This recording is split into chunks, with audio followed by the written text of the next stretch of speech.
Hey everybody, this is Tim Ash, President of the Vermont State Senate, and here with my daily update on Vermont's response to the COVID-19 pandemic, and very fortunate to have with me today Bill McKibben to talk about what lessons we can derive from the pandemic, its effect on the state, the nation, the globe, and how that can teach us more about the need to tackle another existential crisis facing our planet, which is climate change. And Bill, of course, is Vermont's own and one of the foremost thinkers about addressing climate change and the imperative to do something about it. So Bill, thank you so much for joining me. Tim, what a pleasure to be with you. And these are good questions and ones I've obviously been thinking about and writing about some in the last little while. In fact, about a month ago, 60 Minutes had a socially distanced crew up to interview me. We did it outdoors near Robert Frost's old writing cabin there in Ripton. And so I've been thinking a lot about what lessons. There are no silver linings to a pandemic, too much misery. But if we're going to go through this kind of trauma, we might as well learn something from it. And I would say here are my candidates for three things worth having learned. One, to be reminded that reality, in fact, is real. We live in a world where we're behind screens all the time. Everything seems editable and shapeable and mutable and so on. But I've spent 30 years trying to explain to people that physics and chemistry don't negotiate and don't compromise. The microbe has done the same thing for biology. Donald Trump may stand up all he wants and fulminate about how it's a hoax or it's going to go away by Easter or whatever, but the microbe could care less. If it says wear a mask, wear a mask. It's in charge, not us. Corollary to that, second lesson, and this is one that perhaps Vermont and its legislators do well to always bear in mind. Speed really matters. Like, we learned a lot about flattening curves in the last few months. The US and South Korea got their first case of coronavirus on the same day in January. South Korea went right to work, shut down large gatherings, started testing everyone. They're not over it, but they're kind of looking at it in the rear view mirror. We wasted the next 5 or 6 weeks. February was a wasted month for the US. And as a result, not only did we have to disrupt our economy to a far greater degree when we finally got around to it, but even having done that, we suffered enormous trauma. We've got a pile of 100,000 dead bodies in this country. So speed is crucial, and that's a perfect analog to the climate battle. I mean, look, February stands in for the last 30 years in climate time. The time that scientists had given us eloquent warnings, but our leaders took little to no action, always found it more convenient to put things off for a while or move slowly, or moving slowly at this point doesn't help. Moving slowly, going slowly on climate's just another way of losing. Winning slowly is another way of losing. So that's a good thing to be reminded of. If we flatten the carbon curve at a rapid rate, we have a better chance. Third thing, and this goes very much to your work over the years, social solidarity really, really matters. We grew up in the political shadow of Ronald Reagan and of the idea that markets were going to solve all problems and that our job was just to pursue our own individual self-interest. You're younger than I am, but Reagan's great laugh line always in his speeches was, the 9 scariest words in the English language are, I'm from the government and I'm here to help. Ha, ha, ha. It turns out the scariest words in the English language are, we've run out of ventilators. And there's no way that you can solve that problem by yourself any more than, if someone comes and says, well, the hillside behind your house is now caught on fire, These are things we can only solve when we work together. So hopefully this will be a good reminder that we need governments at work, people coming together to make things happen. And I think that those lessons are probably being reinforced these weeks uh, by the uprisings that we're seeing around this country. Well, it is, it's interesting, that Reagan line, right now, whether it's businesses, states, local governments, the scariest things they could hear is, I'm from the government and I'm not here to help. And there's really, I mean, we are hearing it loudly and clearly. We can't do it on our own as individual businesses, individual households. We need the government now to be the entity that marshals collective action to support us.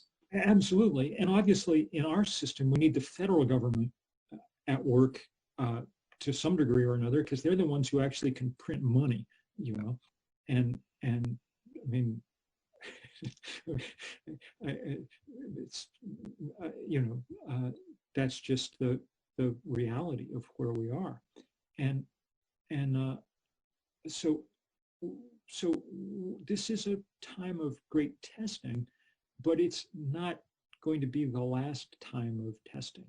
In fact, I think it's pretty clear that this is, we'll look back on this as one of the first big crises in a century of crises. Even if we do most things right about climate change from this point in, the effects are going to be large. They may be containable. They may not bring down civilizations.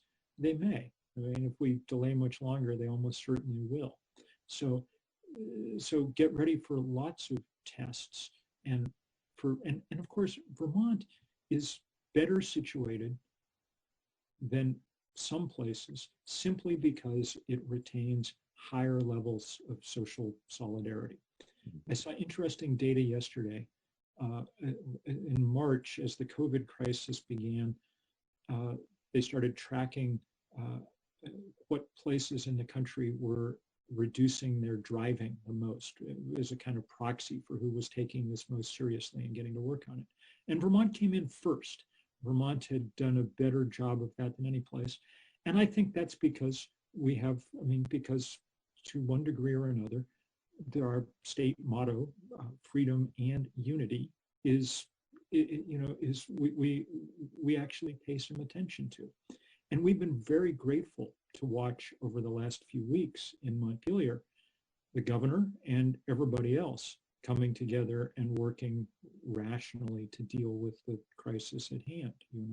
And I was very proud of Vermont when they called a demonstration in Montpelier to demand that, and 7 people showed up to do it. It was okay, good. That's a good sign. It's been I've watched challenges over the years in my life in public service, and when we think about Tropical Storm Irene, everyone banded together in a way, but it wasn't a problem that threatened everybody equally.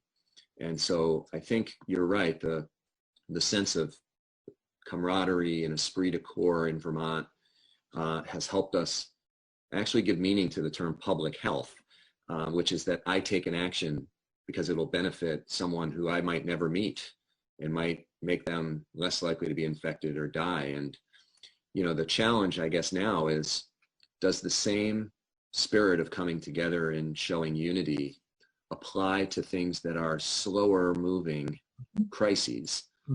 It's much easier to band together to help someone whose house has just burned down or to prevent people from getting sick and dying tomorrow.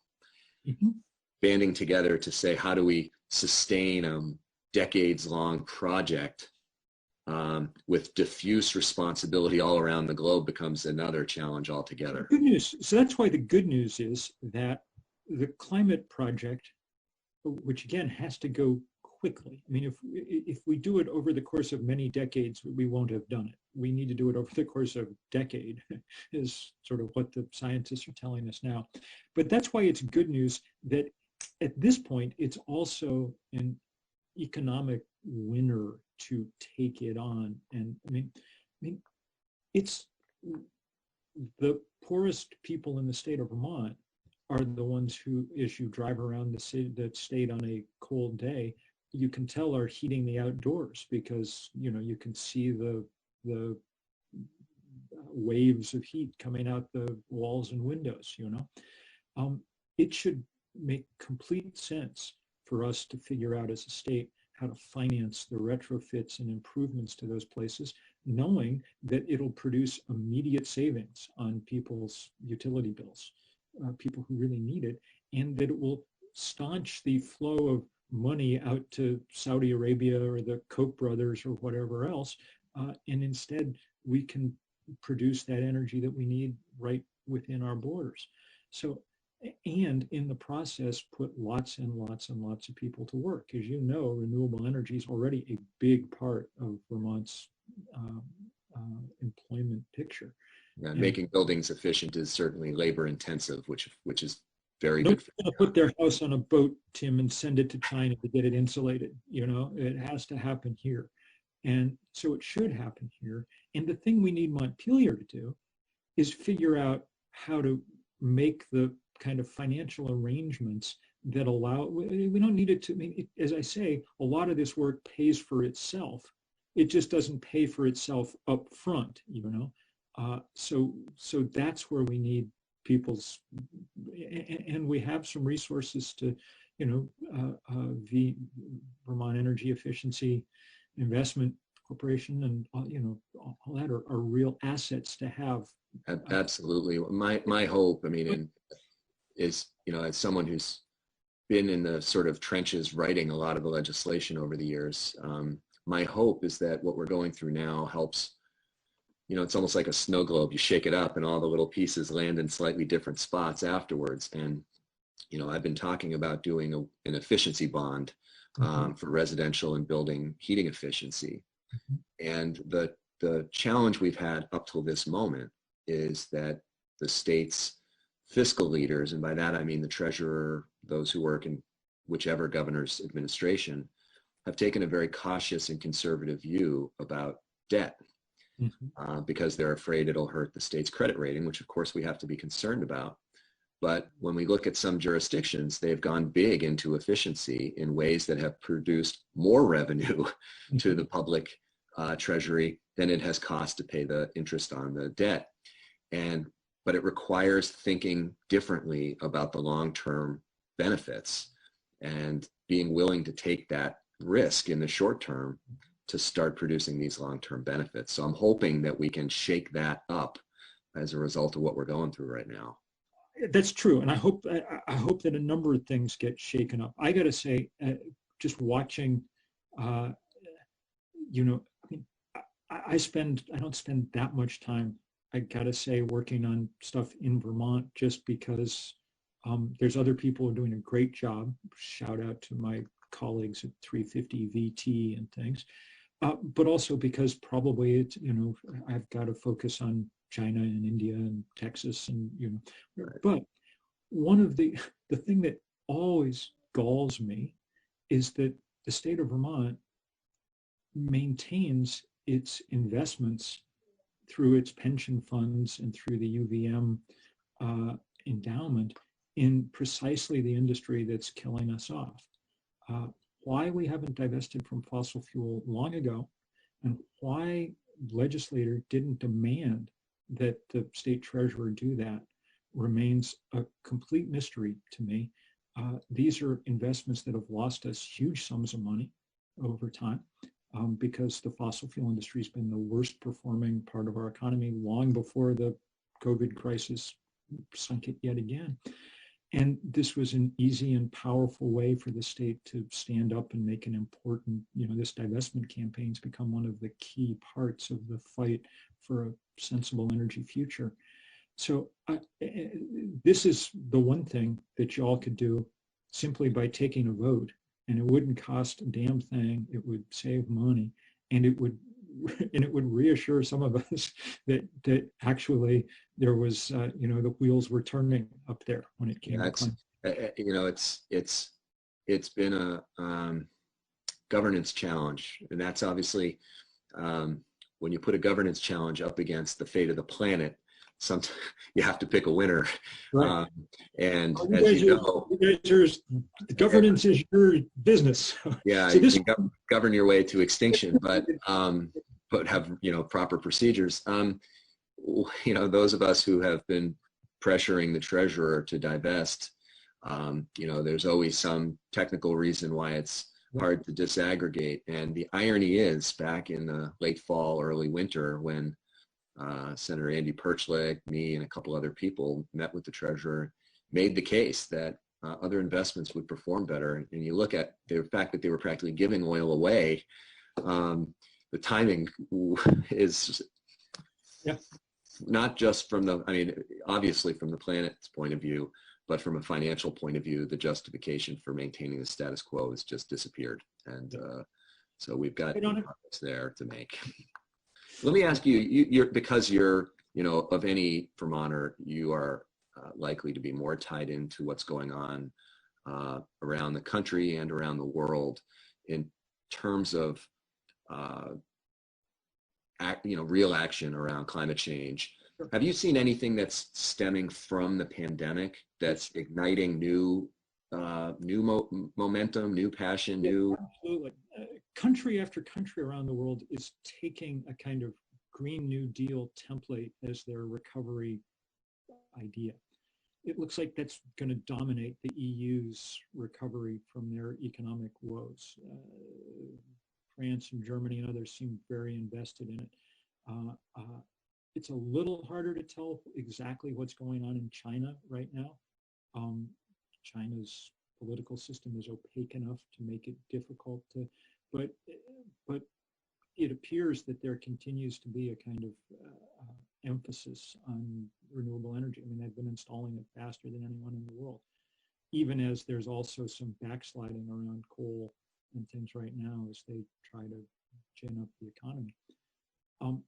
In general, this is clearly the moment to be doing this work. You know, we've got 40 million unemployed people in this country now. If you cast about for what task there is large enough to absorb even a portion of that labor, you quickly come upon the idea that the thing we most need to do as a society is make this quick energy transition. And as we said, the economics support it. You know, you have to come up with the money to get people to do it, but when you do, it pays back the whole system, even if you're not counting the money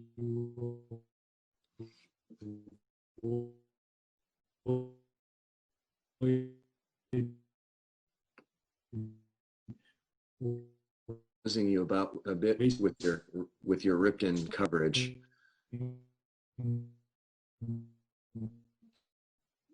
Let's see that's happening until your point about the need for broadband improvements in Ripton is being proven at the moment, Bill. Let's see if we can reestablish your presence in real time here. Yeah. I can hear you. Let me hit pause for a sec. All right, we've got you back live and in person here. Let me just say, you know, it's no accident that the last time we were in a Great Depression in this country, we came out of it with a New Deal. This time, the Green New Deal is clearly where we need to go. Clearly, we won't get there until we change proprietorship in DC, but that doesn't mean that those of us in states and cities and towns can't work on a lot of the things that need doing in the meantime, because it makes both economic and environmental sense. This is good work that we need people to do and that we can train people to do fairly easily, and provides not only good work, but work that is desperately important to the common weal, you know, to our common fate going forward. And that's what humans need in all times, you know. So we're grateful to everybody trying to figure out how to get us through this moment in Montpelier. And we're grateful to those of you who are trying to figure out how to get us through this century too, because those things are deeply linked. But thank you very much, Tim. Well, let me maybe end on one note, which is that, you know, people don't associate Joe Biden with being a visionary environmentalist over the years. It's not been an issue at his sort of the forefront of his policy advocacy. And I know that there's a real gap in enthusiasm for his candidacy. It's not to say people won't cast votes, but the passion isn't quite there the way it would be for someone like a Bernie or another candidate who really excites people. But it really does highlight the consequences. If he's not elected, everything we've just talked about is made so much harder. And this is why we build movements, yeah, because there's no, you can't, I mean, the point is not, politics is not to rely on individual people to get things done. The point is to build movements that shift zeitgeists, that make it possible for good leaders to get things done and make it impossible for bad leaders to perform their particular brand of evil. So that's why we build movements. And that's why it's really good that there are so many people in Vermont who are working hard on these things. well, hopefully we'll be able to make good progress despite the challenges we're facing, which are, there's no shortage of just brutal financial challenges right now, but we're committed to making progress. So All right. thanks for being a guiding light, Bill. We're blessed to have you in the state. And get us invested, if nothing else. That one doesn't cost a penny, so get on it. I've got many lessons from you today, including that reality is reality, which I'm going to take away. I'll give you credit for it, but I'm going to steal it. All right. Well, that's good. Take care, man. All right. Thanks, Bill. And thanks everybody for watching.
out that the sun shines down its power to all the world and makes the wind blow strong as it will.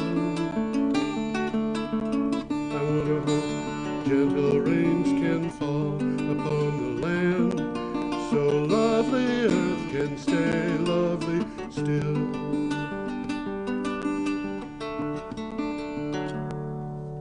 Hello, everybody. Welcome to the 373rd edition of Energy Week.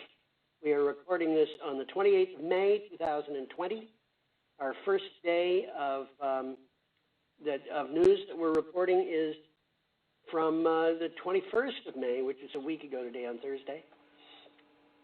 Every day, I go to the internet and get whatever news I can about energy and climate change, and I post them at a blog, geoharvey.com. And you can go there and find the stories that we are reading. We'll keep you apprised of what the date is that these things appeared on the blog, and you can go to the blog and click on the date on the calendar and find the stories.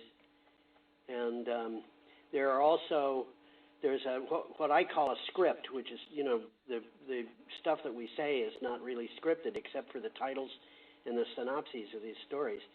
But the titles and synopses are available on a file online. Actually, there's a Energy Week blog, and you can go to posts for that, and the address of those posts is on the show's end material that is below the place where it is played online, and then also. BCTV puts up the entire script with the photos so that a person who's hearing this but doesn't have a television or whatever to watch it on. They watch it on a computer. They can watch it on the computer and look at the, well, they could watch the show on the computer, but even without access to the show itself, they can look at the slides on that. So well, some of these are well worth looking at. There's a couple of them this week are good. Some of them very, very long this week. Yeah, I'm sorry about that, Tom. Tom reads everything. So I'll try to call your attention to some of the better ones because some of these are almost must-sees, you know. They're awful close to it. Yeah, they are. And should we just go into it, Tom? I think we should. I'll catch up with my head in a little while. Okay. For anybody who's listening to this, Tom and I are doing the show from our homes, and it's being recorded on a regular telephone link. And then Brian at BCTV is putting the show together with the slides that I provided. So we're starting in London, and we have an item from Green Queen Media. That's what it says. That's what it says. Unilever, H&M, among 150 companies worth $2 trillion, urging net zero pandemic recovery. I don't know what Unilever H&M is, but Unilever is a big. We'll figure that out. Unilever, I know what it is. Big company. Okay, in a CEO-led climate advocacy effort backed by the UN, 155 multinational companies with combined market capitalization of over $2.4 trillion signed a joint statement urging world governments to align recovery efforts with climate science. And well, what they're trying to do here, they're calling for policies that will put net zero emissions at the center of post-coronavirus rebuilding packages. Yeah. Will benefit business in the long run. It'll benefit all of us, really. Yeah. One of the things that I find really interesting about this is that this isn't a bunch of people showing up at the annual meetings and demanding something, you know, kind of kooks sitting in the back of the meeting holding signs or something. This is the CEOs. These are the people who are actually running these companies. And movers and the shakers. They are indeed. That picture, by the way, is a picture of what is called Sustainable London. And it is...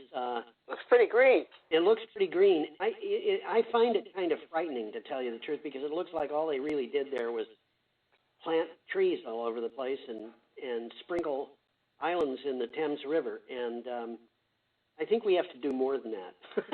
But, you know, they're trying. Let's hope they do. Yeah. So should we move on from that story, Tom? Yeah, we got another picture here. Hey, we got a whole bunch of, what are these things anyhow?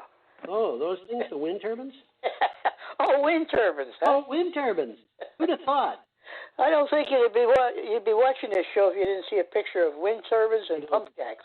Yeah, but you know, one thing that I want to point out about this picture, there are, well, there's actually 5 wind turbines. You just see a blade of one of them sticking up in the air. But if you look at the kind of horizon, which is actually the top of a rise, a little hill or something, there's a tree there to the left of the left-hand-most wind turbine.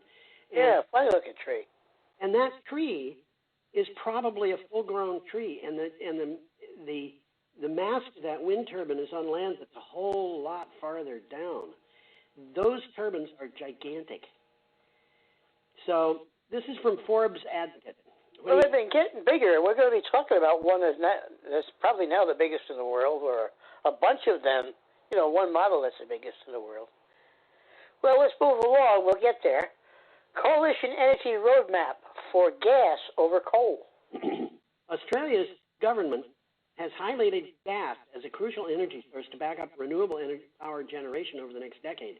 A long-awaited roadmap to meeting the country's emission reduction commitments uses gas and pumped hydrogen to back up solar and wind capacity. It's a form of storage. It is. And I should point out that there's a lot of different kinds of gas, and the government of Australia is actually pushing natural gas to replace coal as a backup, and there are a lot of environmentalists who are really upset about this. Gas can also be hydrogen. And right, definitely. Yeah. And it seems like parts, at least, of Australia have put their bets on hydrogen. Yeah, they have. Absolutely, they have. And not small amounts of money, too. We're talking about, in some cases, upwards of $10 billion. But, you know, you got anything more on this? A quick takeaway, this comes from the article. The government will focus on technologies where the nation has a competitive advantage. Yeah. It looks like they think they have a competitive advantage in hydrogen, and they're moving in that direction. Well, I think they do. I think they do have a competitive advantage for hydrogen. And they're right about that. But as I said, they're pushing natural gas too, and that does not please me. Forbes Advocate, by the way, doesn't have anything to do with Forbes magazine. Oh, no? No, I think it's actually related to a town called Forbes or something like that. I'm not sure. I did look into it and I forgot. But I think, okay, I might be wrong. I think it doesn't have anything to do with Forbes magazine, which is an American publication. The Advocate is Australian. Okay. So, are we going on from that one? I think we should. We got another slide coming up of what are these things? I think they're maybe the same ones we saw on the first slide. The last slide, I'm sorry. No, they're not. And the cells are shaped different. Yeah, they are. Well, it says UK renewables output overtakes fossil fuels. Where have I heard that one before? This is from Renews. In the UK, renewables generated more than fossil fuels for the first quarter of 2020. We're talking about 3 months there. In February, UK wind farms averaged a 50% capacity factor for onshore and 60% for offshore. Drax Electric Insights tells us this. By contrast, gas had a capacity factor of 34%, and coal had a capacity factor of 17%. Now, nuclear had a... You'd have figured they would have a very high capacity factor. Normally they do. But here's the deal, Tom. They're not running normally. They're running abnormally. Yes.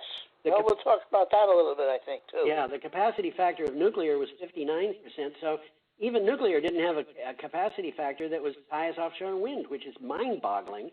Well, nuclear plants are supposed to run all the time, aren't they? They are indeed, and they didn't.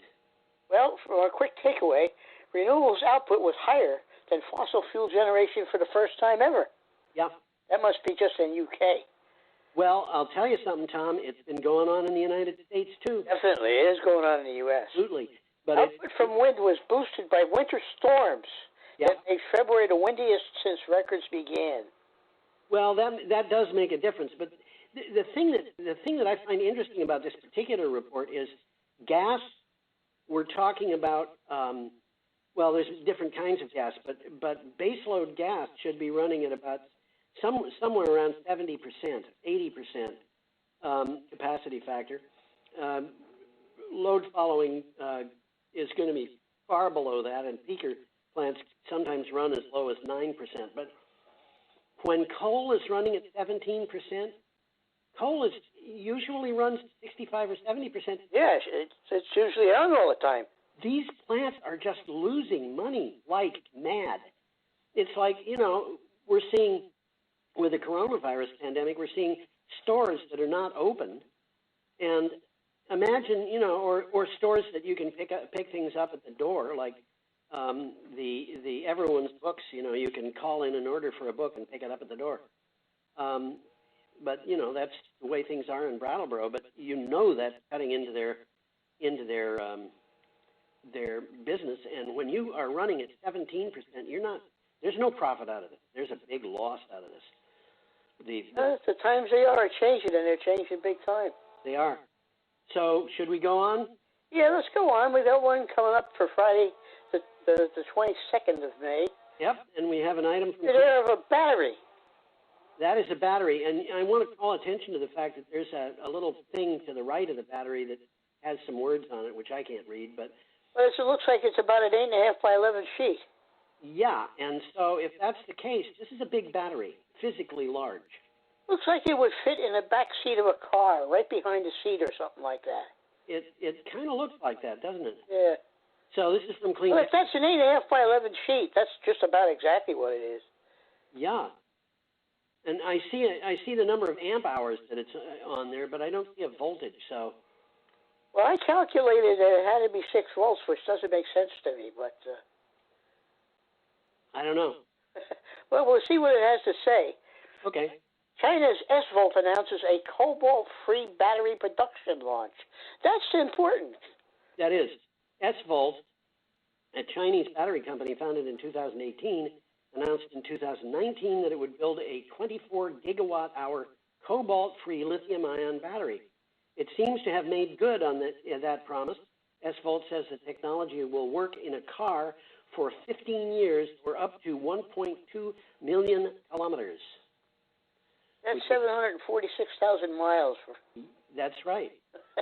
So, these are long-serving batteries. They have a long product life, and they don't have any cobalt. Well, the new battery has a range of over 500 miles. I guess that's per charge. And over 50% of the cobalt that is consumed worldwide is presently used in lithium-ion batteries. Very easy to... Cobalt's expensive. Cobalt is expensive, and there are big issues about how people get it. Because there's child labor involved and stuff like that. That's right. A completely cobalt-free and cost-effective battery will help revolutionize the energy sector. Well, that's a fact. I think it is. The question is, does this battery actually work? If they've actually produced a 24 gigawatt-hour cobalt-free lithium-ion battery, then this battery has to work. There's no doubt about it. I would think, and all of their competitors are out there taking their batteries apart, trying to figure out what they're doing. Which is called reverse engineering. And sometimes you can do that, and sometimes you can't. Okay. Well, we got another picture coming up here, and it looks like it's Lake Erie. That's Cleveland in the background. That is Cleveland. We've actually seen this picture on the show before. It was a couple of years ago. And this particular item comes from Renews. And that's called the Icebreaker Wind Farm in Lake Erie. Yeah. And the article starts off by saying turbine restrictions may be fatal to Icebreaker. This is one of those kind of infuriating articles. The Lake Erie Energy Development Corporation, the developers of the 21 megawatt Icebreaker offshore wind farm on Lake Erie, said it is stunned by the regulators' approval of the project on the condition that the 6 turbines are switched off from dusk until dawn for most of the year. Why are they doing that? Well, this article was very short, and it really didn't explain. But, and unfortunately, when I got the article, it was available online, but it was about the only thing available online. So I put the article into my blog, and it took until a couple of days later that I found out why they did this. They're doing it to protect bats. Oh. They're doing this. The wind farm would have to be off from dusk until dawn. My recollection is that it's the 1st of May to the end of October, which means that they're going to have to be off a lot of the time. Well, it's 8 miles out into the lake. They're going to protect the bats. The bats aren't even going to be there. Tom, I don't understand it either. Maybe bats do go out that far. I would think that they would have done. If there's bugs out there, there's bats out there. If what? If there's bugs out there, there's bats out there. If there's bugs. Now, are there bugs 8 miles offshore? That's what I'm thinking. There could be, and it might depend on what kinds of bugs they are. But well, whatever they're doing, it makes this project economically unviable. Right, and it was actually, that was the big one of something like 33 things that they stuck on, saying you can't do this, you must do that. But the thing that was really infuriating about this was that LEEDCO, Lake Erie Energy Development Corporation, and the regulators had actually come to an agreement. And the agreement, it covered the question of the bats and shutting the wind turbines down. And this was a big surprise. The regulators were going back on that agreement when they made the conditions. I would figure bats are perfectly capable of avoiding wind turbines. I don't know. Bats are funny creatures. Honestly, Tom, I think probably not, because they operate on the basis of sonar, and as those turbine blades go around, they're going to be coming toward them and going away, and they're going to have funny ideas about where the blades are. That may be the bottom line. I don't know. Yeah, but why bats would be 8 miles offshore, I don't know. As you said, if there's bugs out there, there would be bats, but... I mean, if bugs hang around vegetation and stuff like that, they don't hang around lakes much. Well, that's true. And even, if I'm thinking about going out on a boat on a lake, you don't find mosquitoes out in the middle of the lake usually. You find them near the shore. Bingo. So, yeah. Look at a nice picture coming up here. Yeah, tropical forest. Nice picture. Scientists find climate change tipping point for tropical forests. And that's a tropical forest. That's a tropical forest. That's why their picture is there. This is from the Irish News. Ireland is the... Tropical forest in Ireland? There's lots of forests. No tropical forests in Ireland? They're not usually tropical, no. Although I'll tell you, I lived in Devonshire, which is always called Devon by the local people. And in Devonshire in the 1960s, we had bamboo growing in the yard, and there was a park not far from where I lived that had native palm trees in it. And by native, I mean British palm trees. Yeah, there's native palm trees in Ireland. Yeah. And in parts of Ireland, you can even see cacti. Can you? I didn't know that. Is that why they call it the Emerald Isle? Huh? Is that why they call it the Emerald Isle? I don't think so. I think the cacti have been introduced. I think so, but in England, on the South Shore, there are scorpions, believe it or not. And I think they've been introduced too. But let me read this. Yeah. You read the title. Tropical forests can still act as effective carbon sponges in a warmer world.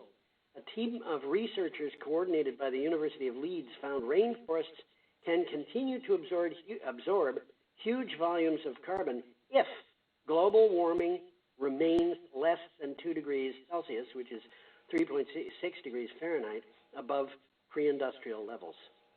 Interesting picture there of men on a giant tree. And the tree got to be 10 feet in diameter. Are you talking about another picture at this article? I'm talking about on this article. Yeah. Oh, yeah. You can't see the picture here, but it's in this article. Yeah. It's a big tree.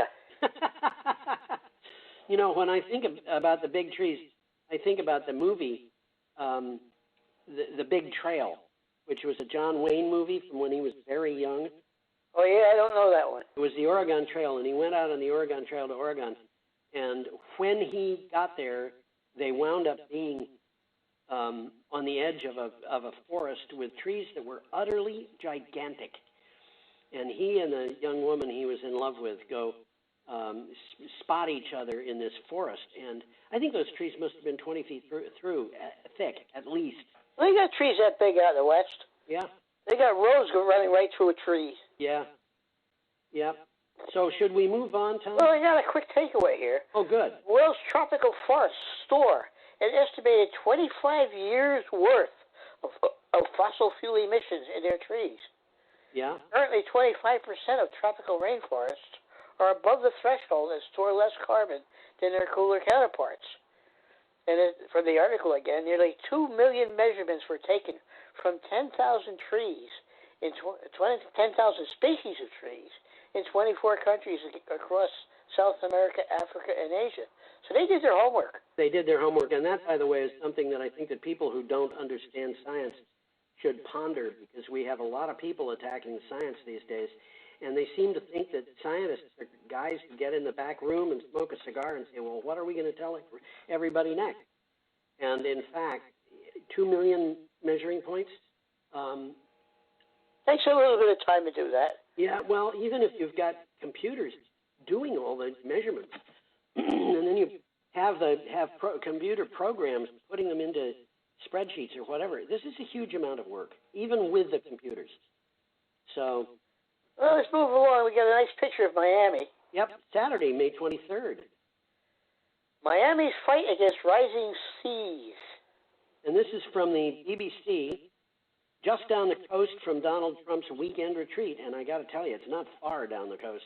The residents and businesses of South Florida are experiencing regular episodes of water in the streets. The battle against rising seas, the region is becoming ground zero, and it has more to lose than anywhere else in the world. This is a very long article. It is. It's interesting. There's a lot of pictures involved. There are. If you've got about 2 weeks, take a look at the article. Good idea. It is a good article. Yeah. Well, I got a quick takeaway here. With tides higher than they have been in decades, many of South Florida's drainage systems and seawalls are no longer sufficient. Miami has the most to lose in terms of financial assets of any coastal city in the world, just above Guangzhou, China, and New York City. They are going to have trouble in Miami, and They're having trouble already. Well, we've talked about that. Over and over. We've been talking about that for a long time, sunny day flooding. Some of the sewers that they've built to take rainwater off the streets is bringing seawater in. Yeah. And they're putting, I think it was $495 million into building check valves in those sewers and raising the roads and things like that. And you see pictures of places. We've talked about exactly that. Huh? We've talked about that. We have. And you see pictures of people sitting in an outdoor cafe that looks like it was sunk into the ground. And in fact, what happened was the outdoor cafe was there, and it was at ground level and street level, and the street was raised 2 feet. Is this the one with the water up around everybody's knees? No, that's a different one. Yeah, it's a different one. Yeah. Times are changing, boy. I tell you. Well, yeah, they are. So do you want to go on? Do you have something? Yeah, we got another one coming up here. This is from Clean Technica. Natural gas leaks are deadly for trees. Yeah, and we have a picture here of a woman holding a dead tree that was apparently killed by natural gas. We have long known that drilling, gas extraction, and fracking are associated with huge amounts of water contamination, explosion hazards, and corruption of human health. But the situation is worse than that. Natural gas leaking from pipes is also deadly for trees that line our streets. And by the way, I think it's probably not very good for human beings either. Well, I can't see any health benefits out of it. Well, yeah, probably not. Well, from the article, dead or dying trees were 30 times more likely to have been exposed to methane in the soil surrounding their roots than healthy trees. Yeah. And the gas had leaked from natural gas pipelines, typically buried beneath the roadways. And one of the things that we had come up several years ago, and I've mentioned it probably at least half a dozen times on the show, was that thing about a study, and I don't even remember what university it was, although it was a university in the Boston area. they got a car and they had a methane detector put into it, and they drove it on every street in Boston. And they found something like 2,500 gas leaks, 2,700, something like that. And somebody, it might have been the Natural Resources Defense League or one Sierra Club, somebody decided they wanted to duplicate that study and find out what results they got. And they did. And they got a result of something over 3,000 natural gas leaks that they found in the Boston area. And that's natural gas coming out of pipeline. And of course, this is dangerous. Yeah, it is. Every once in a while, you see a story about a fire in a house started by natural gas. Or a fire in a neighborhood. And the neighborhood, yeah. There was a neighborhood in California that burned down. The whole neighborhood burned down after we started the show. And I talked to Nancy Ray Mallory, the editor of Green Energy Times, which I write for, about this. And she said that when she was living in someplace in New York State or Pennsylvania, she said just down the road from her, propane had leaked in a town in circumstances where there wasn't much wind, and because propane is pretty heavy, it had gone downhill and it had pooled, and it exploded and burned a bunch of houses down. These are things that you don't generally get out of sun panels. Yeah, that's an understatement. All right. Well, we got another picture of more windmills. Of more windmills. And this happens to be the Block Island windmills. Oh, is that what it is? That's what it is, and which is absolutely proper when you consider that we're talking about Denmark here. This is an item from Renews. People who publish these articles on energy, they will pick up pictures from anywhere. And I had a picture come up. It was like, where was it? It was it might have been Morocco or something like that. And it was South Africa. And they had a picture of a hydroelectric dam in Bosnia, of all places. It did not look like South Africa. Anyway, this is from Renews. Well, what it says is a Danish consortium eyes a 10-gigawatt energy island. Think about that, 10 gigawatts. Yeah, a gigawatt? Large. A gigawatt is what, Tom? A bigawatt. A bigawatt, that's right. Danish pension funds, Pension Denmark, and PFA, energy company SEAS-NVE, and Copenhagen Infrastructure Partners formed a consortium to invest in an offshore wind energy island of up to 10 gigawatts in the North Sea. The project, which is called Vindo, V-I-N-D-O. Look out the window. You look out the window, that's right. Could include 25 traditional offshore wind farms. This is big. This is gigantic. This is absolutely gigantic. And, when you consider, well, for example, the comparison that we just read a few minutes ago about nuclear energy having a 59% capacity factor and wind having 60, this would be the equivalent of 10 large nuclear power plants. And very large nuclear power plants. And one of the things is almost 20 like we had, like Vermont Yankee was. That's right. And one of the things that I find really interesting about this is that they have a bunch of different ways that this electricity can be used. It can be taken through transmission lines to Denmark, but it can also be used in what they call power to X, which means that they could make hydrogen with it, or they could do something else to use that power. Well, a quick takeaway here. Vindo would be an artificial island approximately 100 kilometers out to sea, out in the North Sea. Yeah. Did you say 100 kilometers? I did. That's about 60 miles out. You're not going to be seeing these things from land. No, I don't think so. and what they were talking about doing was building what it sounded like I think they called them mulberries that were used at the Normandy invasion. Do you remember anything about those? No, I don't. Well, they build huge boxes of concrete, and the boxes were hollow, and they towed them to the coast of Normandy and then sank them there, and they produced sea breaks to reduce waves out of these. Okay, yeah. Well, what they're doing here is they're doing a very similar thing. They're talking about building floatable boxes and hauling them out to sea and then sinking them and then building the island on top of that. Okay. So, you all done with that one? I think so. Okay, we're up to Sunday, May 24th, with an item from Clean Technica. And there's a nice picture, a map of the world with an awful lot of heat concentrating Siberia. In Siberia, of all places. Picture of world Earth temperatures, or world temperatures in the first quarter of 2020. Yeah. So that's very current. Yes, it is. What do you got for a title for the article? Well, we mentioned Siberia, and there it is again. Siberia is experiencing record highs, 40 degrees Fahrenheit above average. It's 40 degrees Fahrenheit. So if we were expecting averages of, say, 30 degrees in Brattleboro, that we'd be getting temperatures of 70. Yep, that's what's happening. And this has been going on for a long time. And by long time, I mean more than just a couple of days. Siberia is seeing record high temperatures of nearly 40 degrees Fahrenheit, which is 22 degrees Celsius above average.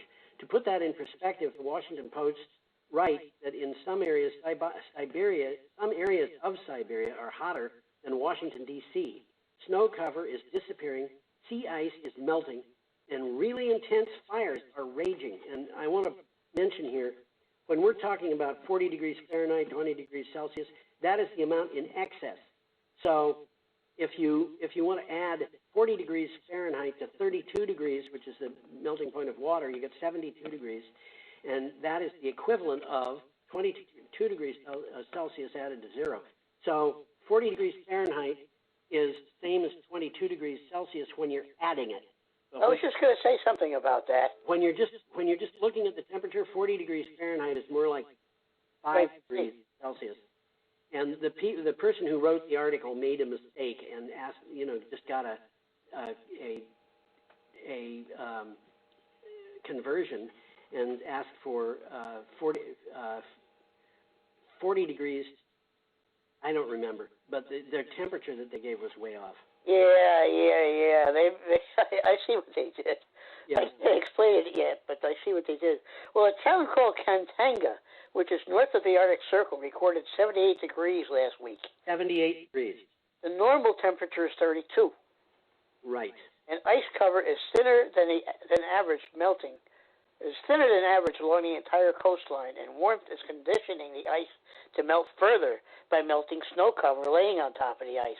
So we're going to hear more about this one, unfortunately, I think. We will. The Russians, and I think this was something that we had on this show about 2 years ago, the Russians are really concerned because they've got a huge amount of infrastructure, cities in some cases, that are built on permafrost. Oh, we've talked about the permafrost. And the permafrost... It's melting and it's causing problems all over Alaska and Northwest Territories of Canada. Well, and Siberia. And when you have a city that's built on permafrost and the permafrost melts, you've got a problem. Well, we've seen pictures of tilted buildings and stuff like that. And everybody's got to move out. When everybody has to move out at the same time, what are they going to do? Move to Miami? Yeah, right. So we're going to have problems of migration, Well, I've got an interesting picture coming up of the Navajo generating station. Yeah. Which we've talked about here. They've closed it, and it's causing problems. And this is from azcentral.com. That's AZ, obviously, is Arizona. Well, with the high voltage, with the Navajo generating station gone, we, meaning the Navajos, need help luring renewable energy investment to our land.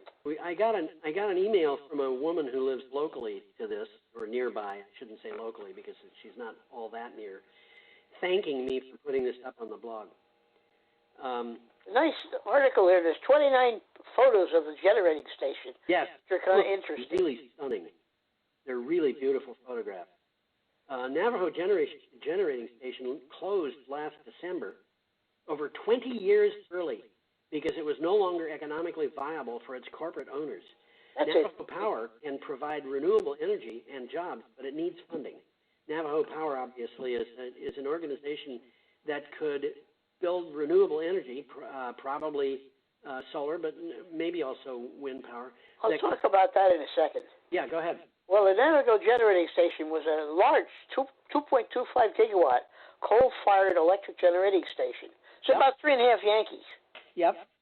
And this Navajo Power is a public benefit corporation formed by the Navajo Nation. Yes. And it's seeking private investors to support clean, renewable, and sustainable solutions. Yes. So Indian country's renewable energy potential represents over 60 gigawatts of energy production. So they're talking about a pretty high potential there. They've got a lot of potential. If they can get it going, they're set. They got a lot of income coming in. That would help them a great deal. The Navajo and the Hopis lost 800 jobs. And in a place that is as sparsely populated as this is, that's a problem. It's also one of the most beautiful parts of the nation. Yeah. That's Monument Valley. It's just the edge of Monument Valley, which is, well, I guess if you've seen a John Wayne Western, you've seen Monument Valley, because most of the Westerns were filmed there. Yes, actually that's true. You know, you said John Wayne Westerns. Yeah. Anybody, you know, the movie Stagecoach is a really great movie. Yes, it is. And, you know, classic. That's where that was filmed, or at least a lot of it. Absolutely. Yeah. That is a classic. Yes, that's right. And it was, I think, the first movie. I mean, John Wayne had starred in a lot of movies before that came out, but it was the first movie that really was above the others. Aside from the one that I just mentioned, which was the big trail in which he goes to Oregon, which I think is a great movie. Has some really interesting pictures in it, you know, of wagons which were the actual types of wagons that were used, which compare to the things that you see on television, the way, you know, a bus would compare to a pickup truck. Oh, yeah? Yeah. Oh, these things were gigantic. Absolutely gigantic. And they showed pictures of them being lowered over a cliff by using cranes that were made by hand locally out of trees. Wow. And, you know, it really kind of, you couldn't make that movie today unless you had a lot of the stuff done by computers, because they had people climbing down those cliffs with children hanging onto their backs. Wow. I don't think they would permit that today. Knotted ropes, that's what they were doing. Okay, should we go on, Tom? Yeah, we got an interesting picture of a bus. Yes, we do. This is from Clean Technica. Electric bus fleet in Washington has completed 50 megawatt hours of wireless charging. This is a really... in Washington State here. Yeah, this is a really interesting article because of the wireless charging. In 2008, electric buses started running on urban routes in Wenatchee, Washington. That may not sound groundbreaking, but Link Transit also chose wireless charging for those buses. The buses have now used 50 megawatt hours of energy charging wirelessly. And I'll bet you quickly how that works. Yeah, go ahead. Charging is delivered from a ground pad, and you're seeing a picture of that there. Ground pad to the bus automatically without the need for cables. The bus just parks there.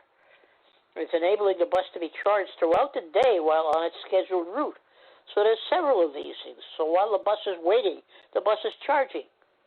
Yes, and my recollection have a range effectively exceeding diesel buses. Yeah, my recollection is that and I could be wrong about this. I don't have the article in front of me, but my recollection was that they were having buses return to the place where they stay overnight at the end of the day with 90% of their original charge still in them. Yeah, this is a relatively new development, but I think people are going to be looking at it. The one thing that bothers me about it is I wonder how safe it is to a human being to be exposed to energy of the types used here. I don't know enough about this to know. It would really surprise me if it was harmful in any way. Yeah. I mean, it's just a magnetic field, you know. It's just sitting there. Well, I think, you know, if a human being laid down there and went to sleep, they might get a little bit of a response, but just walking across it or something like that, I can't imagine it would be doing anything at all. Yeah, it's hard to imagine. Some time ago, I needed a new mouse for my computer, and I looked into the question of the exposure that you get to radio frequency material from a wireless mouse versus a wired mouse. And this is important to me because when I do my blog, I've got my hand on a mouse for about 4 straight hours, and that happens every day. And I'm doing it similarly. yeah, I'm writing a blog, but I got my hand on a mouse a lot all day. and I know that the cell phone that I have, which is a smartphone, has a warning on it that says this can cause cancer. Oh yeah? Yeah, it says don't leave it on in your pocket. And so I did a little study of that, and I found that a cell phone is said to be about 10 times as likely to cause problems as a wireless network in a house. So if you have Wi-Fi, you're constantly exposed to something, but it's nowhere near as bad as a cell phone. And the thing with a cell phone is you hold it next to your brain. yes, or people. The radiation diminishes with the square of the distance. That's right, and people will do things like put this in a pocket where it's always carried every time they go out on. So they've got one tiny part of their body that is exposed to this constant emission of radio waves. And the mouse is about 1/10 as likely to cause trouble as a Wi-Fi network, which is 1/10 as likely to cause trouble as a cell phone. But even so, what I did was I opted for a wired mouse so I could leave. Oh, did you? Oh, okay. Yeah. Well, on top of everything else, they don't cost anymore. And not only that, but you don't get up and walk away with a thing in your pocket and lose it. Not that I've done that recently, but as my mind continues to deteriorate. By the way, last time I said I was going to change my name to Bob, and that was for bald, overweight, and something I couldn't remember. I finally remembered what the third thing was this morning. You're going to tell us. Yes, befuddled. Well, I don't know. Anyway, should we go on, Tom? Yeah, we got a nice picture of some canola. Canola, and this is Monday, the 25th of May, and when I looked at that, I said, that looks like canola. But I had to look it up to be careful because, and it is, that's what it is, it's canola. Well, you could drive by a farmer's field and see it all full of yellow, and that's what they're growing. Yeah, very often. It's a good money crop. This is from Renews. It is that. UK power emissions fall to a record low. The UK power system's carbon intensity fell to a record low on the 23rd of May, pushed down by increased solar and wind power, according to research from Drax Electric Insights. Average coal intensity reached 61 grams of carbon dioxide per kilowatt hour, beating the previous record of 76 grams per kilowatt hour set on the 17th of August last year. I was really kind of taken by this because 61 grams of carbon dioxide per kilowatt hour is about 1/10 of the carbon intensity of natural gas burned for electricity. Is it really? Yeah, we're talking about getting down to the level of just wind power. It's pretty impressive. And it's just sort of happening. It's happening almost by default. Yep, they're moving more and more to wind power, and they're closing down their coal plants. Well, total UK power emissions have fallen by about 2/3 between 2010 and 2019. Yes. So they're doing something right. We've been watching this go on for years. Okay, we've got the Ning'an solar farm. I don't know how to pronounce it. Nyn. That's a good guess. Ning'an. And this is Renew Economy. Well, New South Wales calls for wind, solar, and storage ideas for a first renewable zone. This is a kind of interesting article. It is. The government of New South Wales issued a call for 3,000 megawatts or more of wind, solar, and storage project proposals to join the state's first renewable energy zone. The zone will be in Central West region, centered around the town of Dubbo. And, of course, everybody knows where Dubbo is. Of course. What this renewable energy zone is, it clusters multiple large-scale renewable energy projects into a region with wind and solar availability, which allows a new transmission infrastructure and energy storage to be coordinated and shared between multiple projects. So this is kind of synergistic. Yes. Okay, our next item is from Clean Technica, and we have a picture of solar panels from at Disney World. That's what the article says. Yeah. Why are we subsidizing fossil fuels? Seriously. Subsidizing renewables, supporting renewables can cut emissions and boost the economy, all while providing cost-effective, competitive energy. The Trump administration, however, continues propping up the fossil fuel industry despite the sector's real financial problems, which began long before the COVID-19 pandemic. And you know, my conservative friends used to say we shouldn't be picking winners and losers. And the people who supported that idea started picking winners and losers when it turned out the winner was going to be renewable energy and the loser would be fossil fuels unless they did something about it. And now the Trump administration has been trying to prop up the fossil fuels industry, and it was not clear to everybody perhaps in the past, but it sure is now. And it's throwing good money after bad. Well, I got a bunch of stuff to talk about here, but I don't think we've got the time. I don't think we do. But the article talks about how the industries have been in decline and how the Trump administration has been propping them up.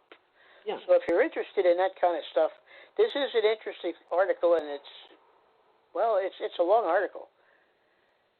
Okay, if you want to support fossil fuels, by the way, I've got a really nice slide rule I'll tell you, and I think we could probably find you a manual typewriter. Okay, we're up Tuesday, May 26th, and we've got an item from Renews. A nice picture of a ship called the Offshore Solution. Yeah. And the article says the Oz crew to survey Australia to Singapore cable route. And we've talked about this already. Yep. And Australians love to call their country Oz. Yeah, they do. Sun Cable hired an Australian company to carry out initial surveys for a proposed cable to transmit renewable energy from Australia to Singapore and Indonesia. Guardian Geomatics will start the preparatory work this month, and the vessel Offshore Solution is to deliver the results later this year.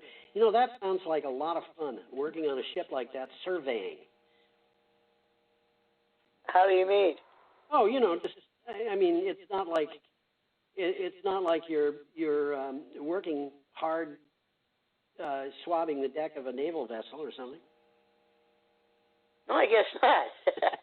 Well, what we got going on here, the Sun Cable project will supply power from solar energy and battery storage in the Northern Territory to Darwin in the north coast of Australia and to Singapore and Indonesia via a 2,500-mile HVDC submarine link. That's a lot of cable. And this is big fat cable. It's got to be. This is going to be big cable. There's no question about it. Well, I remember working with a company called Simplex that made submarine cables. Yes. And they crossed the Hudson River with 138 kV cable, and it was almost 4 inches in diameter. Yes. And now they're starting to talk about 1,000 kilowatt HVDC cables. So these are going to be big cables. They're going to be big, but probably at least 6 inches in diameter. Yeah. The thing about high voltage DC, as I understand it, is the electrons of AC only run on the surface of the wires. They tend to. Yeah, but on DC they run through the wire. So exactly. That's one of the advantages of DC is that you can make a cable that will carry more electricity and it's not as heavy. But even so, this is trying to figure out what voltage they were going to use, and I looked at a lot of articles, and nobody's mentioning it. But the highest voltage that I've seen in a cable is being made in China. They seem to have this technology, and they're doing 1,000 kilovolts. Right. A kilovolt. Yeah.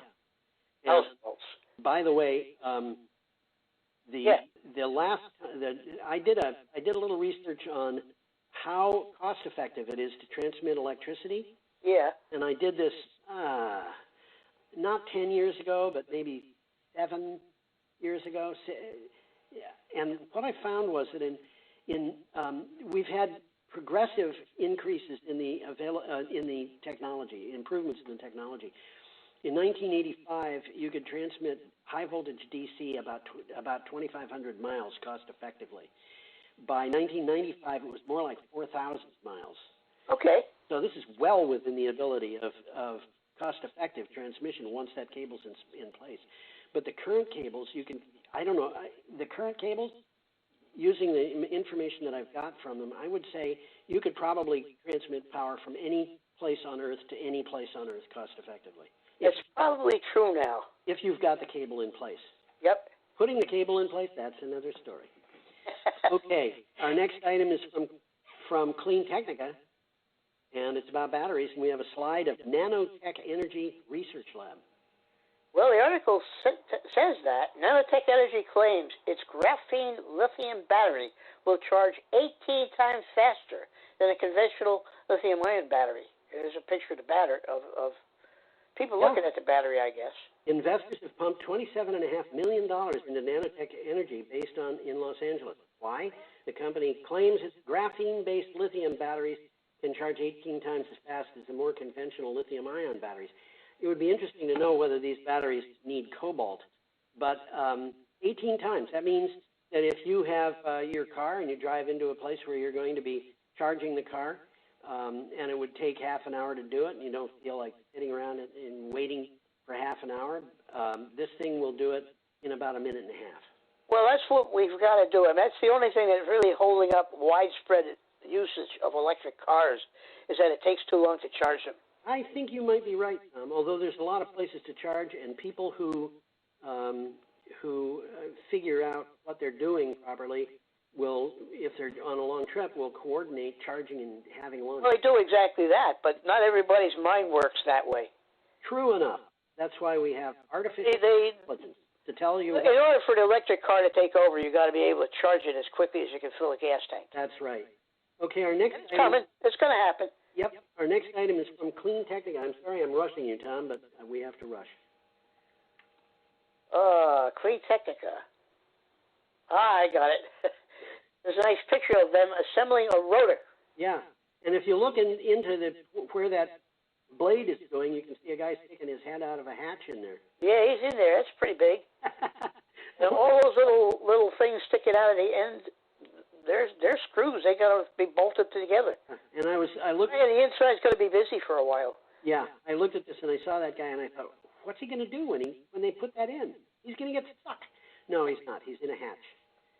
So anyway, Clean Technica and U.S. wind power plants show little decline with age. This is interesting. It is a report. Very long article, by the way. Yeah, a report published by the journal Joule, Joule, by researchers at Lawrence Berkeley National Laboratory concludes that wind turbines in the United States remain relatively efficient over a period of time. The report shows only a 13% drop in production over 17 years of operation. So there you have it. Well, it's interesting because the report finds that aerodynamic and mechanical efficiency losses tend to grow as plants age. Right. Okay, caused by phenomena such as erosion of the leading edge of turbine blades. But they also found that unique to the United States, a significant drop in performance after 10 years as the plants lose eligibility for the production tax credit. That seems interesting, and it's not as dastardly as it sounds. Yeah. Hypothesis is, it's probably a pretty good hypothesis, in order to minimize downtime during the period of the PTC, the subsidy, some preventive maintenance may be delayed in the final years. Yeah. Okay, so it's about economics. That's a good one. Okay, we're up to Wednesday, May 27th. We've got about 1 minute, and we've got about three. Nice image of of what's the largest turbine you can get right now. Yep, Siemens Gamesa. This is from Renews. Got a title, Tom? Yeah, Siemens Gamesa lands a 2.6 gigawatt Dominion deal with 14 megawatt units. So that's a 14 megawatt turbine we're looking at. Yeah, Siemens Gamesa secured a second major order. I didn't put the first one in for this show because that first order, there were too many things going on that day, so it didn't make it in. But this one is the second. They just introduced this turbine, and they've never built one, and they've already got 2 orders. And these things, they're going to be millions of dollars, many millions of dollars each, from a 2,640 megawatt Dominion Energy Coastal Virginia offshore wind project. Well, this is a big project. This is a big project. It will be the largest single offshore wind project in the nation. Well, yeah. Well, Block Island, which is well, there's three phases, and each phase is 880 megawatts. Yeah. So this is going to be large. Each phase is expected to bring more than 70 turbines. Yep. All of which will be located more than 27 miles off Virginia Beach, so you're not going to be able to see them. Okay, our next item is from The Guardian. Oh, yes, Michael Moore. We have a picture of Michael Moore. And the article says that Michael Moore film Planet of the Humans is removed from YouTube. YouTube has taken down the documentary Planet of the Humans in response to a copyright infringement claim by a British environmental photographer. The movie, produced by Michael Moore, allegedly includes a clip that was used without permission. And it's interesting to me, this guy did not approach Michael Moore and say, you're using my clip, you got to pay me money. Instead of going for the money, he went to YouTube and said, take it down. I don't like that film, take it down. I saw the film, and I wasn't very impressed. Well, I wrote an article about it, and I said, you don't have to know anything about energy to know that this is not a good film, because it is emotionally highly manipulative. There's a lot going on in that film that's just intended to bump your senses and make you mad. Well, that's right on the money. I wrote an article I wrote a letter to the editor right here in the Reformer. Yeah. Somebody sent me a link to this film, and I looked at it. And this is what I said in the Reformer. Planet of the Humans is very biased and deceptive, not to mention inaccurate. It repeatedly describes resources used up to build wind or solar installations, but ignores the resources needed for fossil fuel facilities. It's as if these plants spring up mysteriously out of the earth like dandelions on my lawn. Well, I did a second view of the film and took notes on a scene-by-scene basis, and I found that there was something that I would label disingenuous about every single scene in the film. And, for example... I was surprised. It didn't seem like Michael Moore kind of stuff. No, it looked to me like a film that was made out of old footage, some of it 10 years old, some of it possibly much older. It is. You're absolutely right. And, for example, they had a solar farm in Michigan, and the solar farm was built in 2008. And they didn't tell you that it was made in 2008 and that the technology that was in it was absolutely obsolete. But they did tell you what was wrong with that technology, as though it were wrong with solar in general. Tom, we've got one more item, but it's not terribly important, and we're basically at the end of our time. Maybe we should wrap up at this point. Well, we'll talk about it really quick. You got a picture of a smart car. Okay. And Kia, which is a car manufacturer, says micro EV to replace public transportation. Yep. Cities rely on buses, trams, and subways, but the coronavirus pandemic, this is important, has caused many to rethink the whole idea of public transportation. Kia is looking at an inexpensive, ultra-compact, short-range electric cars, and they think they may be viable alternatives to public transportation. And, excuse me, the Citroën Ami is a model. That little vehicle will hold two people, and it costs 6,000 euros, and which is about $6,600. It won't go very fast. I think it's limited to 45 kilometers per hour. I have that written down. It'll go 50 miles in range. Yep. Top speed is 30 miles an hour. Yeah. So it's about as basic as a wheelbarrow. Well, we should say goodbye to people at that point, Tom. Well, I just wanted to mention there's one of these things floating around. It's a smart car made by Mercedes. Yeah. It doesn't say Mercedes anywhere on it. It looks almost exactly like this. It's they got rid of the back seat. Yes. And basically, they're making a little small car. Yes. This is. Can't buy a smart car in America anymore, but they are still making it.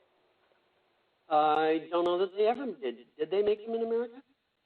No, they never made it in America, but they were selling them in America. There's somebody in town has one. Yeah, there are people who have them. But they're no longer selling it in America. Okay. Well, we got to say goodbye, Tom. Well, goodbye, Tom. Goodbye, George. I hope everybody out there comes back next week. And we have a message for you, which I failed to write down, but it was about having a wonderful week. So, see you all. Have a wonderful week. Yep. Bye. Bye.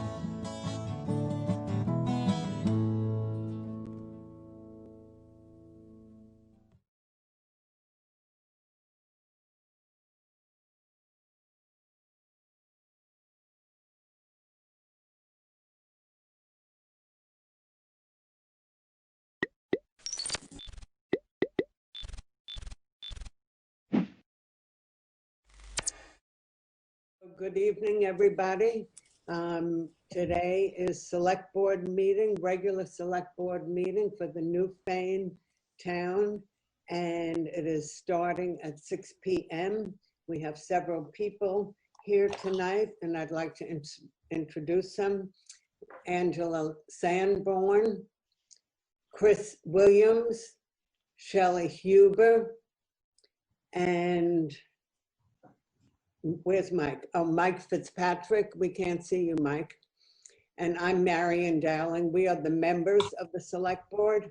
We also have Jay Wilson, road foreman, and Melissa Brown, the treasurer. And we have two guests tonight. We have Sheriff Mark Anderson and Anthony French from the Vermont State Troopers. And we welcome and thank both of you for joining us. So, I'm calling the meeting to order, and the first item on the agenda is to see if there are additions or amendments to the agenda. Angela. I would like to move Sheriff Anderson and Lieutenant French before our regular business so that we can let them go about their business. Right. Is there a if that's second? possible? I'll second it. Okay, second. Any discussion? No? So all in favor say aye. Aye. Aye. Aye. Aye. Mike? Aye. Aye. Okay. So that passes, and so we will be doing that. Did you want to do that before the approval of the minutes, Angela? Were you saying? Or Yes, I think we should do that before our regular business. so right now? Okay. So then, again, we welcome Anthony French and Mark Anderson, and we have asked you to come here because at the end of June, our contract expires with the state troopers, Vermont State Troopers, and we thought it would be a great idea to have State Trooper and Mark Anderson from the Newfane Sheriff's Office. It's not only the Newfane Sheriff's Office, but Windham County, is that correct? And so we have a few questions we'd like to ask from both of you.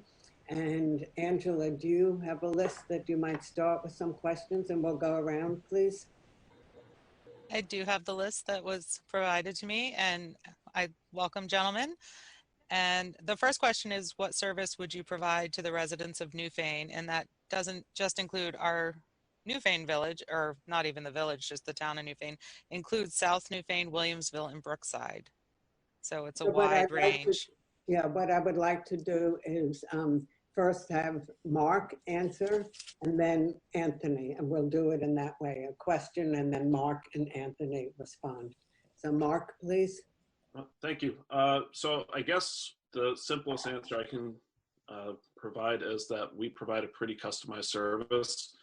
We've, as I imagine most of you are aware, but I'll say it for any viewers who are not, our law enforcement service is entirely based off of a contract. Statutorily, we have no obligation to provide law enforcement. We receive no tax funding to provide law enforcement. Nothing purchases our cars. So we do it through a contract relationship with the towns where we basically build the cost of our service into it. I currently have contracts with a variety of towns, which expand from the lowest level of service, where I literally provide nothing more than motor vehicle enforcement in a village. That's the village of Newfane, all the way up to full 911 response. And so we can provide rural patrols, we can provide speed enforcement, we can provide death investigation. It's really a question of what we're trying to accomplish in an effort to support the needs of the town. I've been a firm advocate that public safety in Vermont has been underfunded.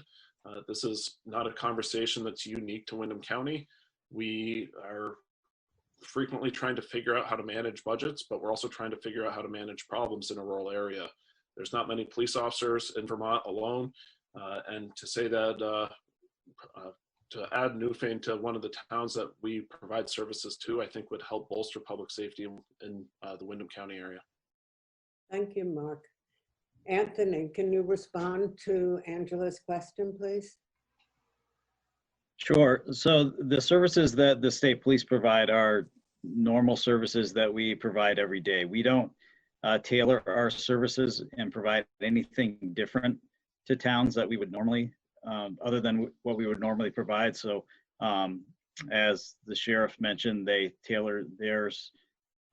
We don't do that. We just offer the the one service, which includes our normal patrol and normal response to calls.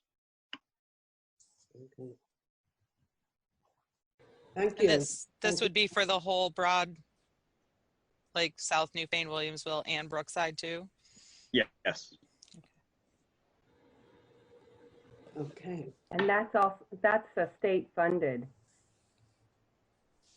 So, yeah, so right now we patrol Newfane as a contract. We have a $10,000 contract with the town for some extra services. So that's guaranteed hours that the town gets. But also it's a primary, we're the primary law enforcement agency for any calls that come in Newfane. So that is state funded, and we respond to anything that, you know, is needed. If there's someone in town working the contract, obviously they would respond and take care of it. If additional resources were needed, we would send additional resources from the shift.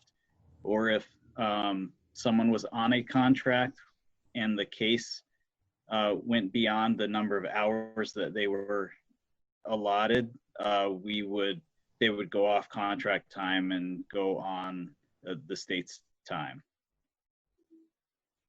Also court follow-up, any cases that would have court follow-up, whether it's criminal or traffic court, would end up back on the state's time as well. That's not billed to the town. Thank you. Chris, do you have a question or a comment that you would like to make? Nothing. I'll make a comment. I said How about Mike? I was on the board when we switched over. And one of the reasons we did switch over is we were having a lot of break-ins in town. And at the time, the sheriff's department didn't handle criminal cases.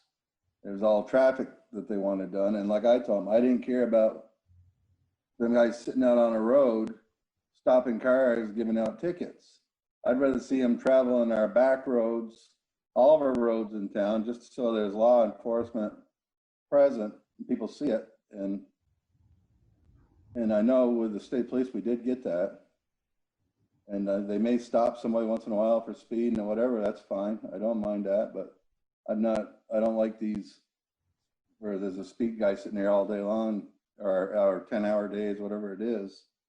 The 10 hours just stopping guys for tickets, because I know the town gets reimbursed. I don't care if they get a dime back, as long as there's somebody traveling our roads in town to make their presence shown. I think I think the stuff for the break-ins went down once we started doing that. And I mean, they've traveled, I see them on a lot of different roads. So, you know, I'm not saying I'm against the sheriff's department or don't want them, but I've been happy with the state police with what they have done, because just like he says, if it turns into something criminal, they come out on the state's time then. They might be riding on through, they see somebody breaking into a house, they're gonna go after them for breaking into your house. Or if you happen to be in your house and the guy's trying to rob you. I mean, like I said, the sheriff's department might have changed a lot compared to what it was back then. But I know one of the selectmen asked at the time, what would we do if we called it? And he said, shoot the guy, so. Mark? Just make sure you kept him in your house. Mark, can you respond, please? Mark, can you hear me? He's on mute. I lost my Zoom screen. It disappeared when I was trying to open my calculator, and I didn't really mean to try and click my calculator, but that's what happened, and then I couldn't find Zoom. So at a moment. So to answer your question, Mike, we'd have no issues providing rural patrols. When we did have a contract, we frequently patrolled South Newfane. We frequently patrolled Williamsville.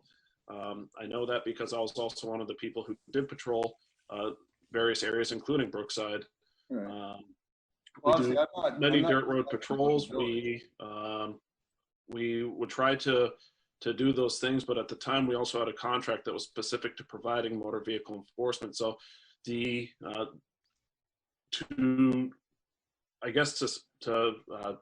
put simply, if the town asked for a contract where we're providing criminal and motor vehicle or other types of enforcement, we would do that.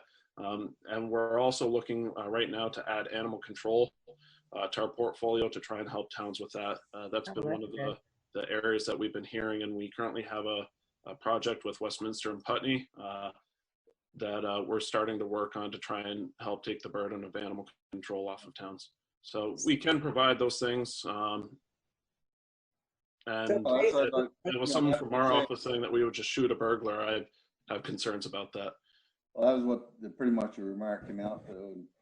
I mean, it was one of the former selectmen that asked the question. It wasn't myself, but yeah, we all know if somebody comes into your house, you got a right to protect yourself, no matter what.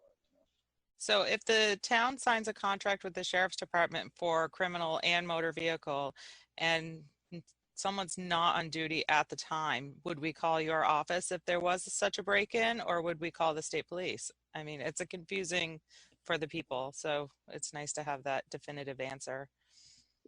So to make it simple, the way that we've worked it, I'll use the town of Vernon as an example. We have a contract for 40 hours a week in the town of Vernon.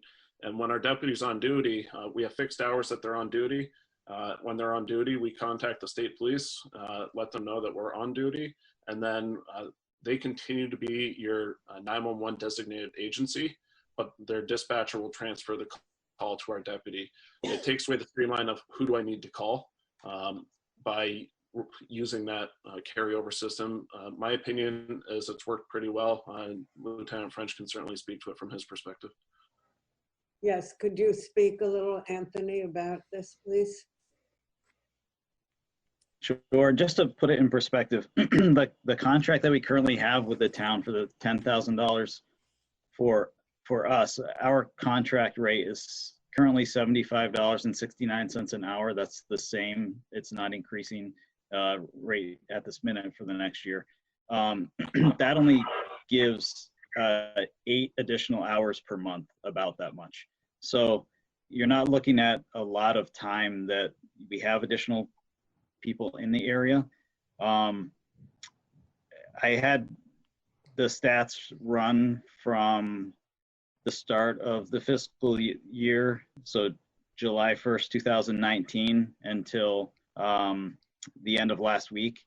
And you only had 1 burglary in the town of Newfane and 4 larcenies. So you really don't have a lot going on. Hopefully, I didn't look to see what that was for years past, and to see if that's been a change, but hopefully it's just some good police presence that you've had in the town. Maybe it's just good luck. So we have had some overnight patrols too, from 2 a.m. to 4 a.m. or so, off and on occasionally. I think that probably helps deter some of the criminal behavior as well.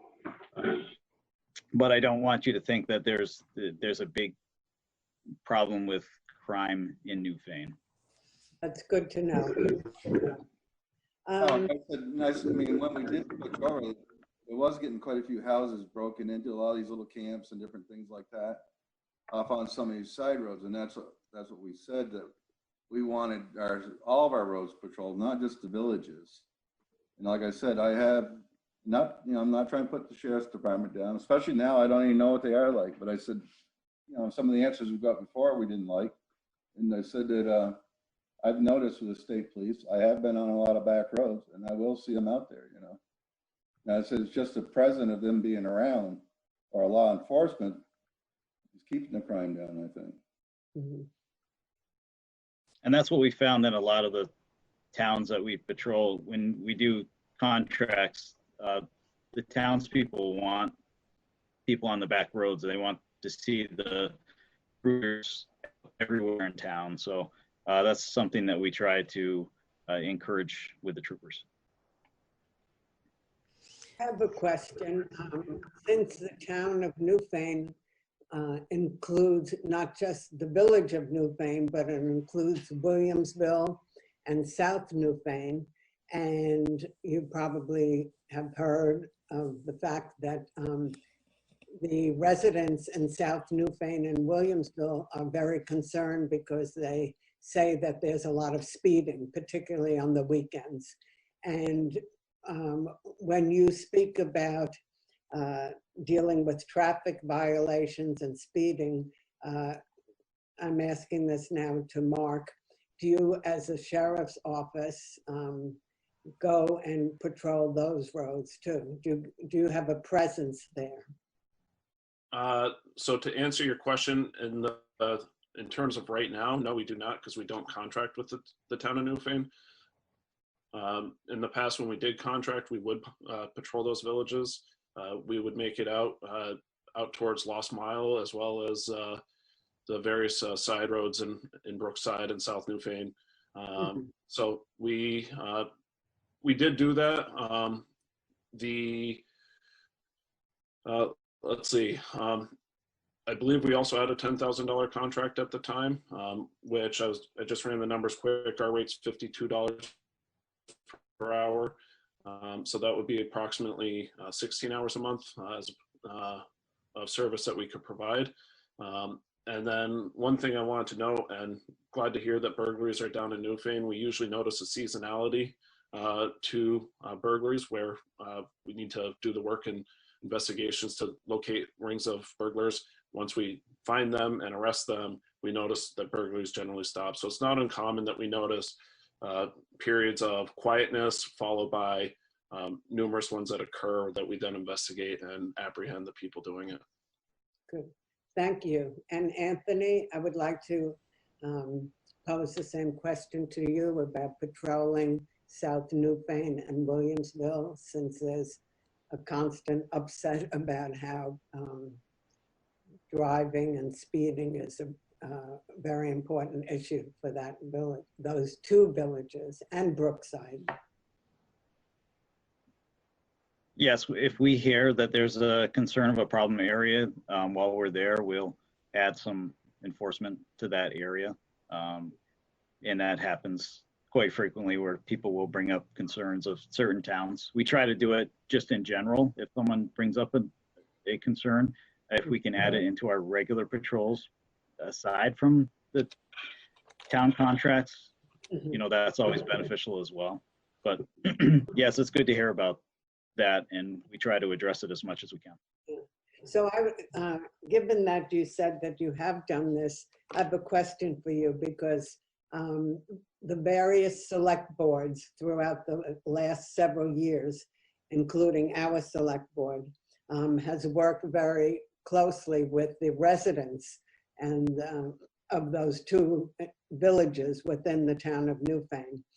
And so do you find that if you have a presence there that the speeding does slow down and cars are more apt to follow the regulations? Have you gotten any feedback from that? I honestly myself have not heard, but in general, yes, when we have a presence in a location, people are going to slow down. It's going to be temporary though. They're going to pick the speeds back up when we're not there. You really have to be in a location constantly for a long period of time before people really get the message. And if it's out of staters that are coming up on the weekends, they're not going to see the same reaction as local residents are going to see. Shelley, thank you. So my question is, a lot of people feel that it's the locals that are speeding at times. And so do you guys have any indicator of whether or not it's just the locals or if it's a combination or if it's weekenders, out-of-staters that are speeding? I don't have that information at the time. I could check with the troops to see what they see. We also have a speed cart we could put out. It just can't be in a 50-mile-per-hour speed zone. So we could put a speed cart out to grab some more data. It basically records the speed of the vehicle, the time of day. So it can give us some general information of when the traffic is the heaviest and what speeds they're going. It really helps as an enforcement tool to kind of pinpoint when the patrols would be most effective. That would be a wonderful tool to have on Dover Road. So I would ask Jay. Wait. Yep. Two of you were speaking, so we couldn't understand anything. Go ahead, Shelley. Go ahead, and then Angela, please. Go ahead, Shelley. Okay, I just asked Jay. I mean, Jay's been handling our traffic control with the speed signs, with digital speed alerts, and maybe he can say something a little bit more about you using a speed cart. I know we can get information, but I don't know if we've been able to get much information off of the speed signs that we have, the digital signs that we have. So the data off our signs is a little clumsy to work with. There's so much of it that it takes a lot of time to condense it down into a spreadsheet that's usable. We do find wherever we leave the signs, people tend to slow down. You know, even the length of time you're there setting them up, you can see people using the brakes the minute they see them. So it does work. If they have an easier system for getting some data out of it, that would be great. We did talk about getting a third sign so we can kind of keep them in the villages. And that's one of the things I've got on the bottom of my report I wanted to talk about tonight. But they definitely do help. So.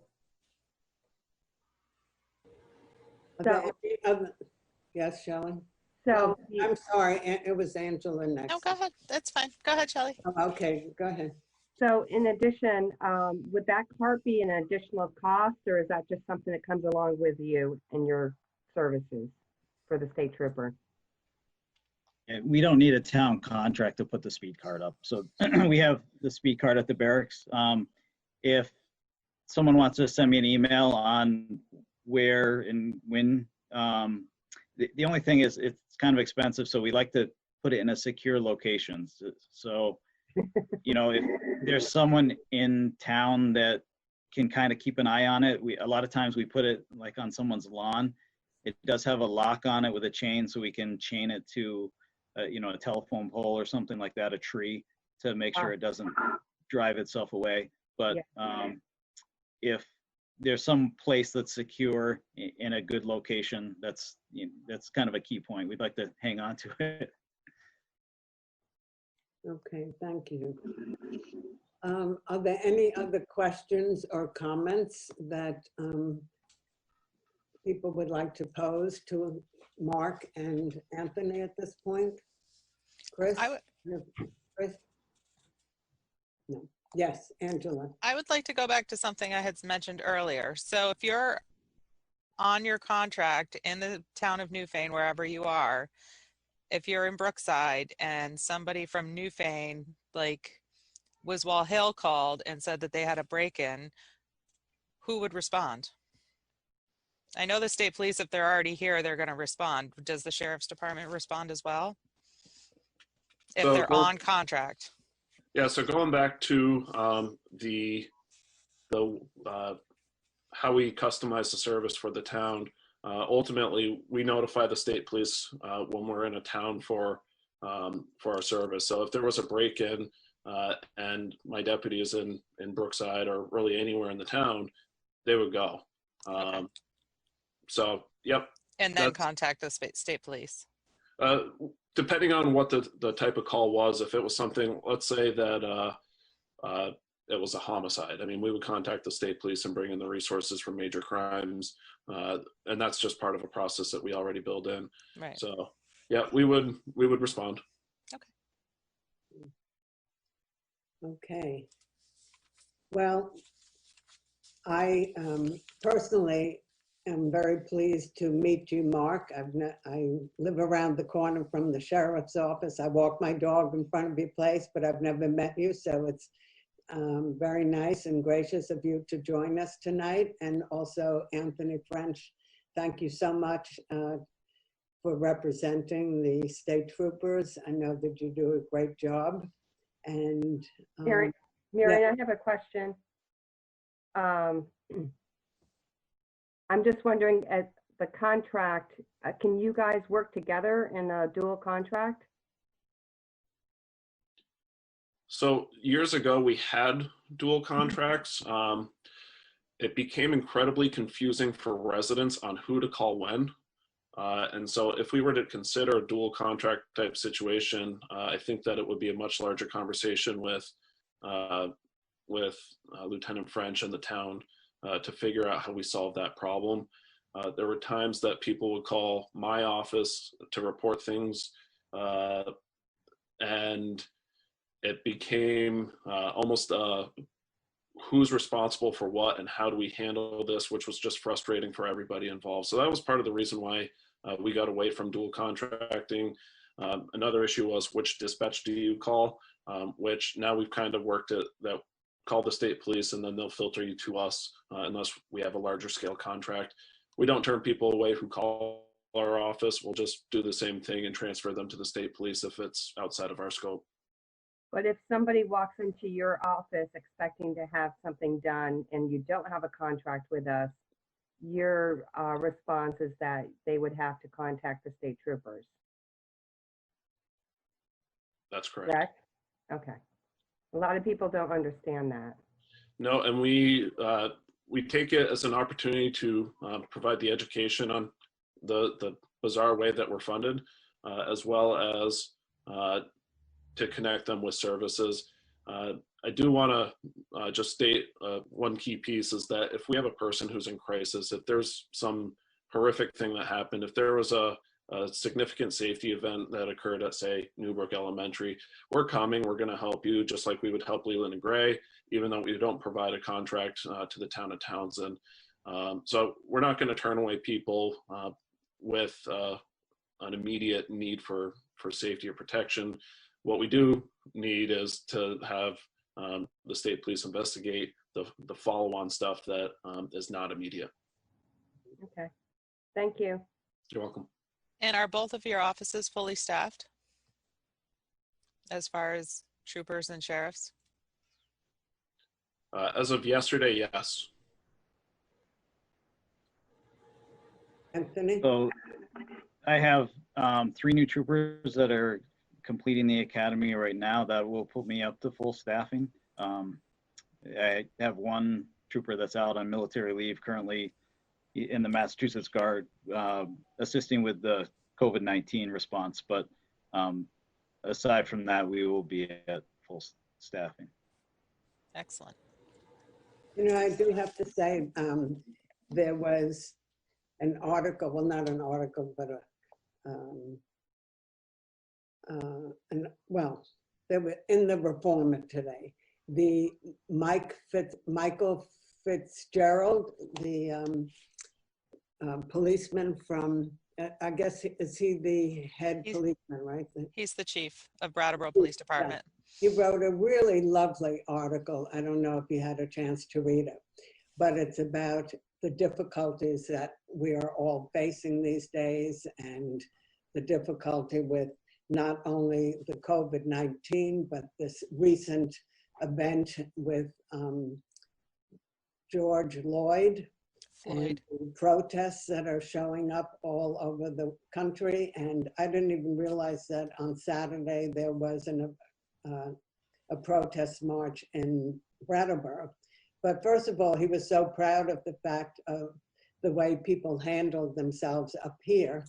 And secondly, he really spoke about the commitment that he and his police force have to be compassionate and to be empathetic to the residents, and they welcome people to come and listen to them. They have, I think they have meetings once a month over at the Works where anybody can come and get a cup of coffee, I've heard. And I I'm just speaking for myself, but I think it would be great if people from the sheriff's office or the Vermont State Troopers would sometimes join us in select board, where we would have a date where we could have an announcement made that to the residents that you would have representatives so that they can meet with you and, ask you questions or share their concerns. You're very important to us, and I really think I think that we would really gain a lot if you could do that once in a while. I can say we'd be happy to do that. We frequently participate in community events with a variety of agencies around the county for a variety of different reasons. Mm-hmm. We don't have as cool of a name as Coffee with a Cop, which is what Brattleboro PD does. Right. But I'm thinking like a snack with the sheriff or something like that, or maybe snacks with the select board and the sheriff could be something. I don't know. I'll have to talk to my marketing team, which, by the way, that's me. I did want to mention one thing just because it did come up and I didn't really speak to it. The Sheriff's Department does have 2 smart carts as well. We're looking at actually getting 1 to 2 more. And those are not provided at any additional cost to a town that we contract with. The only reason why we use them in towns that we contract with is because if I don't have a deputy driving to the town, then I don't have a way of paying for that person. So ultimately, if you contract with me, you have full access to the carts, and we bring those as needed or as we identify, and we're able to collect the data into a variety of reports so that you can not only get time of day, you can also see vehicle speeds and more. So we've done that, as well as traffic studies, and we've had a lot of good positive feedback from select boards trying to determine if speed limits are correct for a road, where there's issues, and try and not just give a quantitative but a qualitative answer to what your issue is. Thank you. I have one more question. As far as the contracts go, do you guys give us a recommendation based on some sort of an analysis of our area for the contract, or do you leave it up to us to say it's 10 hours a month or 20 hours a month? How would you handle that? Anthony? We leave it up to the towns to decide based on your budgets, because that's where it's going to really impact you the most. It comes down to how much extra additional law enforcement time you want to see in town. I did check the total number of cases per year, which you had around 261. So far, it hasn't quite been a year, 11 months, but you know, Newfane doesn't have a ton going on, but you know, it's a fairly busy community with Route 30 going up through it. So you have a little bit of attention there. So we don't want to, to impact your budgets by saying this is how much time you should have us in town. We want to leave that up to you to decide. Mm-hmm. Not much different. We certainly leave it up to the town to make a determination. I also like to qualify that with what the cost of this is to the taxpayer. We actually started doing the calculations for people based on what a 24-hour policing service from my office would be. This is for a town that was of a similar size to Newfane, slightly larger in terms of population. I'm not sure about the grand list. But basically for less than the cost of a home security service for 3 months, we would provide 24-hour policing. So what I would say often is that's ultimately what the cost of the taxpayer would be. But we recognize that the board is a representative of the taxpayer and needs to balance the cost of what it is to live in your community. So I can give you advice, but I also want you to make that choice. Okay. Thank you. Okay, is there any other comment or question that we have for Mark or Anthony at this point?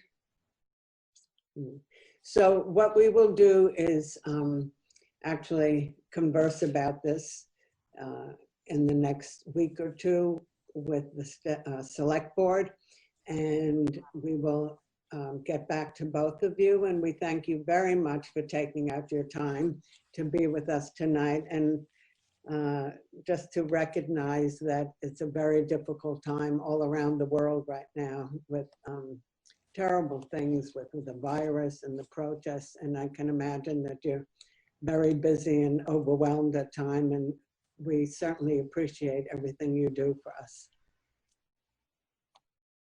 Thank you. Thank you. Thank you. And if you have any further questions or any follow-up, please feel free to reach out. Let me know. Thank you so much, and it was great that you came. Thank you, gentlemen. Thank you. Have a good night. You Okay, too. you too. Thank you. Okay, we are going to move on to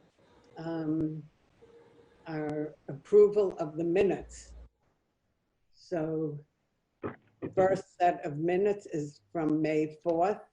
And if somebody can make a motion to accept those minutes, Angela? I'll make a motion to accept the May 4th minutes as amended. Great. Any second, please? Okay, Christopher, okay. Any conversation about it? All those in favor say aye. Aye. Aye. Any nays? Okay, the ayes have it and it passes. And so we move on to approval of the minutes for May 18th. May I have a motion, please? I'll make a motion to approve the May 18th minutes.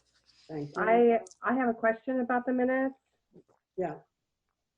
So where it's listed on, I'm sorry, I think that we have to make a second motion, then we can have a discussion. okay, Okay, so is there a second for approving the minutes?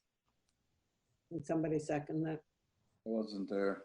Well, only 3 of us were there, so. I'll second it. Okay, so now, Shelley, you have, we have time for a discussion. Okay, so under the correspondence, where it's listed, you know, the different items that we had gotten emailed or mailed to us, it doesn't really explain what the correspondence is about. And my question is whether or not in our minutes that we should have copies of what those items are, or have a better description of what was discussed or what was read and how it was handled.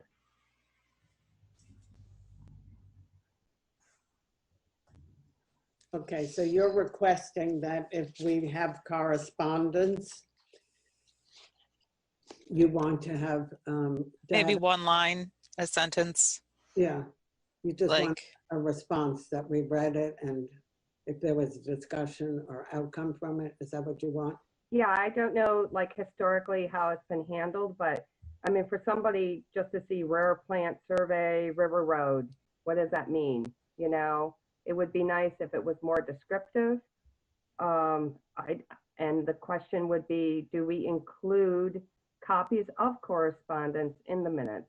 No, we don't. The correspondence is available for anybody to go and look at. You just ask Winetta to give it to you. It's open, not just select board, but to the general public. You want to see it, but we don't make copies of correspondence.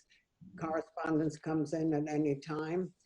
This week, unless there was some correspondence this afternoon, we don't have any correspondence this week. And so you asked about the past. I can only tell you when I don't know how you did it with Pete Van Loon, but I can tell you previously when I was on the select board, and maybe Chris and Mike can tell you too, the correspondence came in, it was read at the end of the meeting as it is now. And if there was a discussion about it at the time, questions or reactions or responses, it was spoken about, and then that was it. And then it was put into place that anybody could come and read it. So where is that place that people would come to read it, or is it? Winetta can show you. It's either, I think she has a file in one of the drawers and she'll tell you. She can show it to you and you can go and look at it. Okay, so there's like a correspondence file, it's not kept Yes. with the minutes? Yes. No, there's correspondence file by itself. Okay. Just go in and talk to Winetta about it. She'll show you exactly where it is. Okay, that's not my question. I'm just asking to verify that there's correspondence somewhere attached or available, and also to expand on the discussion on the correspondence, what we discussed about that correspondence. So I'd like to have this amended to reflect these 4 items as to what we discussed on it.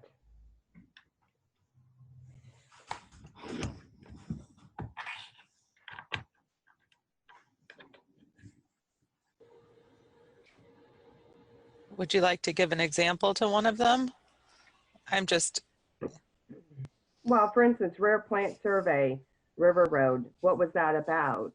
I mean, it's you need a more of a description, and also what we decided to do with that correspondence. That's our responsibility as a select board. So that should be detailed, not just listed.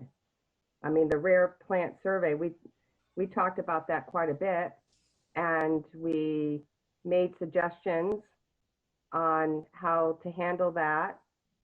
And I can't really recall what it was. And yes, there's a video and we could all watch it, but there's a lot of people who don't watch the video and they would rather see it in the minutes to be informed.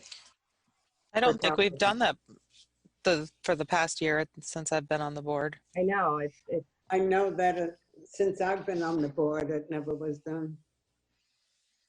But well, I'm asking that we do it and that we amend this minutes to reflect what was discussed. Would you like to be in charge of writing that up? No, I think we have an administrative assistant that could write that up. That's her job. So it's not my job. I'm not going to take that on.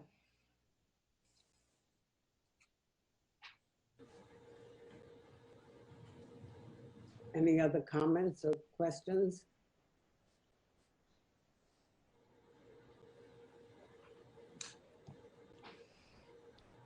Well, nobody else is responding. So I think right now, I don't think we're ready to make a decision one way or another. Right now, nobody else is saying anything. I make a motion that we add a description to this. I don't know why it's so difficult. I didn't say it's difficult. I'm just saying nobody. I'm just thinking about what exactly would need to be written. It doesn't need to be like the entire conversation. So is a 1-line sentence of the discussion enough? Yeah, an overview of what it is. Yes. But it doesn't have to be a paragraph. It can be no. Maybe who wants to do the rare plant survey, and that we said, okay, I mean, with questions, but we don't have to list everything. Because otherwise it's going to be, our minutes are going to be 10 pages long. I'm not asking for word by word. Shelley, I would like to say something again. Try to understand that those correspondence are there for anybody who wants to come into the office. They are not hidden away. They are there available for anybody. If you want to come in and review it, if my next door neighbor hears about it and she wants to go in, She can go in at any time. The correspondence of all meetings are on file. Okay, so let me make a motion that we add a description to the correspondence and we amend this set of minutes. Yeah, well, you made that motion already. Okay. We So don't no have. one's going to second it? I mean, it's a pretty simple thing. Only three at the meeting, right? What, Mike? There's only three at that meeting. I mean, Right. I don't see no harm probably adding a brief description. I mean, what kind of rare plants is there on River Road we're talking about? Mike, can you sit down? I can't see you. I see your arm. So I'm gonna stand for a while. Oh, okay. You know, It's hard to understand. I would second the motion if we kept it a very brief Yeah. description, because I don't think it needs to be anything more than one line. Otherwise, we're going to be reading a book every time we discuss something. 1 or 2 lines is not going to make this, there's still some space on this page, but we need a description of what it is to inform the general public of what we received as correspondence. It's and any on file. It's on file, Shelley, and they can watch the video and they can come into the office at any time. And what obviously we're feeling, because we haven't made a second to have this, is I just Angela seconded it if it was left very brief, as Right. to no more than a line or two. right. But it sounds like Shelley is not. You would No. rather have a longer description. Is that correct? No, that's Rather not than correct, one Mary. You're making more out of this, and it's. I'm not making more out of this. Okay, well, we've agreed it would be a line, a description of what One was. line. One line. Yeah, no more, Marion. That would be off. It would just be awful if it was more than just one line. But a brief description. And I would be more than happy to help Juanetta with it. Okay, any further discussion? So all those in favor of having a description of each piece of correspondence after each meeting, which is going to be on file anyway, but the description will be one line, and Angela has offered to help Juanetta. All those in favor of that, please say aye. Aye. Aye. All those opposed, say nay.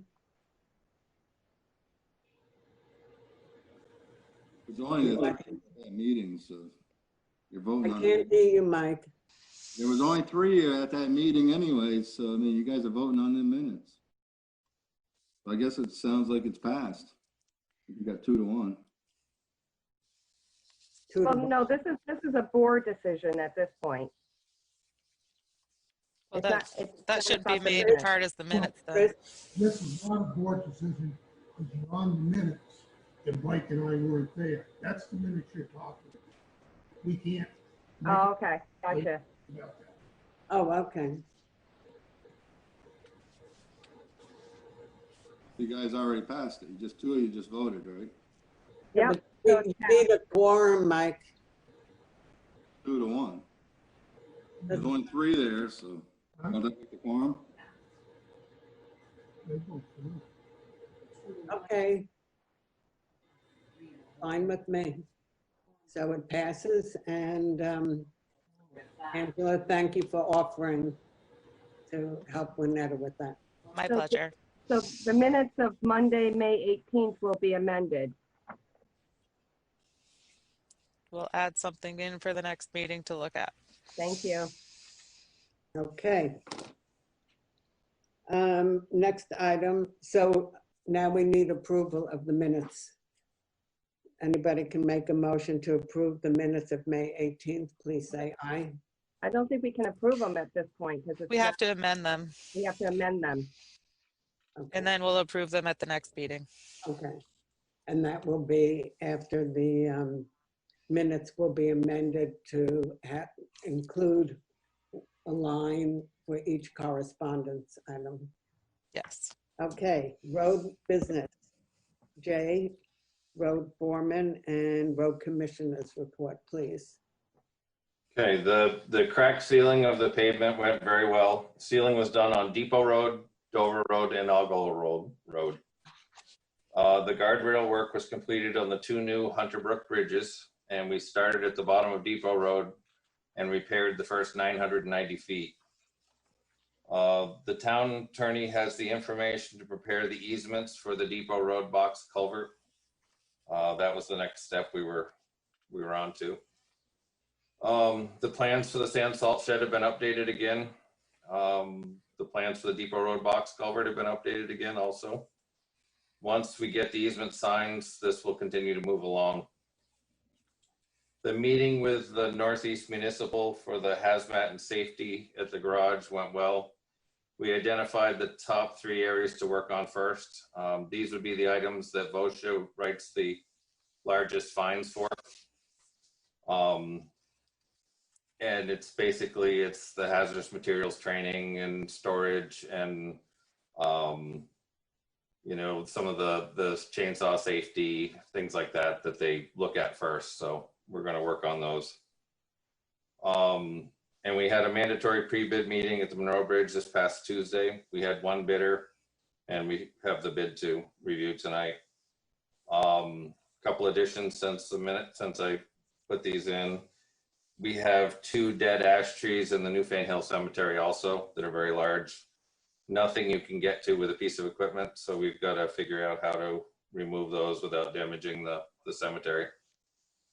Green up, over the last month, we've been accumulating bags, but we ended up with 110 bags and 3 tires. Wow. And our white lines on the pavement have held up well this year, so we don't need to redo them. So we had set money aside in case we had to redo them this year.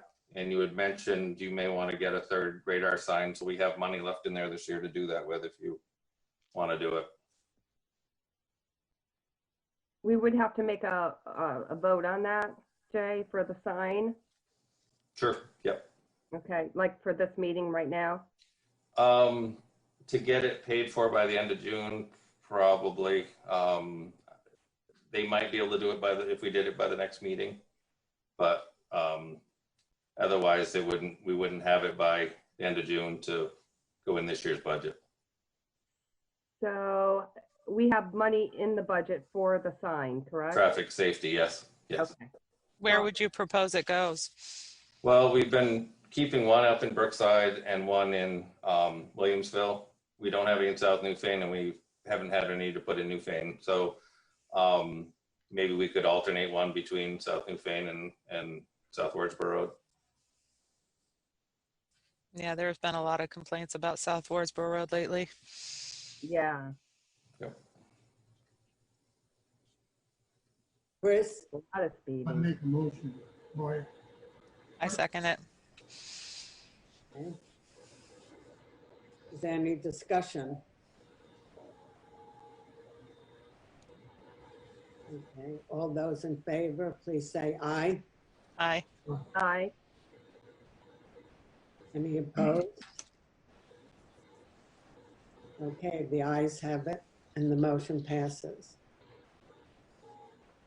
Other than that, the tree we had talked about last year, the trees in the Beetlestone Cemetery, the ash trees that are dying, we're still working on a plan to try to get those out of there safely.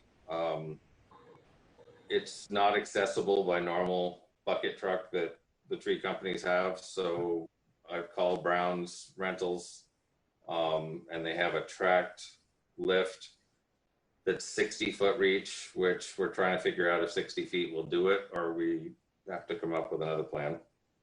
So that's still in the works. But now we've got these 2 more trees that Mark Gray pointed out when he was mowing on the Newfane Hill Cemetery. So ash trees are going to be a huge problem. We've got 1,400, I believe, in town. How many? 1,400? I believe so, yeah. We've counted them all, huh? We did an inventory, yeah. I got down by road of how many we have, and it's kind of scary. So I'll get back to you by the next meeting on how we're gonna try to get these out of the 2 cemeteries. So could you just say a little bit more about what the ash tree issue is? So the emerald ash borer is making its way around. I'm not sure that that's probably what killed it, because they claim we don't have it here, but all of a sudden the ash trees are really dying. It seems like more around the cemetery, there's 3 and possibly a 4th on Beetlestone that are looking like they're dying. The 2 up there in Newfane Hill, and I haven't even looked at all the other cemeteries.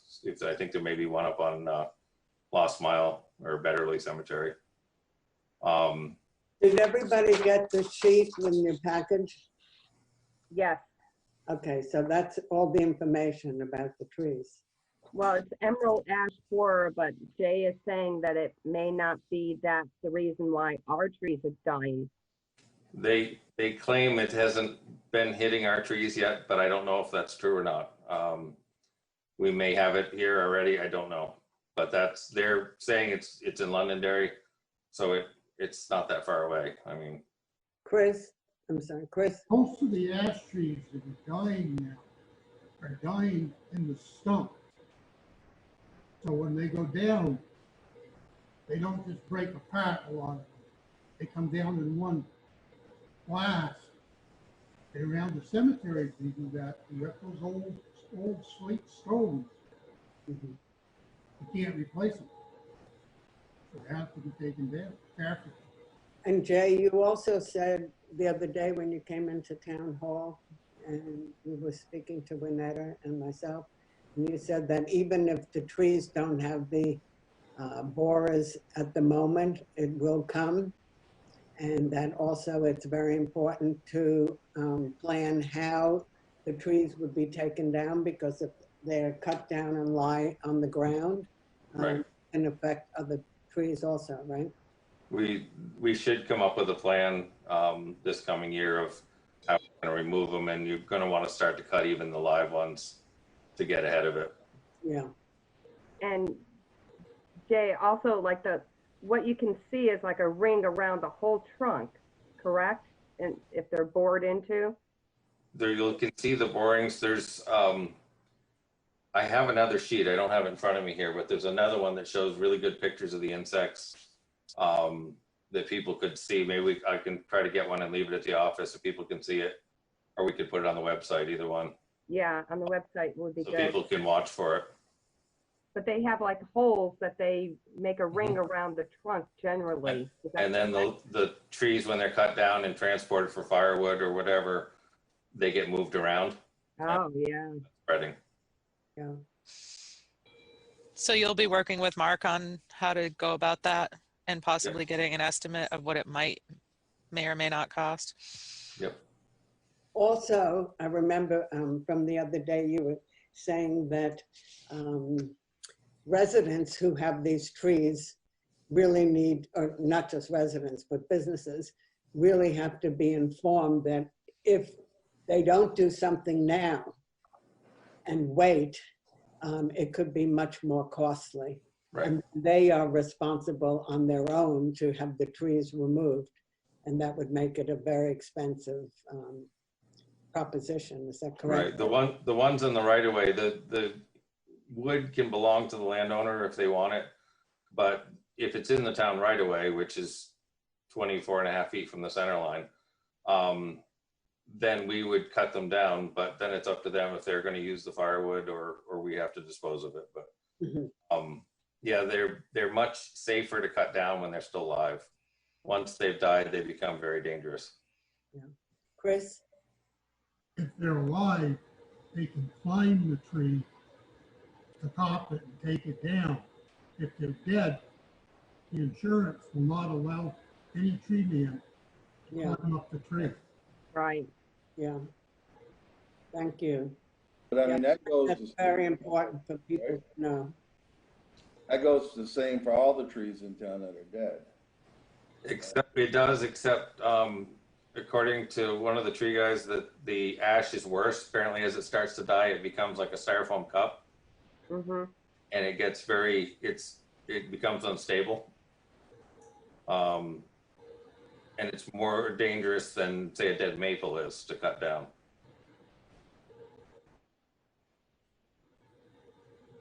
I mean, there's millions of ash trees. Oh, yeah.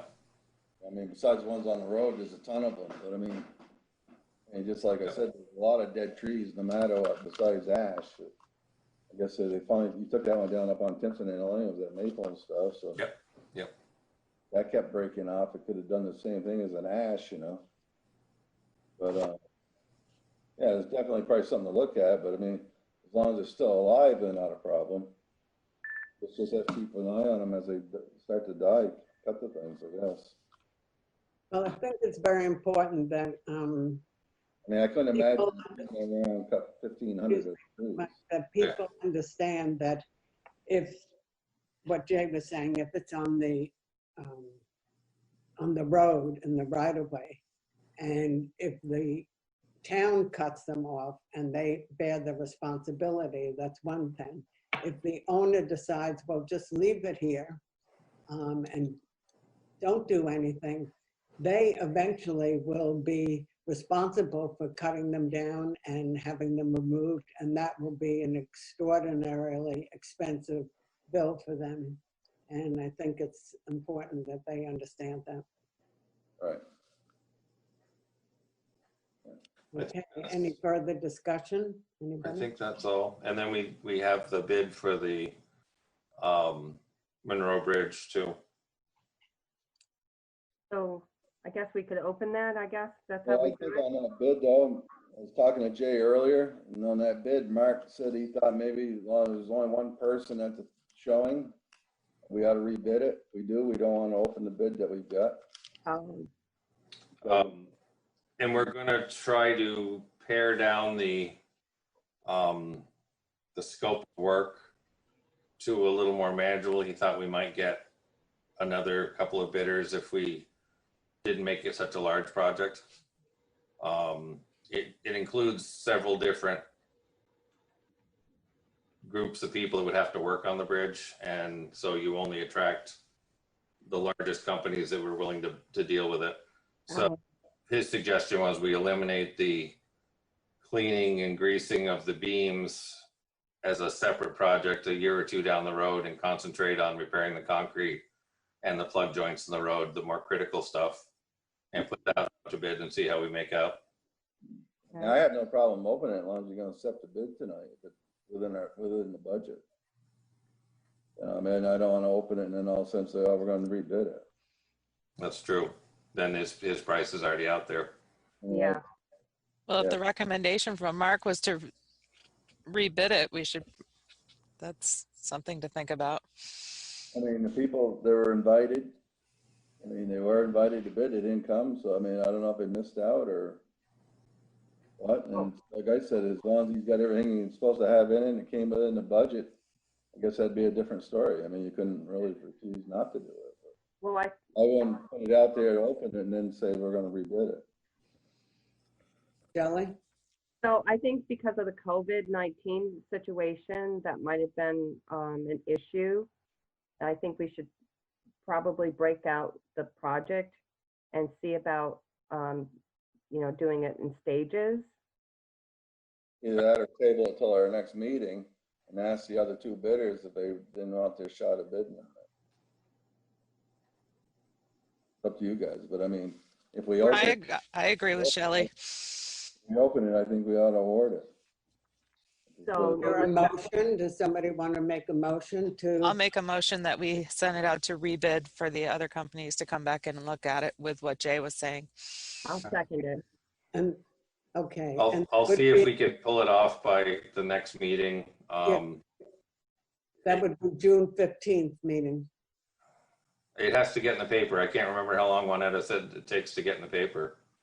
Where is Juanetta? Lost power.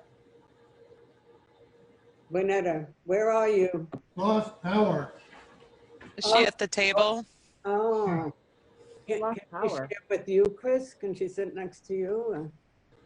She has to be 6 feet away and they both have to wear a mask. Oh, that's right. Thank you.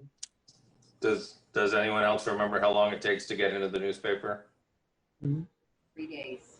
3 days. Okay. So if we do it tomorrow, maybe we can get it for the next meeting.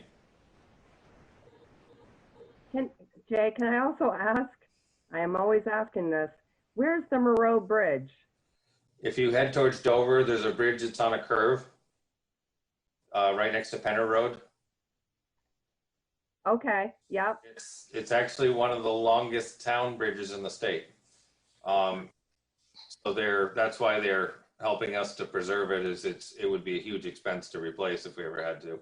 Ah. So they gave us the grant to help us work on it. So it would be an expensive one to fix and repair, and so we're trying to keep up on it rather than let it get too far. So. Okay, so can somebody make a motion that we wait? Chris? I just got one thing to say.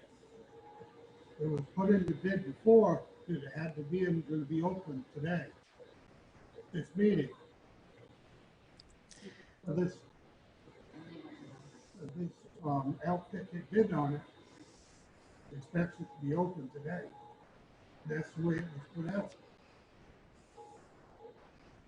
Whatever.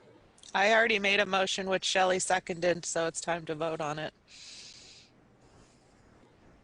Okay, all those in favor of postponing opening bids and also allowing other people to hand in their bids until our next select board meeting on June 15th, please say aye.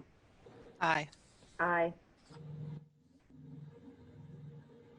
Mike or Chris? No. Well, like I said, if the guys knew what they were bidding on, as long as it didn't come in over our budget. With Chris, are you saying no? Nay? No, because we said it was. Mike, are you saying no?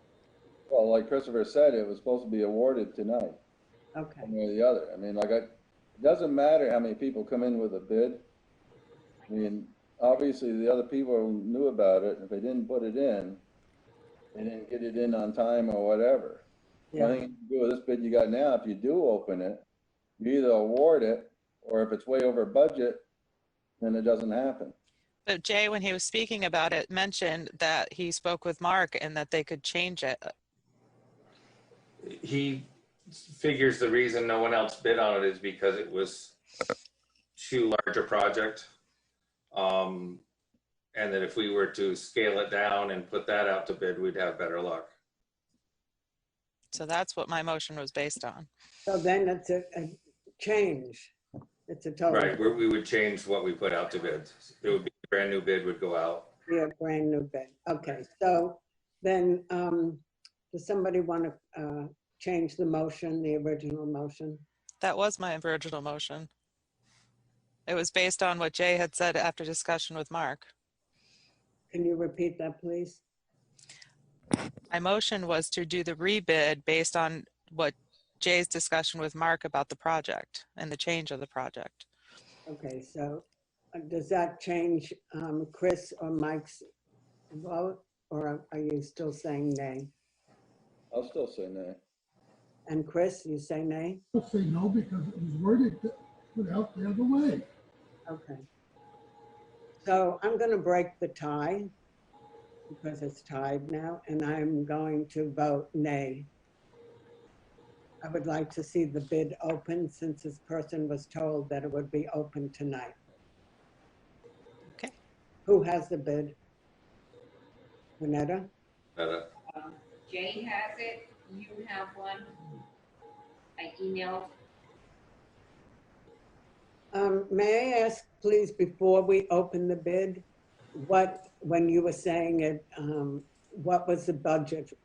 What was the top of the budget for this bid, this job? I believe it was 210,000. Hang on. I think we should know before we open it. Fair.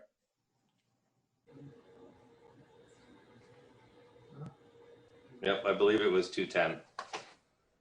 So that was our number that we were looking to be under? Yep. That's a budget. Okay. Okay. So, Renetta, do you have the bid in your hand? Or Jay? Yep, I've got one right. Hang on just a second. Okay. So do you want to open it and read it?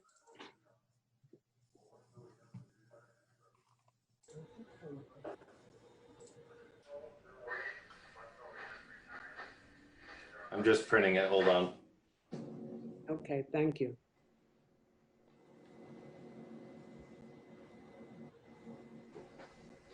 You want me to read it, Marion?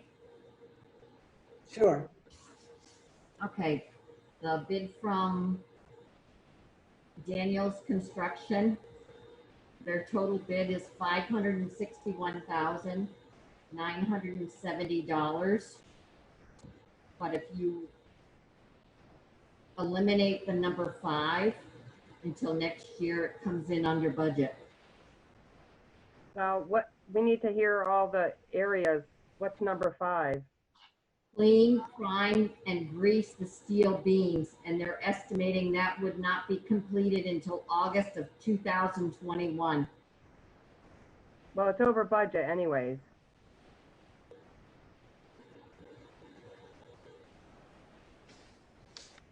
But if you eliminate that number 5, which is the 351,000 that puts it over budget, it comes in if they do the other 4 items on the bid.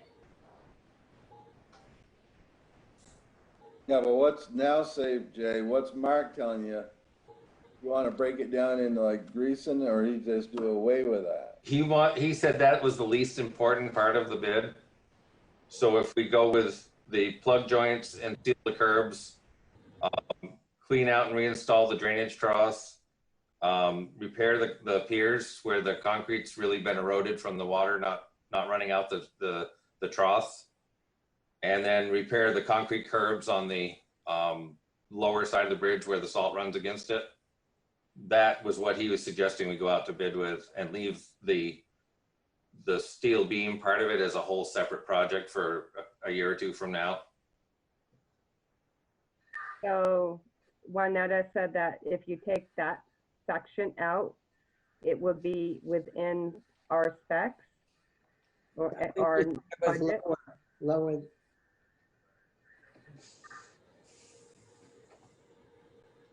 I think what we should do now, you've opened the bid, you've looked at it, give it to Mark to go over, come back with the recommendations. Yep. At our meeting, and we'll award it at our next meeting. He wanted that anyway. Huh? Mark wanted to see the bid before. Yep. Well, that's what I said. So we've opened it tonight, we've discussed it. Let him come back with his recommendations. He recommends that grease thing doesn't need to be in, and this and this and that. Get it down, and everything looks good to him. In our next meeting, we'll do the bid, award the bid. Okay. Do you want to? How do you want to go about it? If he wants us to rebid it, do you want to get that out, or you want to wait to the next meeting, or how do you want to do it? Well, when can you talk to Mark and show him? I talk to him tomorrow, I'm sure. So then, can you tell Juanetta and let Juanetta inform all of us? Sure. So, does that work for everybody? Chris? I think, if he's not happy with it, wants to go out to bid, we ought to vote right now for Jay to put it right back out to bid. Okay. Shelley? Is Mark from the state? Yeah, he's our V-Trans engineer. That they actually wrote up the specs for this bridge. And Yeah, have him review it. I understand now. they're giving us the money to pay for the majority of it too. Right. So it's a grant project as well? Yes.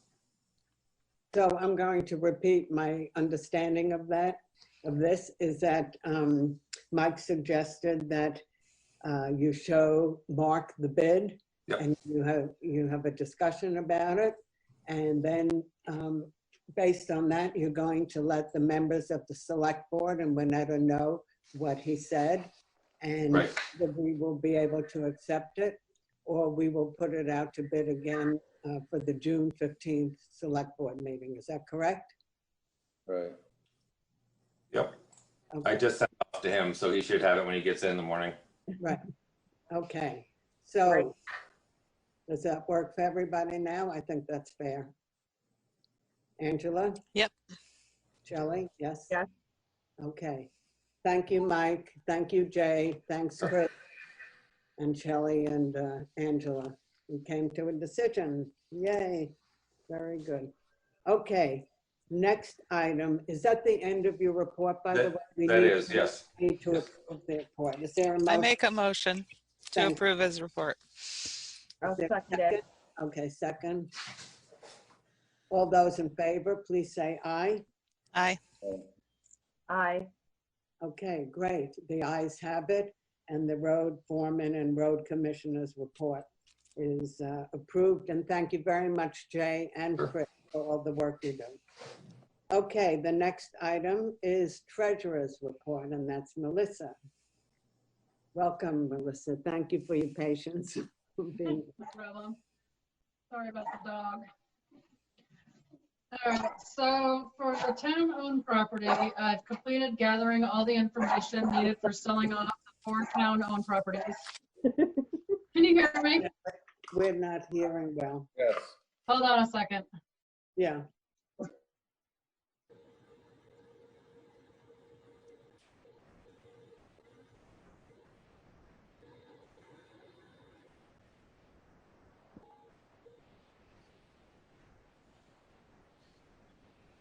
What's happening? Sorry. As soon as you started, he started. Yeah, the kids just came home. Okay. So I've completed gathering all the information needed for selling off the 4 town-owned properties.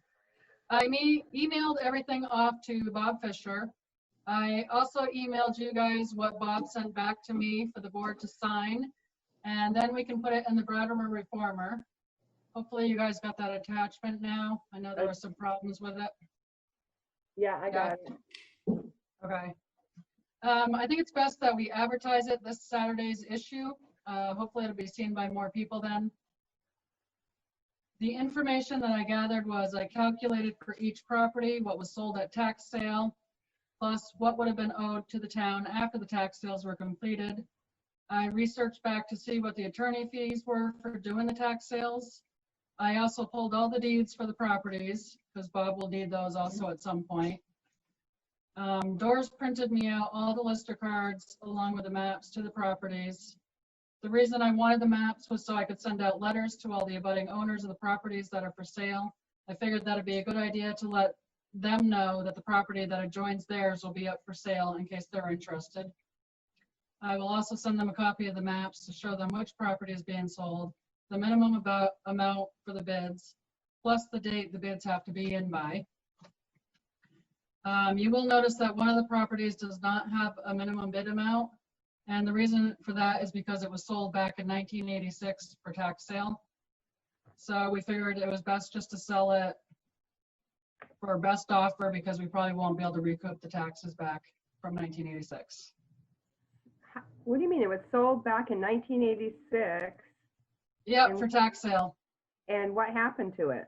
It's just been sitting on town record, I guess, for nothing, like the town owns it. Oh. It's never been put back on the books. Oh. Okay. The sealed bids will need to be in by July 6th for the select board to open them. Other than that, I've completed my Vermont State and VEMR's reports monthly. All payroll, accounts payable, and taxes are still being done daily. I'm going to start going through all my accounts, my reports to get things ready for close at the end of this fiscal year. I'll be making sure everything is balanced and doing my end of the year journal entries. Great job, Melissa. Yeah. Thank you. I have a question about the legal notice.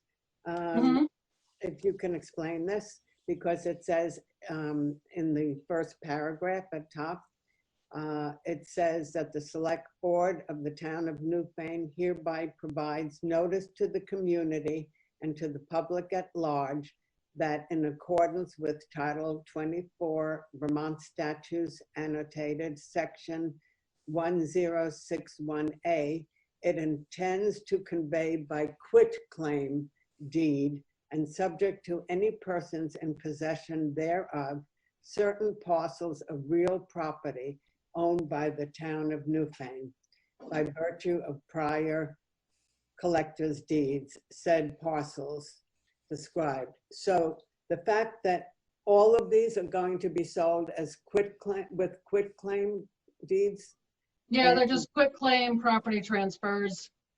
And it kind of means that what Bob's put in there is that when they buy the property, they get the property as is. So like one of the properties has the owner still living on it, or the previous owner, excuse me, because the town owns it now.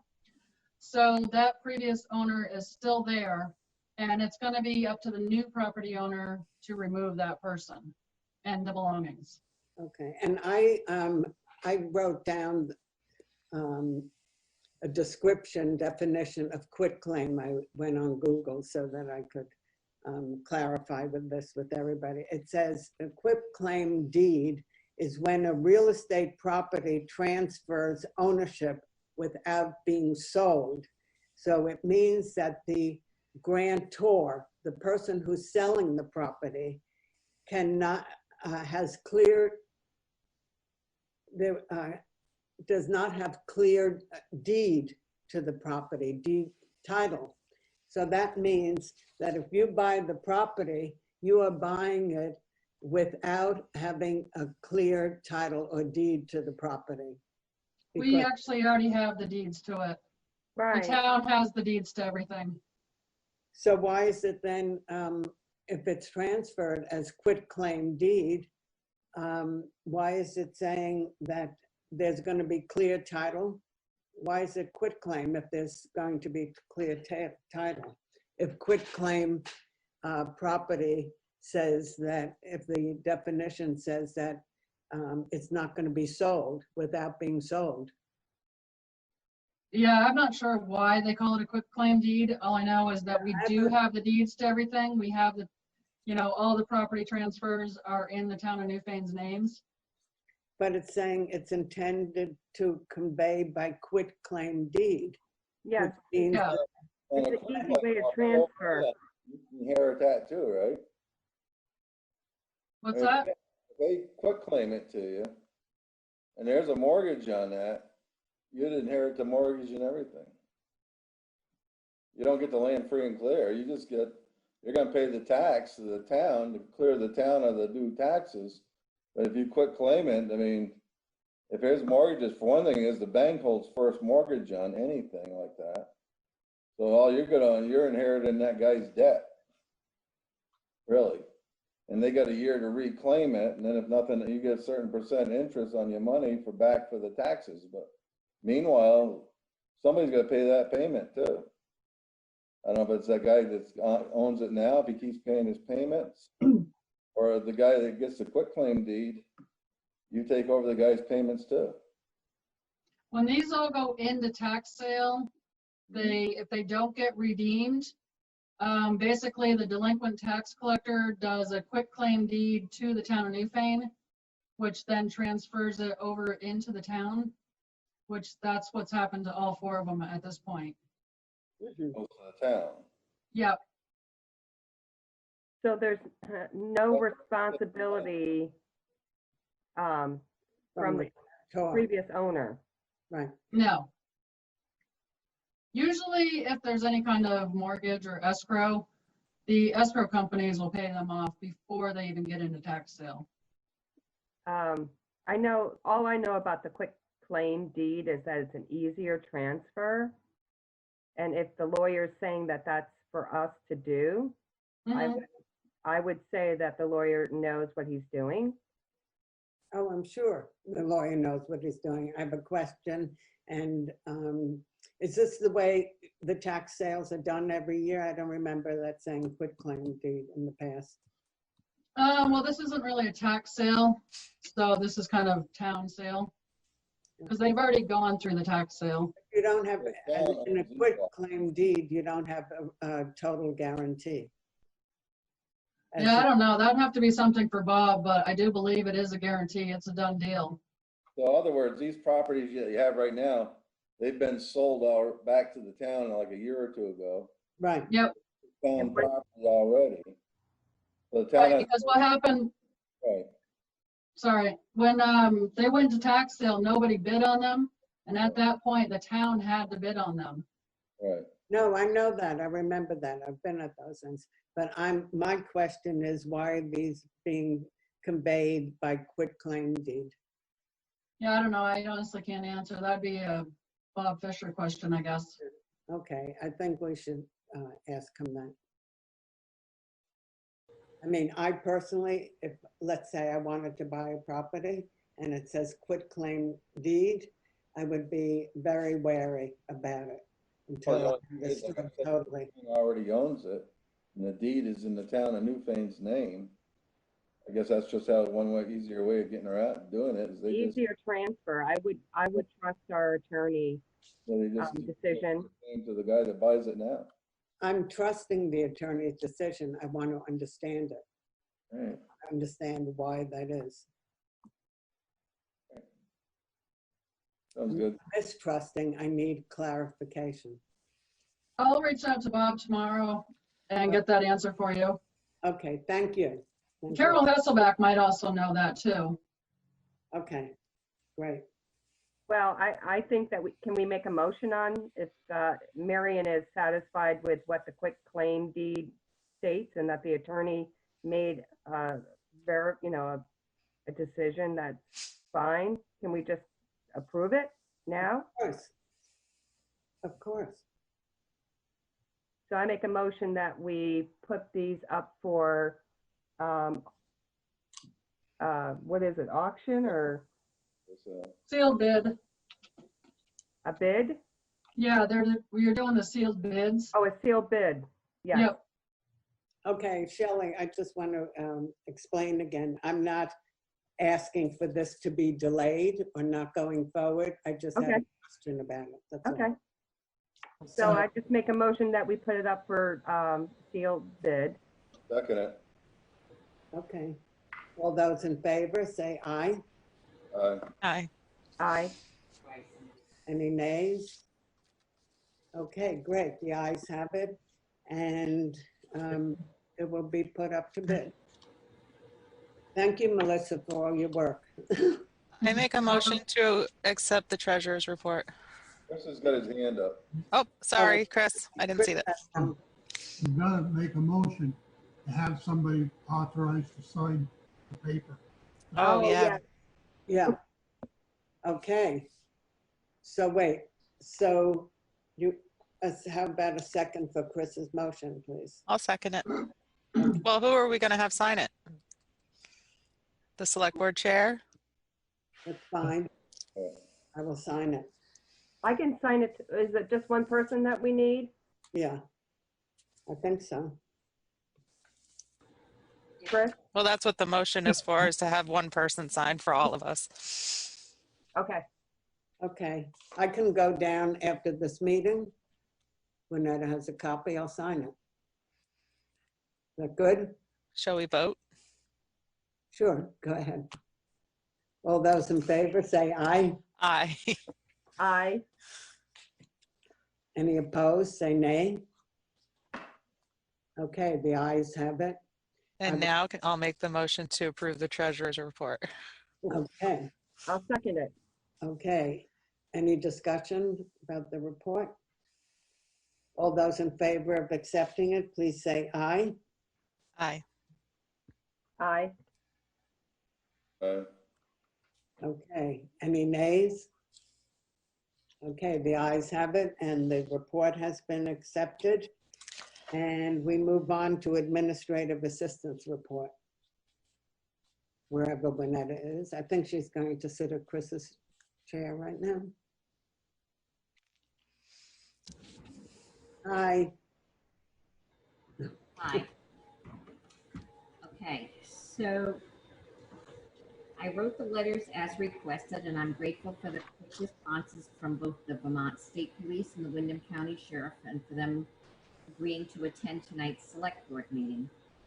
I've had several meetings with the select board chair to discuss policy, this week's agenda, and planning future agendas. Meeting with the road foreman regarding current updates and issues with the DMV registrations. The building committee had a brief meeting on Thursday, and research was done regarding permits and state regulations for the proposed 27 by 30 addition to the town hall. This is both complex and time consuming. the town could be better served by hiring a knowledgeable engineer to handle these permits and to be sure that the state regulations are followed. Or there could be severe financial penalties and unnecessary delays. And there's further information down on the agenda regarding the purchasing policy regarding the engineer. And one addition to my report, after Jay speaks with V-Trans and he informs me to let the select board know the results of the discussion, nothing can be done with that unless there's a quorum or a special meeting called until the next select board meeting. So if there's a discussion and a decision, at least 3 of you have to call a special meeting to make recommendations, unless you change it to follow V-Trans recommendations tonight. Okay? And then I used a half a day on Wednesday, the 20th, and a half a day Thursday as a personal day. Okay, thank you, Winetta. You're welcome. Okay, well, let's start at the top.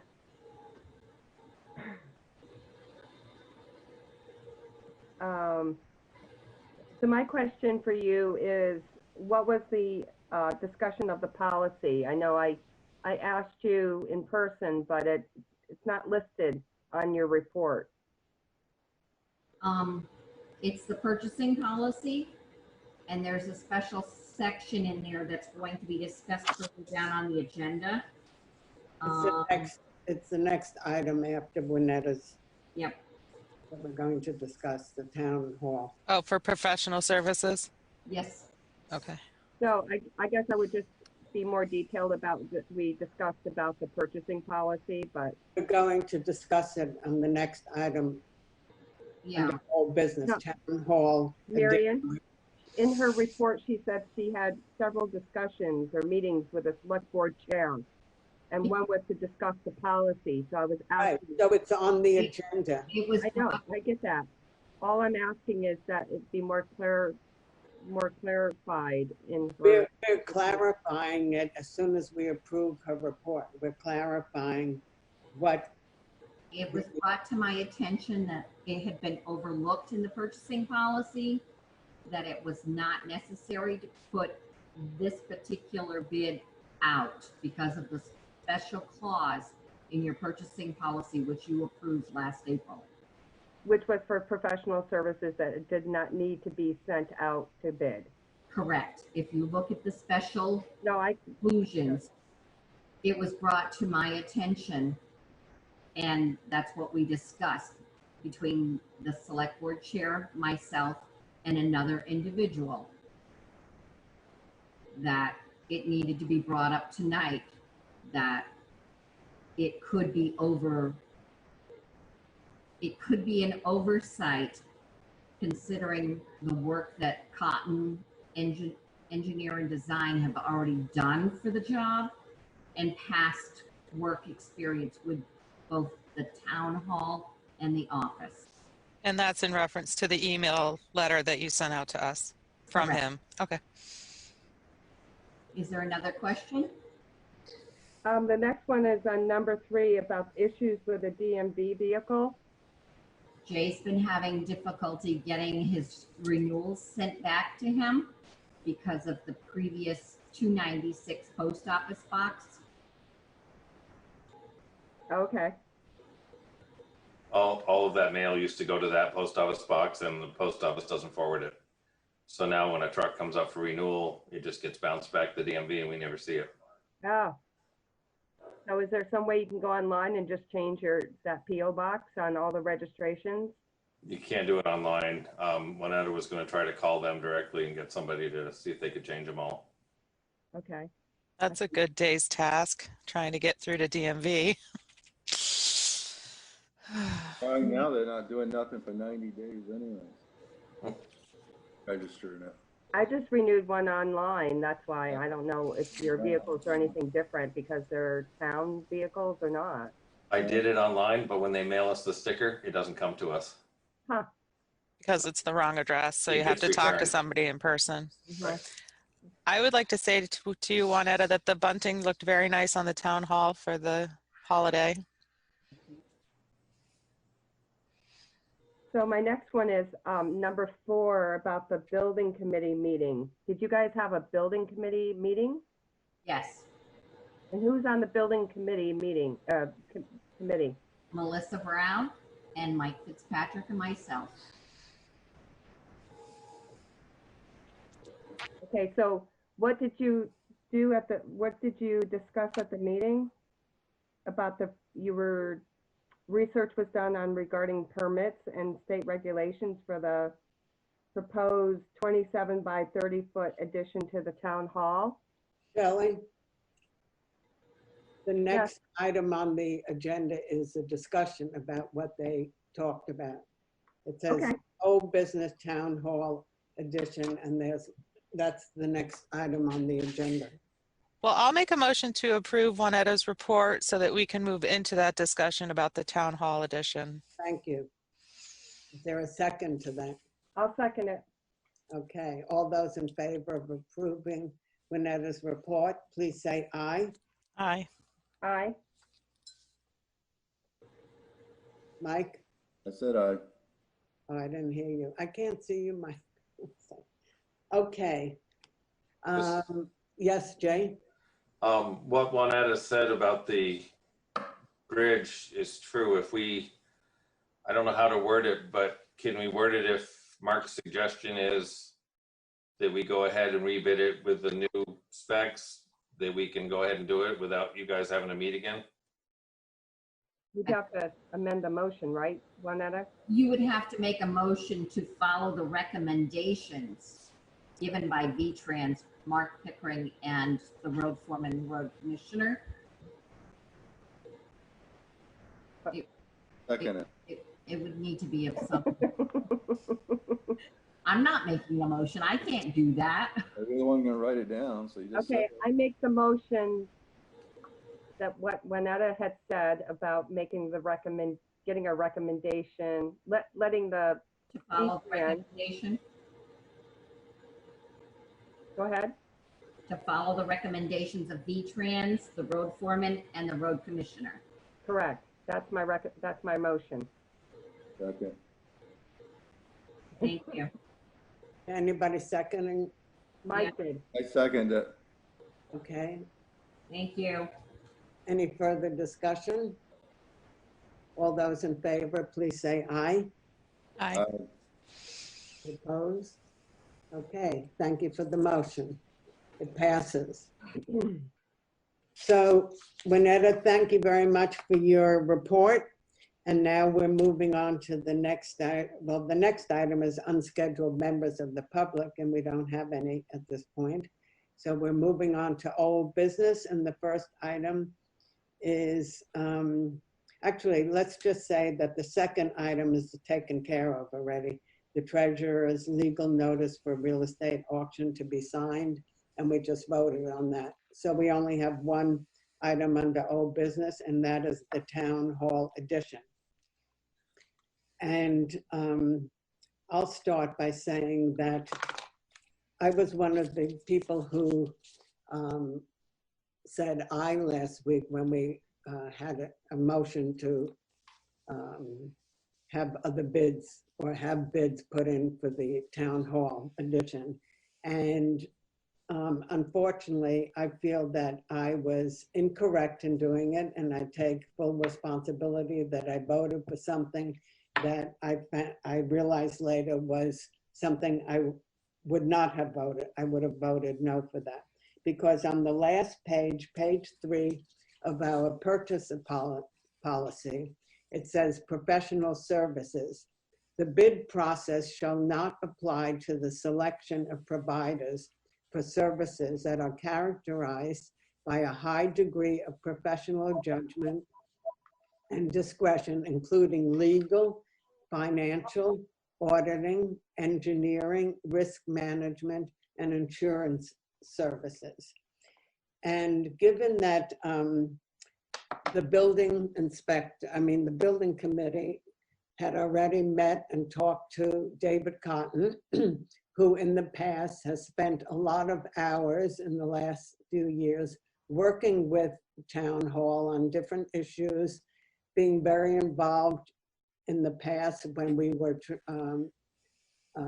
dealing with should we have a new building or not. David did a lot of work for us, and he is a member and a resident of the town of Newfane, and he is an engineer, and therefore that should not go out to bid. So that's okay. My thought is that let's back this up. When did the building committee bring anything to the select board for approval for design? Do we have that written down in minutes anywhere? No? It was back in December or January, and the previous select board chair deferred any further use or decisions until after the new board was selected. So what does that mean, that we didn't make a motion on it? You chose to defer it until after, but as far as going forward, but the building committee has still been meeting and collecting information and data. Okay.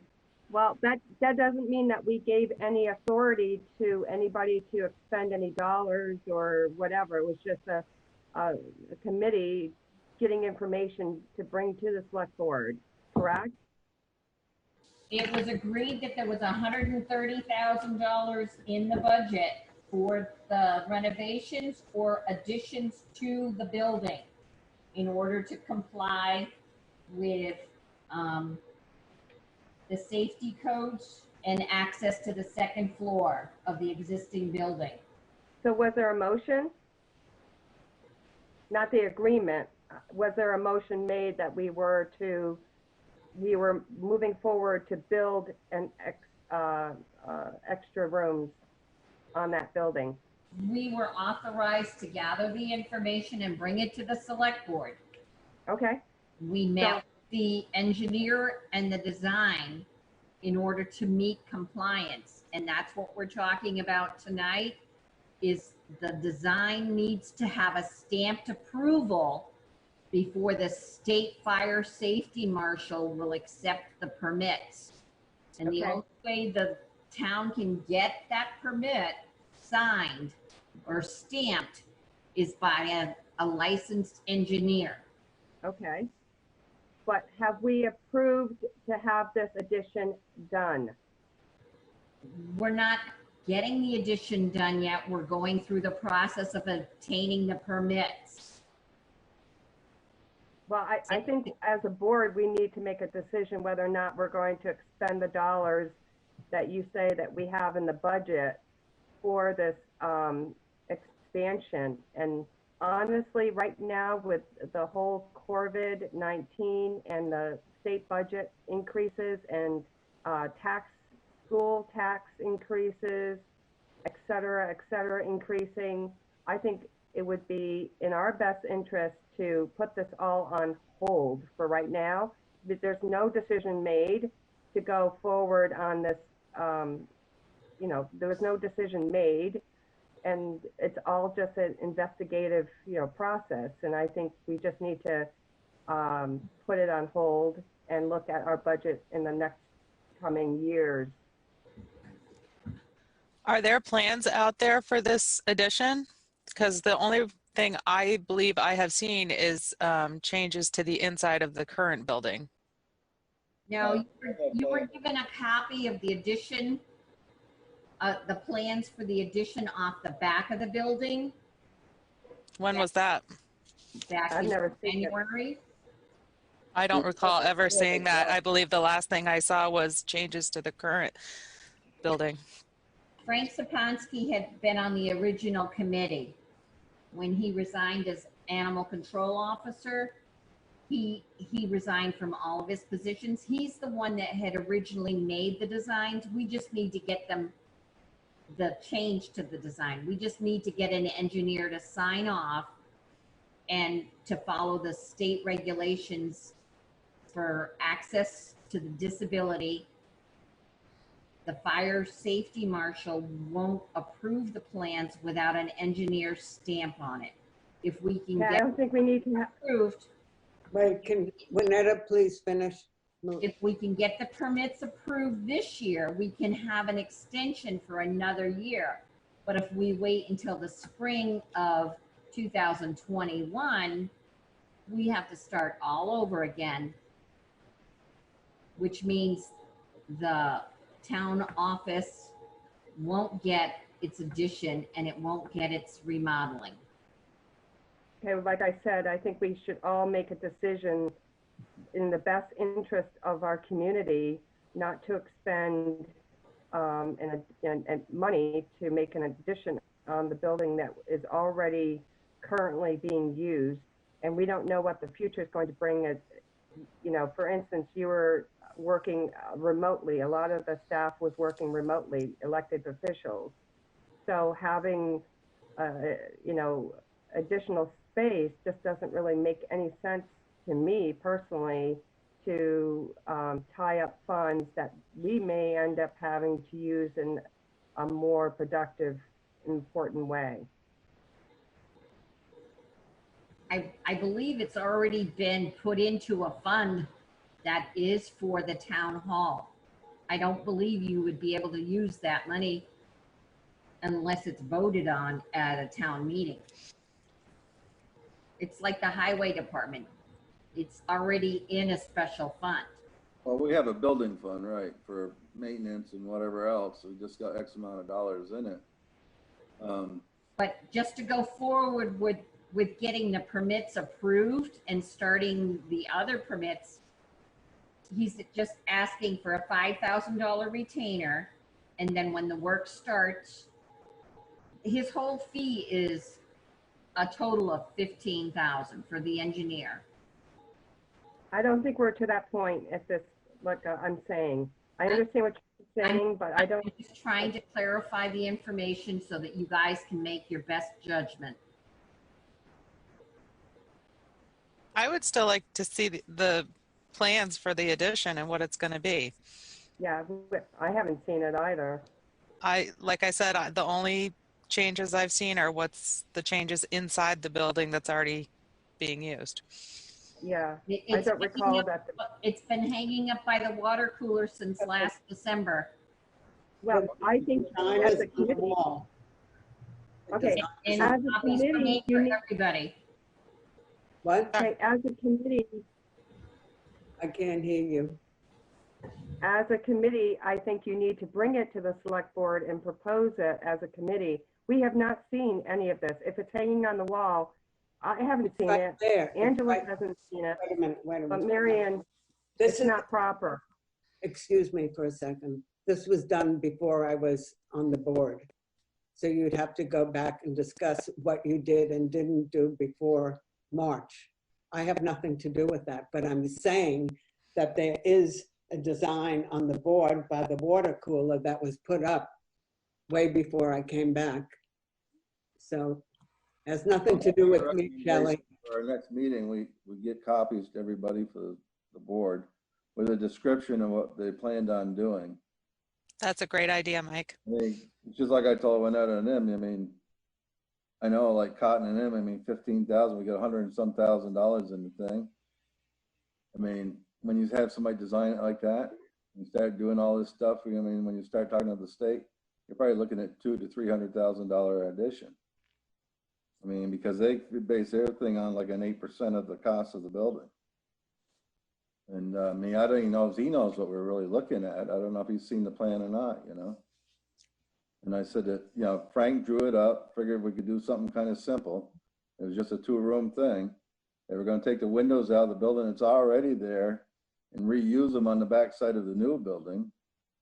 And, you know, I mean, and you know, what we did actually, when we talked about it one time, when I asked him to come down, you know, Bill Morris came down and looked it over as a carpenter and give his thoughts on what he thought of doing about it. We thought one time if we could have kept it all just pretty much into the town with what workforces that we have, we could have gone and done this thing for the $100,000 that we have in the budget. So who would be in charge, Mike, of getting all the permits and the things that are needed for a building like this versus when you're building a residence? I mean, I think that David Cotton has had a lot of experience working in Newfane. Oh, I'm sure he has. The WW building, the other little building next to the Fat Crow. Yeah. So why would we start with somebody new? If we were going to go through with this, why would we start with somebody new when David Cotton has the connections and the information and the knowledge of what's needed? Plus, he did a lot of work when a few years ago, when there was a concern about perhaps getting a totally new building, he was working on that with that building committee. I was not on the committee, but. Oh, yeah. No, I know what he's done. Marion? Yeah. We do a lot of work on the select board too for $100. Marion? I didn't hear what you said, Shelley. You interrupted. I said, we do a lot of work for the community for $100 a year. Or whatever it is. I don't even know what it is. I never collected it. I don't know what. But I'm just saying. I don't have a problem working with David Cotton, and I love all the work that he does. It's more so just the fact that I'd like to see the plans before we make any decisions. Of course. That's all. Exactly. Of course. I didn't realize that you hadn't noticed it on the No. book. Marion? Oh. Marion? Yes. Point of information, on October 21st, it was on the agenda for meeting room remodeling. What year? Which is that room there that we have seen. Right, but in the minutes of the meeting, better workspace environment, I'll just drop down to the recommendations. A recommendation to appoint a building committee and table the remodeling decision until budget season. Mr. Fitzpatrick made the motion, Ms. Huber seconded it. And then Ms. Huber made a recommendation to appoint Mr. Fitzpatrick as a point person to report back to the select board regarding the addition. That's great. But like I said, that plan that's hanging up by the water cooler is something that should have been sent to us when it first came in. I've never seen it. When was that plan? Started going out over, hold on, Marion. We started to go over this whole thing, and all of a sudden this COVID-19 thing comes up, and everything's been on goddamn hold. And we've been on this thing. We haven't really done much with the building thing. I mean, yeah, we got the thing. Frank got mad because we didn't give him the raise thing anyways. He quit as the dog catcher plus the building committee. So I left the three of us. So, I mean, it's probably been one of the last things on my mind till just the last week or two when they started talking about it again. But it's, you know, I just think, I mean, all it is a shell out there. There's no water in it. We're not doing no bathrooms out there. We already got the bathrooms. I mean, it's a shell with some electricity and a little bit of heat out there. I mean, why we gotta go, I mean, it's, I think 15,000 is quite a lot just to draw something up to get a stamp. Maybe I don't know why they couldn't stamp a set of plans that we had, maybe get the plan, draw it up and stamp it, I don't know, but I mean, it's quite not a real big addition. I mean, and it's getting, I mean, like I said before, is once you get that all going like that, you're looking at it, we don't have enough money in the budget to do it, you know? Yeah. And Mike, first of all, I totally agree that, I'm talking, Shelley, I'll call on you when I'm finished, okay? I totally agree about the COVID-19 and nobody's really been thinking about much else. But I was not on the board last year, so I'm interested in knowing when you formed a building committee, did you at any point meet with David Cotton? I wasn't around, so I don't know. No, we have not. What? Not that I know of, not yet. I mean, it's been a phone conversation, probably just recently. Melissa? David Cotton actually came into the office, I don't know, maybe 4 or 5 months ago. And he was drawing up some plans and just making recommendations and getting some estimates on cost. And I think Pete Van Loon was here at the time. He was drawing plans like on changes on the inside of the whole building and everything, right? He did both. He did plans for the inside of the building, or not really plans. He just kind of, I think, drew some things out and suggestions. And then he came back and he met with Juanetta and I about some options to build outside of the building and do an addition on. Okay. The only plan I see now on the outside is what Frank drew us up. Yeah, that's the only thing I've seen too. Shelley, what did you want to say? I'm just saying that we don't really know what's going to happen regarding people's, people have been hit financially. Yeah. And right now, building anything to the building, adding anything to the building, I think is just beyond reason. I don't think the town people would be real interested in having us build office space. Angela, I thank already you. made a recommendation to bring the plan to the meeting next time and go over it a little bit so everybody sees at least what we had for footprint drawn up. I second that. Okay. Juanetta, when is the deadline for the permits and such? Is there one? No. Okay. Because they're also talking that we may have to get what he said too, from what you got with your conversation, this may end up having to go to Act 250, right? Is that what he said, Juanetta? I'm sorry? When you had talked to David this last time, besides him, we may be looking at an Act 250 permit for doing this. Yes. And when we start talking an Act 250, we're talking a whole new ballgame now. Oh, yeah. I mean, we're not, like I said, that $100-some thousand is not even a drop in the bucket for it.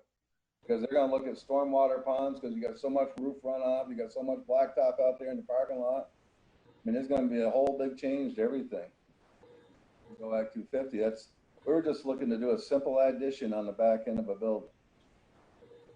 Okay, so what I'm hearing now are two requests. One is that the plans that Juanetta was referring to and that's on the wall should be made available to all of the select board members by next meeting. Yes. Copies made.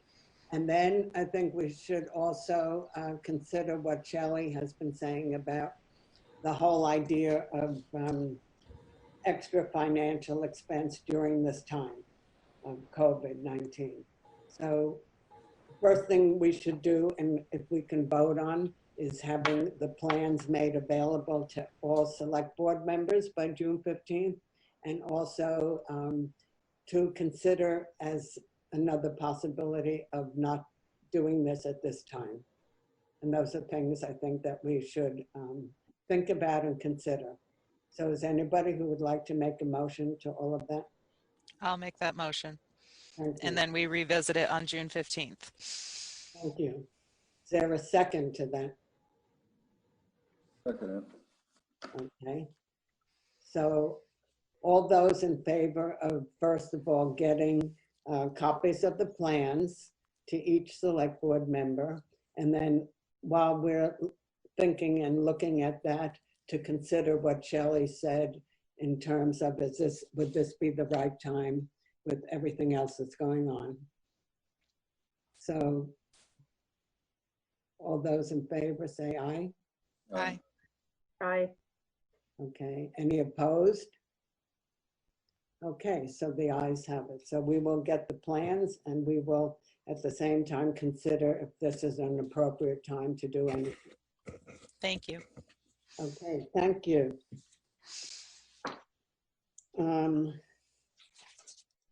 Next on the agenda is correspondence. Oh no, I'm sorry, new business is select board use of town attorney.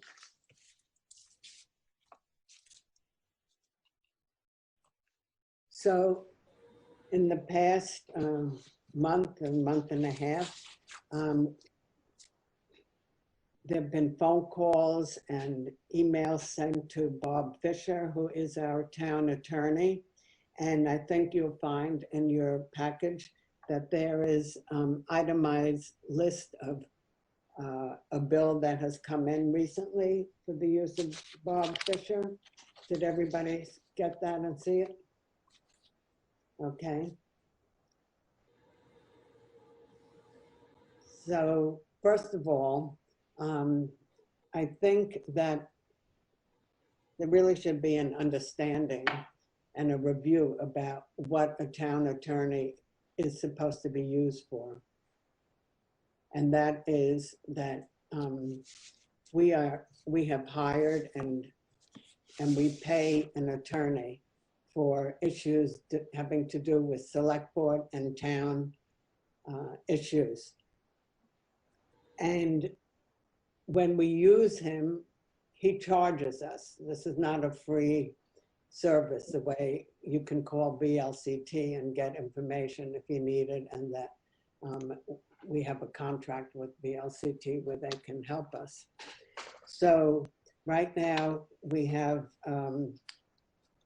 a fee due for $1,236, and Melissa, you have said that we are over budget in that line item.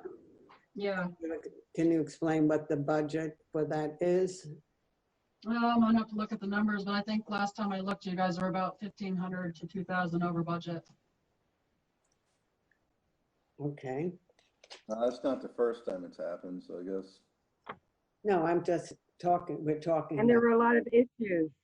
There were a lot of issues around the school property that drove that over the budget. Around the Yeah, school. there was a lot of issues regarding the town and or the school stuff that did jack it up there. So I don't know what you're saying, Marion, but let me just reiterate about some of the expenses that would not have been incurred had certain people had controlled themselves during certain instances. Well, Shelley, I disagree with you on that. And we each have a right to explain our thoughts and opinions. So I appreciate your saying what you did. Well, I don't know why you're bringing it up. That's the question. Why am I bringing specific it bill? up? Why specific bill? You just brought it up.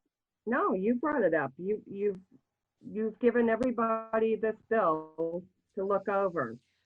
Well, there was a certain email, I don't know if I should mention this email, but it was brought up by a board member that the yearly stipends from each select board member should go back into cover the legal fees that incurred during personal matters. Right. There was an email sent out about And when you look at this particular bill, it mentions specifically 2 board members having contacted the town attorney regarding personal matters. I believe that's what I'm reading. That's just all I've noticed about this particular issue. So I don't have a copy of the bill, I guess. I don't know, you know what you're Shelley, talking. do you remember what you wrote to everybody? Shelley? I'm just, that's the basis of why this is on the agenda from my understanding of everything I've read. Shelley, you wrote an email recently saying that you feel that every member of the select board should use the stipends that the select board gets to pay towards Bob Fisher's bill. Do you remember sending that out recently? Of course, Marion, I did. Okay, so why did you send that? What was your thinking on that? Well, because I know what you're thinking of. So I think the fair thing is that you're the one who wrote it. What do you think? What made you think about that? The reason why I wrote it was because of the fact that you brought it up as a concern, as a cost. So to remedy it, it was a board issue, okay? It wasn't a personnel issue. I think we all should take the burden of the cost if that's an issue that you feel, because it's not coming from anybody else. And that was my recommendation.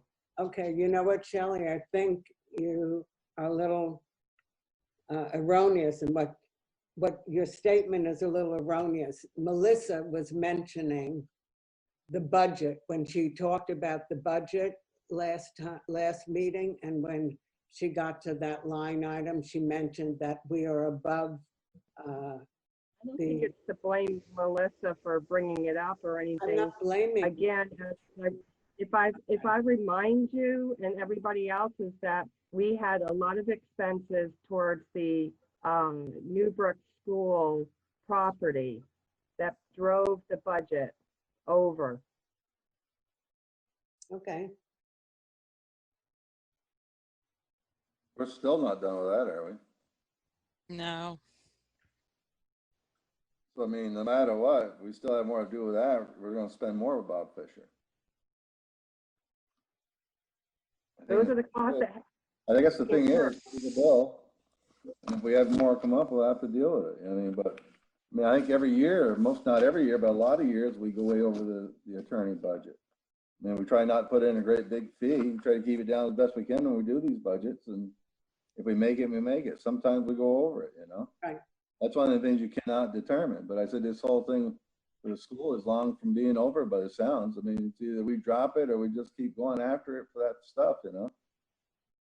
But I would say if you got a bill from him, pay the bill.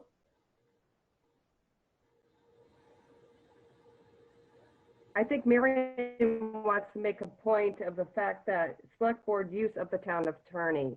So the VLTC has the recommendation that once it reaches a certain issue, it has to be handled by our town attorney. Yeah. They will not do it. I mean, if the town needs a little extra money, if I still got my $200, use mine to help pay him. Yeah, whatever. I've never collected it. I never have either, but I'm just saying. Those who are involved with it, you know, as a group, we can do it, or those who were involved with it, they should handle it if it's taking the burden off the town. But it was an issue that was out of control, and it was a lot of our issues.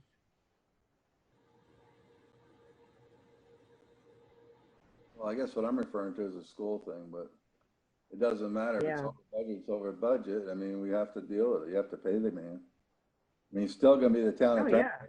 We're not at the end of the year yet either. And if that school thing isn't over, it's either you drop it or you continue on carrying on. We've gone this far with it. I think we should continue on carrying on.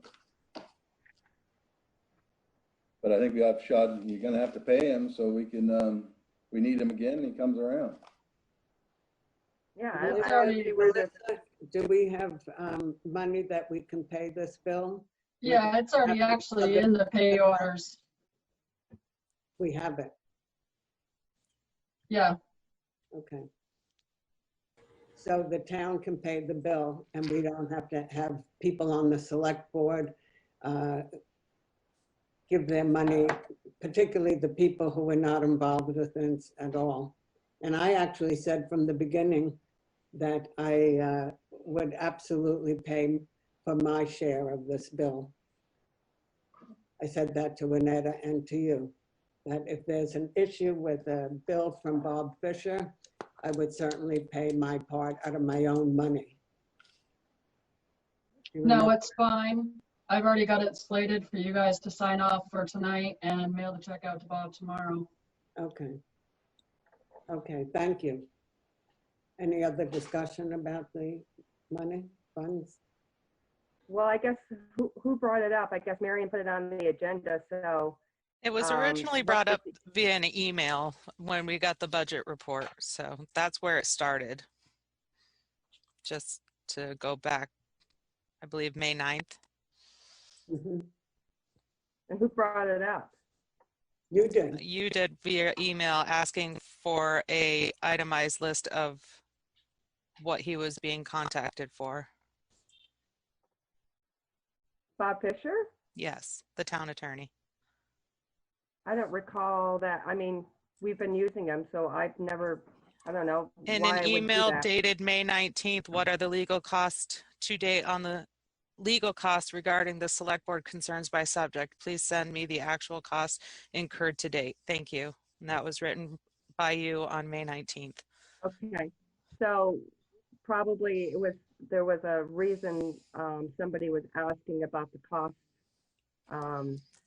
So Well, it started with Melissa's email saying that on that same date, just saying that she had attached a budget report for us all to look at and to please notice the legal expenses, just to give us a heads up as to what was going on as part of the budget.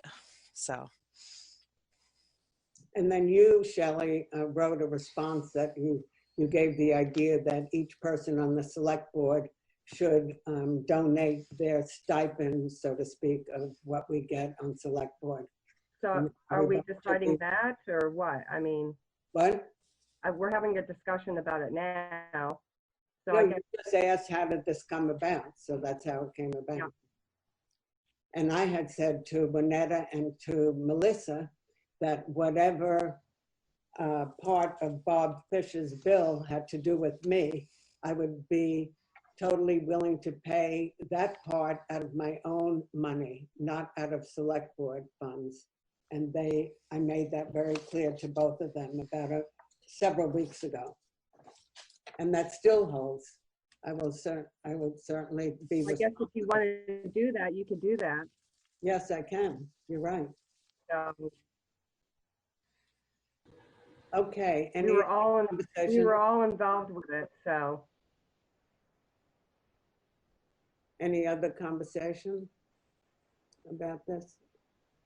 Well, is there something that you want to make apparent for the future regarding select board use of the attorney? Well, I think that everybody should understand that when you call Bob Fisher about something that concerns you personally, and I don't mean just you, but anybody, you have to understand that there's a fee involved. And but it wasn't in this situation, it wasn't a personal issue, it was a select board issue.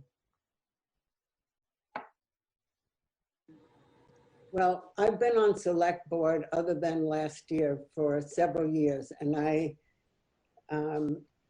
was told by Shannon, not just I was told, we were all told by Shannon that if anybody wanted to call the town attorney about something, we had to understand that there was a fee to be paid. And so if any kind of issue came up with select board where somebody thought they should call the town attorney, it had to be discussed and voted on. And I can remember a specific incident where we were dealing with a contract with Green Lantern Solar for having a solar field put up. And this was going on for quite a while, with meeting with the owners and talking to our select board attorney about this. And then we were going to have the meeting. We were scheduled to have the meeting to put a final vote in. And one of the select board members on their own decided they were going to call the attorney. Nobody knew about it. This person brought it up at select board that person had personally called that town attorney that morning just to double check on things. And we were told that that was inappropriate because in order to call an attorney, town attorney, where it was going to cost money, it would have had to be talked about with the whole board, that you don't just pick up the phone and call a town attorney who charges a fee for it. Well, I think in this instance, there was the select board members were in discussion and it was a personnel issue. So a personal issue. So in this case, it was not something that you are using as an example regarding a decision that we would have as a board. So I think there was a recommendation given to the select board member to make the call to the town attorney, or I don't think it was arbitrarily done. So, you know, this is a different situation.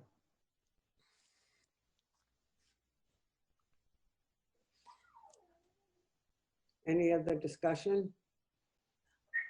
Pay the bill, and we should all be mindful about how we use the town attorney in the future, because it does incur quite a big expense. Okay, thank you. Any other comments or questions?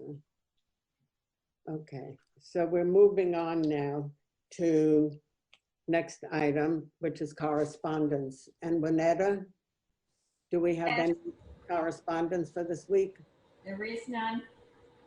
Okay, Nothing's come in the mail? nothing's coming in the mail. It needs to go before the board for a decision. Okay, so we're up to pay orders. And can you just repeat who is in charge of, who offered to do pay orders tonight? I was going to come over, but I have asked, since Mike and Christopher are already over at the town offices, if they would mind doing them, and they have agreed for me. So, and I have to go over and sign that legal notice for real estate notice to put out to bid for the auction. Okay, so motion to adjourn. Anybody making a motion to adjourn? I make the motion. Okay, thank you. So I wish everybody have What's that? You need a motion to suspend. Motion to suspend. Motion to suspend. Oh, before we do pay orders. Okay. Thank you. So I wish everybody a happy and healthy week. A healthy week, please. And take good care of yourselves, your families, and your friends. Thank you very much. Thank you, Mary, and you too. Bye. Good night. Bye, guys. Thanks.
All right, so we have a quorum. We'll call the meeting to order at 7:07.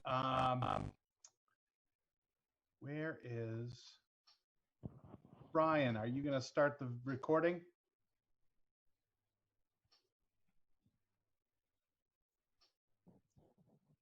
Yes, thank you.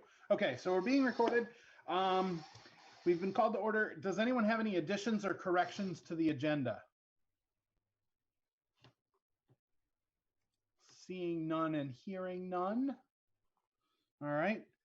Members of the public, if you're here to talk about the budget or ask questions after the presentation, that's what this meeting is for. If there's something else you wanted to bring to our attention this evening, let me know and we'll hear you now.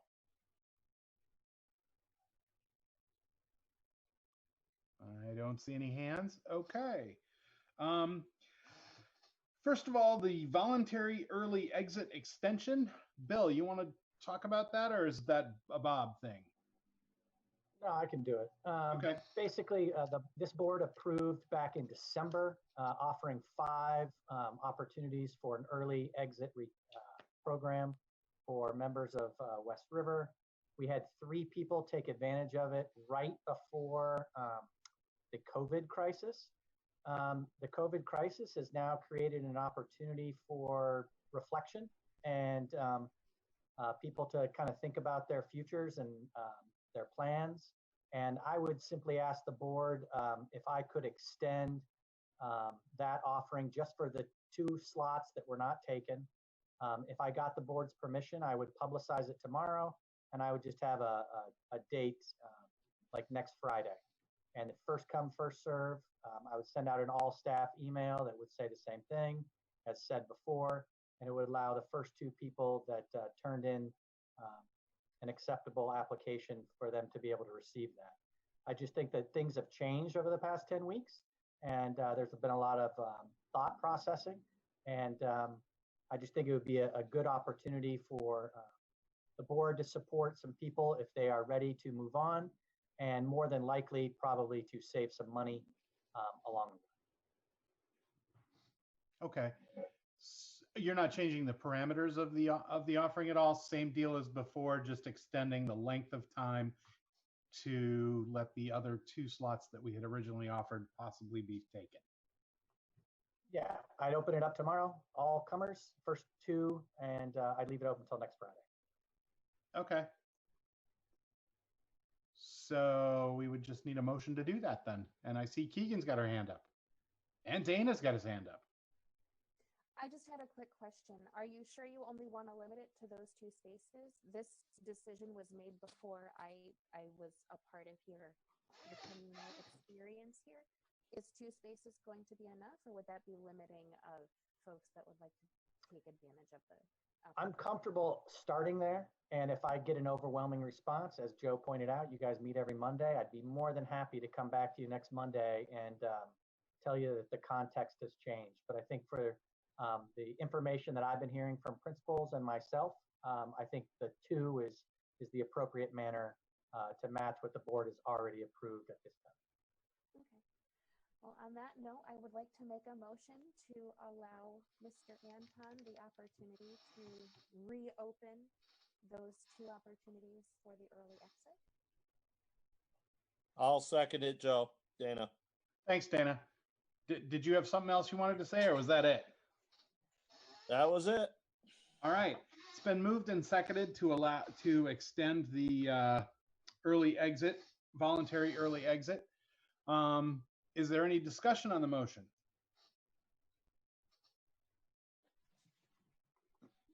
I'm looking for hands. I don't see any. If I've missed you, please speak up. Otherwise, you ready to vote? All right, we have to do the roll call. All in favor of extending the voluntary early exit, please say aye. Dana? Aye. Mike? Aye. Al? Aye. Keegan? Aye. Howie? Aye. All right, the ayes have it. The motion passes. Thank you very much. You're welcome. Okay, The next item is the budget presentation. For that, we're just going to let Lori go through her presentation. I would say if you have a clarifying question during the whole thing, raise your hand and I'll try and get that question. We can try and get that question answered, but probably just because of this format, the easiest thing is to wait until the end. We can zoom back and forth and show you and go back to slides if there was a slide that's important. Can everybody see the slides, the screen now with the West River budget review and tax talk? Yes, Joe. Perfect. Okay, take it away, Lori. All right, so I saw some new names in the Zoom meeting that I haven't seen before, so that's terrific because I've been through this presentation once back in March, just before the first vote was to happen. So it's great to have additional people here to hear how the budget process went, and then how is the unified tax rate established, and then how does it flow through to the individual towns. So without further ado, we will flip to the first or the second slide. And as we get started, I think it's important to remind ourselves who West River Modified Union Education District is. And it starts with their mission statement, which was developed around the time of the merger. So in West River Modified Education District, all students will have an outstanding educational experience in a safe and welcoming environment so that they may achieve and surpass their learning goals. The West River Modified Education District is responsible to the needs of its community and provides the necessary systems, staffing, and resources needed to ensure that all of our students will become informed, empowered, and engaged global citizens. So before we dive into the budget process, because there's new people on the call, let's just talk about what is the structure of West River. So the structure of West River is operating 3 elementary schools, which operate pre-K through grade 5, and 1 middle high school, grades 6 through 12. So that all students, around 546 students, is the amount of students that West River is responsible for. So where are those students? And next slide, Joe, there we go. So now some of these numbers have changed since the first presentation. So these are approximate numbers of students in the buildings. Newbrook has an approximate 98 students, and they typically run straight grades, K 1, 2, 3, 4, 5, a teacher for each grade. And then Jamaica currently has approximately 35 students, and their grades are combined. They have a pre-K, first and second, and a third, fourth, and fifth. So 2 classrooms up there. Leland and Gray Middle High School now hosts the 6th graders and has approximately 296 students in the building. This number also includes some tuition students that are coming in from a variety of sending towns, such as Wardsboro, Athens, Grafton, Dover, Marlboro. Townsend has 117 students, and they typically also run straight grades. So it gives you a little overview of the schools that are operating within West River. And the next one is the board values. So the board values, the board developed these values, which are key to the budget process. And these values can be found on the board website or in this presentation. And Joe, do you want to just talk a little bit about how and when they were developed? Sure. I just had to find a way I had to unmute myself. The West River Education District started developing these prior to becoming operational. We spent an entire day sort of going through and comparing what each component that was coming into the West River District was bringing, and started talking about what we valued about each particular school building, each particular grade level. And these have been an evolving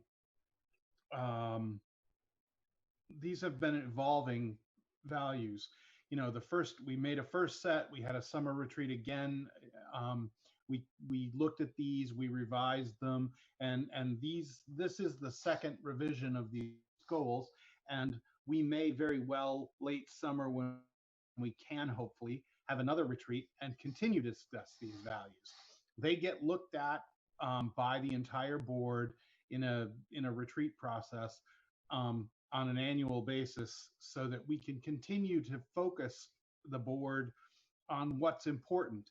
And then when we're making decisions about what we're going to do from a budget standpoint, we can go back to these. They hang on the wall behind us at each meeting, and we can really go back to and point to. And we will also ask, you know, when requests are made of us, we'll also say, like, we'll also ask, how does that support our values? So they're really the central, you know, they give us something to go back and look at that's concrete, that we've all agreed is important when we make these decisions. Great. Thanks, Joe. You're welcome. So continuing on with the next slide, just to talk about the actual budget development process. The budget process actually starts at the SU, and many people aren't necessarily aware of that, especially when they're thinking their own district. But it starts with the special education service plan that is due to the AOE by law on October 15th. So that's when we put together all of the special education needs. And then that budget informs all of the district's budgets. Along with that special education budget, the superintendent's office budget is also developed. And then typically we do a preliminary agency fund budget that is just for the boards to look at. That actually has the most flux throughout the whole budgeting process. So all of these budgets that start at the SU feed into this West River budget, as well as River Valley's, Wyndham, Stratton, and Marlboro's. So this season, this budget season, the board formed a budget committee, and they took a deeper dive into looking at some of the different requests of the leadership. And they also, refer back to their values, as Joe was saying, and then these guiding principles that really got us to a first draft. Okay, so let's dive into the West River budget for fiscal year 21. And you can see there were 3 drafts presented. And I want to walk through those 3 drafts so you can understand the deliberations that were involved. So on the left of your screen, I think it's my left. Is it your left? I think it is, right? Is fiscal year 20. So that's what we're always comparing against. That's what the Y over Y, year over year, is always comparing to. So the first draft was presented at 7.72% increase. Then the second draft was still an increase, but was reduced by 1.41%. And then the third and final draft that is what you'll be voting on is up year over year 2.88%. From draft 2 to 3, it was reduced 3.43%. So let's talk through those drafts so that everybody can understand basically how the process works, and also what was in the first draft versus what's in the third draft that you're voting on. So in the first draft, there are 3 items at the top that we call, they're somewhat uncontrollable. So the salary increases are part of a larger negotiation process. The healthcare increases are The premium increases are not in our control. And last year they came in at about 12.9% increase. The special education increases are also somewhat out of the board's control because they're mandated, the services are mandated based on the individual education plan. So each educational leader submitted a budget proposal explaining their request and how the request fit into the district's values and the SU's continuous improvement plan. The first draft included everything, included all of the requested increase, and they were reviewed by the budget committee. So, you know, these are the things that your educational leaders asked for, and then the full board took a look at them and asked the administration and the budget committee to go back to the drawing board and reduce the budget by 2%. So as we saw on the previous slide, the first draft represented 7.72% increase over the current budget, over the fiscal year 20 budget. So a reduction of 2%. So then in the second draft, I was able to make a little bit of a decrease in healthcare premiums because by this point, the arbitrator had come out with what the statewide health care plan was going to look like. So very little savings. I have $5,000 or something like that. And then there were some different changes. So that's why that's highlighted in blue. And then some of the other items that were asked for were reduced or totally removed. And also $50,000 capital for a bathroom project for Leland and Gray was also reduced. Along with this second budget, there was a first look at revenues and a potential tax rate for each town. So we'll talk more about the tax rate piece of it, but I just want to talk a little bit about the revenues. So there was a projected reduction in revenues of $152,000. So while the voters go and vote on expenses, revenues play a big part in how a tax rate can fluctuate. So the revenues that were, the reduction in revenues came from less tuition, the small schools grant was not as large as we thought it would be, and then Medicaid funds were also reduced. So between the combination of increased in expenses and reduction in revenues, it drove the tax rate above the tolerable level, particularly in the town of Jamaica. So the full board then asked the administration to reduce the current expenses by $500,000 while not affecting programming. That was the charge. So we come to the final draft 3, which basically reduced further down some of the requests, keeping only the ones that were either needed to be in there for education quality standards or had minimal impact. And then the other major reductions were we cut all of the supply lines across the whole budget by 25%. That gave another $42,000 there, and then removing the balance of the capital improvement money, $145,000 there. So draft 3 leaves, you know, the budget with basically maintenance only, meaning cleaning maintenance only.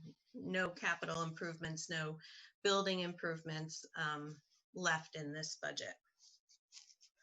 So that's where we came up with the $12 million. And if you want to go to the next slide, we'll talk about, excuse me, talk about how this is broken down by major functions. So the $12 million, out of that, over 50%, 55% is for direct instructions. Okay, direct instruction. Then 3% for debt services, 1% for the food service, 3% for transportation, and 7% for the building operations, which includes all the buildings and the maintenance that was left in there. Technology at 4%, administration and front office at 9%, the board costs and the SU assessment at 6%, the student support services, which is your nurse, guidance, those types of services at 8%, and then co-curricular and work-based learning at 4%. So that gives you a picture of how everything is broken down, or how the costs are broken down. All right, before we move into the tax rate and cost per student, does anybody have any questions so far as to the process? Lori, it's like you read my mind. I was just going to say before we go on, I haven't seen any hands, but I was going to check. Okay. I should know better. It's a good stopping point for me to take a breath and answer any questions. Okay, seeing none, right? You don't see any either, Joe? No, there's no little blue hands. Okay. All right, so now we're going to talk about how it works through. You've seen this, most of you have seen me present this, a few different times, but for those that are new to the call, I would gladly walk through it. Let's go back one slide. There we go. So we have the total expenses there at the top. That was what the board approved and is putting before the voters. And then to get to our taxed amount, our ed spending, we have to subtract any offsetting revenues. Now, offsetting revenues are any revenue that is not made up by taxes. So it would be tuition, small schools grants, any type of grants. There's a transportation grant. All of those Medicaid funds, all of those are called offsetting revenues. And that's where we saw the reduction of $152,000 in that number. So subtracting that, we get to our ed spending, and this is divided by the equalized pupils that comes out after a count is done, and it's equalized pupils goes through a variety of formulas, and we come out with 512.90. So remember I was saying we had 546, I think it was, students. And so that equates to 512.90 in equalized pupils. So that 10 million is divided by the 512, and you have a cost per student of 20,970. I think on the website too, for anybody that is new to this, on West River's website, there is a great document. It's called Frequently Used Terms Around Budgeting and Tax Rates. And I would just encourage you to go and read through that. It answers a lot of what these are and where they come from. Okay, so we take our cost per student and we look at it against the threshold that is set by the state as a cost containment measure. This changes yearly, and on December 1st, the commissioner sets this rate. So this year it was $18,756. So the amount that was over the threshold, or known as the penalty, is $2,200 there. And then there are some exclusions that also reduce this penalty. So exclusions can be things like any type of debt that you have, the payment and interest can be divided by how many students, how many equalized pupils, and that gives you a certain number. There's also, there's probably about 10 or 15 different exclusions. And some of these exclusions don't actually work themselves out until I submit everything to the state. So that's why your tax rate can be a little bit different than what we estimate here, because those exclusions come into play.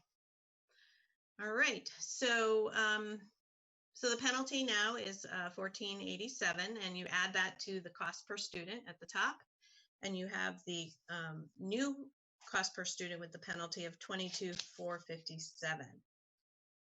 All right, moving on to the next one.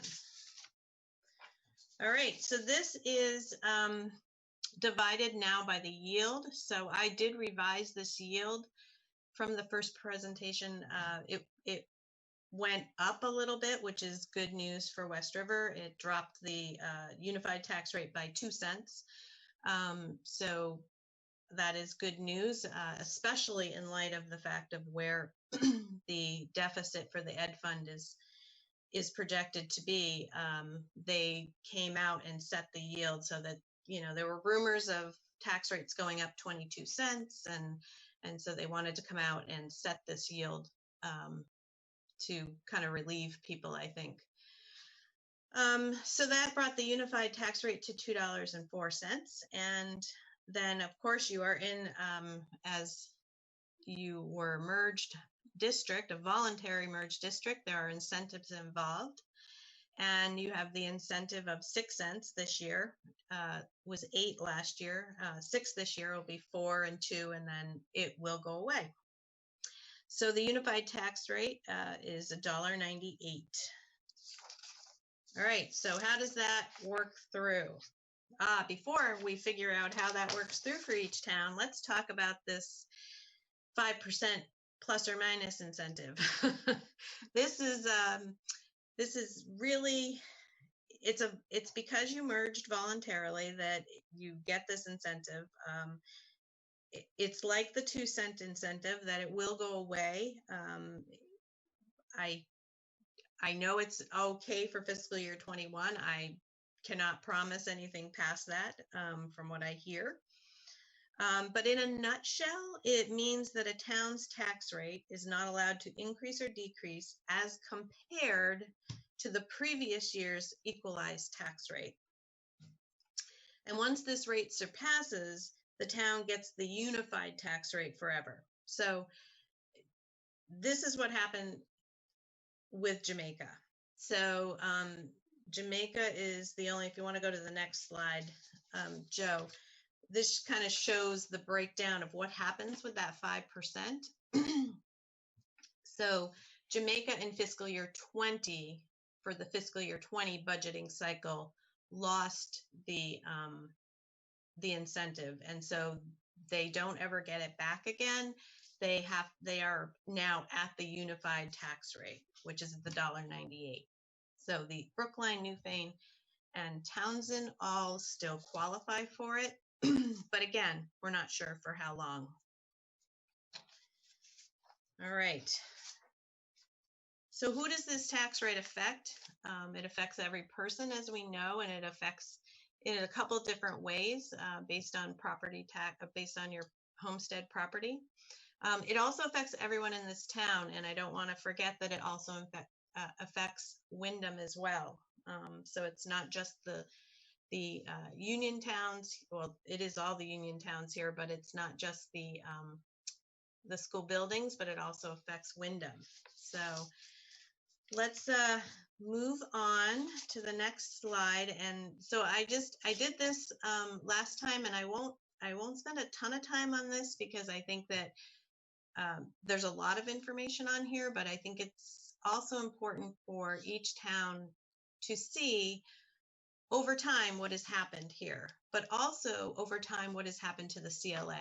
And it also shows the effect that the CLA can have on your tax rate. So we are far from where we were a few minutes ago talking about the $12 million of expenses now, right? We're down into the tax rate and how the CLA can also play into this. So in the case of Brookline, you know, they have the 5% incentive. So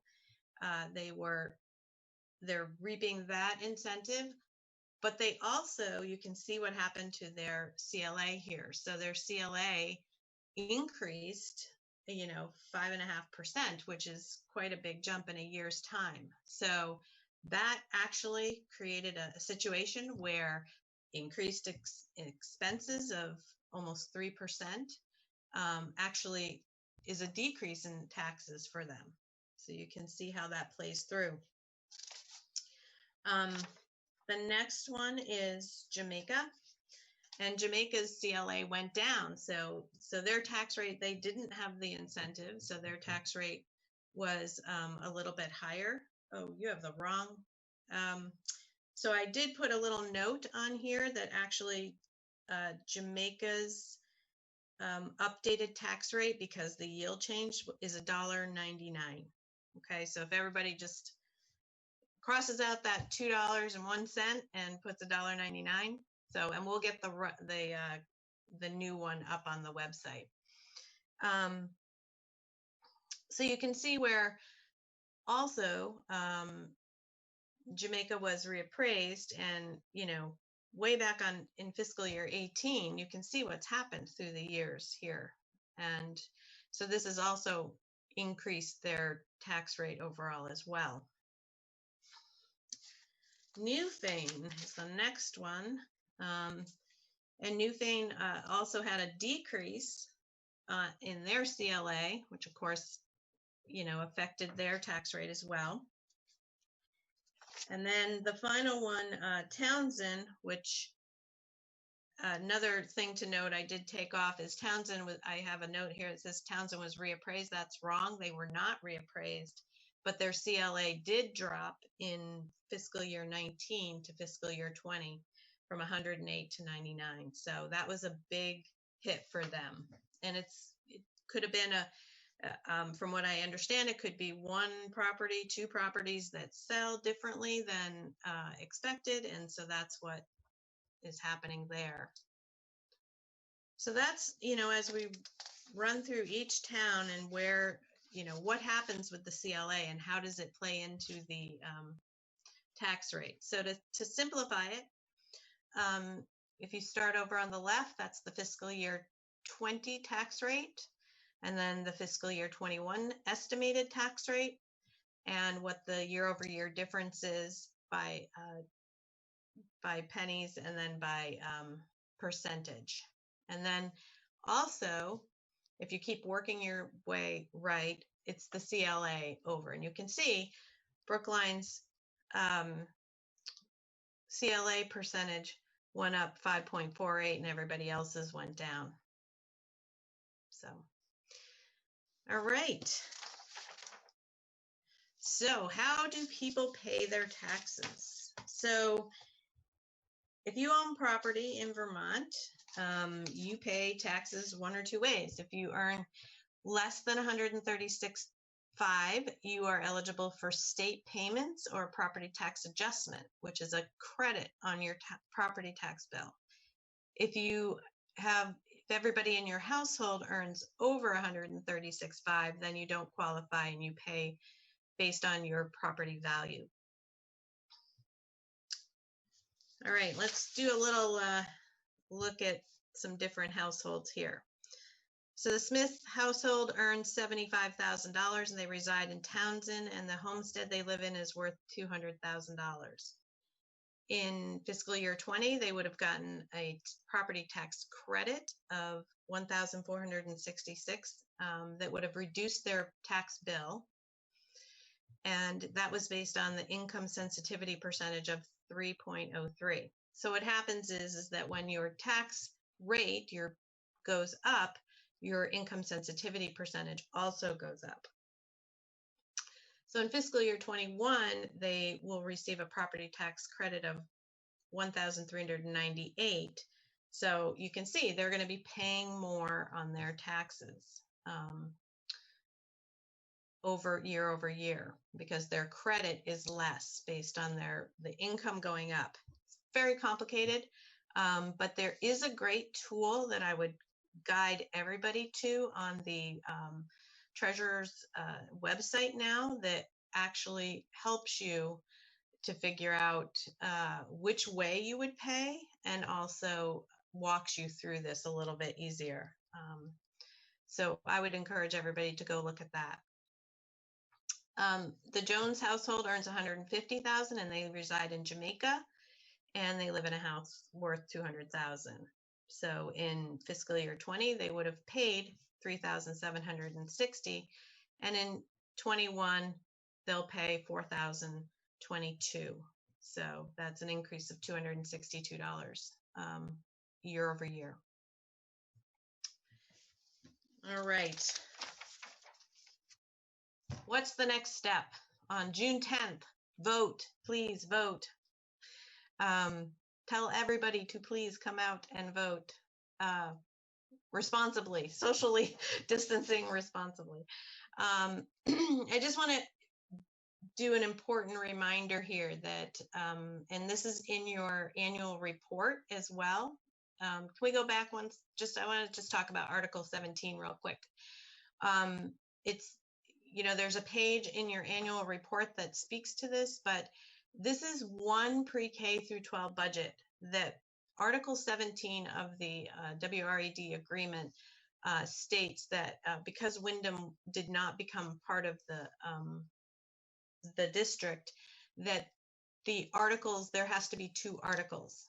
And I just want to point out that if you vote yes on one that is pre-K through 6, and then no on 7 through 12, that is not going to help anything because it's one pre-K through 12 budget. The committee, the board is going to come back and look at all the expenses pre-K through 12. So I just wanted to make sure everybody understood that having 2 articles on the ballot is confusing, but to remember that it is one pre-K through 12 budget. All right, and then we can go on to the next slide, and I'm not sure if maybe Al or Joe, you guys want to jump in here. The board's been doing some great work with future planning and looking ahead. And, the reason that the board, well, one of the reasons that the board really is, they've been talking about doing this since day one, but also those incentives are going to go away. And, it's really important for this work to be done now before they go away. So you guys want to speak to that? Happy to. I'm not sure if we want to talk about the future planning stuff before or after any questions about what your part of the presentation. If anybody has any questions specific to Lori's part of the presentation, because I'm happy to talk about the future planning, and I know Al, as chair of the budget committee, you'd be happy to talk about it too. Or, but that's really getting into the work that we're going to be doing over the rest of this summer and into the coming years, and has no effect on this budget. It's purely talking about future budgets. I see a hand, Laura Leslie. Hi, can you hear me? Yes. Yep, I'm Laura Iezzi. I'm sorry, I couldn't figure out how to raise my hand earlier, so I'm going to ask you a question that's pretty late. Back, I believe it was like slide 12 when you guys were making cuts from the budget. Do I recall that you said you cut out cleaning in the maintenance costs? No, that's what's left. So no, what the removal of the capital improvement money is any major projects that come along that need to be done.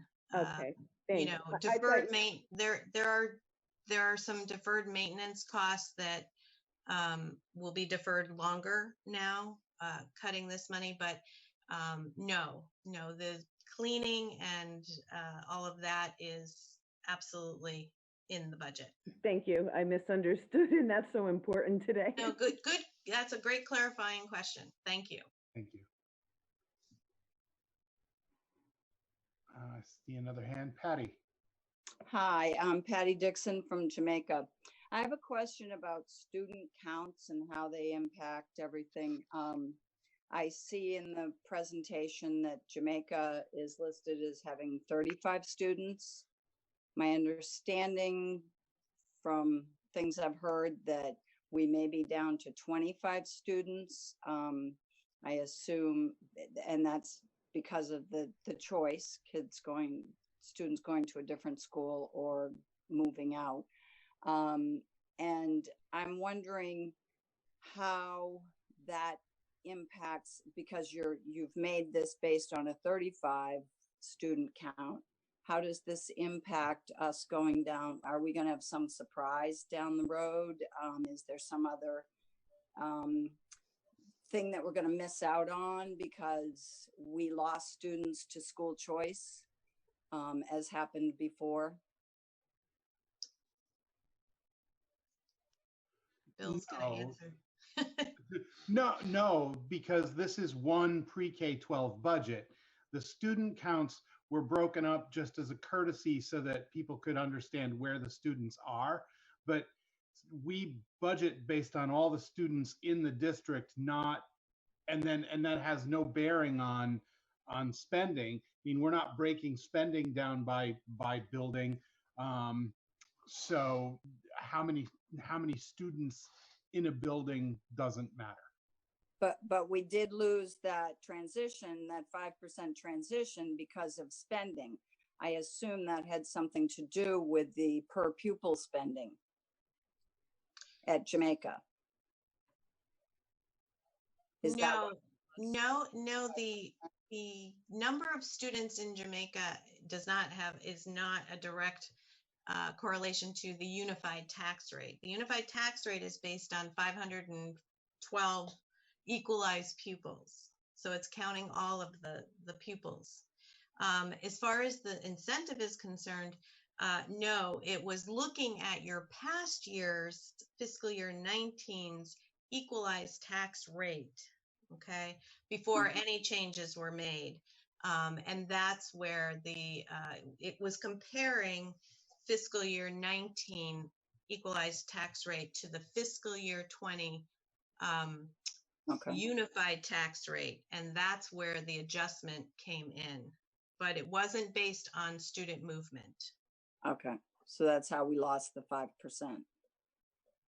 You lost the 5% by comparing the fiscal year 19 tax rate to the fiscal year 20 estimated unified tax rate. Okay. Thank you. Mm-hmm. There was a question on chat as to whether we would still have the meeting to vote on the articles on June 9th, and that is true.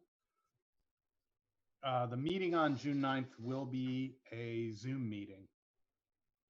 We'll publish a link and everyone can come in and ask questions. We can only, I mean, right now we can have a gathering of 25 and this is just a much simpler, safer way to handle a larger crowd like that. So we're not to in-person meetings yet. Those are chat questions from a person without a microphone on a computer. Go ahead, Dana. Lori, just to help Jamaica citizens clarify this, from here on out, any future tax rate, Jamaica will be taxed at the unified tax rate from here on out, right? That is correct, which includes the first incentive of the 2468, but that is correct. So you are actually paying a more correct, so to speak, tax rate than all the other towns. So at some point, all the other towns will catch up with us and we'll all be together with the unified tax rate. That is correct. I did pose the question to Brad James, who the education finance manager at the AOE, about these incentives and how they work with the current situation that we're in, the fiscal shortfall in the education fund. And I have not gotten a email back from him yet, but I did ask the question specifically because I have been told that the 5% incentive may not last as long as the 8642 merger incentives. But you are correct. At some point, there is going to be a reconciliation, so to speak, of tax rates. Okay. Mhm. Okay, Keegan, you have a question. Thank you. Lori, thank you so much for sharing this presentation and going through all of the different components so clearly with all of us. I appreciate that. The last piece that I was taking notes at the same time I was listening, which means I missed something. And that has to do with the budget that's going to be proposed to all of the voters in our respective towns for a pre-K through 12 budget with 2 articles. And you had said something about you can vote yes or no to either article, but can you clarify a little bit more about like what you were saying? Like if you vote yes for Article 17 and I believe it was either 12 or 14, can you just restate what you had already said about? Yeah, I would love to clarify that based on your question. So, in last year we had, we had the 2 articles, and it was very confusing because they thought, well, if I support the elementary, I'm going to vote yes, and if I don't support the secondary, I'm going to vote no. And that really doesn't do anything to help because it is a pre-K through 12 budget that is artificially split to satisfy the Article 17. So what I'm trying to get across to people is that if you're going to vote yes on both pieces. And if you're going to vote no on both pieces. I see. Thank you so much for the clarification. No, thank you for bringing that up. Al, you were the next hand I saw. Lori, great presentation. Thank Absolutely amazing. Just a couple things I wanted to touch on just to help maybe people to clarify and understand kind of how we got into this being over the threshold. Can you just speak to how the threshold has increased as in terms of percentage over the years, as well as the yield, and then kind of offset that with costs that we've had on the other side, special education and healthcare, and how we've just gradually, had this increase and have been in the penalty box, basically. Right. So Al's right that the yield and the threshold has not increased to the extent of some of the costs that we don't have a lot of control over, like healthcare. I think the last analysis I did, the average over the last 5 years was 11% increase in healthcare. Over the last 3, I think it's probably more about probably 12.5% increase. And certainly the yield has not increased by that number, that percentage. I don't have I have that somewhere, but I don't have that in front of me right now. But I can guarantee you it has not increased 12% in the last 3 to 5 years, that yield number, nor has the threshold number increased that much. The threshold number typically goes up, I don't know, a few $100s a year. So you can see it's not, it doesn't help anything. The next slide sort of shows, if you want to just go to that, I can sort of speak to, the penalty and the threshold. I mean, the penalty, is also a result of the declining enrollment. So, as your costs remain the same or go up, like we just talked about with healthcare, and, salary increases and that type of thing has gone up over the years. But the student count has gone down. So that also has pushed the budget up over into the penalty box. Great. Sorry, Joe, that was question 1. And then on the offsetting revenue, I know you spoke to that number. I think it was 150,000 decrease. Can you talk about why that number went down? Sure. There were a couple of different things that happened from fiscal year 20. You know, it's a comparison to fiscal year 20. One of the things that happened was the small schools grant. Basically, I was informed it would be one number, and it ended up to be a little bit less, about $50,000 less, and it had to do with Newbrook and when they actually got the small schools grant. So it was not in the year that it needed to be to count towards the ongoing transition small schools grant. It's a big mouthful for saying that the number was wrong that they gave me based on the year that Newfane or Newbrook qualified for a small schools grant. Then the other one of the other major places that we're seeing a reduction is in tuitions. So less students coming from sending towns. That's probably the biggest portion of the 152. And then Medicaid funding is also another place where year over year, that fluctuates so much, but we had 2 or 3 major students move out, and it caused that fluctuation, which it's tied to special ed, so it makes sense because it is volatile like special ed. So those were the 3 areas that revenues were reduced. Thank you.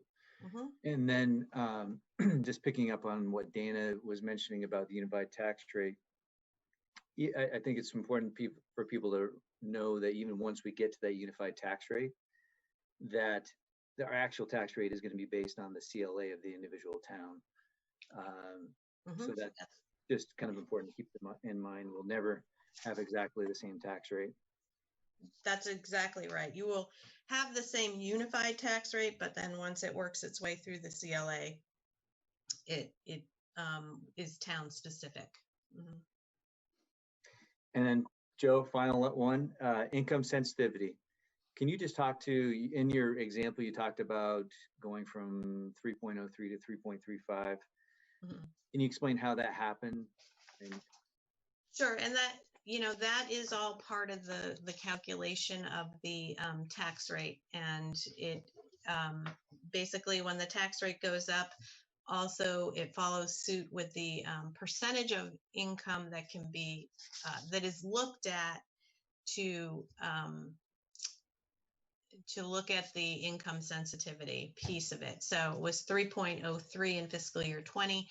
And I think it was 3.35 in fiscal year 21. So looking at more of the person's income, the household's income that can be used to create that tax, property tax credit. It's really pretty complicated, the income sensitivity. I have a slew of paperwork on it that I can put on the website, but I really would rather people go to the treasurer's website. And like I said, there is a tool now that is very helpful. What the tool won't do for you, the tool does not take into account merger incentives. So Jamaica, for instance, anybody from Jamaica could probably get a pretty good idea of the income sensitivity piece of what they would be paying versus if they were paying just on homestead, because they're at the unified tax rate. Great, thanks, Lori. Mm-hmm. It's safe to say if the percentage goes up, you're probably paying a higher tax bill. Yes, okay. Because your property tax credit goes down. It's a little bit counterintuitive, but that's what happens. Okay, thank you. Mm-hmm. Okay. I don't see any more hands. Any more questions with regard to this year's budget that we're voting in a week? Well, a little more than a week.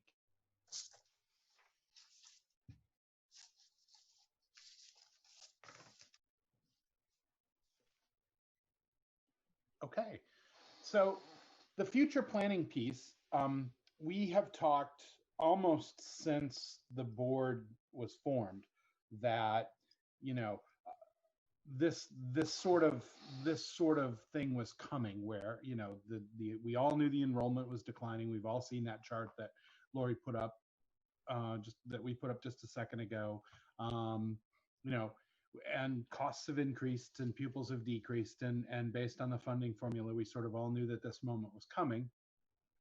And as part of the merger, you know, in addition to increased opportunity and better equity for the students in our district, you know, there was the hope that there could be some savings or at least cost containment. So we've been talking about doing this future planning and what do we look like. And now that we've been operational as a district for 2 years, we've laid out a schedule, excuse me, of meetings that go through this entire summer. We've already met once as a board. Our next future planning meeting is next Monday. And we're going to continue the conversations looking at options about what we can do as a district in terms of, you know, what schools do we run? How many schools do we run? At the first meeting, we had 8 different options from, you know, do exactly what we're doing now and don't change anything to, you know, become a ascending town for almost all of our students. Keep the youngest ones at home, and, you know, high level looks at what would that do to the tax rate? What's the implication? What are the pros and cons for students? And we sorted through that, asked some questions, came up with a couple of other scenarios, kicked it back to the administration and the budget committee to work through. And I know the budget committee met and explored some other options and talked through a little more depth on some of the ones that we had looked at. And now next Monday, the whole board will meet again and we'll continue that conversation. And we're going to keep going through that through August. And hopefully by August, we'll have an option that seems to make sense for our students and our district, you know, that gives our students the education that we want to give them and doesn't break everybody.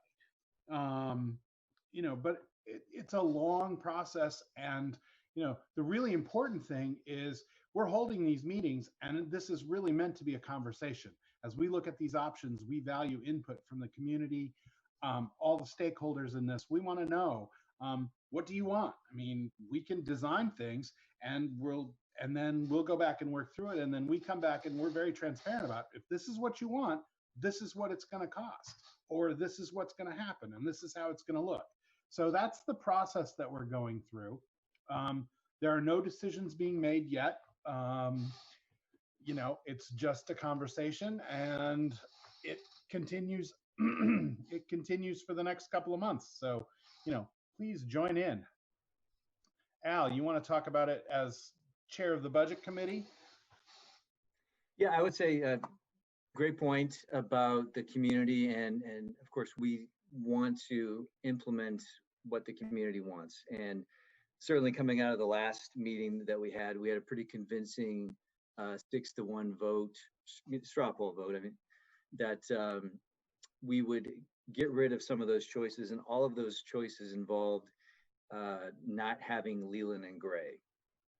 So, you know, we wanted to instill in the community the fact that we know that you value Leland and Gray.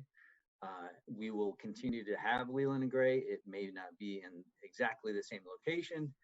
We may move it. We may knock it down and rebuild, but we've heard everybody loud and clear, and that will need to continue and be part of the plans that we have going forward. Thanks. Thanks, Al.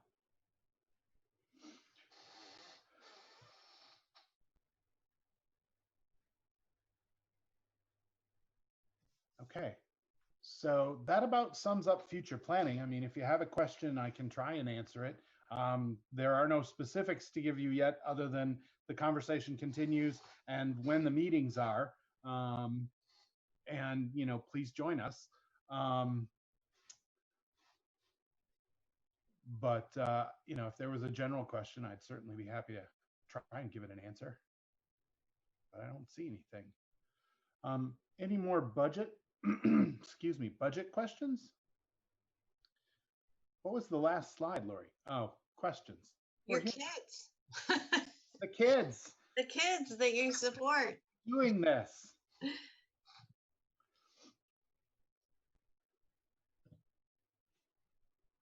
Okay, does anyone have anything they'd like to add, comment, make a question, ask a question? Because that's all we have for you tonight. Oh, Dana, I see your hand. If nobody has anything else, I make a motion to adjourn. Is there a second to that motion? Second. Thank you, Mike. All right. All in favor, please say aye. And we have to do the roll call vote because, so Dana. Aye. Mike. Aye. Al. Aye. Egan. Aye. Howie. Aye. All right. We are adjourned. Thank you, everyone, for coming. And don't forget to go out and vote on June 10th.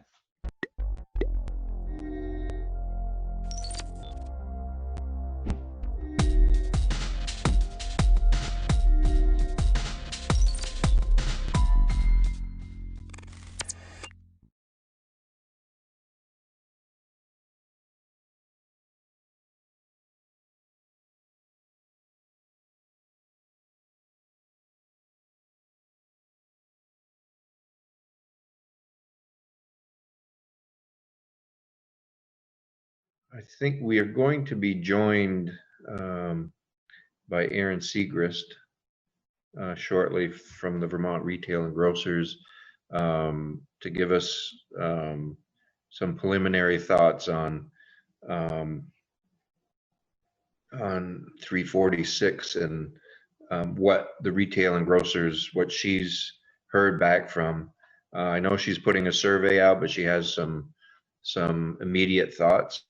And I think it's more of, you know, how much of an issue was the frontline workers, the difficulties that businesses had of keeping those frontline workers on, if any. Some, you know, we've heard anecdotal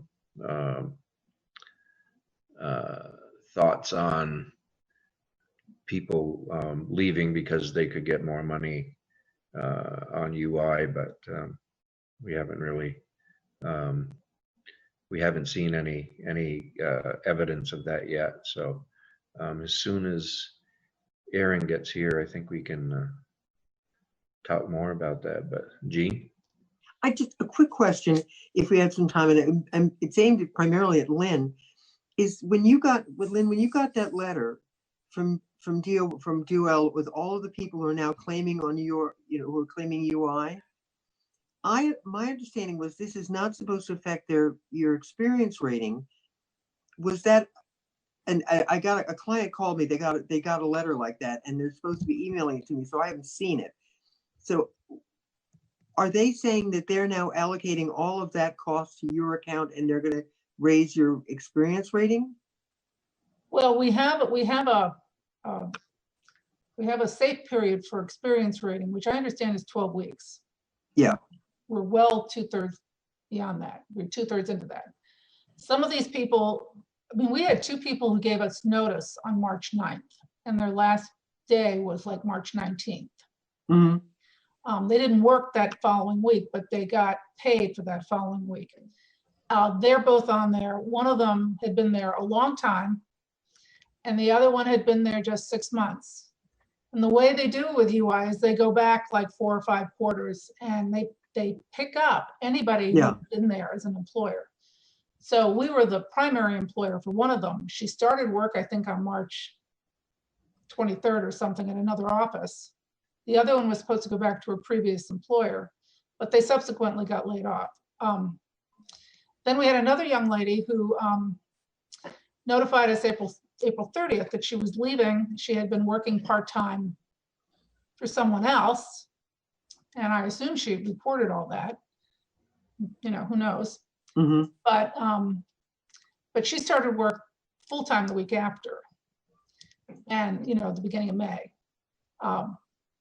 Then we had someone who worked for us only for about 2 or 3 months, and she left in December of 2018, and we pulled her in. And then we had another one who came up. There was another one. It's like 4 or 5 of them. Anyway, the point is that I'm not sure what our liability is, and it's impossible to reach anybody by phone to ask the questions like I would have done in the past. You know, we don't have that many. I mean, like we have 17 people now, and you know, we have one every 5 years or something like that. But I know that if you don't fix it, it will carry you forward for 3 years, no matter what. And if this 12 weeks is not finished and these people aren't back to work, then it will impact our experience rating. And, you know, we certainly haven't seen any patients. We're just starting to bring them back a little bit, but it's not just a simple, gee, I didn't get my check. This is like, there's no way that I can see for an employer who has issues to really easily get help, you know, just to give me some guidance. You know, there's no way. There's guidance for the employees, and they can go online, but there's no way for me to go online and say, yes, this is verified, or this is a problem, or whatever. And I mean, I early on, I did contact Jessica, who directed me to Dirk way back when in March, but I'm not really comfortable just calling them up or writing them because they got other problems. Like I said, I might try Jim's guy, but somebody, you know, there's got to be, I'm not the only one who's having these kinds of problems. I'm sure there's other employers. Yeah, that's what I'm hearing. And when I got the call this morning, I'm going, I was so glad we were going to talk because I wanted to talk to you about it. Maybe this is something we should become more familiar with in the committee. I mean, we're going to be looking at trying to bring people back. That may become yet another barrier to getting back into business. Well, you know, restaurants are going to have the same problem. I don't know. Exactly. Kristen can talk about this. He probably has employees or people that he knows. But employers like restaurants or hairdressers, or of course, usually they're independent contractors, but other people who have employees who they can't go back to work, and people are maybe job shifting now. And where does an employer, it could be anybody, you know, where do you go to get that help? You know, it's a complicated issue, and it's you know, there may be no way you can get out of it. But if somebody's a voluntary quit, I've been assured that we're not responsible for that. But I'm not sure how that works with all this stuff going on. Neither do I. Thanks. Okay, Aaron is in the waiting room.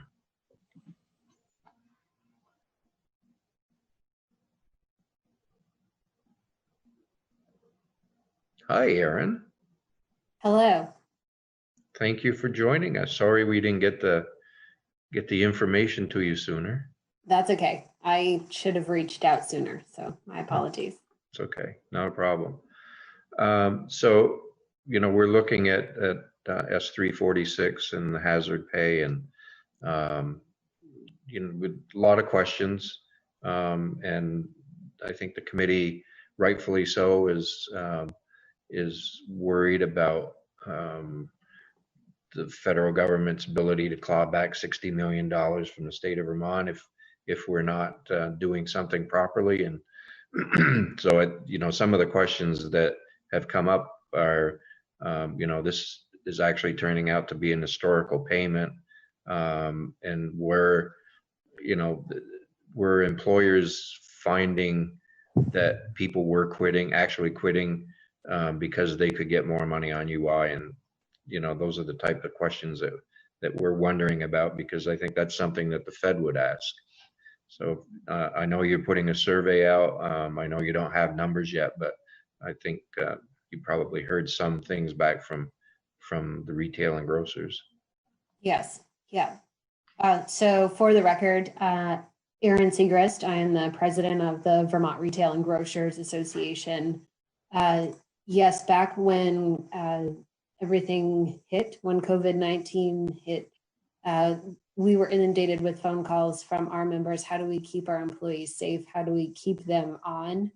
And once the unemployment insurance came down from the federal government, the additional $600,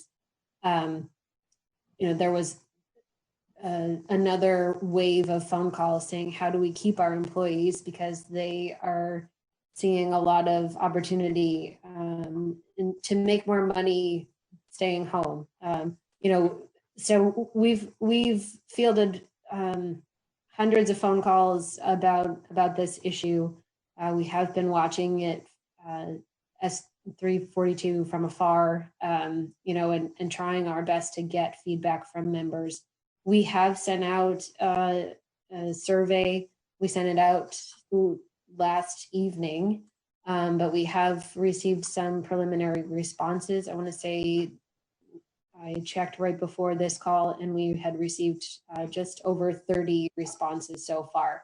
So as the weekend goes by, I'm sure that we'll continue to get responses. We'll put it in our update tomorrow as a reminder to get more information, and we'll be happy to report back to you. Preliminary responses have shown that 40% of the respondents have provided their employees with a bonus. 66% of those bonuses are recurring bonuses. So it may be like $100 this week and $100 bonus next week, or a greater amount. We did not ask for how much they provided, but we did ask them overall what they provided as a general bonus. 15% of respondents have said they've provided $1,000 or more for a bonus. 10% responded that the bonus was anywhere between $101 and $300. And 5% report that the bonus is 5% between $500 and $1,000, 5% between $300 and $500, and 5% under $100. So it varies, but the greatest response right now is 15% with a larger bonus of $1,000 or more. We also asked about hourly pay increases. 80% of respondents have provided employees with an hourly pay increase. Again, this is a small subset. This is not representative of the entire food and retail industry. So happy to report back. But 29% of the respondents have provided an increase of $1 to $2 per hour. 19% have provided a 50 cent to $1 per hour, and also 19% have provided a $4 to $5 increase per hour. I have several members who have called and said, I'm doing everything I possibly can, and I've had to increase those increases just to make sure our employees are coming back. We also asked how, if employers used money from the CARES Act to provide those bonuses or the pay increases, and 65% of respondents said that they have used funds that they've received out of the CARES Act. So, that was the major feedback, was how do we get more money so that we can keep our employees safe and taken care of. We've also heard, from various members, they have seen employees call in sporadically, much more regularly, but also sporadically. They'll come in for a couple of days and then they'll call in for a few days and then they'll come back for a couple of days. I know that our members are also receiving a lot of outreach from the Department of Labor asking for verification about their employees receiving unemployment. So there's additional demands on employers to respond to those requests. I understand that many of you are probably receiving questions about why only specific employees are eligible for these funds. We have received that from a couple of members as well. We also administer the Specialty Food Association, and I don't believe that manufacturing falls directly under this bill. So we've received questions about that, but a majority that we have asked as far as the grocery and retail sector, many of them are saying, I'm doing the best I can to provide increases to my employees right now, but I can't do that indefinitely. So, they're open to different opportunities. I will say that some of the concern that also comes with that request for any type of help is, my understanding is that employers would have to make all of their books and records available to the secretary or the attorney general. There is quite a bit of concern about sharing proprietary information when it comes to making sure that their employees are eligible. They certainly have heard loud and clear the bill's requirement that they don't reduce hourly compensation. That certainly hasn't been a problem. I think, again, they want to do everything that they can to keep their employees and provide them the pay that they feel they deserve. I think the biggest concern, again, is where is the money coming from? Is it available through the CARES Act? Are we capable or able to do such a program with this money? And also just making records available is the concern that I'm hearing. I'll stop there. I'm happy to take questions. Questions for Aaron? Zach? Thank you, Mr. Chair, and thank you, Aaron, for coming in and speaking with us. I feel like some of your language was referring to like future tense of keeping people on. I'm sure you're aware the legislation pretty much refers to giving these additional incentives for up until tomorrow, I think, and then the previous 2 months. I was curious if, in that context, if how your employers feel about it as opposed to going forward.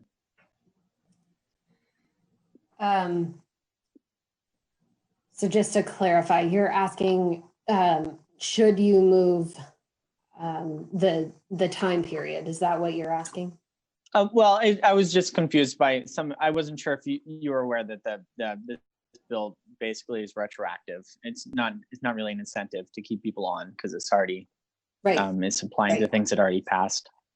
And the other question that I had for you, so did the employers that you spoke with that had an issue with opening their books to the administration, to the Secretary of Administration, do they have any other suggestions of how they would like to verify, or how they would let these, how they would let us audit to make sure that the information that they're receiving is accurate? Because that's why we want to have information to that, access to that information. Was there other suggestions of how we could do that? I did not ask for suggestions, but I'm happy to pose that question.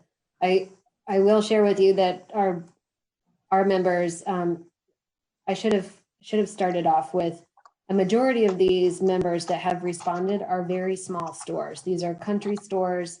We had one small grocery store, but a majority, let's see, 2 food producers, and the rest of them were very small, independently owned businesses. These are not large grocery stores that responded.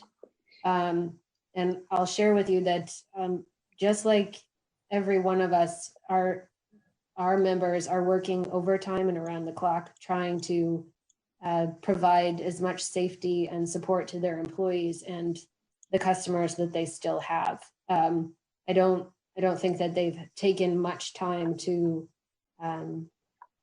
make suggestions on how to verify, whether their employees are eligible. I think that they're just doing their best to provide as much help to their employees as possible. I can ask that question for sure.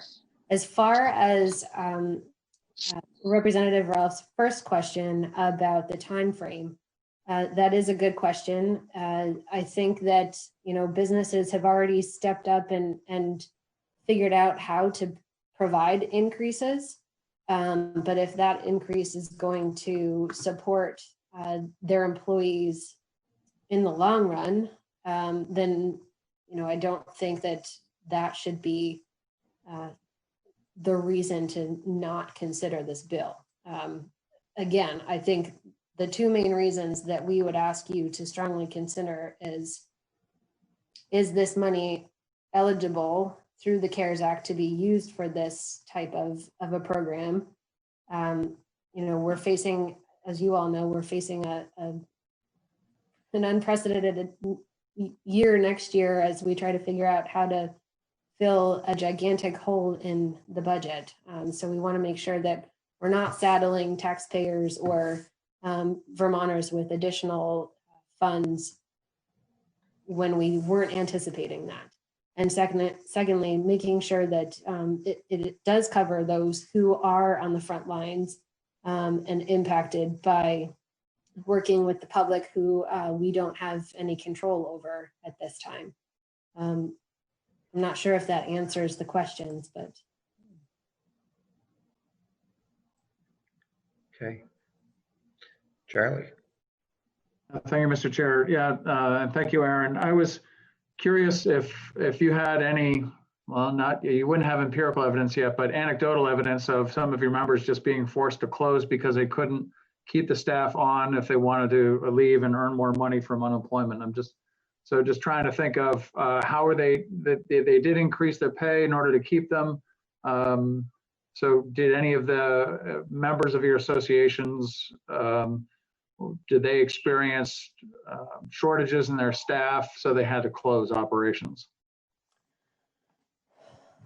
I've not heard of a business having to close completely because of staff.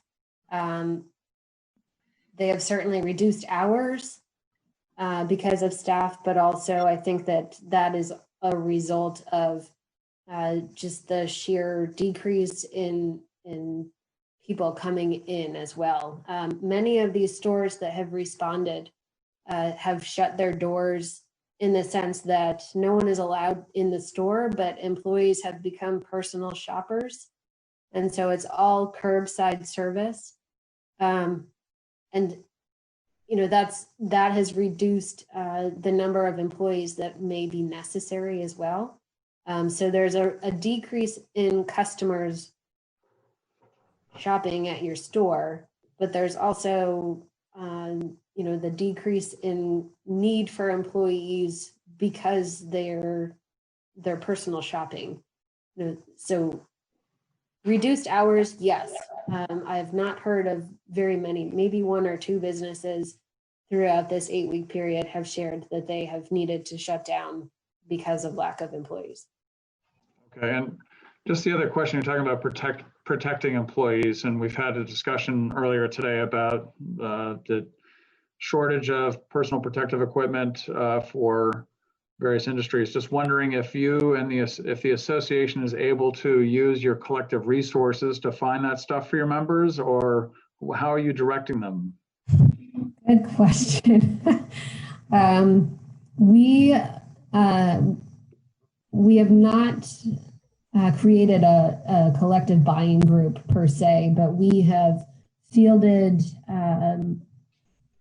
as many sources as possible from national counterparts, from regional counterparts, from just membership in general to find PPE and reallocate those options to other members. So, our distributor members may have access to hand sanitizer. And so we would take that information and share it with our retailers.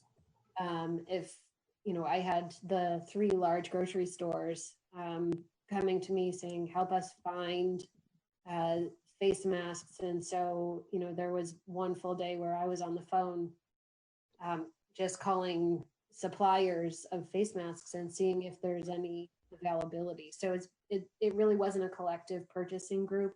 It was more just doing the research and digging ourselves. Yeah, thank you.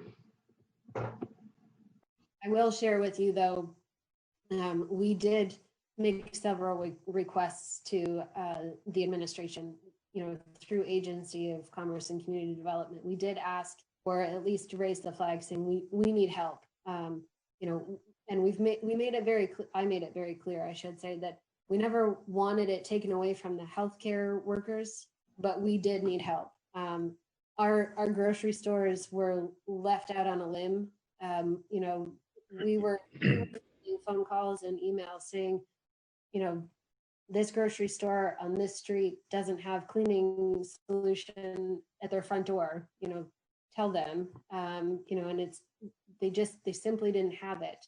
And there wasn't really any, I think we were all inundated, you know, the association, but also the agency and the state as well. But there wasn't much in the term of support from the state level in providing access to that PPE. Yeah, you might, if people are looking for some ideas on how they can, what they could use to screen their registers and things, I found that see-through shower curtains really work well. Oh yes, yeah. And they cut well too. And the Yeah. duct tape sticks to them and it works really good. It's cheaper than plexiglass, yes. You better believe it. So like a $5 solution. It There you worked go. great. It works great for me. Bob? Aaron, I want to make sure I understand your support for this bill. I want to make sure you understand that as it's currently written, it would provide, it won't reimburse employers that have raised their rates and given bonuses.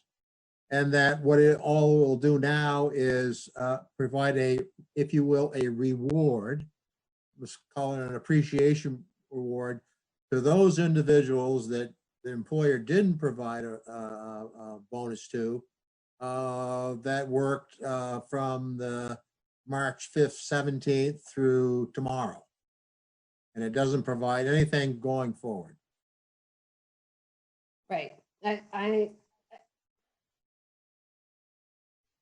So I guess I assumed that the dates may be pushed back, but if that's not the case, I would ask that you consider them to be pushed back. You know, if this bill is to move forward, I would ask that you consider pushing the dates, say to May 15th to July 15th. I'm not sure if that's something you're considering, but as I said earlier, employers have done everything they can within the confines of their business between March and May.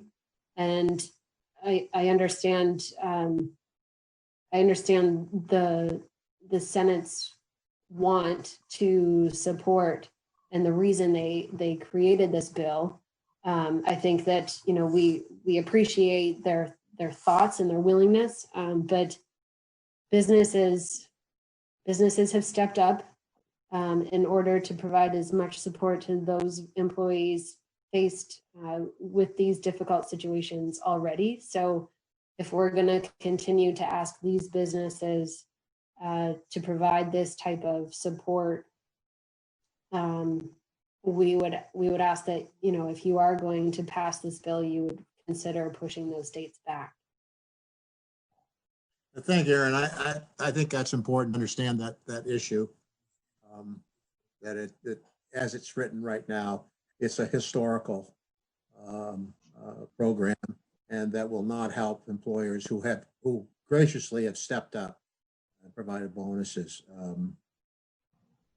I want to make sure you understood that. Thank you. Yes. Yeah. So I think one of the, Lynn, you have a question. Go ahead. Yeah, I just wanted to know in the context of your members, the retailers and grocers are not known for having high margins. Where are they going to be in July or September if this thing continues with shortages of supplies, increased wages? I mean, whether this bill passes or not. I mean, this is not, it's not easy on anybody, but these are people like with like 1% profit margins. Yeah. Yes. Those are the $1 million questions right now. We have several retailers that have had to shut down, who are contemplating whether they are going to make it back. We've heard from several retailers that they will not be opening on Monday, even though the governor has said that, you know, you can start your phase in. We have rural members who called us the day after the state of emergency was announced and said, I don't know if I'm going to make it until June. There are a lot of, there's a lot of uncertainty still. I think that, you know, those that have been able to secure CARES Act funding, you know, they've been provided a short lifeline, but I think that we will see a significant change in the landscape between now and probably this time next year. It's going to be a long road for every single one of the retailers in this state.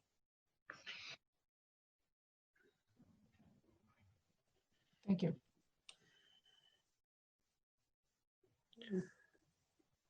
Any more questions for Aaron? Okay. My internet connection's unstable right now. Kind of fits me.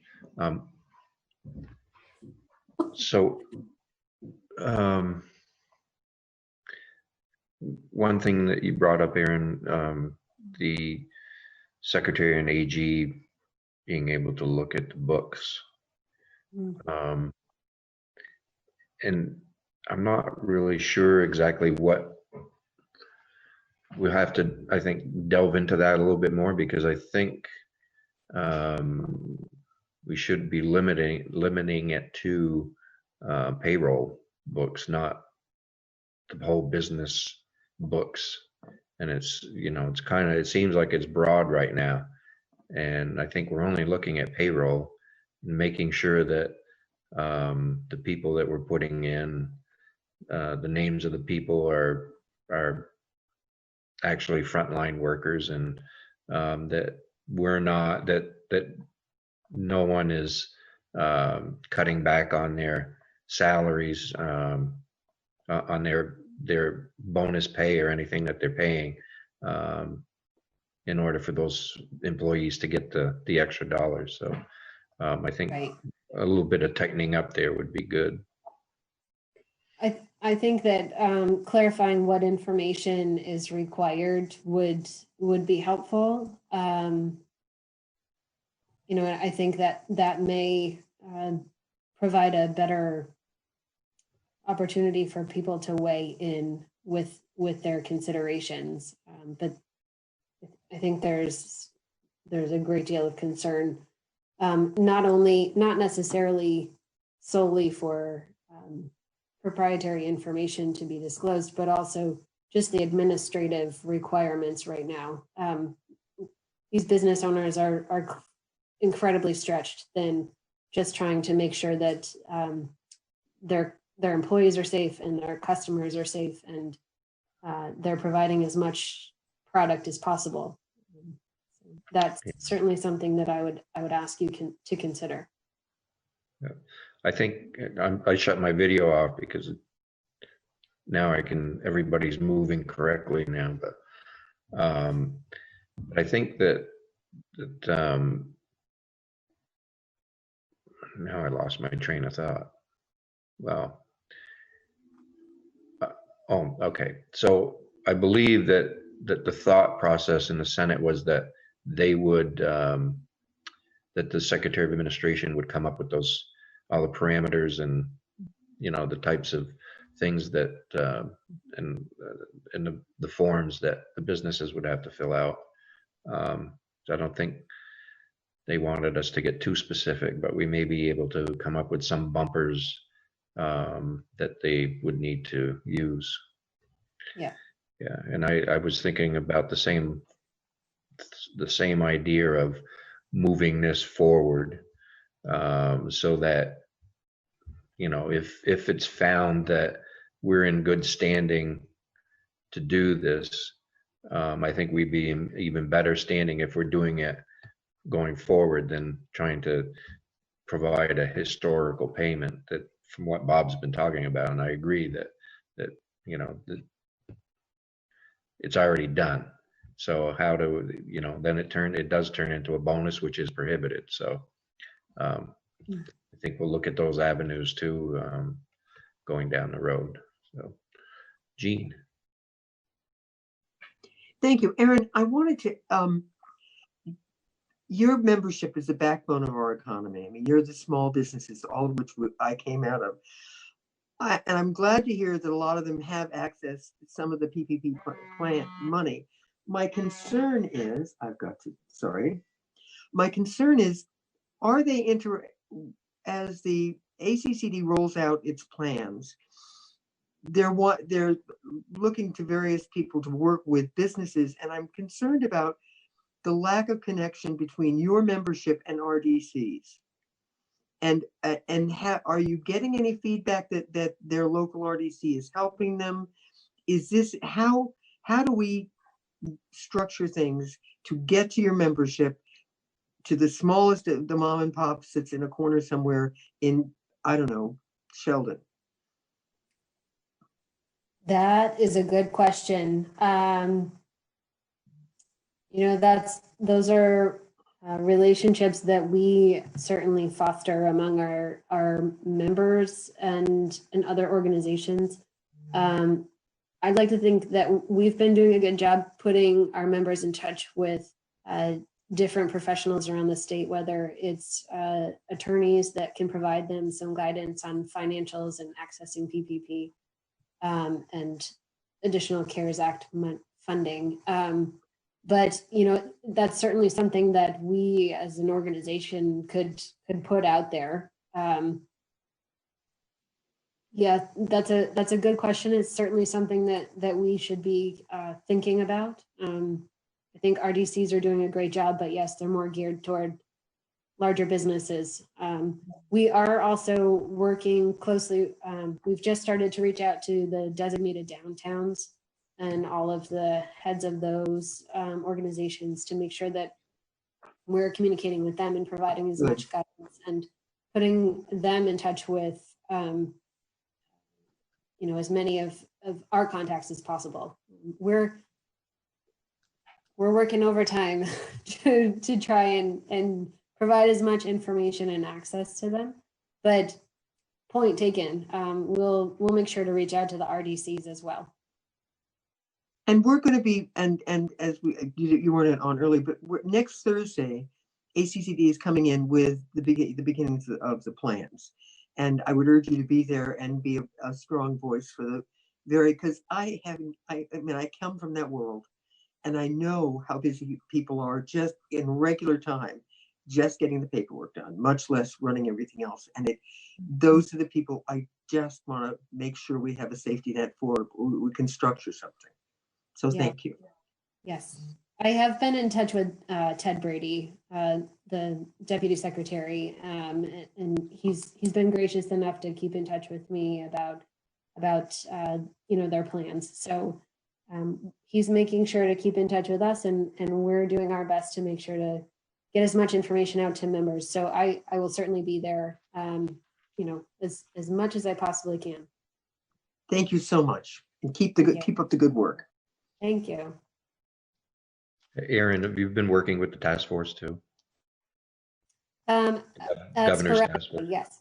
Okay. The Restart VT. Yeah. So sporadically, yes. Debbie Winters has been my direct contact. the association put together a restart proposal. We worked for a couple weeks with different types of businesses and different size businesses to put together a comprehensive request to reopen retail. I'm happy to share that with the committee if you would like. I'm happy to share that the governor and ACCD and the task force has heard our requests, and they've moved forward with, I would say, most of them for phase one. So it's been a privilege to work with the task force and the agency and the administration through all of this. I think that every single one of them deserves some recognition for all of the hard work that they've been putting in. And certainly there's no handbook on how to make it through a pandemic. And I think that, they've created a really good structure to communicate with organizations like VRGA and keep us informed, but also be sure they're making sure that they're hearing from our membership as well. Good. Yeah, and also in a recovery part that, if there are things that our members need help with, especially the ones that were shut down, I think that's what is going to be brought to us next week on how do we help these businesses. So if you have, hopefully you've given input there, and if not, it'd be good to give them some thoughts. Yeah. Lynn? Happy to do that. Yeah, thank you, Aaron.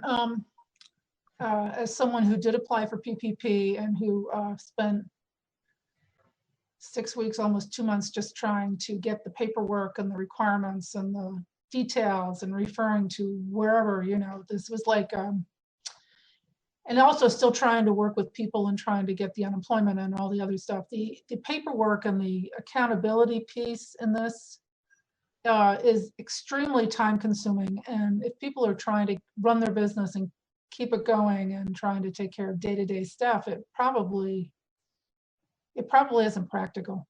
The smaller the business, the worse it would be. I mean, you're so busy working in your business that you don't have any time to work at your business under your normal regular circumstances. And in times of crisis, you certainly don't have the time. It was insane. I mean, it's still insane. Now we're trying to get people ready to go back, and that's even more time consuming.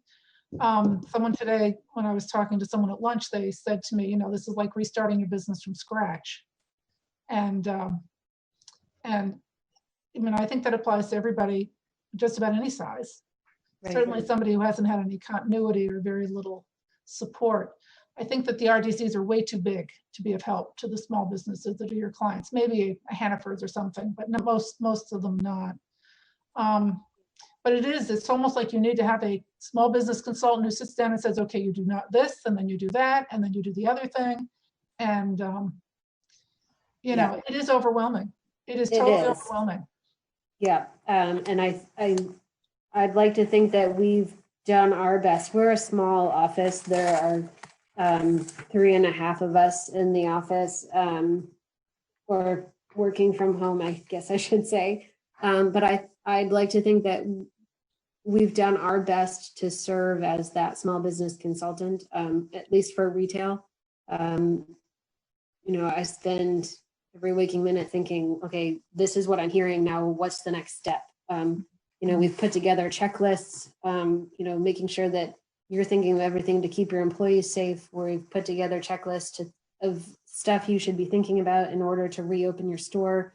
We've worked with our associate members who are, business service providers, trying to put together as much guidance, or at least make accessible as much guidance and as many checklists or documents that will help these businesses continue to run somewhat normally while having to address, another day's work on top of it. It's small business consultants would be in high demand if people had money, for sure. And so I'm hopeful that we've provided some ability to reduce someone's concerns a little bit, but yeah, we need more. We need more of that. Thank you. Any other questions for Aaron? I'm also happy to either come back and report or share additional responses on the essential employee grant. Hopefully we'll get additional responses tomorrow and over the weekend. And happy to share. Yeah, that'd those. be great if you can share that. That'd be one. And send me. I didn't get the survey, so if you could send it to me, that'd be great. Oh, I think it was we sent an update yesterday. It's in the update, but I'll forward it to you. Okay, thanks. Appreciate it. Yeah, I think we're in a good place to finish up. But I appreciate your time, Aaron, and it's. I think it's good that we're able to hear from our retailers and grocers as we look at this. And I think we need, we're in a position where we have to look at everything very carefully, and it's not, we're not diminishing the fact that we have a lot of employees and businesses that are front facing the public right now, that stayed in their jobs and are providing a valuable service to all Vermonters to make sure that essential products are people can still get them, because without our employees, we're closed, and that means Vermonters can't get what they need. And we're also happy that the Vermonters that were not able to continue working were able to have enough money to pay their bills, meet everything, feed their families, and stay safe, and only coming out when they needed the essential of life. So we appreciate everything that everybody's doing. So I want to make sure that everybody out in the YouTube viewers that are out there know that we appreciate everyone and what they're doing. So thank you very much. So with that, committee, I think we're done for today. Appreciate that, all your work today. So tomorrow we're on the floor at 10, and Zach, you're all set. You have the bill all set, turned in, so we'll deal with that next week. We'll hear more on what ACCD is going to bring us next Thursday. I think Wednesday we'll use our time to have a discussion with Steve Monahan, talk a little bit about worker comp and COVID, and where they are and how things are going with that. And so, committee, have a good rest of your day. Thank you for your work. And Christy, you have a question? Just a quick one, Mr. Chairman. When the senator presented this bill to our committee, and I'm responding to the suggestion that Aaron had about sending or extending the date out to July. This bill was presented based around a formula, if I'm not mistaken, if I recall correctly, to the number of people that would be eligible and the amount of the grants, and it was total up somewhere near the 60 million, so to speak. So do we need to hear more on how this formula was, as we go forward with this bill? Do we need to hear again, or how this is generated, or what other funding may be eligible under the CARES Act? What other funding? If there's other funding available, in other words, well, I think that, the U.S. House is looking at another package that would include some type of hazard pay that we're talking about now. And I think there is some language in this bill that talks about, this would pause if something came from the government that could replace it. So. Mhm. Yeah, and I don't think the premise of the bill changes at all, even if we push it forward, that it's still pay for essential businesses with front-facing employees that are putting, themselves out on the line. It's not for the businesses now that are allowed to open up. So I don't think that changes, because if we start adding more, the price tag goes up, and then I don't know that we're on solid footing with the Treasury Department either. So we're still waiting to hear back from the our federal delegation on what they think and what kind of responses they're getting. So as soon as we get that, then we can probably move forward more.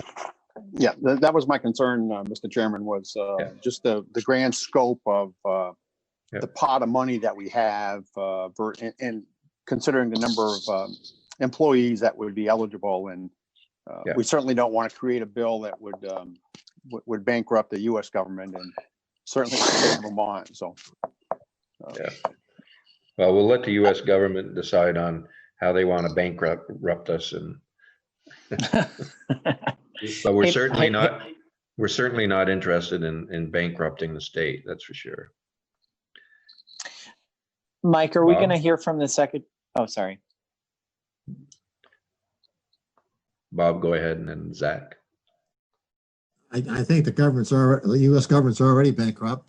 Do you think would be wise to get back in touch with the congressional delegation, and now that we're thinking about making this a more forward-looking issue as opposed to historical?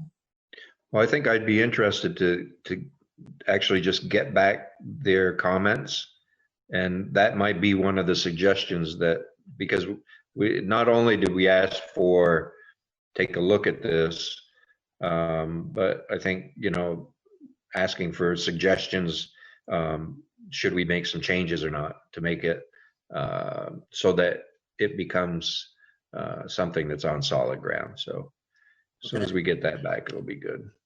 Zach? I meant to do. There we go. I'm wondering if we're going to hear from the Secretary of Administration about this bill. I'm really concerned that we don't have the capacity to administer something like this. Yep. I don't want to have another, So do you think we'll hear from them at some point? I think, yeah. If we're able to continue on with the bill, certainly want their input, and to see if maybe we need some more bumpers around what we're expecting them to put out for advice to businesses too.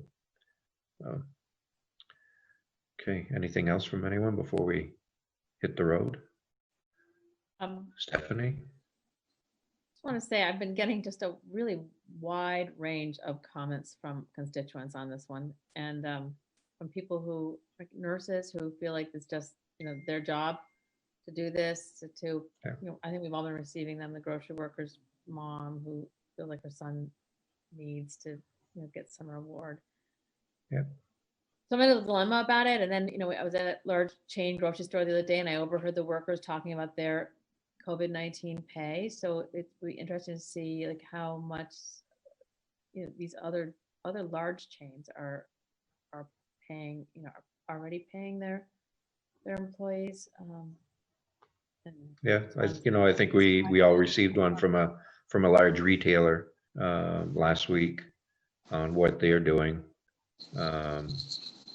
So I think there's a lot going on out there, because I think we heard it from Aaron today that in order for businesses to continue on, they realize they have to pay some more to keep their employees there, because it's a dangerous situation for a lot of people. So I was speaking yesterday to a, while I was making my volunteer grocery deliveries, I was talking to the owner of a small store, and he said everyone thinks he's doing really well, but the reality is that he's not, because COVID-19 has made it so that his catering business is flat.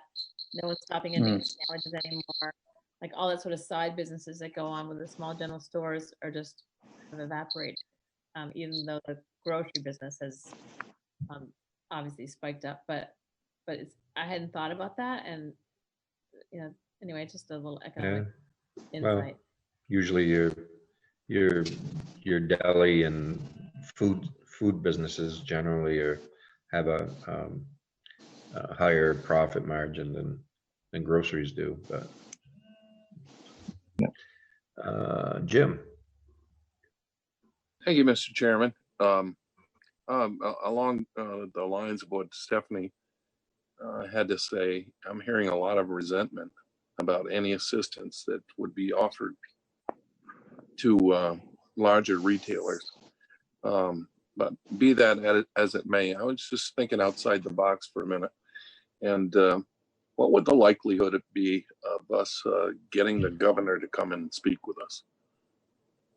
And really just cut to the chase.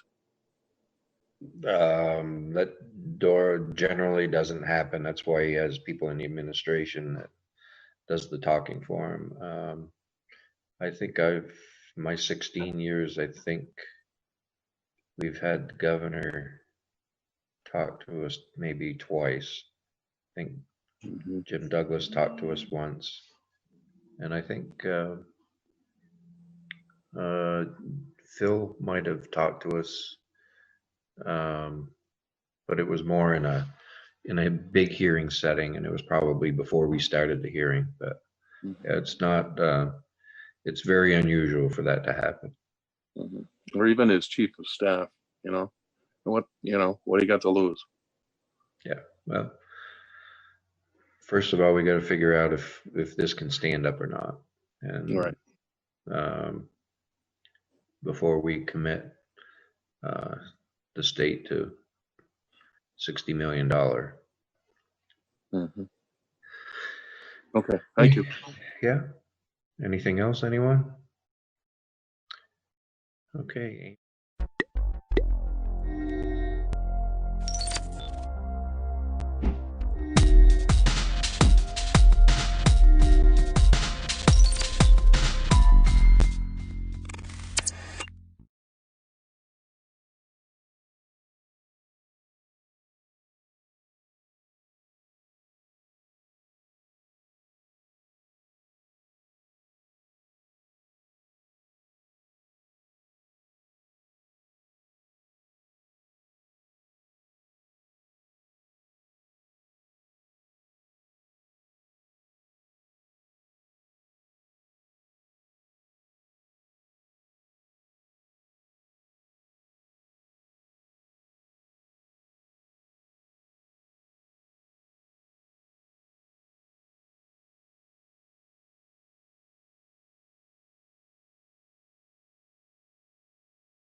So the meeting of the State Board of Education, 20 May 2020, will come to order. Let's begin with a call of the roll. Please identify yourselves in any, or maybe Suzanne, will you call the roll, please? Yes, I will. Oliver Olson. Present. William Mathis. Here. Kyle Courtois. Here. Peter Peltz. Here. Jenna O'Farrell. Here. Sabina Brochu. Here. John Carroll. Here. So we are missing Kim. Kim and Kathy. Right. And John. Very good. Thank you all for being on board. We've got an agenda that has changed some in the last 5 or 10 days. A lot of moving parts going on. But you all Excuse have me, Mr. Chair, one thing. I just want to remind you to mention that we are being recorded. Thank you, Suzanne. Thank you. Yeah, you're great. I really appreciate this. Oh, So this is a reminder to all of you, all of us, that this meeting is being recorded. I think probably both in audio and video, and of course it will be. Is it being simulcast? It is not. Yeah, but it is. People are able to pick up on the audio very easily, and I think we have some guests in the audience, which we're very happy to have. And so people will be coming and going. Dan will be joining us, I'm sure, as soon as he can. I reckon he's right now involved with the governor's Wednesday press conference. Yes, he is. Okay. So you've seen the agenda, and it is a little bit different than perhaps an earlier version you might have seen. But I know that Suzanne got you all the agenda probably Monday. So are there any proposals for amendments to the agenda? All right, then, hearing none. Let us then move on to the consent agenda. We're at item B now, consent agenda.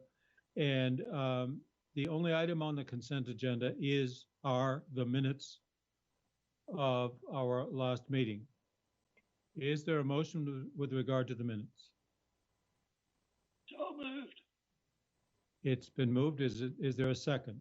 Second from Oliver. It's been moved by Mr. Mathis and seconded by Mr. Olson that the minutes be adopted as presented. Is there discussion? No amendments to the minutes? Are you ready for the question? Those in favor of adopting the minutes as presented, please indicate by saying aye. Aye. Aye. Aye. I'm sorry, Suzanne, will you call the roll? Yes, I will. Oliver Olson. Aye. William Mathis. Aye. Kyle Courtois. Aye. Peter Peltz. Aye. Jenna O'Farrell. Aye. Sabina Brochu. Oh, we're a non-voter. I can vote, yeah. Sorry, thank you. John, will you be voting today?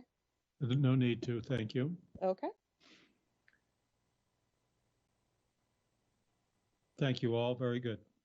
Are there any board members who have announcements of interest, activities they've been working on, or concerns? I just wanted to make sure, I don't know if I missed roll, Kim Gleason. Oh. I'm on. Welcome aboard, Kim. We just completed adoption of the consent agenda. Perfect, thanks.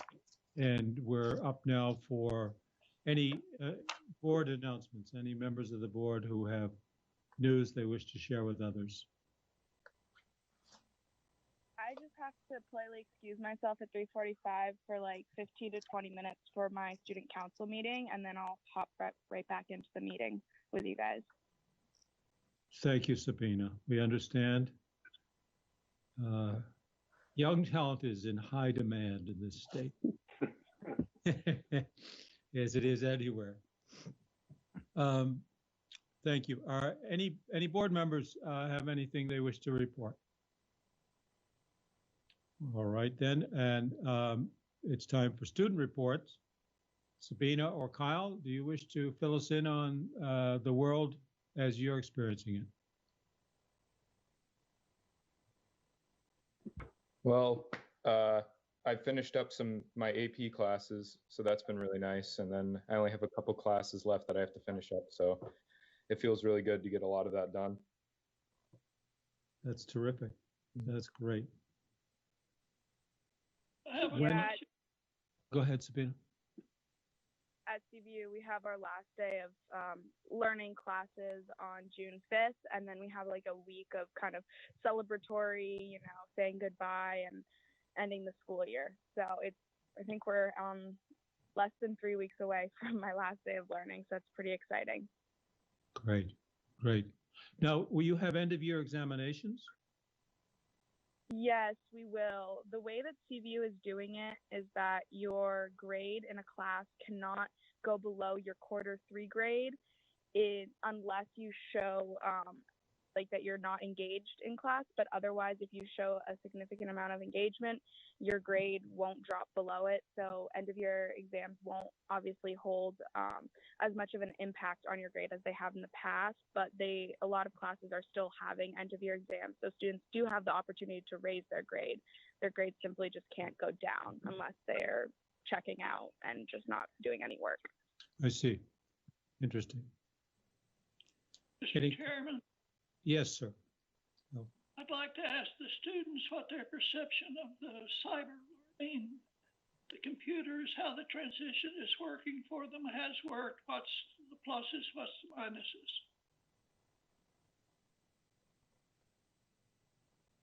I think for me, a lot of the positives is that our school already had many teachers were either using Google Classroom or Moodle to send out work virtually. So a lot of teachers were already aware of how that worked. And so it was a pretty simple transition in that sense, but it's just really hard to not, go to class and see people in the same way that you used to. And so, going into a Google Classroom meeting and just looking at people's faces on a screen is a lot different than engaging with them in person. And so it takes away from a lot of what is important in our education system, that in-person instruction and, getting to connect with people about something more than just the content of your learning that day. That's very important. How about you, Kyle?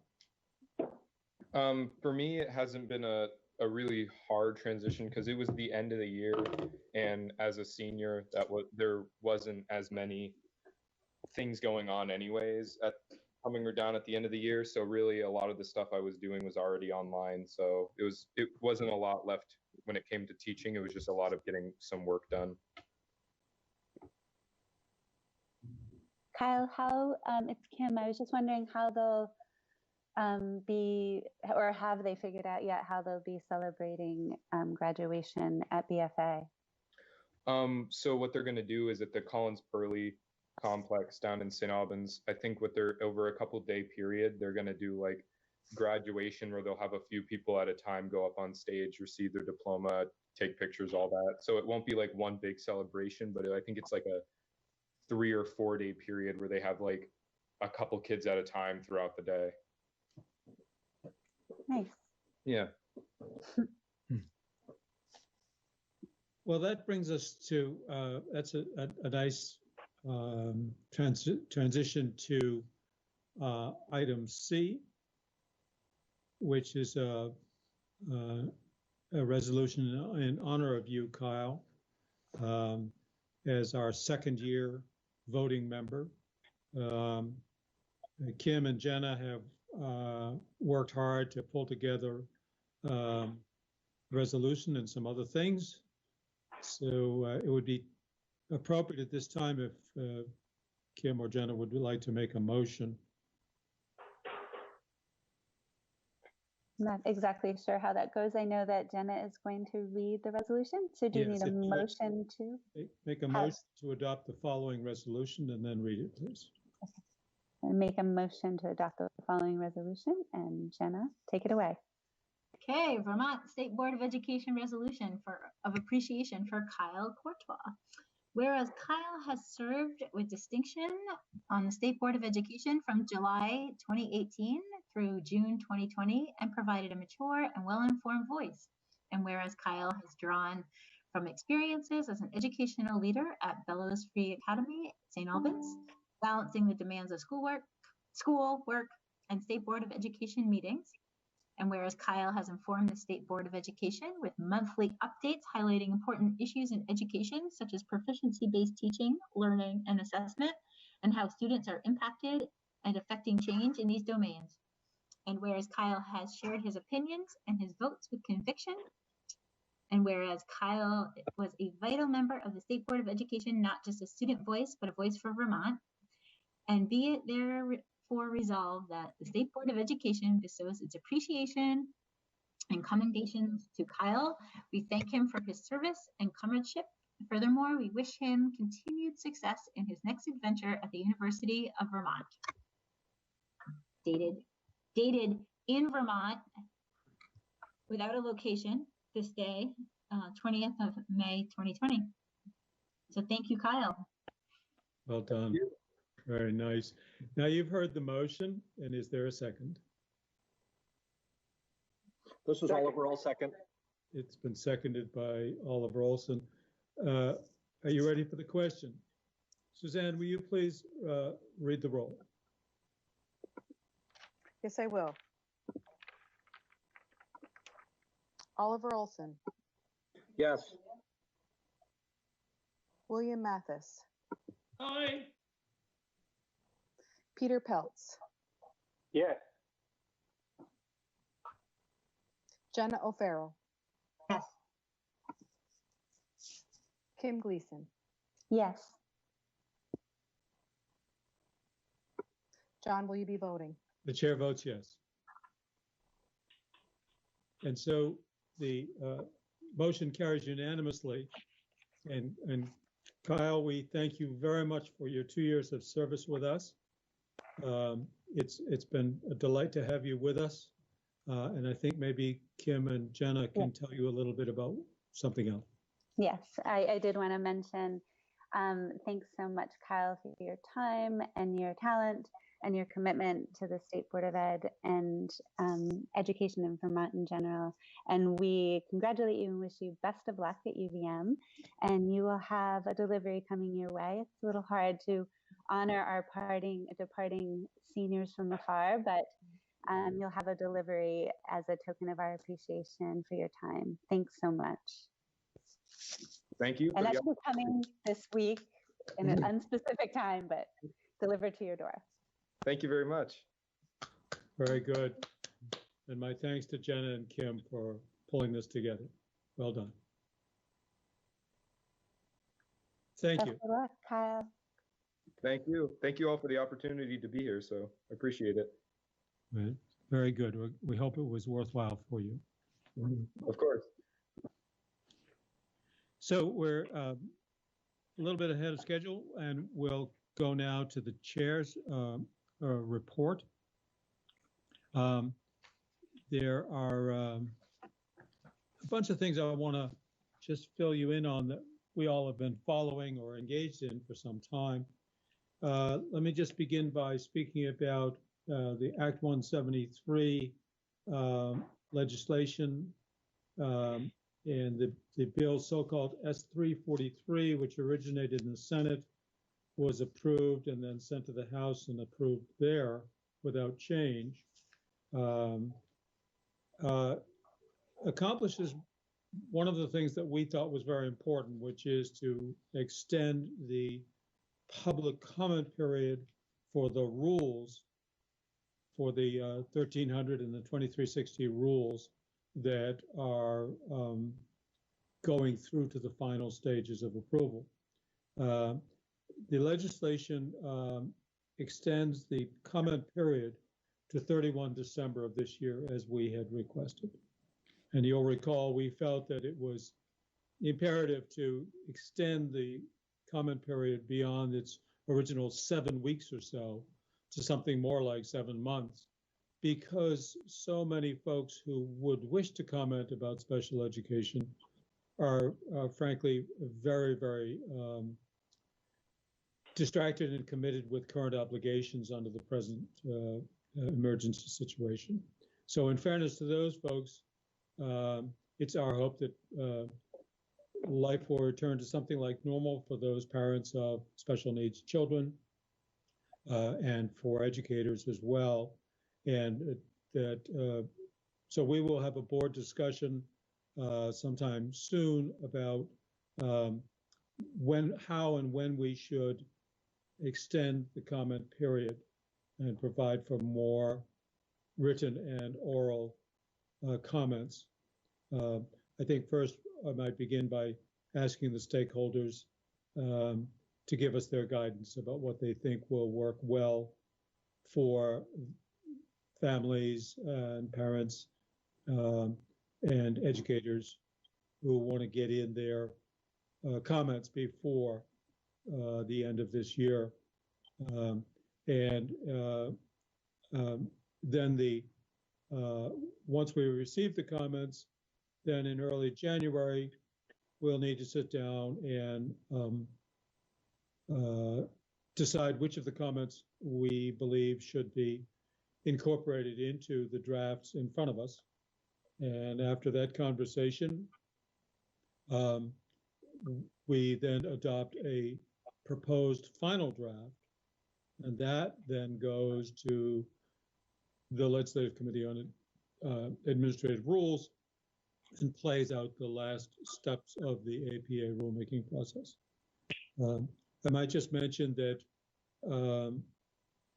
the Senate Bill 343 also extends the deadline for implementation, or the date of implementation of the census-based funding rules, moves them back 1 year to 2022. They were to be implemented next year. They're pushed back to 2022. And the rules for independent schools are pushed back by the legislation to 2023. So furthermore, the legislation directs that the board shall initiate the new rules for independent schools, shall begin rulemaking on the 30th of June, 2021. You may recall that the original statute had said November of this year. And in a conversation in February we had with all the stakeholders, you'll recall that it was agreed that was a little bit too quick for all the parties to get together and come to us with a consolidated proposal. So we successfully advocated for that startup of the rules making process, the formal process, to be pushed to 30 June. And then we will have plenty of time to get those rules pulled together in time for the independent schools who don't implement until 2023. Any questions about that? Comments, questions? Next topic is Battenkill Valley. You've received a copy of the letter that came from the board to really all of the relevant parties, and you have received their response.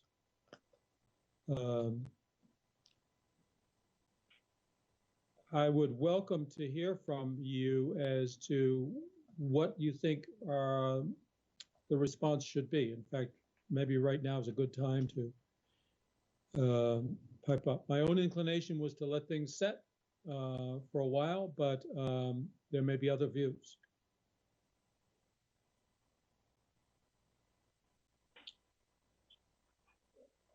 Any comments on that?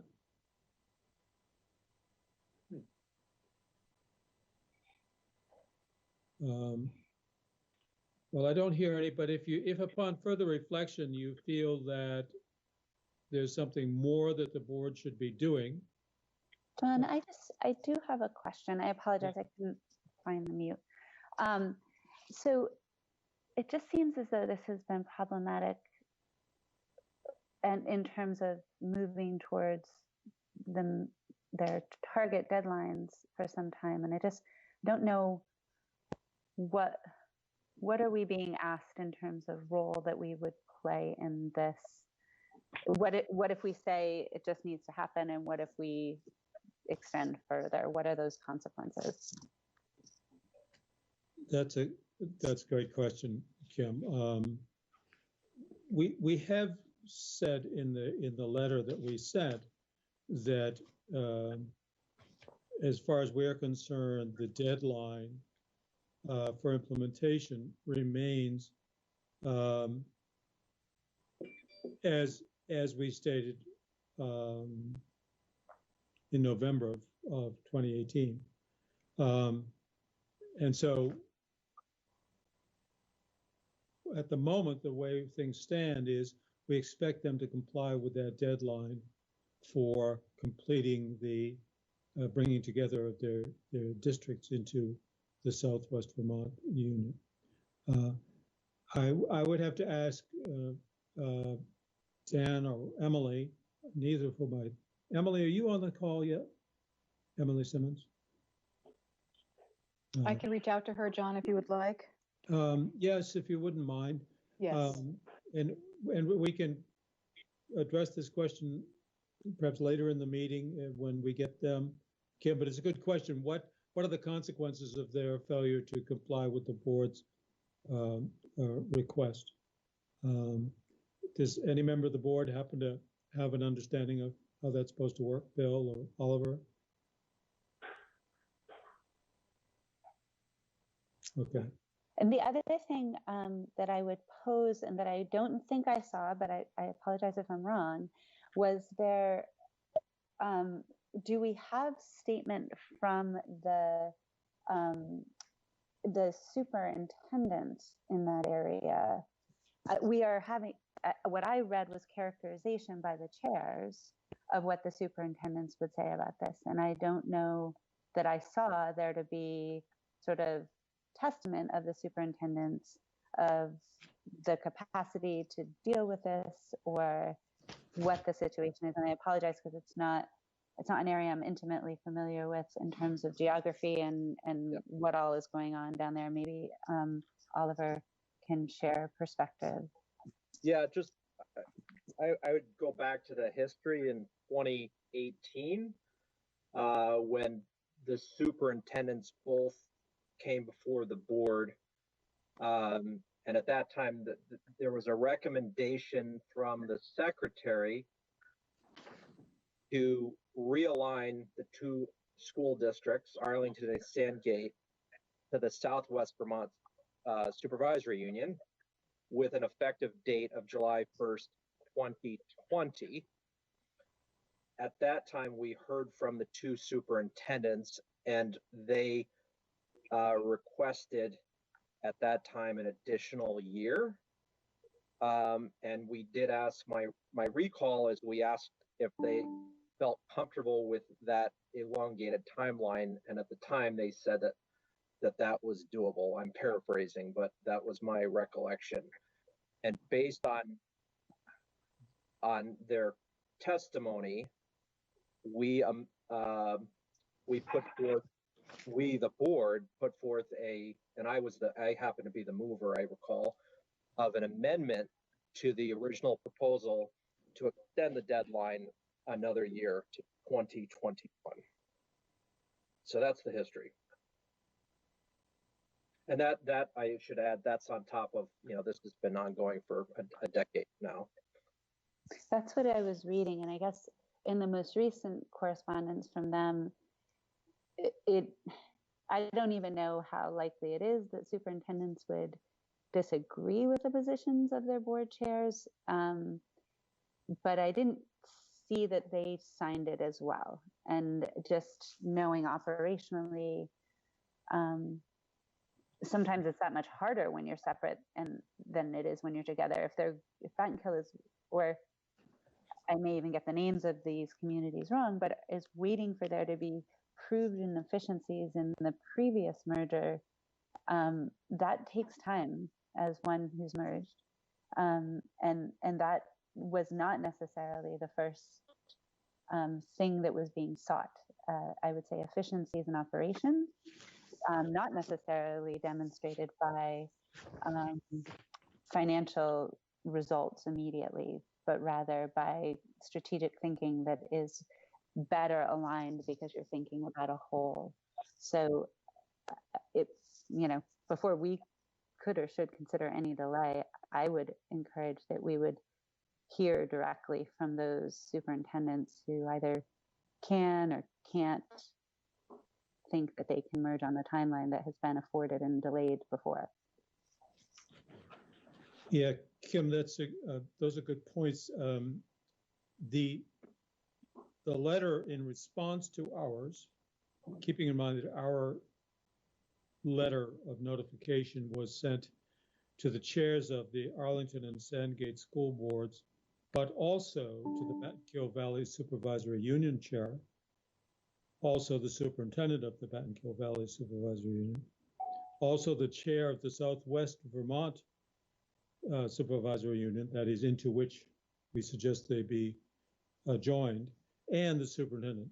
We've heard from only 2 of the 6, plus a member of the House was the co-signatory to their letter. And their response was that we asked the state, of the 2 folks, we asked the State Board of Education to delay the decision to enlarge the SVSU boundaries to target an operational date no sooner than July 1, 2022, yet another year. I think to your point, Kim, it might be appropriate to write to the 4 people who did not reply and say, are you in concurrence with the proposal that we've received or not? And see what that brings. Or maybe not if we don't think we would entertain that. I guess I just also, did I read between the lines that it looks like they are wondering if there's a better alignment for them?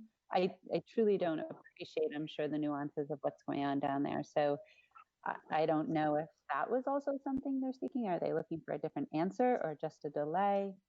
And I did see that we reached out to far more than responded in that letter. So again, I don't know if we want to ask if they concur, if we think we wouldn't consider it anyway, but I do think we certainly couldn't consider anything until we've heard from the entirety of those affected. John, I have Donna Russo Savage on the call at the moment. I'm waiting for Emily Simmons to join us. Okay, that's great. Good. Donna, thanks for joining us. You're very welcome. Hi. Hi. So a question has been put, Donna. What happens if the Battenkill Valley Supervisory Union does not, and the others do not comply with the board's directive of I think it was November of 2018?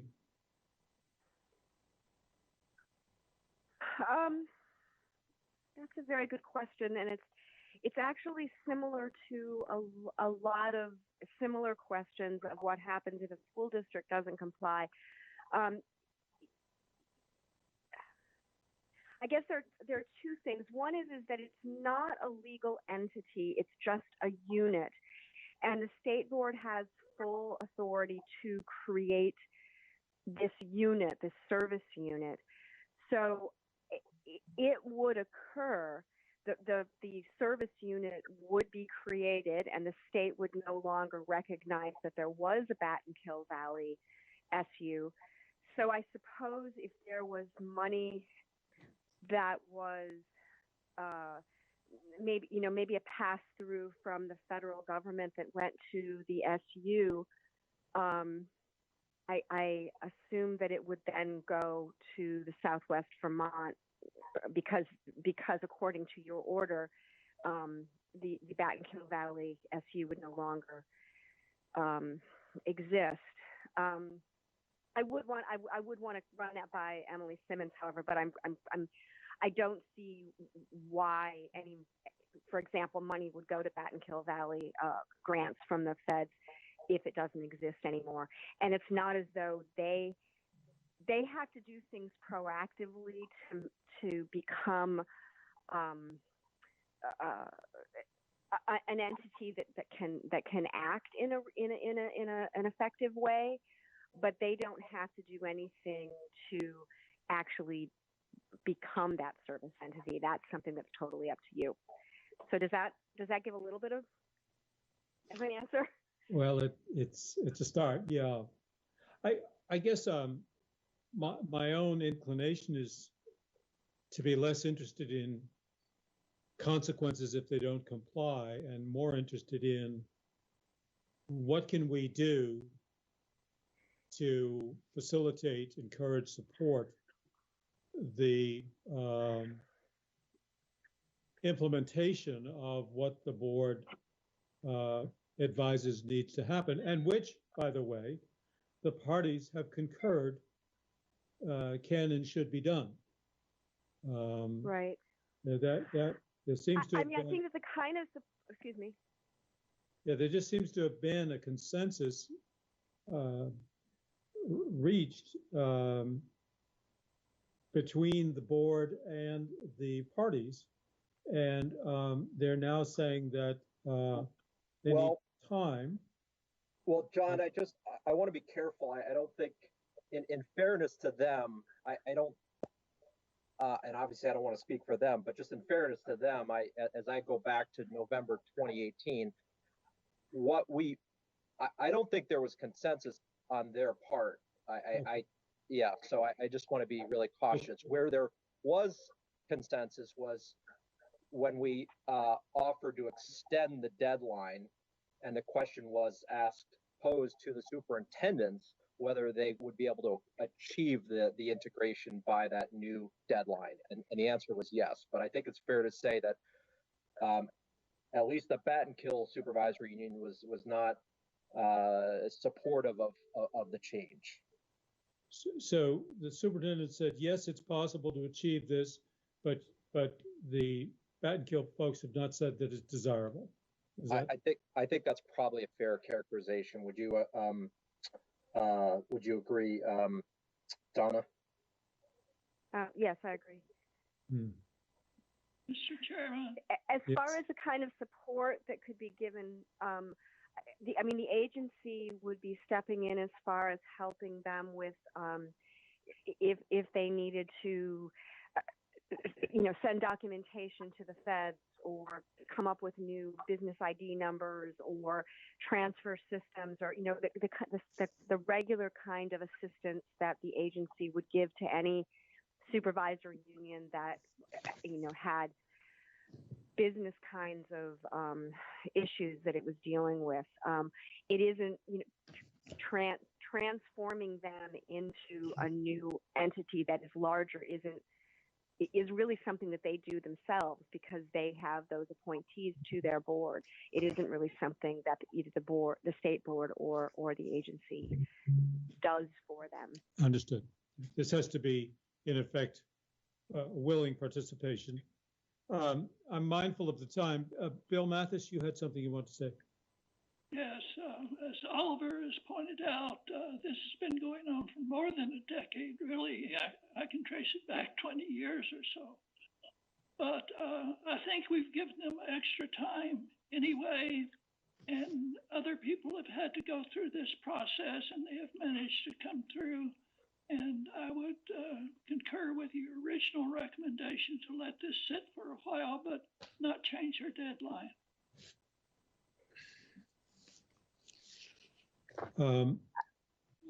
Board members, how would you feel about my writing to the 4 members of Edrices who have not responded and ask them for their response. And doing nothing else until for now. And what do you think?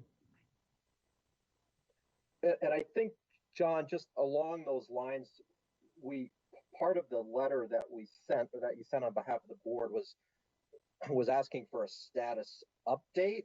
Yes. And I didn't really see much of an, keeping in mind we gave them an extra year, and I didn't see a whole. I may have missed something in the letter, but I just didn't see a lot of evidence towards progress being made with that extra year that they were granted. Yep.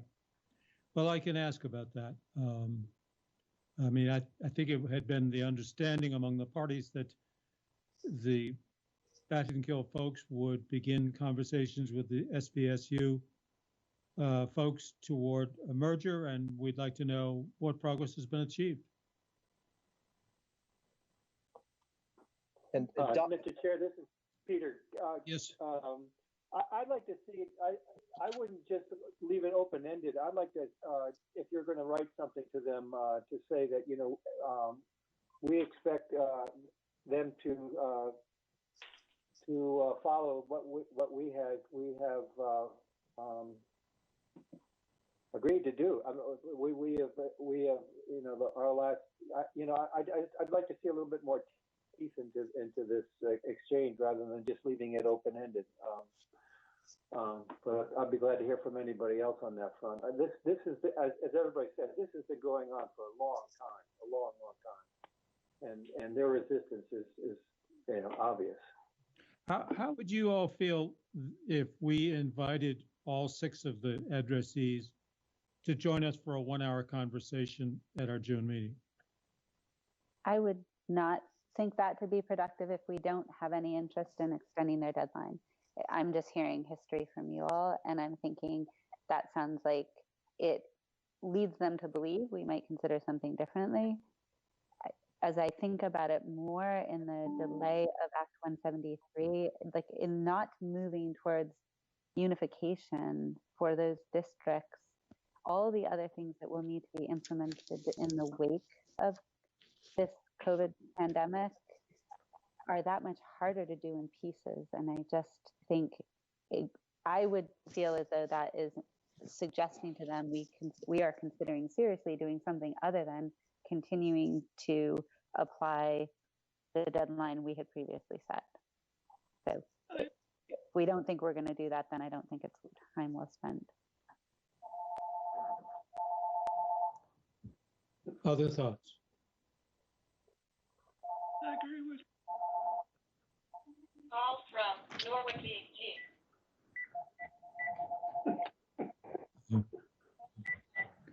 Sorry.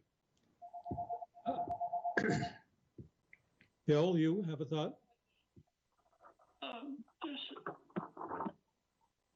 I think we should go on, and we do have other things that are happening, not to mention this global virus that's going around.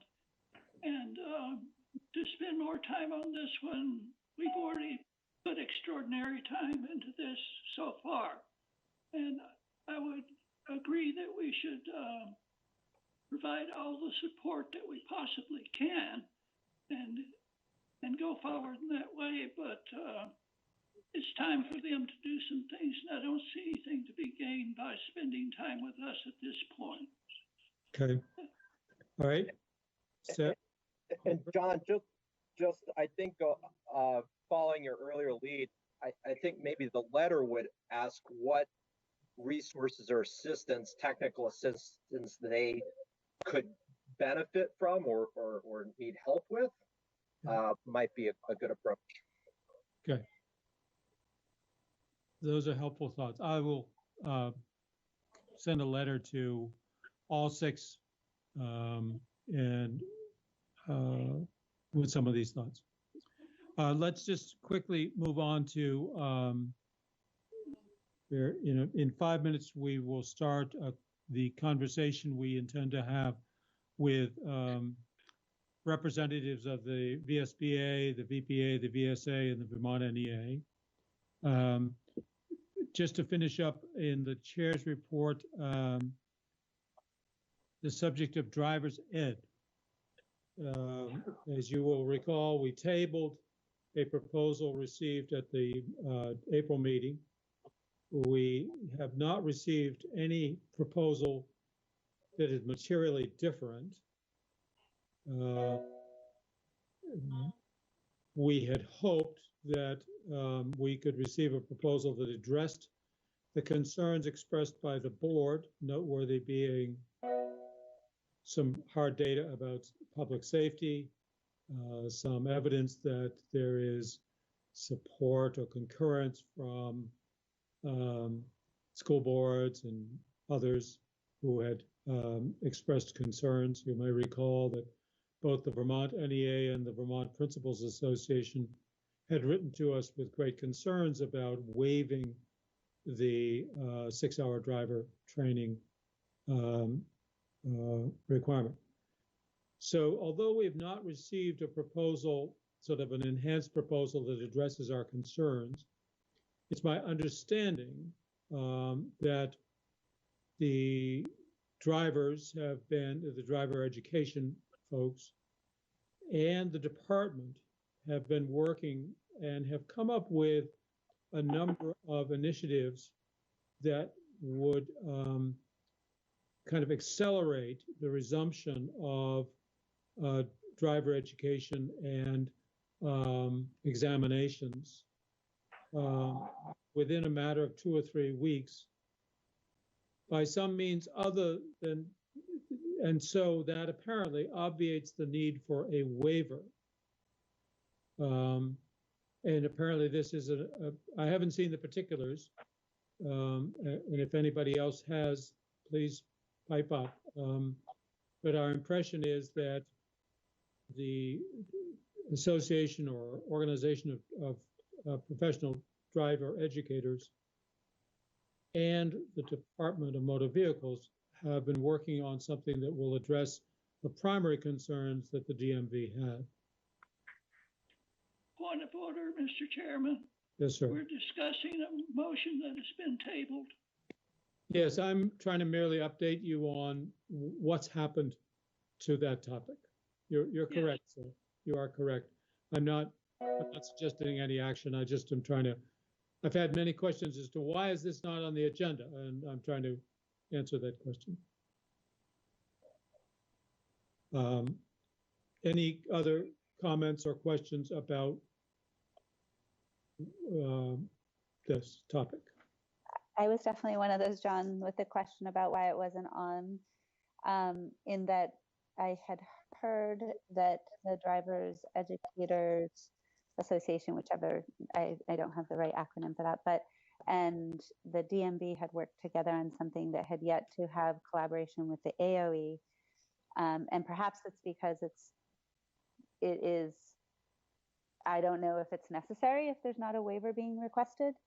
But I will say that addressing this if a waiver is being requested in June is not timely for planning for the students who are currently in the programs, as June will be past the end of the school year.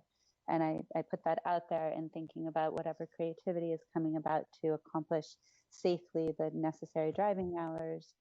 I would be hopeful that it, could be achieved regardless of where that may stand with respect to the, I guess, the teacher's contract year or whatever in these situations, so that the hours can be achieved in a safe manner, particularly if a waiver is not being sought. And I think we heard loud and clear from those educators that they did not feel comfortable with a waiver. So I was concerned, and I definitely was one of those who inquired with you why it was not being addressed now versus later. And I didn't know if the agency intends to engage with it, and if we were going to get a heads up if there was either a waiver or some sort of solution so that the field would have information on how to react. I did inquire with our superintendent to see, like, just locally how they're addressing it, and I haven't heard back yet on that, just to see on the ground how are they planning for those necessary hours, and where did we stand with respect to our students? Are they 2/3 done? Are they half done? Those 6 hours, I was trying to get some info. Okay. So perhaps when Dan comes and when he has his opportunity for his report, we can inquire about this. So far as I can tell, in any case, the board's involvement at the moment is in suspension. That is to say, we were involved only because we would have to approve a waiver that has been tabled. And I would certainly hope that if Dan can't fill us in too much now, I would certainly hope that at the June meeting, we could, or before, we could hear from the DMV and the driver's ed folks on what the structure of their agreement will look like and plans going forward. My impression from third parties is that the plan they've worked out solves most of the concerns about delayed access by means other than waiving the rule. If there's nothing else, I'd like to move on now to item E. I think standing by, we probably have some members representing the 4 organizations that we often turn to for insight and perspective about education in Vermont. We had hoped possibly to hear from Jay Fannin of Vermont NEA, Jeff Francis of Vermont Superintendents Association, Sue Siglowski of Vermont School Boards Association, and Jay Nichols of Vermont Principals Association. I'm hoping that any of those folks who are available will now identify themselves and will carry on in a kind of panel discussion. Jay Nichols of EPA is here. Hello, Jay. Hi, guys. Sue? Yes. Jeff Francis? Jeff Fannin? I'm here Jeff. from Vermont School Boards Association. Yep. Jeffrey Francis is present. And Jeff Fannin. Jeff Fannin is here. Wonderful. Wonderful. All the heavy hitters. Thank you, all 4 of you, for making yourselves available to this board. I think what inspired the idea of hearing from you folks is a conversation that all 4 of you or your organizations had with us in August at the State House. If you recall, the 4 of you, plus I believe Mel Moore, sat together up front and talked to us about Act 173 and the imperative to bring Act 173 into closer alignment with the concerns and the expertise of stakeholders. And that was a turning point for this board that I think ultimately led to quite an excellent product, being Rule 1300 and 2360. My hope here is simply that, and I want to thank Bill Mathis for some conversations and Kim also for communications that have urged us to be trying to get our arms around where we stand and where we might be headed, what your concerns are, and what, if anything, the board can do to be of assistance. So I just turn it over to the 4 of you to begin any way you want. We want to hear what you guys have to say to each other and to us. Sue, would you like to start? I would like to be more toward the end, if it's okay with you, Mr. Chairman, only because school boards are, their task is to make sure that schools are well run, not to run them. And I think you're going to hear about a number of operational issues that are not necessarily the school board's direct purview. Yep. And I do have some information to convey to you, but it might be helpful for you to hear from some of my comrades first. And I think Jeff, thank you, Sue. I think Jeff Fannin, you have a hard stop at 2. I do. So hop in whenever you want. Okay. I'm having a little hard time hearing. Can you hear me? Yes, we can. Okay. I've got my volume all the way up. We'll try that. So thank you first off for giving me the opportunity to chat with you today and visit and actually have an exchange of ideas and conversation. I think that's most important. You know, in your email, John, it talked about issues that we're having and concerns and opportunities for a discussion. So I'm going to treat it as such, to be very honest with you. Meeting with we have a staff meeting this morning, obviously virtually, and we still are having a hard time with the remote. The educators of the state are having a hard time with the remote learning environment. It is not, and I'll just say this candidly and bluntly, it is truly not a learning environment. We're holding on. I had one of my field persons had a meeting with members last night, and the educators of that area, and I'm sure it's shared around the state, are increasingly concerned about a larger and larger group of students who are not getting services, who aren't taking it, who are barely checking in for attendance, aren't turning in assignments, and digitally aren't capable of getting online. But even if they are, it's not about a digital divide necessarily. It's about a different divide, right? They may have the ability to get on, but are they? And do they have the supports at home to facilitate that work that needs to be done? So we can all say, yeah, we can demand that they turn in homework assignment and show up and this, that, and the other thing, but it's much more than that. It's the supports at home that they typically get in school that are simply not getting here today. So it's the equity gap that we see growing, ever larger. And so the longer we remain in the remote learning environment, the more significant that gap will become. The haves will continue to have. The have-nots will continue to suffer, and now we're seeing them fall further and further behind. So it's real, and I just want to start with that. And it's not I just want us to all be grounded in the fact that we are not in normal times. We all know that, but kids aren't getting the education. Many kids are not getting the education they truly need. The kids that are, the kids in, the high flyers and the parents who support them, don't worry about them necessarily. It's the kids who aren't, that we don't hear from. That's the one, those are the ones we need to be focused on. And my members are truly concerned about that gap widening. And Jeff, is that a 20 or 30% of the students? That it's funny. I saw something from Maryland yesterday. They see it as 25% in Maryland. That was a superintendent's association, I guess, in Maryland's showing 25% lacking. I don't know that we've ever done the data drill down here in Vermont, but it varies. And I've heard numbers, and Jay or Jeff can share with you numbers they've heard from their members. We don't track it on our member basis, but I know that, for example, earlier on it was 40% hadn't shown up. But then you look at the AP class where it's 100% attendance, right? So you got a teacher who's saying, I teach AP and I got 100% attendance, and then I teach another class and I've got 40%, not showing up, and so it's the divide that widens. It is. Jeff, that's a very chilling and attention-getting way to start this conversation. Sorry, it's the reality.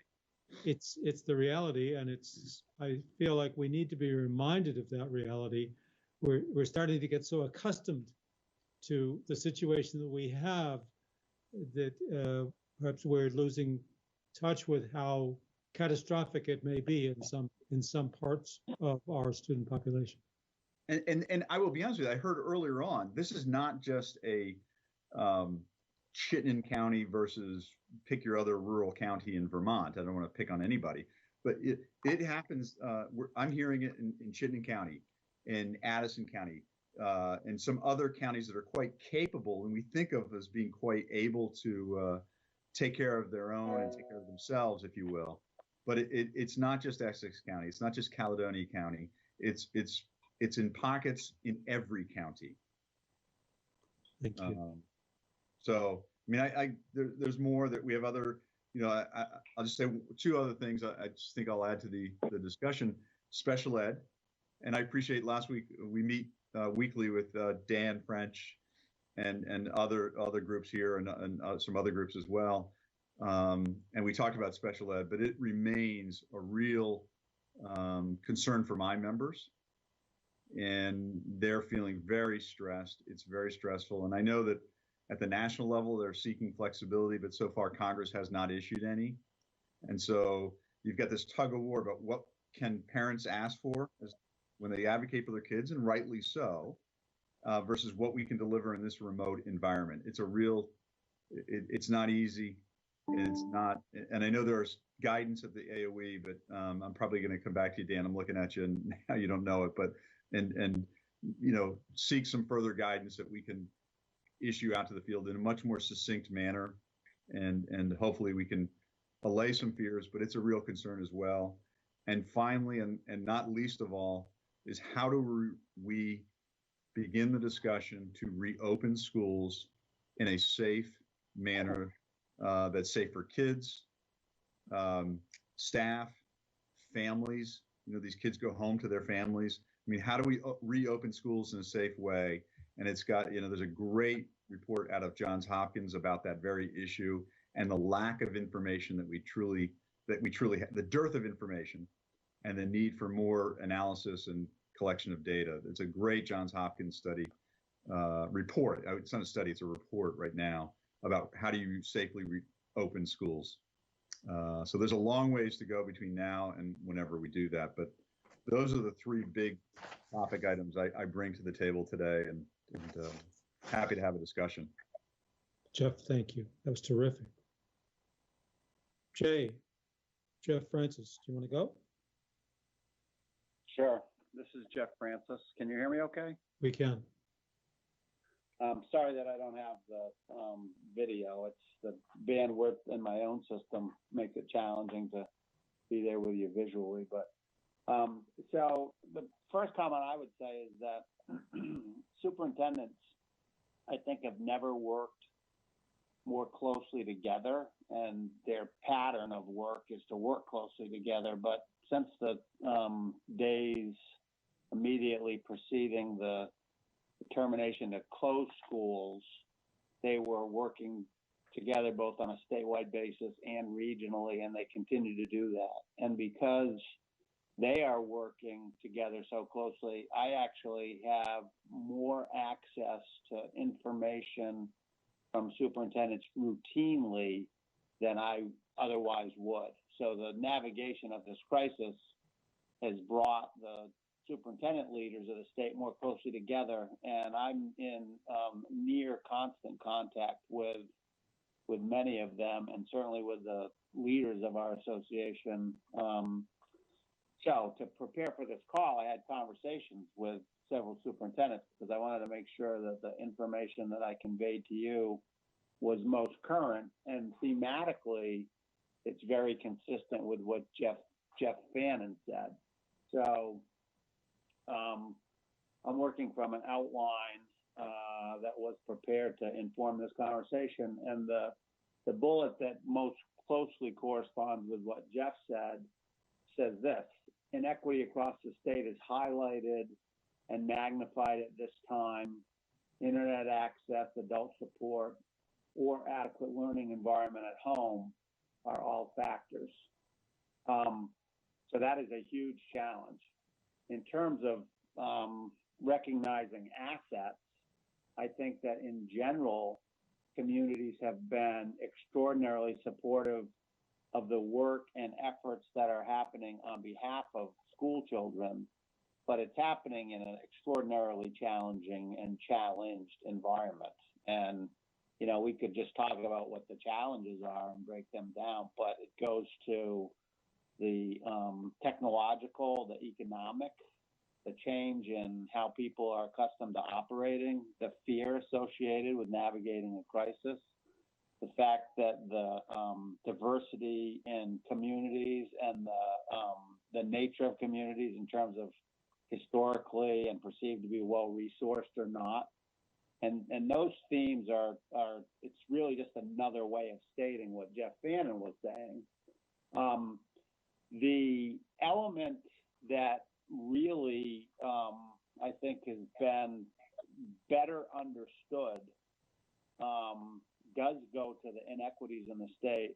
but also the importance of family dynamics in the learning process. So as Jeff Fannin indicated, if you have what he referred to, I think, as the so-called high flyers availing themselves of nearly any learning method, they will do well. But the families that, or the situations that are more stressed, those stresses come, into evidence more sharply when the school, which is an institutional support societally for certainly all children and all families, but dramatically for those that are less stable or less well resourced, you start to realize the societal vulnerability when an institution like public education is shaken by, in this case, the COVID-19 crisis.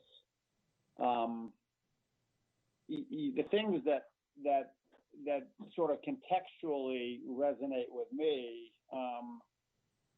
go to the pace that school districts have been asked to contend with. And I would say that the state of Vermont has done a good job navigating this crisis, including working with school systems. But there are tremendous challenges associated with the integration of what I would say is statewide guidance. That is the guidance that's put out into the public domain on behalf of the state and in response to the COVID-19 crisis overall, and how that manifests itself in schools that are faced with hourly operational decisions about what they're going to do. And those operational decisions affect what's going to happen today, what will happen next week, what will happen next month, what will happen over the summer, and what will happen with the start of school next year and beyond. And those are all activities that require a lot of clarity and stability in order to be able to know what's coming in an effort to educate all the kids in the state. And because of the way we are, I would say, emerging from and navigating out of this crisis, it's very, very challenging to have the information you need in time to make the kinds of decisions that are major systems navigations. So that's been a factor. Jeff, I don't think Jeff? Yes? Let me just ask you, can you give an illustration of what you've just described, this need for statewide guidance, and that's for example missing, and that schools are kind of having to wait on? I will, and my colleagues can also cite their own examples, and this is not in any way, shape, or manner intended to be either it's not criticism, it's observational. So earlier you were talking about driver's education. That's an example. At the outset of this crisis, it was, how are you going to get food? How are you going to keep personnel safe? How are you going to manage remote learning? And all of those things in some form or fashion rely on a systematic approach. So if the guidance in terms of who can work and when they can work, or internet connectivity, it is so multifaceted that I think it's both remarkable that folks have done as well as they have done, but also it's going to be a constant navigation from this point forward. And, you could put as fine a point on the examples or as broad a point on the examples. Another big example that will resonate with people just has to do with the tradition of how you honor senior students as they point toward graduation. And, Jay's more articulate on this than I am, because he's working with principals that are trying to manage a lot of community input on what constitutes a suitable celebration for these high school seniors.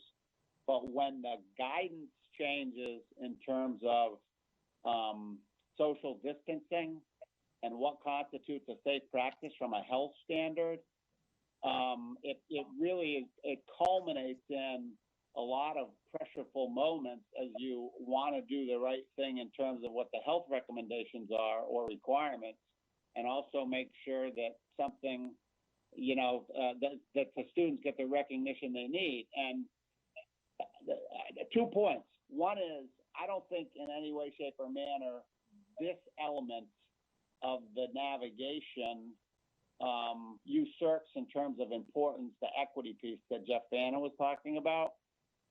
I guess it's and I'll end here and let others speak, but it just brings into focus sort of the sharpness of all the multitude of elements that go into operating a school system that have stakeholders who are generally content when things are going well, but when there's a change in practice, albeit necessitated by the crisis, you get a lot of input and reaction about how things should go. And, that extends from every position in the school system, and I say every position in the school system, to families who have children in schools, to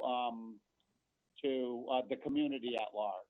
And if you wanted to spend more time on examples, we can provide them to you. But I think it's really just I think it's a contextually useful comment as people consider just how big this is, because it's enormous. It is enormous. And I haven't even talked about getting back to school and the implications of a lot of uncertainty around a huge element of the delivery system, which is the funding. Indeed. Thank you, Jeff. Jay, do you want to go? Sure. Can you hear me okay? Yes, we can. Okay. So just a couple points based on things that Jeff said. Jeff Vanna mentioned the special ed piece. That's a big issue for my members as well. One of the things with the special ed piece is that the Secretary of Education for the United States, Betsy DeVos, she has some latitude to waive some of the rules around special education. And some of those rules don't make sense around certain things that can't be done or are very hard to do because you don't have access to the kids like you normally would. But that the feds haven't been supportive in that. The other thing I'll mention, Jeff Francis mentioned graduation, and I want to make it clear that although the guidance related to graduation has changed a couple different times, it has changed based on questions we in the field have brought back to the AOE, and the AOE trying to provide clarity in that area. And even when the AOE provides clarity, it's still, some systems were like, oh, we're going to do this. Now we realize we can't do that. So no matter what we do in terms of trying to provide clarity, there's always going to be some angst that comes up. It's just that kind of a situation. In terms of my own points, I'll make a few points here. Number one is I want to be clear that, we're not really doing remote learning. It's not like Southern New Hampshire University where you sign up for a remote learning class. We're doing remote learning in a crisis. Big difference. These kids didn't sign up for this. These teachers weren't trained to do this for the most part. That's a huge issue. The pandemic, this has been mentioned already, has shined a light on inequities in our system, inequities that many of us have known that were always there. But not only has it shined a light, it probably has increased the inequities, because there are some students, I think both Jeffs mentioned AP students, there are some students that are doing fantastic. They're not having a problem. They're able to access, they've got the support, and they're doing well. Many more students, though, are really struggling. And if you're at home with a parent who struggled with school in the first place or doesn't have the skill set to support you in those academic endeavors, it makes it that much harder for those students. We know that students are going to be coming back to school with significant academic regression. There's no question about it. One national study is showing students may lose as much as 50% of their math content knowledge learned this year. Remember, we always talk about the summer slide. Well, this time we're talking about a 6 or 7 month slide before they come back into school. That's a huge amount of time. And that same study is talking about 25% loss of reading skills learned this year on average. Now, remember, when we talk about on average, it is an average. What happens is there's some kids that are more affected by it than others. And the kids that are more effective tend to be the kids that are most vulnerable kids that live on the margins, that are in poverty. Typically, those are the kids that don't have the resources at home that tend to lose the most in these situations. And that's not the biggest concern for principals. In terms of students, a bigger concern is the social emotional trauma students will be returning to school with. People are really worried about the the ability to self-regulate, especially with the little kids. I mean, that's hard for little kids anyway. And to go this much time without being in school, it's going to be difficult for them. Middle school students often need lots of social interactions with each other. They haven't had that for a long time. That's going to be difficult for them. And if we have a system where they have to be socially distanced and there's certain procedures in there, what's that going to look like in a middle school? I met with middle school principals today, and they're like, geez, we can barely keep these kids from touching each other all the time as it is. You know, how are we going to get them to wear a mask when you know, in a new setting? So who knows? That's going to be difficult. We're worried about that. We're also worried about the potential of a lack of revenue leading to cuts in human resources. Principals are worried about a loss of staffing that will further hinder schools when they're trying to provide academic catch-up and social emotional catch-up. We know our students are going to have more needs than they've ever had before.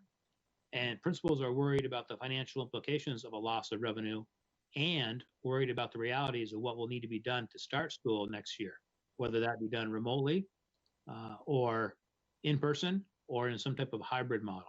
And we've been discussing lots of different options of what that could look like, depending on what guidance we get at the time. We've also talked about the possibility of the state borrowing over a period of time to backfill revenue loss in the ed fund, pushing hard for flexibility either in another CARES Act or with some more flexibility in the current CARES Act, so that state revenues that have been lost as a result of this pandemic can be backfilled with federal funds that have been used, that have been given to the state. If that flexibility doesn't occur and no other money appears and schools have to cut to make up the difference, remember, 80% of our budgets are personnel. And it's pretty hard, as Mark Perot said yesterday, at Joint Fiscal Office, he said yesterday, it's pretty hard to cut the electric bill, pretty hard to cut the heating bill. You know, those things you have to pay for. We want to make sure that the governor and others don't fail to see the critical necessity of our public education system. Someone said to me the other day, well, schools need to suffer too. My response was, you don't think schools are suffering? Then you haven't been paying attention. You know, schools are working very hard to provide kids with food, with connections, with academic support where possible, and they know that they're going to be in a hole starting back. Schools are in a position where they need all the supports they can get. And the last thing I'll say is that broadband and cell service across the state. I testified in House Technology Committee this morning. That's becoming almost a fundamental Vermont necessity. Almost has to be a fundamental right, right up there with housing. We have to have it. If we really want people to come to our state, let's look at this as an opportunity. Let's find a way to provide broadband and cell service across our state so we truly can have remote workers here. There's plenty of people that work at places like Google that could work remotely that would love a bit of work in Vermont and live in the woods, so to speak, but can't do it because there's not good enough internet connection. And the last thing I want to say, I touched on this already, but for us, although we don't always agree with the AOE, they've been responsive to us and they've been meeting with us on a regular basis, and we appreciate that. Thank you. Thank you, Jeff. Sue, that leaves you. Yes, that leaves me. Thank you. I appreciate all of the critical issues that were raised by my colleagues preceding me today. And what do they all have in common? Resources needed to address them. And Jay touched on this just now a little bit. There is a significant deficit in the Ed Fund for FY 2021, and the legislature's working right now to figure out how to address that. As he mentioned, there's the issue of the federal funds and lack of flexibility and how those can be used. And that's an evolving situation that we hope evolves toward more flexibility so that those funds could actually be used to help fill the hole in the Ed Fund directly rather than having to have a complicated workaround. That situation is still unfolding, and we're certainly keeping a close eye on it and providing input regarding the education fund deficit. And sort of a subset of that issue is that we have 19 school districts that don't have approved budgets yet. This is a really complex issue because it's being amplified by COVID-19 and problems with being even able to schedule a vote in some cases. We've been working with the superintendents and school board chairs of those districts, the VSA and the VSBA, and have held several meetings with them and have heard from them that their three principal concerns are whether and when they could bring proposed budgets for a vote, whether economic conditions would create a less favorable environment for achieving approval of a proposed budget, and how they could sufficiently respond to the challenges, all the challenges that you've just heard about of serving school children through the COVID-19 crisis and beyond if they're operating without an approved budget or with a budget that's insufficient to respond to their needs. We spent a significant amount of time testifying and submitted comprehensive testimony last week to the House Education Committee on this topic, and conveyed to them a lot of information, including that these districts are working to secure voter approval. They're planning votes prior to June 30th, even though it's been very difficult for them to schedule them due to public health concerns. And they definitely want to see this. Excuse me? No question. Oh, I thought I had heard a question. They would like to see this matter brought to resolution. So we have been working with them, as I said, to try to do that. The last area that I would point out has also to do with special education, which has been brought up by a number of people, and it just has to do with the difficult situation school boards are put in due to the governor's order that districts must pay all school staff in accordance with their regularly scheduled hours, whether they are working those scheduled hours or not, and the lack of information about whether school districts can expect to be reimbursed for special education costs. If those costs are not reimbursed or are only partially reimbursed, then it could lead to school boards needing to deficit spend in order to pay all school staff in accordance with their regularly scheduled hours. At this point, I'll hand it back over to you, Mr. Chair. Oh, thank you, Sue. Board members, do you have questions you'd like to put to our panel? Yes, by all means. I'm not surprised. Go ahead, Bill. The biggest question, and it was raised here, was equity, and and I agree with that. But what is it that the state board could do to be the most effective?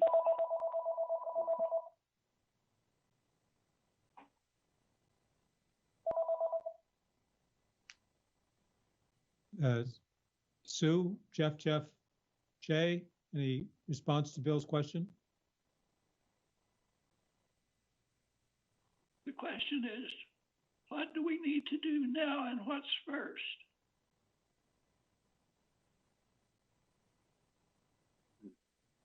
Anybody have a response to Bill's question? Anybody else can weigh in, but this is Jay, and I've got to say, Bill, that's the question we're all asking. I don't think there's necessarily anything right now the state board can do. I think being aware of it, helping to advocate for the things that we need will be important. But I don't think there's a specific action that you folks could take at this time. But if Sue or Jeff has a thought on that, I'd love to hear it too. I agree with Jay, and we're going to sound like a broken record here. We all agree with each other. And a couple things. Everybody's working pretty doggone hard, and that I mean that from bus driver to food service worker to paraeducator to teacher to principal and superintendent and school board members. Everybody is thrown into this. So I think just making everybody in the state board aware of that issue, Bill Mathis, I think is why we're here today. We are struggling as we advance further, and we may look to the State Board of Education for further recommendations and guidance, and working with the Agency of Education. But right now, we're all just trying to get through it. Now, your interactions with the AOE are different than they were, say, 5 years ago. So it's a different ask of the State Board of Education today than it might have been 5 years ago. And I'll just say it that way. Yeah. So this is Jeff Francis. One observation I think that I've made, and I suspect that others have made it as well, is that the pre-COVID-19 policy and political process was dominated by people who had agency in terms of, how you navigate the political and policy process. And I would include myself and my association in that group. You also have advocates who have spoken out over time for equity, and I would include myself and my association in that group as well, with varying levels of success, right? So people have known for a long time that there were issues of inequitable opportunity in the education delivery system and society. We've known that we needed better internet access. We've known that we needed better access to good food and nutrition. We've known that we've needed to alter the methods by which we deliver education to make sure that not only the most capable individuals and families at every measure, but also those that aren't capable, benefit from the investment in public education and all other public systems. And yet, when we were confronted with this crisis, it became more apparent that inequities existed. So we had a chance really to test people's assertions and observation in a real case example. And what we see, I think, doesn't necessarily surprise anybody, but we don't particularly like what we see. So I think one thing that the state board could do would be to assess the opportunities in the state almost on an equity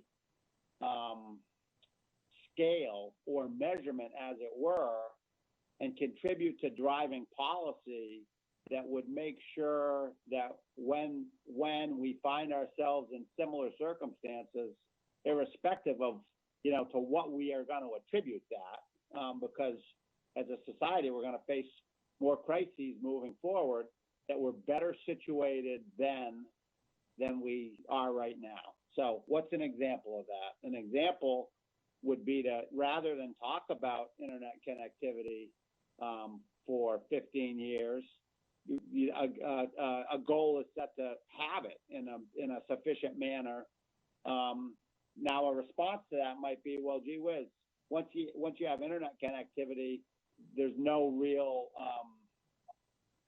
guarantee that it will be accessed in the way that it needs to be, either through the technology associated with devices or, cultural attitudes about making sure that everybody has what they need. So I could quickly get into sort of an abstract explanation of what I'm trying to say. I don't want to do that. My summary statement is, take the lessons learned, and there are plenty of them, just in the last 3 months or 2 months. And, as an exercise, engage an entity like the state board in understanding how you can do better as a society. In your case, the lens would be the public education system, and establish some goals and methods for measuring progress toward those goals. So that's an idea. I apologize for the abundance of words, but that's a concept that you might consider. Mm-hmm. Mr. Chair, this is Peter. Can I just say something briefly? Please. to Jeff and everybody else, don't you think that this is an opportunity we shouldn't lose in terms of looking at how we're delivering education, and it has to go beyond just the role of the state board. It has to be coalesce on a broad front, and I hope that can happen. It hasn't happened in the past, but I do hope that this does emerge in terms of really how we're going to find a way to reach all kids and do a better job of it. But I do think it's going to take a much more broader front than just the state board to get involved in this. One thing that these thoughts have brought up for me is that this is a watershed event, and what we've got now is a system that is inequitable, and it will drive us, I think, to more of a human services kind of operation as opposed to a test-based accountability system. That would change all of our roles in different ways. Thoughts? This is Jenna. Can I jump in? Is that okay? Of course. I just wanted to, from where I am in the Northeast Kingdom, speak the amazing work of all the schools and from everybody in the schools. I think it was a huge lift for schools to become childcare facilities, and the food service delivery model that every child in the Northeast Kingdom was getting food, and the amazing ability that schools became experts in areas that they usually don't go to. So it's been an amazing partnership. The superintendents have been working with human service agencies in ways that they haven't before, and it's been a great relationship. I'm also thinking a lot about not only the equity, but I think equities issues are huge across the entire state, but I think about that continued uneven implementation.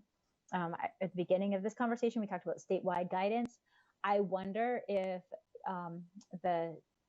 the areas that you guys, Jeff, Jay, and what you represent, if you're able to come up with some best practices or some framework that move schools forward in some equitable, even implementation, even within like some loose guidance, we have a state where from district to district, things look really, really different. Some districts are doing attendance, some are not. Some are grading, some are not. Some are making up snow days, some are not.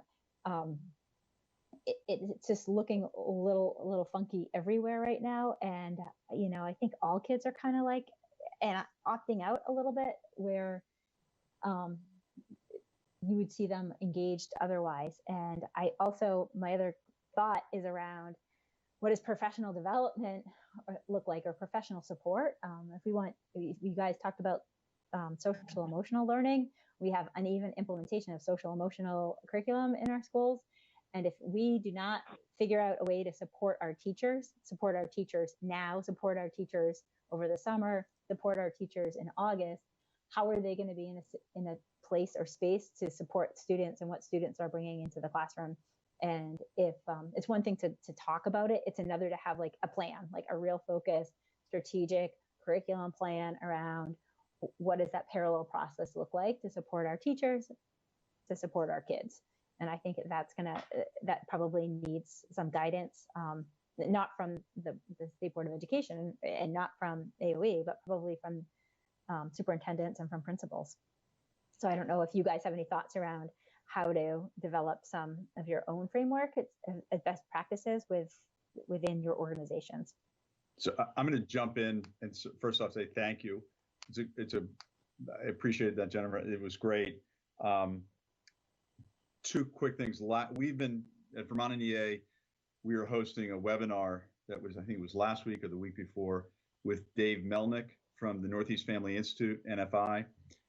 More than 400 members or teachers, support staff. I mean, everybody. I think there are principals on board. I don't know who else. I mean, it was just wide open. Participated in that. We sponsored that. Today we've got another one, and I forget what time it is. 3 o'clock today. More than 600 people have signed up. We've got another one on June 3rd. More than 600 people have already signed up. So there is a real need amongst educators, and I mean superintendents on down, to get the social emotional training and PD that we know they need. And I don't know if it was Jay, Sue, or Jeff who said earlier about the significant needs that kids are going to come back to. It is absolutely critical that we figure out and pivot to that and figure out how to help them and help educators work with them when they do come back. So thank you for that. And going back to Bill Mathis's comment about should we be switching from testing to a more human services based model, I think that could be a recommendation from the State Board of Education. You know, one of the things we got a waiver this year from the statewide testing because of the pandemic. Great, fantastic, the right thing to do. We all know the kids, as Jay pointed out earlier, they're going to be 6 months, you know, the gap. So what are we going to test next year? And why would we spend a dime on testing to get back what we know is going to be the results? Kids have slipped. But here's the thing, even the parents who are the most academically supported kids, right? The kids who are doing well, the high flyers, as I call them, they're worried about their kids are falling behind. Falling behind who? Every kid in the country is in the same predicament. They will get into the good schools that they want to get in because every kid is slipping. So why would, I mean, the testing, I think Bill's right on. There's no need to test. We ought to be really getting at the human services needs of these kids. And that could be a great recommendation from the State Board of Education to make. It's an observation. You guys step back, look at it and say, why would we spend a dime on testing when we need to be throwing more resources at kids' social emotional needs? So that trying to tie both of those previous comments together, and I'm sure others can weigh in or not. A question for you. It's hard for me to imagine how you go about planning for returning, I want to say, to normal, returning to wherever we're headed without knowing where we are headed. I mean, it's the old saying, if you don't know where you're going, any road will take you there. It's hard to imagine. It seems like that there's a need for a scenario or one or two alternate scenarios that posit what school will look like if it exists at all in September, what it might look like in January of next year, what it might look like in May of next year.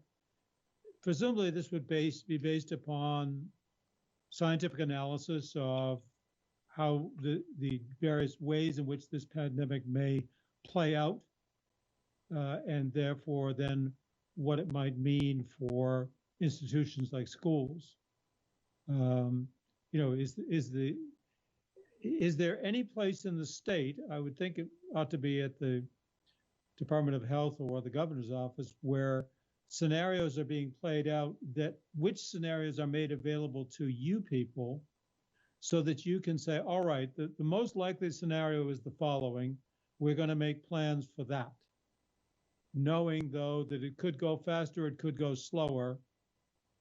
Is there any kind of common scenario for that you all are working with?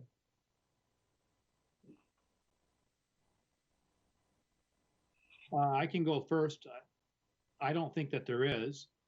We have meetings with principals Monday, Wednesday, and Friday. We have elementary, and then we have middle, and then we have high school principals. And at those meetings, we're talking about scenarios ourselves.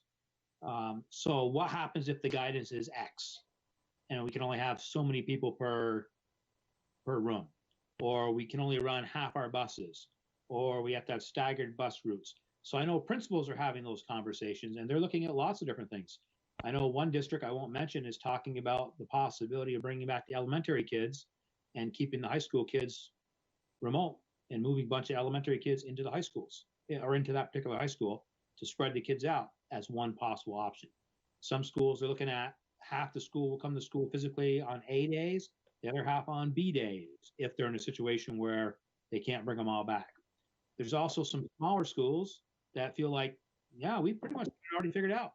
Our class sizes are small. We've got enough room. So it's going to be on a case by case basis. As the guidance comes out, school districts and principals specifically will work with that guidance to try to develop plans. The hard part is nobody knows what the guidance is yet, and even Dr. Levine is not going to know what the guidance is right now. So there's a lot of ambiguity, and that certainly is tough for leaders to deal with and for teachers to deal with. One other thing I want to mention, John, before we go on, we also have one other issue that we haven't brought forth, and that is that roughly about a third of our school employees will be high risk for COVID-19. A little bit less than that for teachers, but certainly custodial staff, administrators, many of our paraeducators, food service, certainly our bus drivers. A lot of them are older or may have underlying medical conditions. So we don't know what that'll look like either. Will there be some teachers that won't be allowed to come back to school or will only be able to teach remotely? That remains to be seen as well. Well, I grant you that there is there is nothing like a certain scenario. But there are alternate scenarios, and you could probably say this is the most likely one, but it's not certain. 40% probability of this, 30% probability of that. But it seems to me that the work of framing that rests actually outside the field of educators. This is essentially a public health, public policy question that it feels like the state needs to give guidance to our institutions of schools, whether it's teachers or principals or superintendents, as to this is what you ought to start planning for. This is the best likelihood of what we expecting to be possible in September, then November, then January. Just knowing that it's merely a prognosis, but it's the best information we have at the moment. And it seems like I hear you, Jay, describing people are imagining all kinds of different scenarios. At some point, we need to get past all kinds of different scenarios and onto the what's our best guess about what will unfold in August or October. And that, I think, has to come from public health experts or from the governor's office, informed by public health forecasts and needs, hopefully a greater reliance upon scientific information than we've seen at the national level, so that you guys have sort of a roadmap of what's likely. And then you can start fitting into it considerations like the vulnerable, the 1/3 of your staff, people who are vulnerable and so on, and know how acute that's likely to be in November versus next January.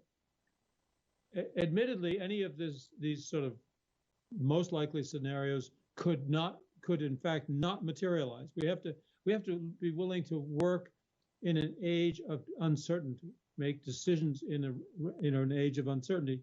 But that doesn't mean we have to not have any idea what might happen. We might at least narrow the possibilities. So I guess this isn't a call so much to you guys as it is to the leadership in the state to give you more guidance about what's the environment you're likely to find in July, September, and what so forth. Then you'll know what to do. I think there is a individual theme or a single theme, and that would probably be civilization, democracy, things like that. We have a tremendous opportunity here in terms of this is the first time I've seen basically the nation and the world act as a united force working together for a common end. If we blow that, we've blown everything. And so maybe in a more narrow sense, our role is to play the bully pulpit, is to take your idea, John, of these forums around the state and across the nation and bring people to thinking about the common good.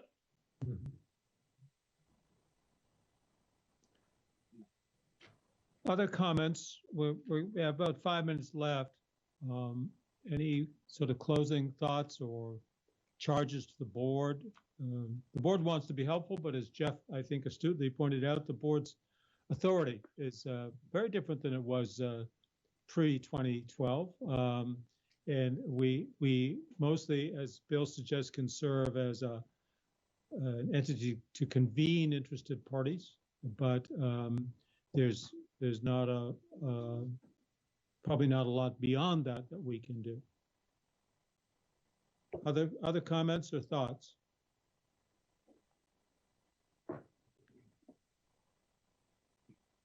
I've got to jump to another one, but I just want to thank you, John, and everybody for participating and asking for us to weigh in, and it's appreciated, truly. So thank you for all you folks do, and will be more to be said and done, I know. Thank you, Jeff. What we do is nothing compared to what you guys, yeah, that's right. hand-to-hand combat that you folks are dealing with every day now.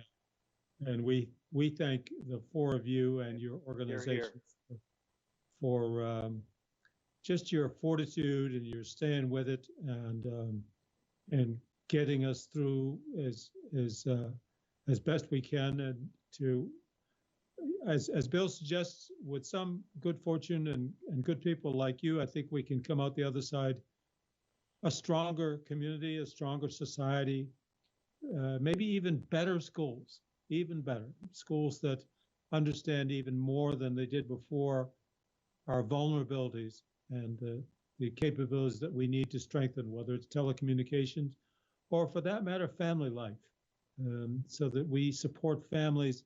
Here we've had to rely so much on families because community institutions like schools have been kind of crippled by or hampered from doing what they normally do, providing support for kids, especially for those kids of families whose resources or ability to provide for their children are compromised. And it inspires me to think, what can we do to strengthen the Vermont family that has had such a hard time with this, so that the next time their children have to rely upon that family has greater resources and abilities to provide that support.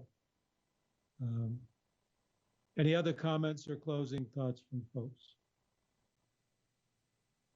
Well, Sue and Jay and Jeff, we thank you each and all for joining with us. I think this board would like to convene, as Bill suggests, conversations around the state with the public and with stakeholders, including many of your members. And I think that might be our work in the coming months. Thank you all very much. Thank you. Thanks for having us. Thank you for having us. It's a pleasure. Thank you. Thank you each. Stay well. Peace. Thank you all. Board, we are scheduled now to go on to public to be heard. It's 2:01. Is there anybody on board the call who would like to speak during this period called public to be heard?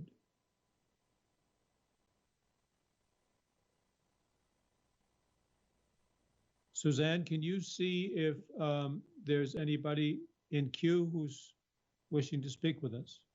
John, there are several people on the call that I cannot identify. They dialed in, and no one has let me know that they wish to speak during the public to be heard portion of the meeting. Okay, thank you.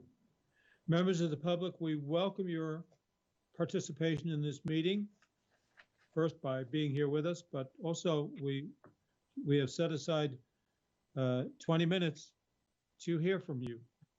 So you're more than welcome to pipe up on any topic of interest to you.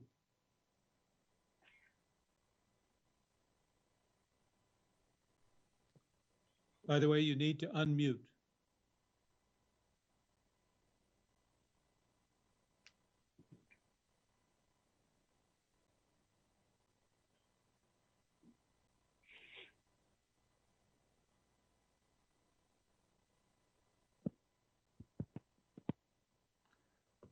I guess is there somebody who wishes to speak?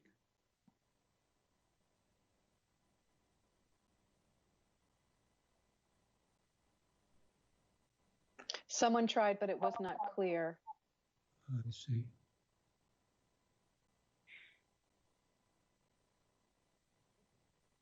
I'll give it another couple minutes and then I think we will.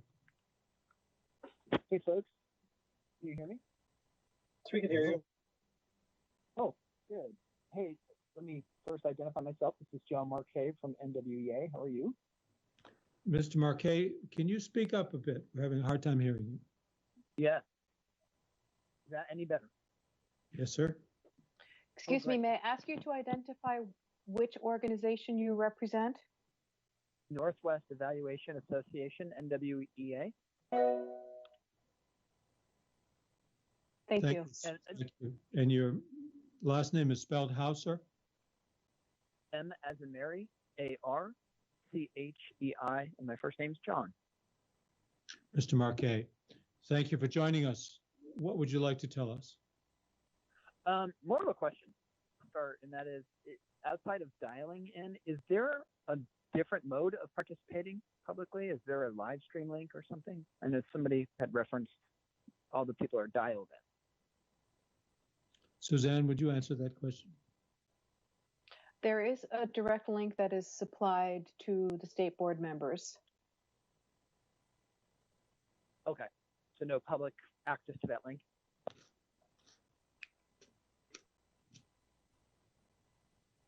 I don't see why I could not share that with you. If you would like to shoot me an email, I can send you a direct link. Okay, I was just curious. Sure. That was the only mode for participating. I guess one question I could just submit, and it's really just a general question. I've participated on the public side of state board meetings in the past intermittently, so I've kind of been in tune to some of the conversations. I heard a gentleman speak earlier that had to leave the call. I wasn't sure if it was from the Teachers Association or the Teachers Union. I forget who that was, but he was commenting on the role of assessment and where potentially some of the state's attention should be as we think about bringing kids back into a classroom environment or back into school in whatever model that might look like.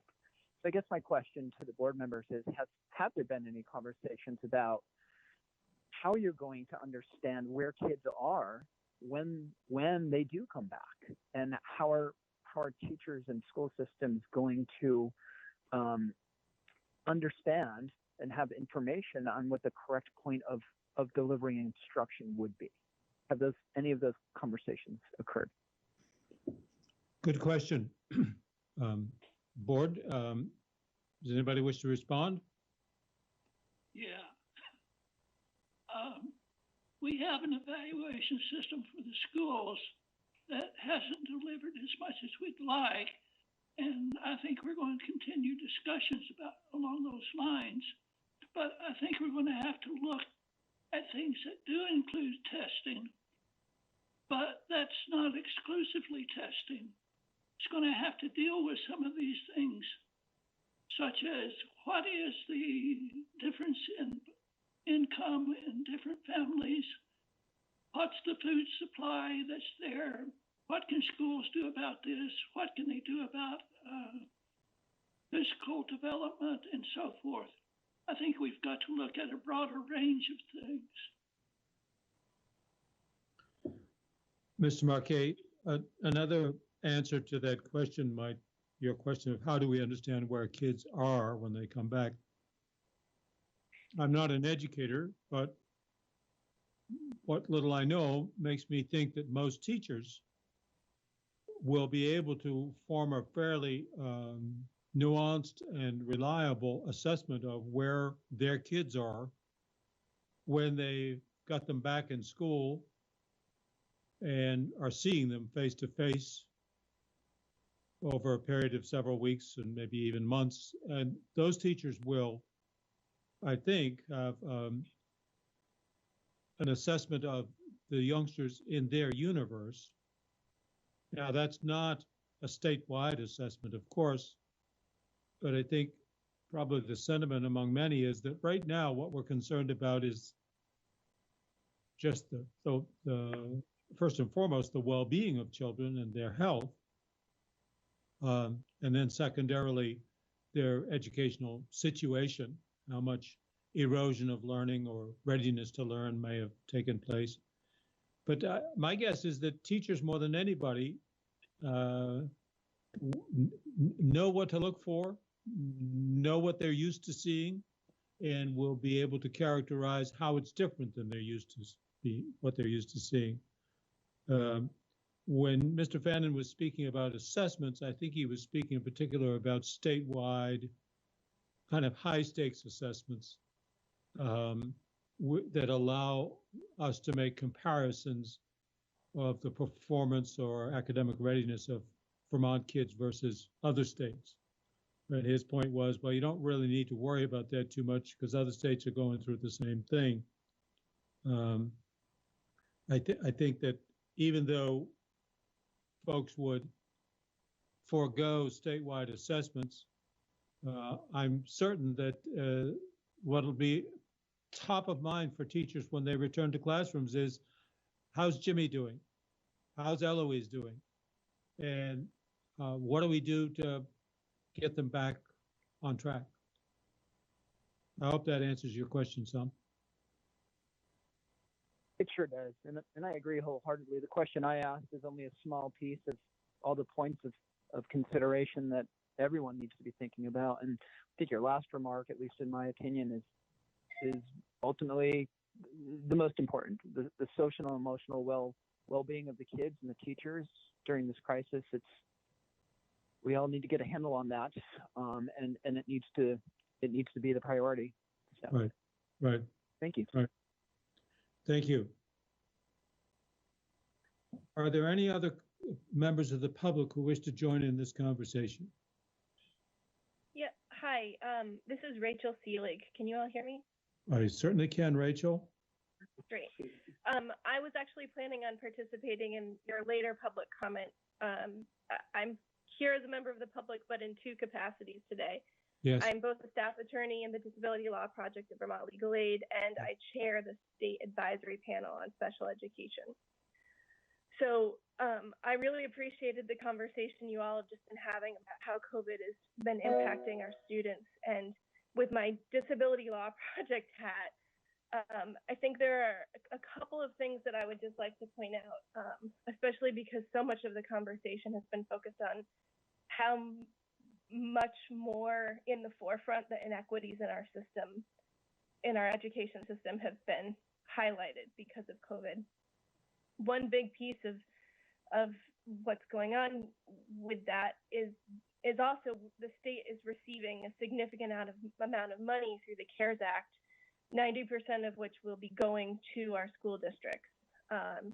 And that money has a whole bunch of permissible uses, everything from purchasing personalized protective equipment to providing summer services and after school services, not just to kids with disabilities, but to all kids who are marginalized, whether it's because of poverty or limited English proficiency or migrant or homelessness status.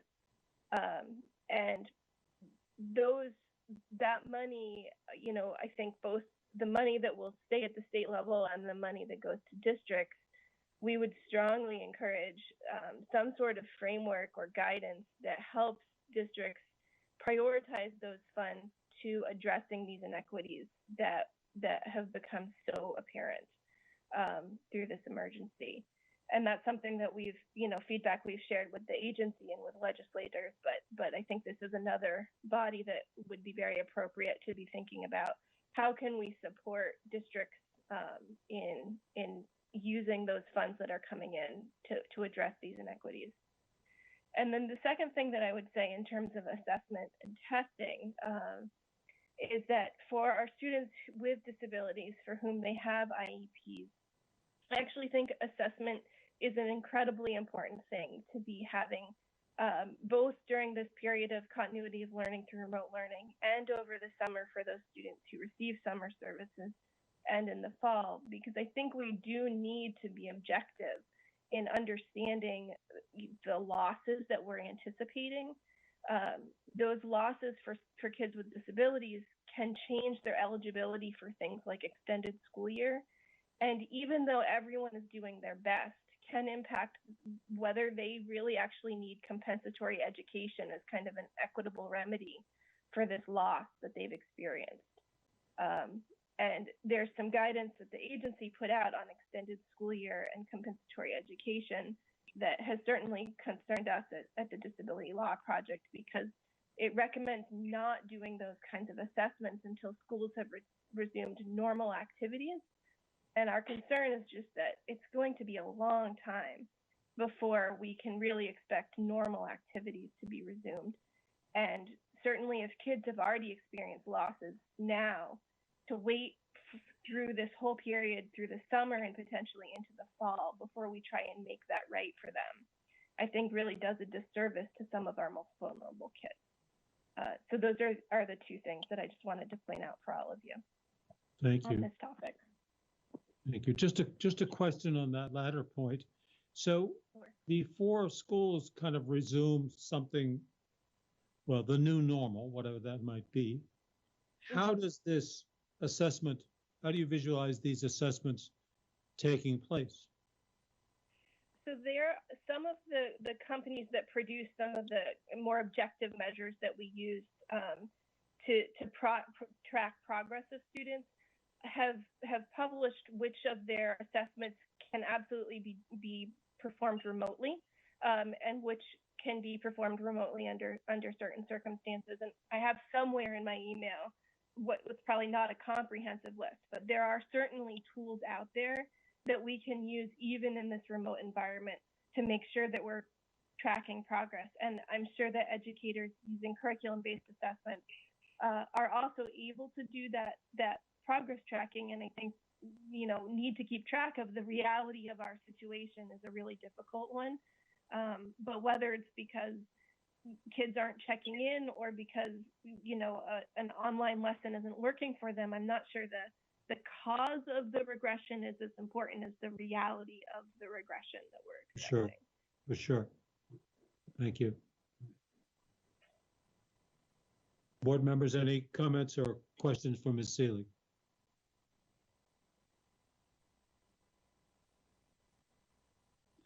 Thank you very much for joining us, Ms. Seelig. You're welcome to speak with us during the hearing later on in the day. I will plan on that. Thank you. Thank you. Any other member of the public who wishes to be heard at this time?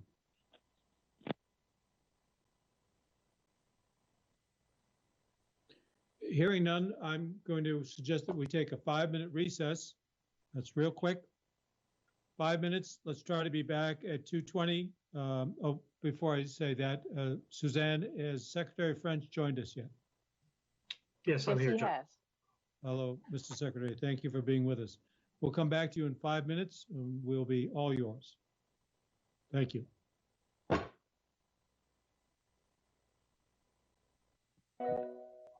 John, I was going to let you know I have to leave a little bit earlier than I thought, so I'll head out now. Okay, Kyle, thank you so much. Thank you. Take care, bud. Kyle, good luck. Thank you. See you, everyone. Take care. Bye. Hello. How are you? Good. How are you? Good. How was the governor's press conference? It went pretty smoothly. It's long. I think it went to 1 o'clock or past 1 o'clock. This was the first announcement of the economic relief package. So there were a lot of questions around that. Somebody just told me at the break that CDC has issued guidelines for schools reopening. That's correct. Yeah, I'll speak to that a little bit. Good.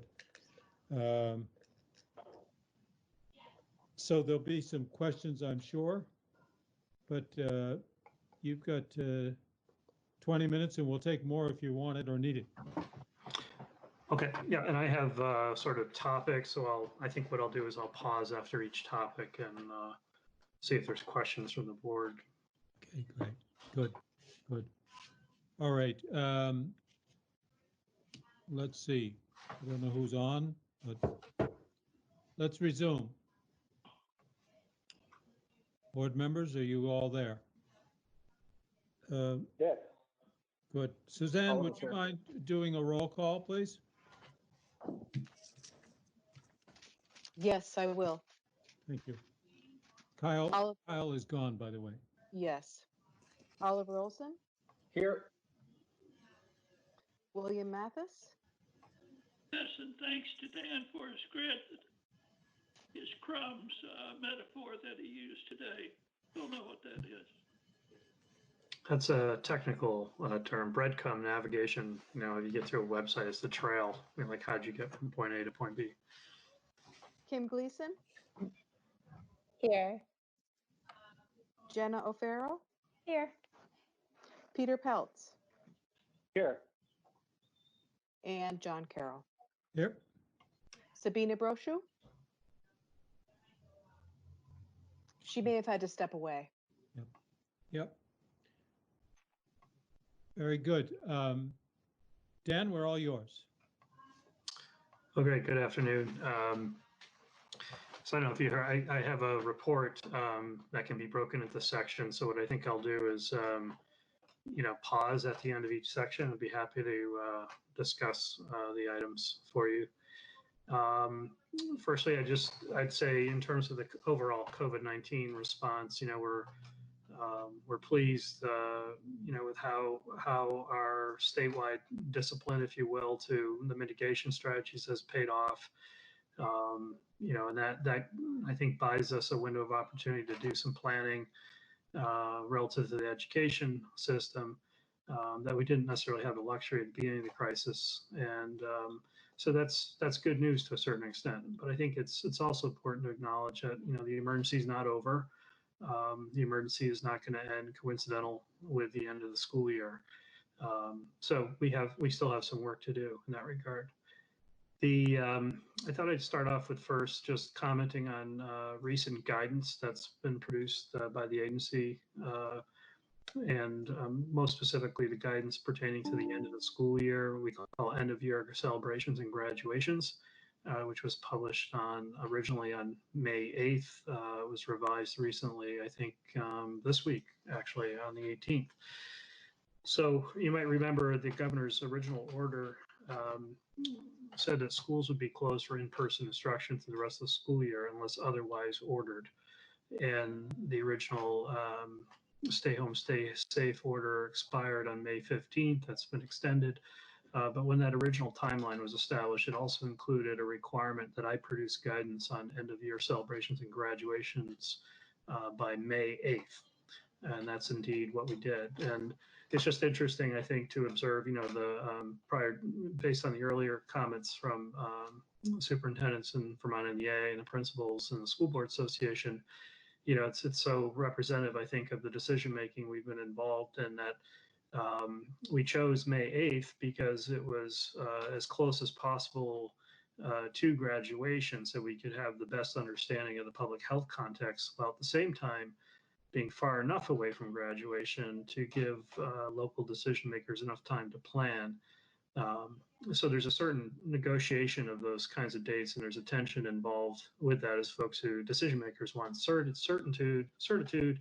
At the same time, we need flexibility to adapt. So the guidance I produced says you may hold in-person graduations, but it ties the limitation to those graduations on the public health group size limitation of 10 persons, but it ties it to that benchmark. So as that number evolves, you know, this possibility that we'll be able to hold larger size group graduations and end of year celebrations. And that's pretty much what we're seeing now. I'm in conversation with Department of Health that seems to point to that number increasing somewhere by June 1. I think the governor mentioned today in his press conference he'd like to hopefully see it increase. His interpretation of the public health data, not necessarily a political observation, but we'll see how that plays out. But what we've been doing under this guidance is I've basically been working with districts as they've been navigating sort of the creative aspect or the invitation to be creative under that guidance. And that's largely manifested itself in what I'll call drive-in graduations, where folks are, families in cars, gathering together some way, and perhaps individual graduates getting out of cars wearing masks to come up and grab a diploma that's in a bag, no handshakes, hugs, that kind of thing. So that sort of was the initial reaction, if you will, the creative reaction to the guidance on May 8th. I expect that will evolve further if the guidance, that number moves a bit from the health department. So, but I would say the other thing in the guidance was a reaffirmation that school will remain closed for in-person instruction for the rest of the school year. So why don't I pause there for a moment, and then I'll move into my next topic. Is there any questions on end of year celebrations and graduations or any of those issues? Well, as the not coming back to school this year going down, people favorable. I missed your question, I think, Bill. How well is the not coming back until fall going down with folks? Yeah, I think there was. It's hard to trace back in time where people's sort of emotional situation was. I think a couple weeks ago, I think that was more of an open question. So I think I can remember probably around the first week of May when I was starting to signal that it wouldn't be back to normal in the fall, that there's no doubt we wouldn't be able to open the spring. And that was a difficult sort of acknowledgement, but I think then I saw people adapt pretty quickly to that. And I think that also is one of my topics here in a minute will be to talk about the fall. One of the important aspects of this May 8th deadline, not only to establish the criteria for end of year graduations and celebrations and to reaffirm that the rest of the school year for in-person instruction would be closed, but also to sort of set the stage for pivoting to start putting our planning efforts into the fall, that we were more or less saying, okay, here's what's going to happen for the rest of the year, but we have a limited opportunity, amount of time to plan for the fall. So let's put our efforts into that. So I think, yeah, it was a tough pivot to a certain extent, but I think folks have adjusted well. And I think certainly now the weather's been nicer. It's a little harder, to maintain, that sort of disciplined approach. But yeah, folks have responded as well as could be expected. Dan, it's Kim Gleason. Hi, Dan.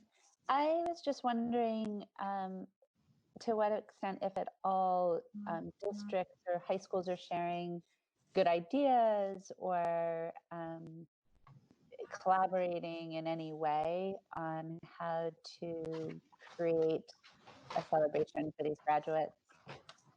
Yeah, we're not necessarily sharing that at the state level, but I know the superintendents are working very closely together on a regional basis on those issues. So it's, as Jeff mentioned, I think the superintendents are working very close together on reacting to guidance and navigating the crisis. So I've seen regional sort of responses to these topics. And, I think once again, the issue, I'll call it a pivot as the guidance evolves, if you will, as Jay was alluding to.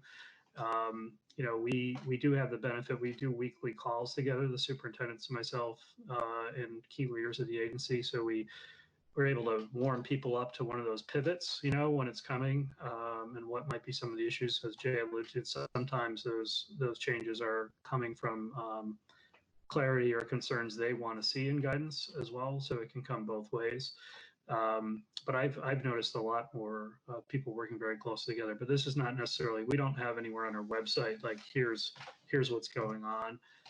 We've done that more with sharing a continuity of learning practices, but not necessarily with graduate. And this is it's evolving very rapidly. I was on the phone twice today with 2 different school districts, and I have a couple more email queues queued up to respond to. So it's a pretty granular issue, but I'll do a recap for them on the weekly call tomorrow.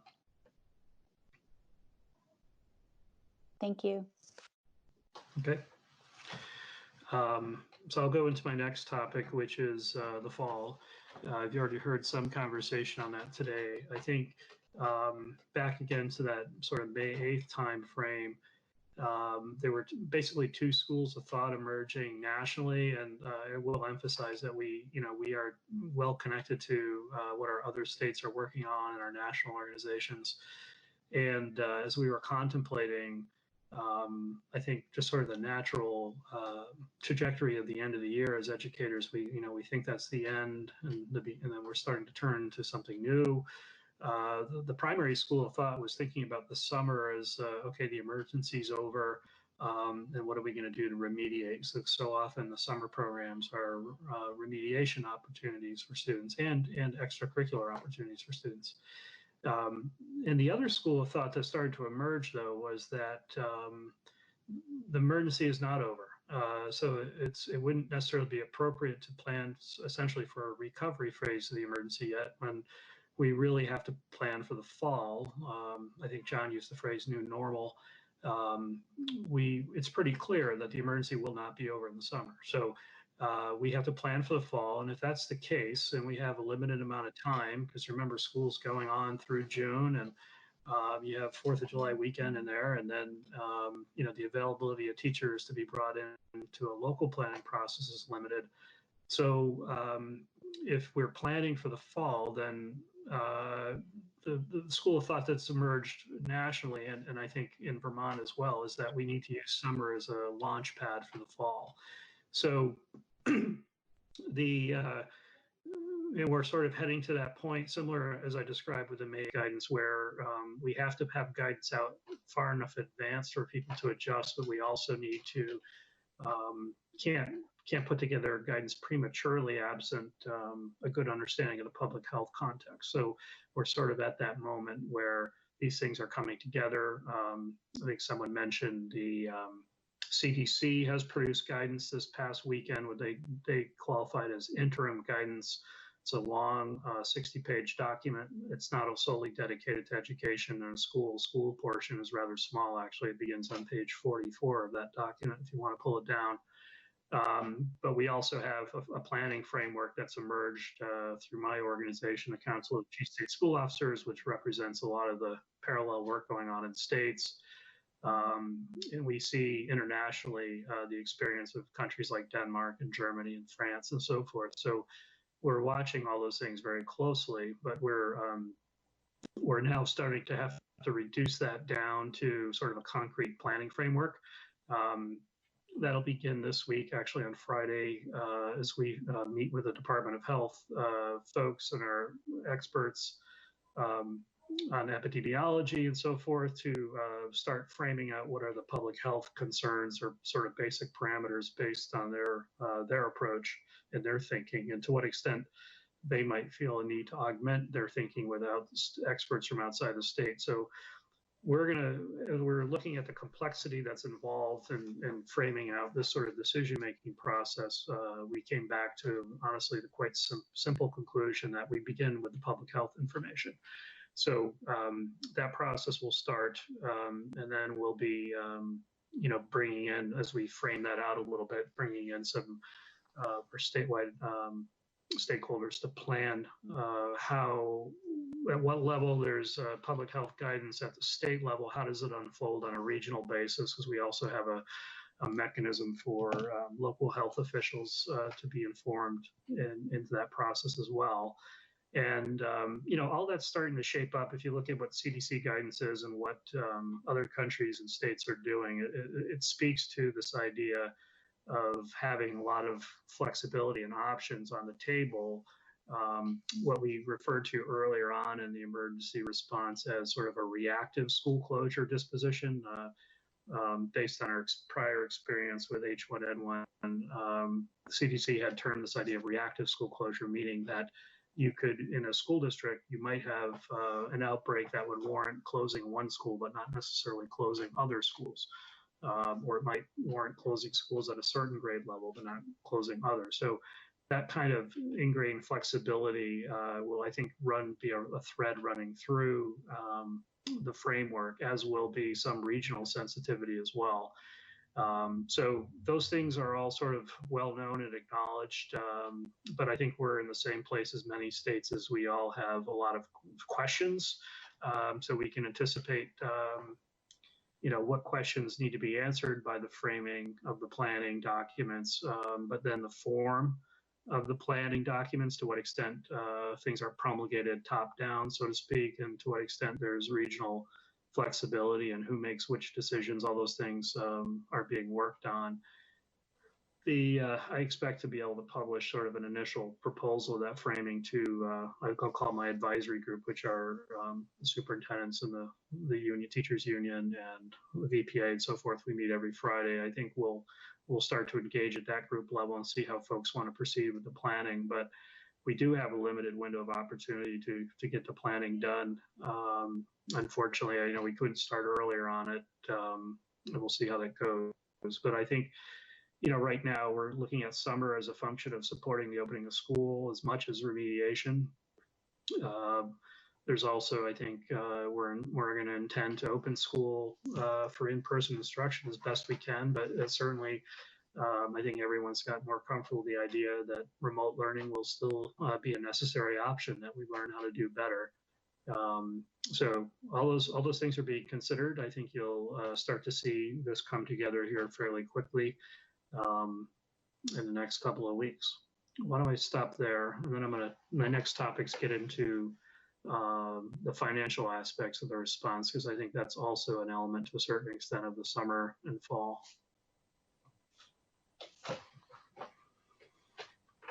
Dan, we heard from a couple of the presenters today concerns about the vulnerability of maybe a third of our school staff. And if I recall correctly, the age of the typical Vermont teacher is somewhat older than the national average. So I'm sure you're all thinking about this. How do we move forward when a third of the people involved in educating our children one way or another are at some risk from being in their presence? Yeah, I think that, once again, to the point about involving the public health folks, that really gets to sort of what are the safety and health conditions necessary, sort of the requisite conditions that must be in place to operate schools. And we can take that down to a very, I think, simpler even idea of just disinfection of surfaces, So you can anticipate districts having different staffs of different ages, different demographics, if you will, and being challenged by staffing it. But just on a simpler dimension is to consider to what extent schools will have adequate cleaning supplies. So if we establish a safety protocol that says, for instance, every day these things shall be cleaned in a school building, what's our ability to sustain that sort of attention to that hygiene requirement? So we can quantify those things, and I think we'll see pretty quickly even from that, because our supply chains in the country are very restricted on supplies. And let's say PPE isn't necessarily a term we use in education per se, but just that fundamental ability to clean surfaces, if we factor that and we can quantify that and put it into a logistic sort of framework, would point to the need to do more remote learning, because we're not going to be able to have the ability to clean schools as frequently as we'd like, just due to lack of supplies. So those kinds of, as we factor in all the different aspects, including, the age of our teachers and so forth, there are some ways we can actually reduce the decision making down to very simple things, because we just have limitations on those aspects. So I think that's, the issue of safety and health is sort of the primary lens by which I think we'll end up simplifying the decision making, as many states will, because that's sort of the essential precondition before we can do anything in the buildings. Just another sort of area that came up from the conversation. Jay Fannin estimated that maybe a quarter of students are really, that distance learning is simply not working for them, that they're just, for any number of reasons, disengaged or inaccessible. And as you say, distance learning will probably continue to be part of the solution, the design. So that raises the question about now that we're sort of thinking about the next generation of distance learning, is there a way to get that 40% who are kind of disengaged down to 10%? I mean, and I'm sure you're thinking about this, but it sort of calls to mind the possibility of bringing students to a common place, not necessarily a school, but a firehouse, or any number of common facilities where, number one, they have the benefit of having some contact with each other and the group stimulus to be engaged, and even they've got reliable internet, as opposed to continuing with the model, the highly dispersed model we have now, which quite apart from special needs kids, just ordinary kids, but from challenged settings, are frankly totally checked out of distance learning. So I suppose you and your colleagues are thinking about ways to kind of reconfigure distance learning to sort of mitigate some of the weaknesses of kids being in their homes. Yeah, it's just to take the idea of the pedagogical approaches, I think we need to get better at those things. But then I think you're pointing to this larger need to figure out how to provision support services, not just necessarily instructional services, but how do we provision support services, not only as they were previously described, but now as a result of this emergency in this context. And I don't think we've yet begun to assess the impact of this on our society. And I'll come back to the financial piece. That's really the harder part, I think, for the financial, because we can look at the bottom line now and say, we've served so many meals and we've cleaned so many tables and, oh, we don't have money for that. But what we can't see around the corner now is, I think, the impact on students and their families and the broader need for social emotional supports that schools, just by the fact that when they're open, sort of provide that social stability. And that absence, how do we figure out how to firstly, backfill a little bit, because we're not going to be able to come out of this disposition altogether of remote learning. But then to anticipate when we are able to reopen schools, just how do we begin to assess that impact? And that's going to be with us for a while. So these are all, absolutely key parts of our thinking. And it's certainly, as we acknowledged before, it's bigger than education. This gets into social services and mental health services and so forth. So, it's sort of one of the challenges right now. I don't want to keep bringing up the money piece because I'll get into that in detail in a minute.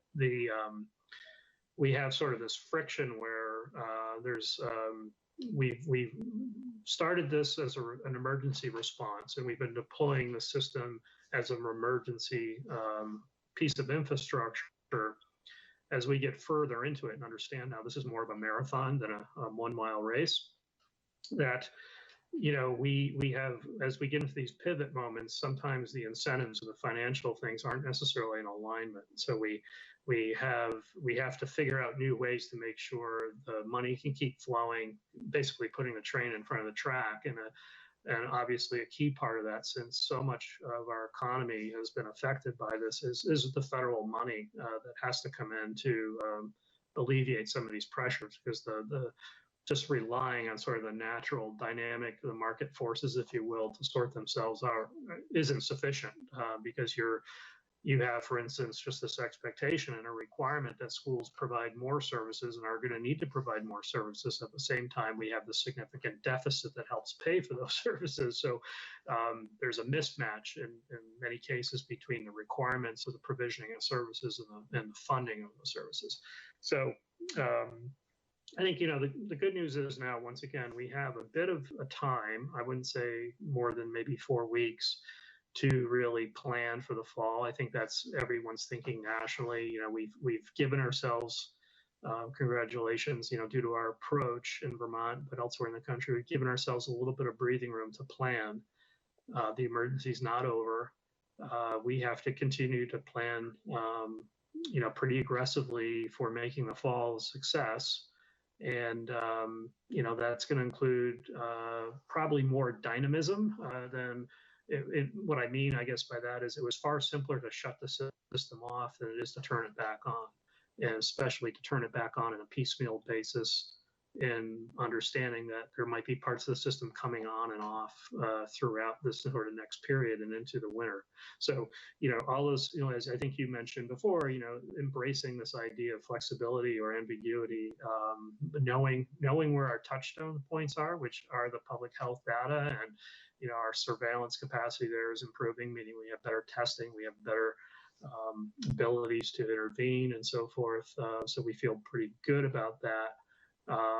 But that whole idea of having ambiguity or flexibility is not necessarily what the education system was designed for. So to say the least, right? So it's going to be, I think we'll come out of this, thinking differently about change management, if nothing else. Yeah. Yes, managing in an atmosphere of uncertainty. Yeah, that's exactly. the test of a good manager. Yeah. Is it okay if I ask a question, John? Of course. Yeah, I'm sorry. I wasn't sure how to, there's not like a raise your hand feature. So Dan, I am just wondering, I'm recalling that the board handed over the ability to waive days, and I'm wondering what you're seeing statewide. Locally, we are hoping to, waive a day so that we can have our educators working together for a full week before they're done with their contract. So I just didn't know if you're seeing much of that statewide, and if there is any uniformity in how days or snow days or otherwise are being considered. Yes. Yeah, I should have included that as an item just to report back on you. I think that flexibility and that waiver, giving me that authority, was very useful to you and also to me and for the school system. In that guidance that was listed on the 8th, I basically did a mass waiver, if you will, for some of the days that were affected, were sort of up for negotiation. No one was really expecting those not to be waived. But then the issue of end of the year, we've been dealing on a case-by-case basis, and I see a very consistent pattern there where we are approving people's ability to, the guidance was to conform to their established regional calendars, but they have some flexibility within that. So to ensure that they're conforming with my guidance about conforming to their regional calendars, we are letting them maneuver within there. The most common maneuver is to swap snow days for professional development days and so forth. So we're approving those pretty much right across the board. And I want to say almost probably 2/3 of districts have received waivers along those lines at this point, 2/3 of SUs. Thank you. I think that's probably awfully helpful to districts in trying to understand from educators what's worked, what's not, and as you speak about the pivot, capturing that, thinking together about best ways to approach whatever it is that comes down later.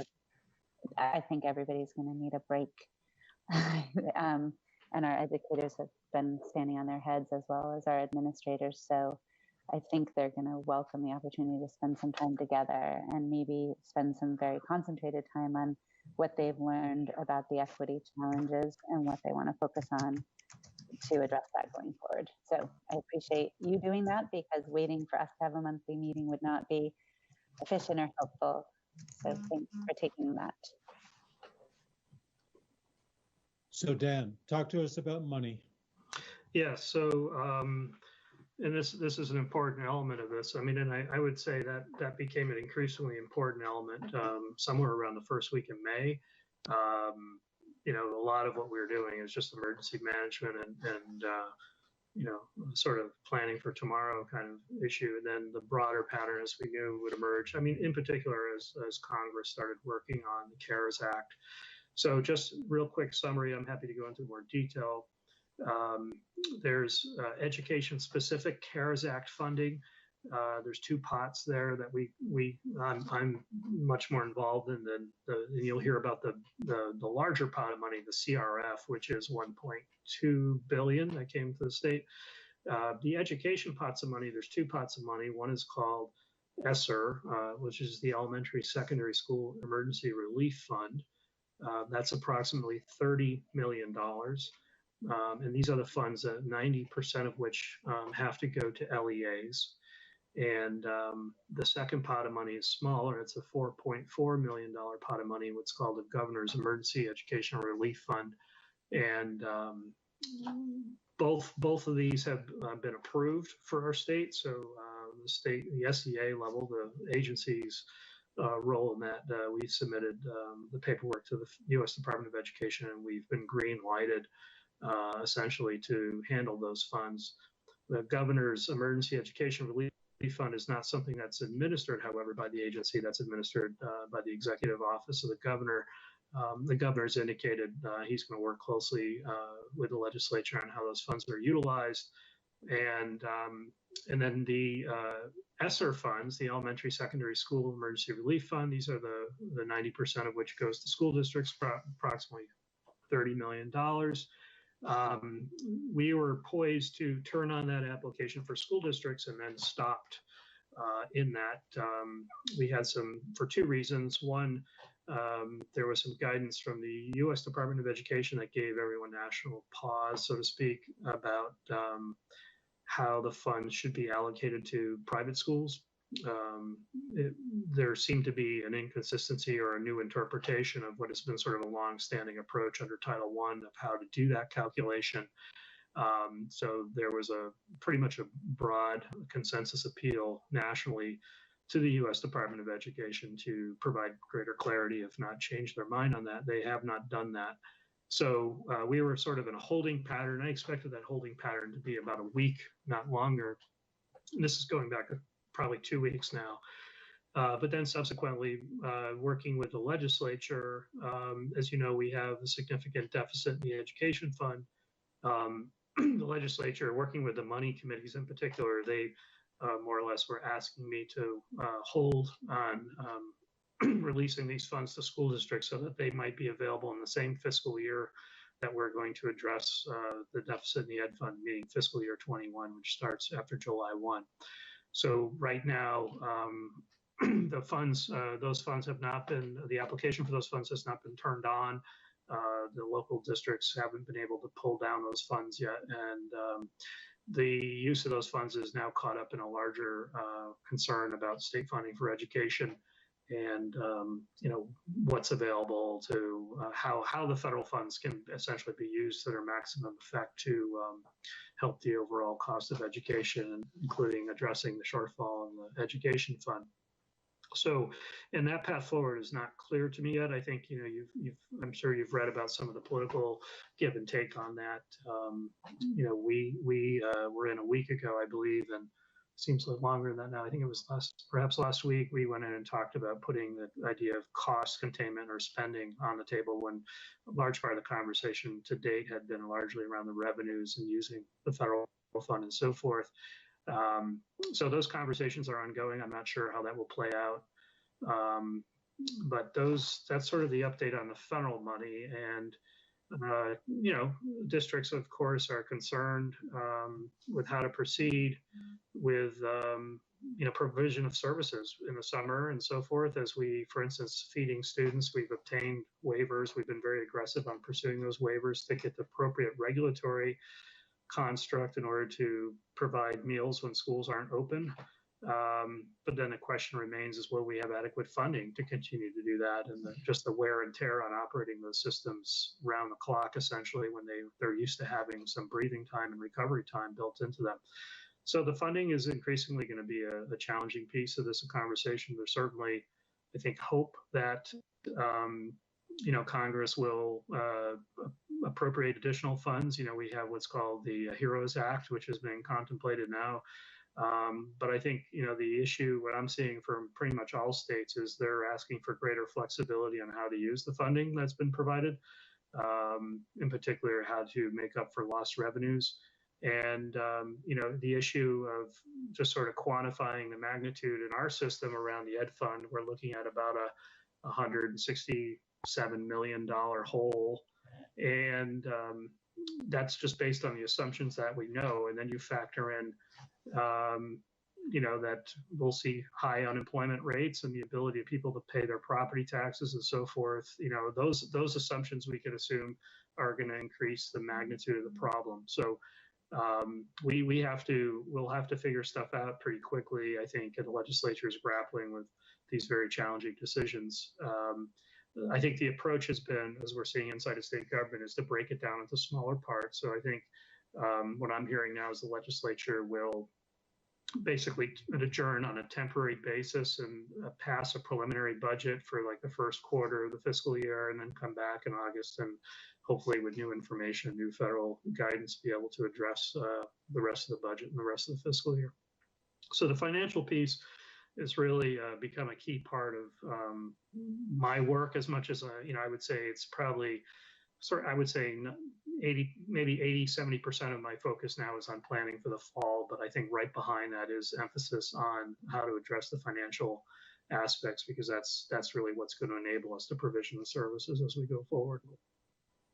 Why don't I pause there? Any questions for Dan on that?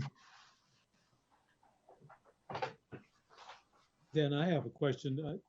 Perhaps I should know the answer. Is there any conversation in Montpelier about deficit spending? Yeah, literally everything's on the table. So I think they're very early on in the process, it was sort of put out as a rhetorical question: can the education fund run a deficit? And it's not clear, I think, to what extent it can do that. But certainly it's been contemplated, I think, that there will be borrowing going on to a certain extent. Just so the mechanics of how education funding works at the local level, local municipalities are required to make payments to school districts on a certain time frame, and if they don't have the revenue to do that, they're required to borrow, essentially. Oftentimes, in my experience, school districts work with their local municipalities to work out cash flow issues. But that also, school boards can do short-term borrowing. That's usually an annual authorization, a routine authorization that boards obtain from their electorate on their annual meetings. So municipalities could do short-term borrowing, school districts can borrowing, and then, of course, the issue of whether the state should be doing borrowing for everyone to resolve that. So I think, all those issues are on the table. Pretty much every solution's been evaluated. Certainly part of the dynamic, I think, in the last 10 days has been to really nail down as best we could how the federal money could or could not be used. And part of the challenge there, as we've been talking about, I'll call it, for lack of a better term, the clawback approach, where the legislature might short ed fund payments to districts in exchange for districts being able to use the federal revenue. The challenge with some of that dynamic is that the ESSER funds have different uses, generally more flexible uses than the CRF funds, and they also have two different timelines. So ESSER funds that the districts, once again, that's $30 million pot of money that they can use for 90% of the money comes out locally. Those can be used and encumbered through September of 21, so a whole another year, where the CRF has to be spent by this December. So when we start thinking about, okay, if we use this pot of money this way in order to offset the other pot of money, back to this idea of student supports and the fact that we really don't know what's around that corner in terms of provisioning those services, to put us into a funding mode that relied on the CRF funds, which expire in December, would be really exposing, I think, to some cost liability, because we don't really know what the cost of those services are going to be yet. So I think, it's easier now than it was a week or so ago, because these things all these conversations sort of led to dead ends, if you will.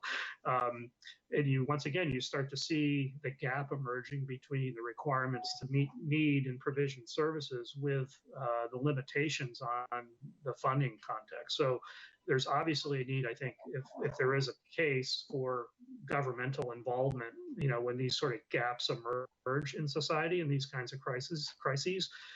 So I fully expect, and no doubt we'll see Congress intervene more into that space, because I don't see how we'd figure it out otherwise. Is it not likely also, for example, that Congress might extend the CRF spend deadline? I can imagine every state will encounter the same problem. Yeah, I think, certainly deadlines is part of it. I mean, you could imagine, to Congress's credit, when they wanted to get this money out the door as quickly as they could, at that moment in time, maybe we thought this whole thing would be over by now, certainly part of the strategy is to get the economy online again, and to get revenues flowing and so forth. So all those things, are being factored in. But I just see if once, a lot of that sort of calculation for me is sort of like a two-dimensional. Okay, we can look at the bottom line and try to fill the gap. What I think the piece that's missing is that sort of projection. We don't really understand yet the effect of this emergency on our society. And that's, yes, there's going to be new opportunities there, and we need to let those surface, but there's also going to be places that we're going to have to aggressively intervene to provide societal supports. In the case of schools, for example, that, we just sort of, I would say, take for granted how much stability or rudder, if you will, on society that schools provide. There's repercussions here that I don't think we fully articulated as much as there's opportunity. So these are more editorial comments. I apologize for giving a report. Just some observations. No. John, I have a couple questions if there aren't others. Dan, thinking about the 90%, I understand that the agencies are allowed to take up to 10%. Is that the decision that's already been made for Vermont? I know some states, the agencies aren't taking anything, it's all going back, but it can't be more than 10%. So I just didn't know if that decision's been made or how those resources are going to support sort of the COVID challenge. Yeah, it's a great question. I'm unaware of it. I'm not aware of any state that hasn't reserved some portion of that. I've been asked by the legislature. It's not clear to me how those decisions get made, so we're trying to collaborate as clearly as possible with people. When I've been asked what my intention would be, I've declared that my intention is to reserve the maximum at the state level and to focus the bulk of those funds on the student support system statewide. So that might, for example, result in a grant to a region saying, okay, come up with a new pattern of how to provision mental health services and that kind of thing. It's not necessarily money I would keep at the state level, but it's money I would use statewide to provision things as opposed to district by district. But it's not clear to me how the decision making will finally be made on that. We're just more or less, expressing our interest in working with policymakers on these decisions, because I think all the possible revenue sources need to be on the table. But the other thing why I'm pretty confident no SEA in the country has not taken some share of this is because we too have incurred costs as a result of the emergency. So we have stood up systems and so forth, particularly around communications, that have been essential for us to navigate the response. One other question. I recall that the last of probably the state's funding for FY20 has been paid out to school districts, right? So the districts have the resources that they would have to round out this year and may know where they stand with respect to their expenses and if their fund balances could be used. Normally it's 2 years out that you get to use it, but perhaps being able to use that to support taxpayers basically in a shorter timeline than we would have ordinarily. Not that FY22 is likely to be any easier, but that strikes me as something. I don't know if you know whether or not districts are finding themselves more in the red or the green after a year where some of our expenses have certainly been more and some would be less, in that we've not been transporting kids, for instance. Right. I think, to your question about fiscal year 20, the Ed Fund payment goes out in April. So that's, back when we were in the earlier phases of starting to, I won't say admire, but to get our arms around the magnitude of the financial situation. The original sort of approach was to say, to what extent do we have a fiscal year 20 problem, or to what extent do we have a fiscal year 21 problem? And, it's fair to say a fiscal year 21 problem is also a fiscal year 22 problem and probably a fiscal year 23 and 24 problem. But I think with increasing confidence, particularly as we had revised revenue projections come in, we started to understand that fiscal year 20 is okay. That from the state level anyway, that as the legislature gets closer to deciding on establishing a yield value, for example, I think they feel increasingly confident that fiscal year 20 from the state level is fine. But the question we often get is, where's ed spending? Where's ed spending? How are districts doing right now? And I think to your observation, it's right on. Every time we've asked, we get sort of this mixed bag. You could envision districts, seeing new costs relative to feeding students. On the other hand, that could be offset by, reduction in transportation costs. And so there's kind of that dynamic going on. So it's hard to predict how people will end the fiscal year. But I think the focus of a lot of the deliberations now are on fiscal year 21 in particular, because there's no obvious solution in sight relative to the shortfall in spending or revenues at the state level, and the spending trajectory that was essentially locked in March at town meetings, other than for those 19 districts that don't have budgets. But those spending trajectories were locked in based on a pre-COVID-19 context, so this is all going to have to be reconciled at some point, and no doubt federal money is going to be part of the solution on the table. I promise I just have one more observation. Okay.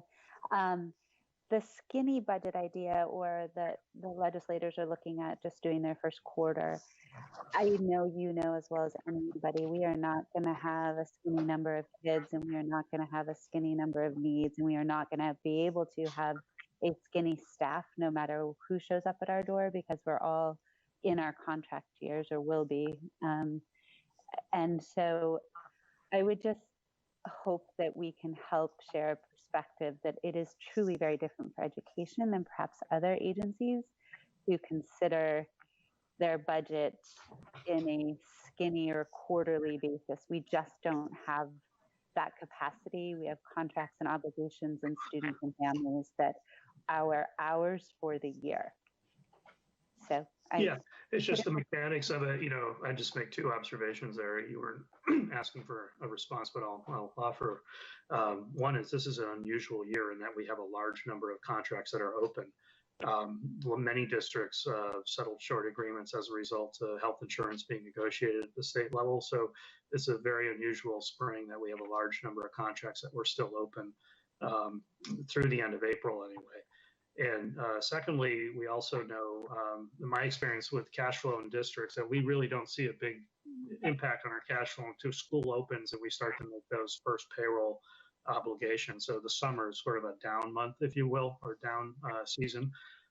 So there's some opportunities that are being looked at, but I think it's just everything needs to be on the table. I know that's a trite phrase to a certain extent, but and I think to their credit, the legislators, as much as they weren't necessarily interested in that concept specifically, acknowledge that they have a very complex and difficult series of decisions to make. As it is, I think it's fair to say that we're not dealing with an immediate, just one-time problem. This is going to be a longer sort of trajectory, and a big part of that is, as much as you said, you take care of families. Well, many of those families don't have jobs. Many of those families won't be able to pay their taxes. And this, at the same time, they're going to require more support services from society, including schools. So it's how we square that is going to be the challenge before every state, I guess.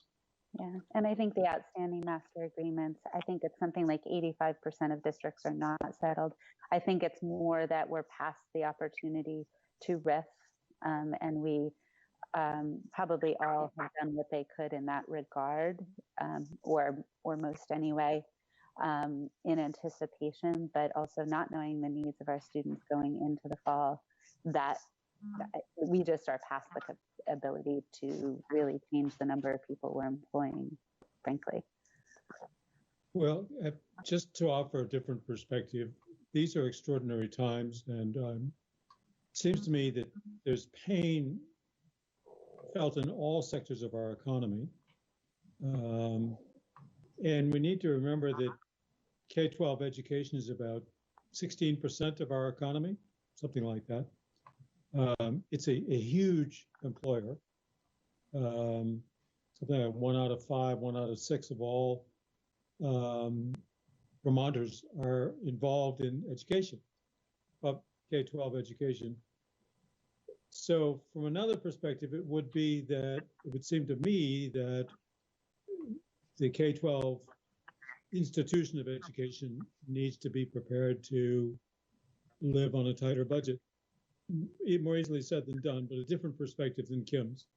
You know, if as Chair Janet Ansell has said, raising property taxes is off limits. I think makes good sense. Deficit funding is certainly available to us as a resource, but flat spending or even diminished or throttled spending, I concur with you folks that it ought to be on the table. It doesn't sound like things went very well when Secretary Gresham made his presentation to Ways and Means last week, but that was a first conversation. Granted, schools suffer from annual increases in health care costs that they can do nothing about. But it seems like these extraordinary times, I, at least for one, would be supportive of putting some downward pressure on what we spend on education. After all, we spend more per student than all but 2 or 3 other states in the country. So it seems like it would feel to me appropriate that our institution of education ought to bear some of this pain. But that's just another point of view. John? Yeah. On the point of view, the other question is, we know that, take early education, for example. For every dollar we invest in early education, we save society $7 later, by the time they're adults. And I think a lot of it is not arguing to be as well. We need to be frugal. There's no question about that. But make the argument that you pay me now or pay me later. And I think we probably need to stand with that to a certain degree, not stupidly so, but just to a degree. And as you say, that's the point of view. John? Yes. It's all over here. So one thing I just want us all to be mindful of is, you know, we clearly have a short-term financial challenge, and there are many ways, as you pointed out, to go about resolving that challenge. But I don't want us to lose sight of the fact that we actually do. I feel pretty strongly that Vermont has a real opportunity ahead of it. And just anecdotally, I'm seeing and hearing from realtors, and I spoke recently with a town manager who's pretty plugged into things. There's a lot of interest by folks in more urban areas, more densely populated areas, to make a permanent move to a place like Vermont, and realtors are definitely getting these inquiries. And you know, we've looked upon our low staff to student ratio as a problem for many years, and it certainly has been an issue worthy of consideration. But in light of this pandemic, I think, and the social distancing norms that are being established, you know, what has traditionally been seen as a challenge may actually present an opportunity in many ways. So we should just, I think, be really cautious about solving our immediate challenge, but not sort of closing the door to a bigger opportunity. Mm-hmm. Well said. Other comments?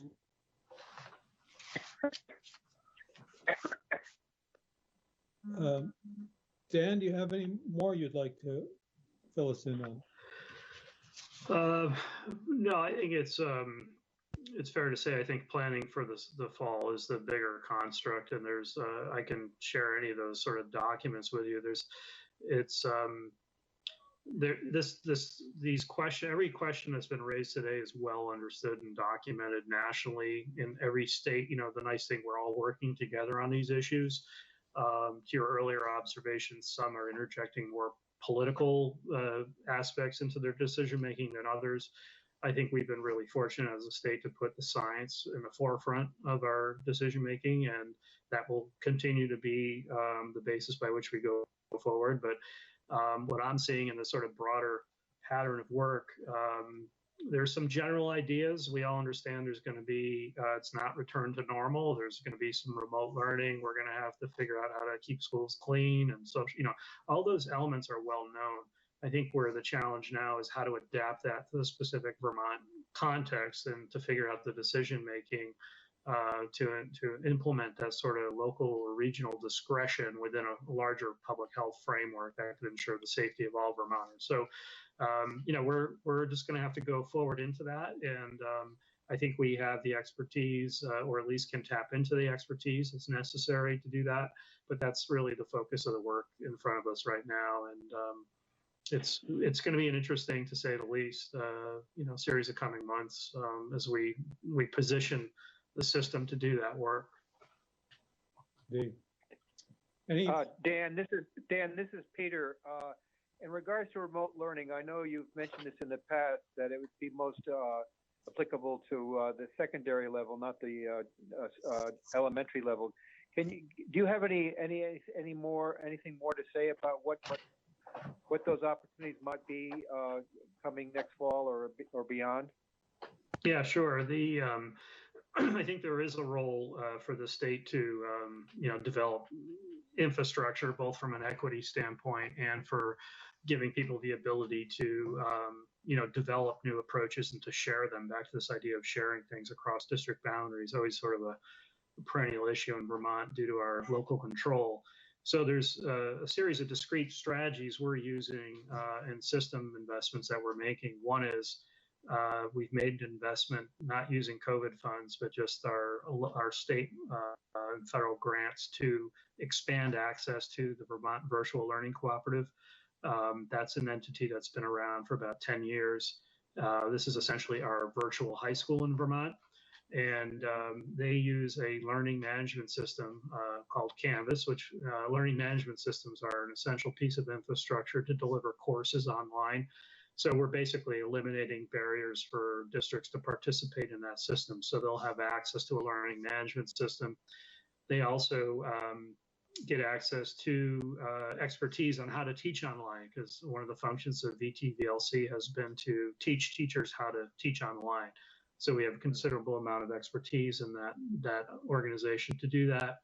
And then lastly, that allows people also to buy courses online offered and developed by other Vermont teachers. So in the case of a small high school that didn't necessarily have a calculus teacher, the calculus course is more readily available.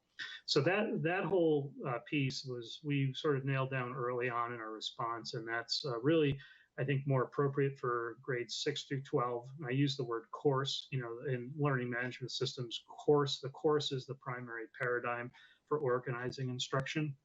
So we had to also think about not only how to address the primary grades and elementary aspect, but also how to address the issue where teachers can't necessarily share the new things they're developing. I think, as we say, the necessity is the mother of invention.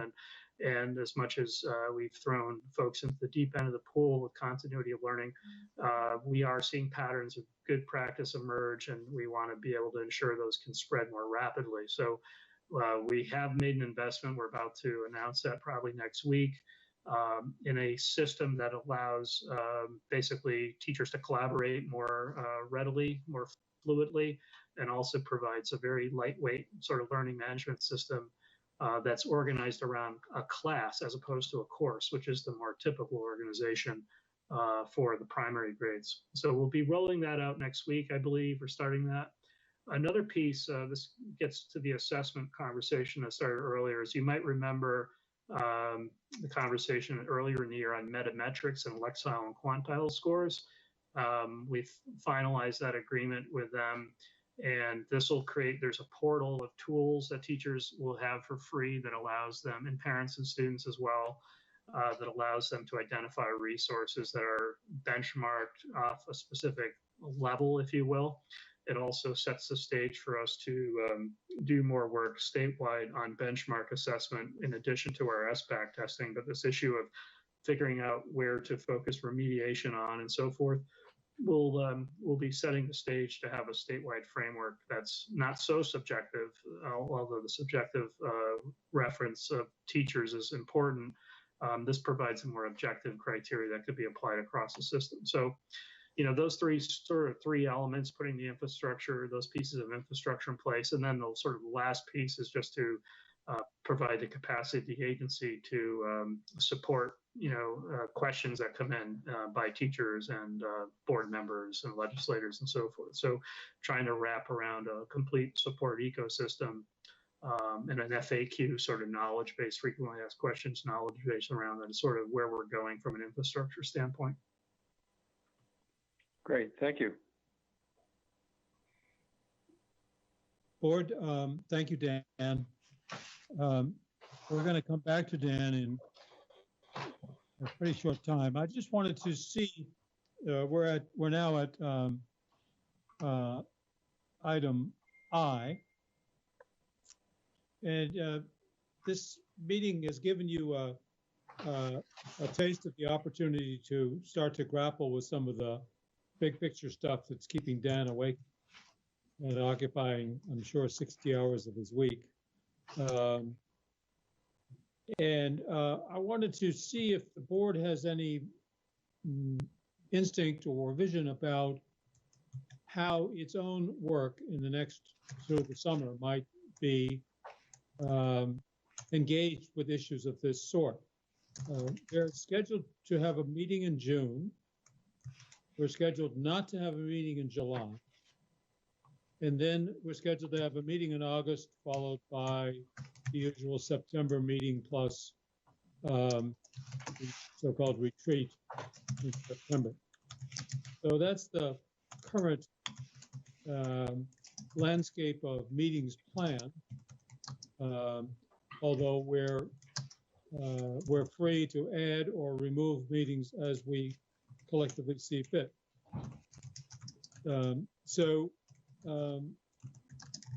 Somebody who's keyboarding, you might like to mute.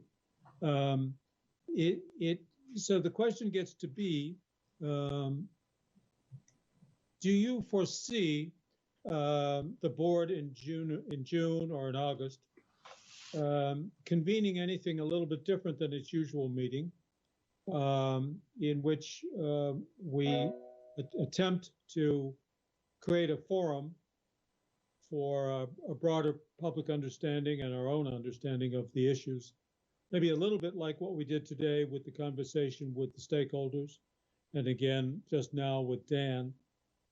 Is there any utility in that, and what, if anything, would come of it?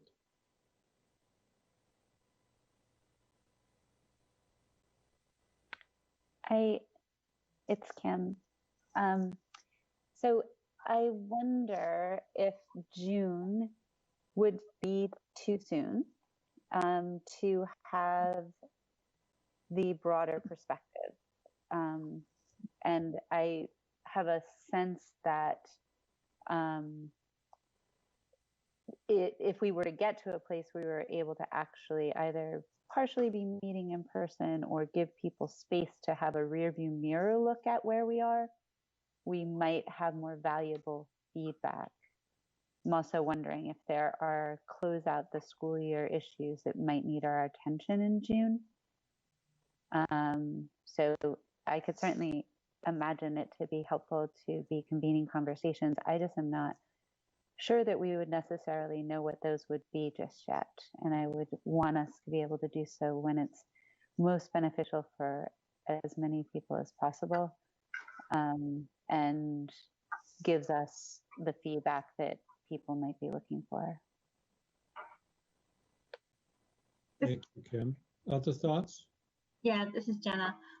I just would echo what Kim was saying, and I think if the other organizations, if Jay and Jeff, if they're looking for public comment in terms of what's going to help guide their organizations moving forward, like I think we could be and offer a pretty good platform for that to happen. But I don't know if they'd be ready for June. I don't think they want to kind of debrief what everyone has just experienced. I think it's moving forward if they're looking for input to help lifts, heavy lifts in September, what that looks like, or even August planning. So June might be okay, or they might need more time. So I don't know if July might be the time to say, okay, well, this is what we're planning for. This is where public comment could be really helpful. I feel like they're doing the work, right? Like those are the organizations, the principal, superintendent, like if that's valuable for them, I think this would be a good forum. Yeah. I mean, we could either add a meeting in July, or we could substitute a meeting in July for a meeting in June or August. We have all kinds of flexibility. I'm not quite clear, though. I mean, as much as I would like to see the board convene and serve the educational community as a place for bringing ideas into focus, I'm not quite clear whether how to do that in this virtual type meeting. I mean, it's one thing if you say, all right, we're coming to Bennington and we want to hear what you have to say. And people will come out and give us their thoughts. We've had fairly good phone participation in the past, but this isn't exactly a magnetic situation that just draws people to it. So I'm not sure how to make this work. I'd like to make it work, but I don't want it to be a force fit. I mean, Jenna's idea that somehow we could serve the stakeholders, but frankly, Sue pays real close attention to her stakeholders, which is all the state school boards and so on. I don't know. Do you think we can make something available to Jay that's not available to him already from his membership? Question. I think we probably would not be helping the principals as much, except for a rallying kind of role. But what if we turned that around and started putting a message out there, getting some independent experts who are not biased in one ideology or another, and just talking about what the needs are and trying to raise the level of awareness. I'm thinking out loud here. Do we as a board know where we're headed in that direction? Well, it would be to do that. With regard to what, Peter? Well, in terms of what our priorities may be or where we want to go with this, it's fairly wide open right now in terms of reacting to this pandemic and everything else. I'm just not quite sure, where we're going to actually, what we're going to actually do. Anyway, whether John, you canvass us or whatever, it'd be nice to know where we want our priorities perhaps to be. Agreed. And it always gets down to, so what is the role and authority of the state board? And, frankly, its authorities are very limited. And I think most of us sense that if we're able to be helpful, it's probably in the form of provoking conversations or helping to crystallize consensus. I think our first effort with proficiency-based learning was instructive, certainly for us, but then it turned out that the General Assembly had no appetite for dealing with strengthening or reforming or improving or promoting proficiency-based learning in any direction. They had other fish to fry. So we sort of did what we can do there. We could do more perhaps, but so yeah, your question, I guess, Peter, is so what do we do with what we learn? Right. Agreed. We heard some pretty compelling testimony today from the four agencies or 4 groups earlier. Yeah. one of my reasons for doing that was to hope that the media might see this as an opportunity to hear from people like Jay Fannin exactly how they think this is all working out. And that seems to me the testimony we heard from each of them was arresting and important. And so if that gets shared by way of the media, that will be a valuable contribution, I think. To Bill's thought about spending an afternoon hearing from just sort of independent education thinkers, I can see some virtue in that. I've been approached, and perhaps some of you have as well, by Vermonters and others who have some experience and some expertise and, of course, opinions about how we might use this whole experience as kind of an inflection point to redirect education. That is, to rely more upon so-called distance learning.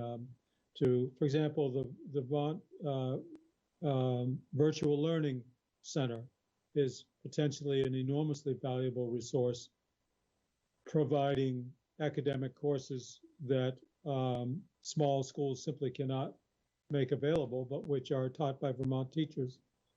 So it gets to be, would there be a virtue in convening kind of a blue sky discussion? Not so much about the particulars of what's going to happen in September, but what new destination might we have to be moving toward in the next several years as we emerge from the depths of this crisis? Is that something that board would have an interest in convening and trying to, as we did with PBL, what are the lessons to be learned? I'd go for that.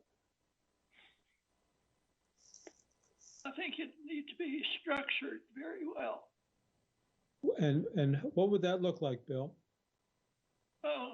Basically, it would be, I'm thinking of several segments of not too long each, 30 or 40 minutes to keep people's attention spans. Right. And talk about the pros and cons of virtual learning. Because there are cons. We've heard that there's been some good things happen. I think it's been miraculous in some regards. But then there's also some failures in the thing. And just to inform the public on the policy issues in a balanced way, I think would be a help. Yeah. I wonder, too, if we want to thematically try and frame it around equity, some of what's been revealed and areas to not lose focus on as we pivot and turn towards what happens into the future. They identified, equity with respect to digital access and, support in homes and outside of schools and in schools. That being a focus of what has really revealed itself, not in a way that we didn't know existed before, but is certainly amplifying the issue. So I don't know if we want to try and take that on. That was something I think that Jeff Fannin mentioned specifically. I think that's a great point, Kim. That the model that we left behind, we always knew we were doing a lot to mitigate sort of structural inequities in homes. We know it more now that those services are not directly available to children. And absolutely, to any extent that we might extend and make better some of the tools that we've found work pretty well for some of the kids, better than we thought for some of the kids. really, as you and Jay and others have said, have exaggerated and made greater the difference between the haves and the have-nots, the ordinary student and the student with disadvantages. And surely, one of the best possible strategies to improve any activity or organization is to improve the bottom part, the part that's not doing so well. That lifts the boats, all the boats. And any organization that wants to get better needs to go at its weaknesses, not at its strengths. And our weaknesses are in serving children from unusual and challenging circumstances. That's where we're nowhere near as good as we want to be and as they deserve. So I must say I like the idea of equity, because that frankly is where we're failing.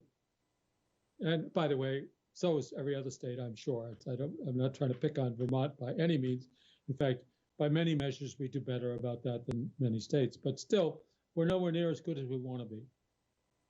And if we were to listen to some of these visionaries, that would be very interesting. But I think all of us would want to say, yeah, but how's that going to work out to enhance equity, not aggravate inequity? Hi, this is Kathy. Yeah. I joined late. Hi, Kathy. So welcome. To everyone. I came in Secretary French was closing out his last half hour. Good. So I apologize for missing some of the conversations from the people that gave testimony, as well as, Sure. all of you. I will say, I like the idea of the equity being the pivot point to start the conversation. As long as we have maybe a little bit broader scope beyond just the obvious of those individuals, those kids that, being able to work online, whether they don't have internet or whatever else they need, to just the inequity that we get through virtual learning for those learning styles that aren't conducive with it. I have a 12-year-old granddaughter and a 15-year-old granddaughter, and they're both at South Burlington. The success rate each of those the kids are having is much different. That has nothing to do, obviously they're in the same household. It's an inequity in the ability for one of them to be successful in this versus the other one that needs to be in the classroom, needs to be supported by their fellow students, needs, that type of inequity. Sure, student learning. Yep. So I think it's important that someplace in that lineup there is the inequity that exists because of the learning style, possibly. Let me just toss this back a little bit. Kim, you were the one who did the work of writing up and sort of synthesizing what we did with the proficiency-based learning. Presumably, we would want to produce something that would come out of a conversation like this. What's your sense about what it would take to do that?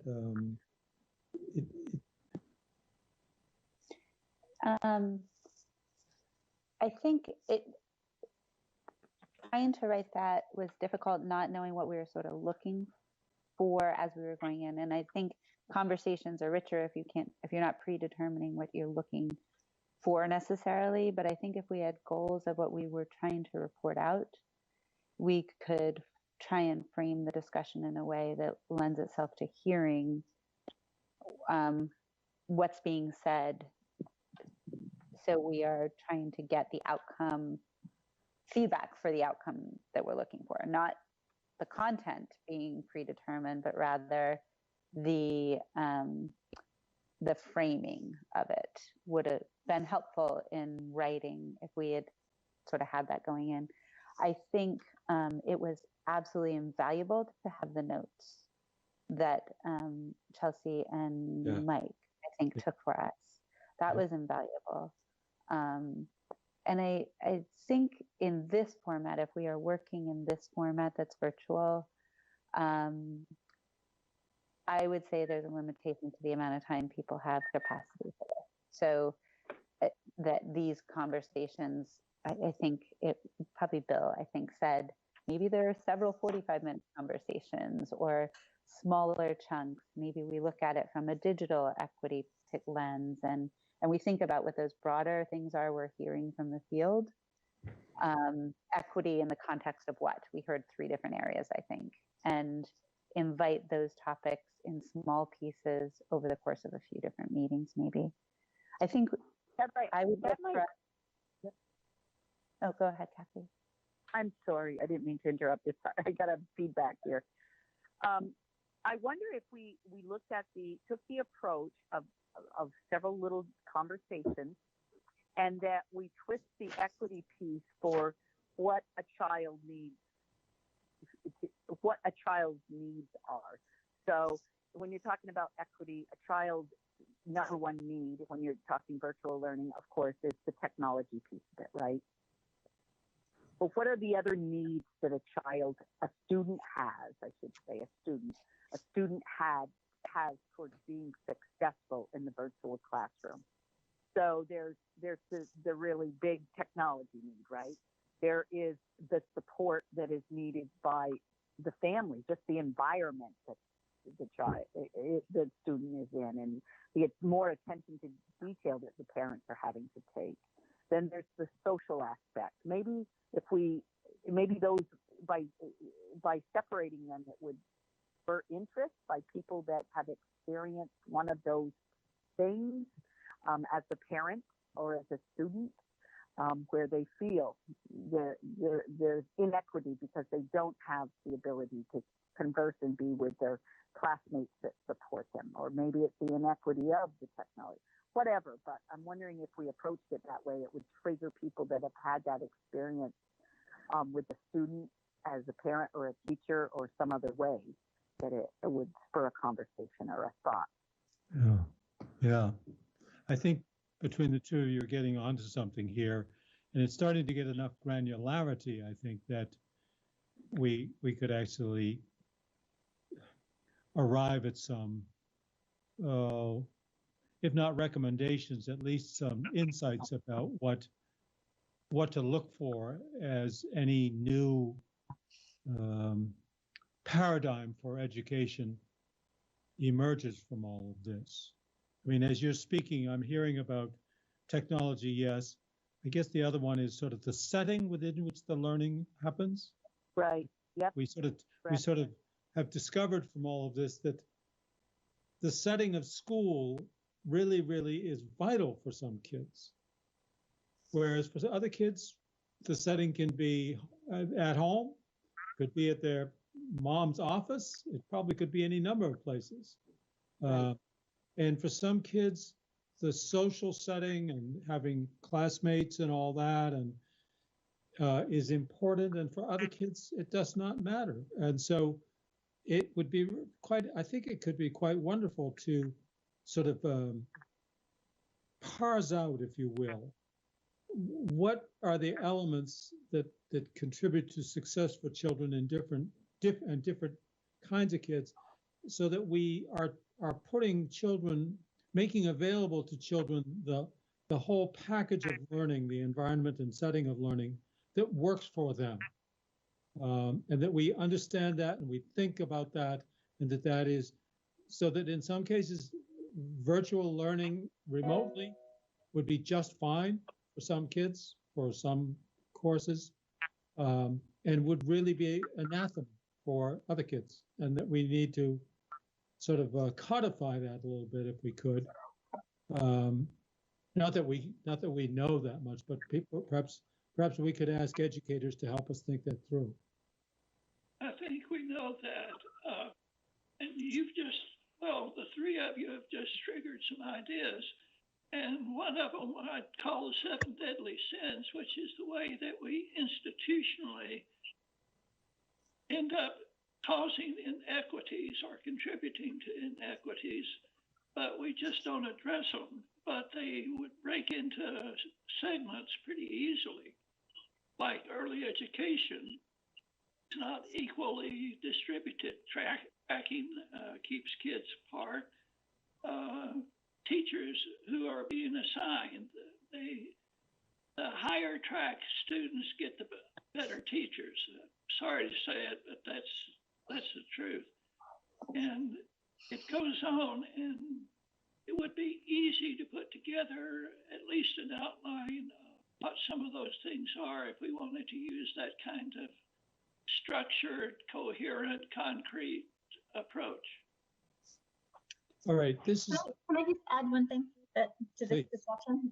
I think it kind of extends it a little bit beyond our scope, but just kind of when we talk about equity as a board, it's really place-based. We're really talking about what equity looks like in the classroom in our schools, and we're extending that construct and that working kind of definition or understanding of equity into other people's homes now.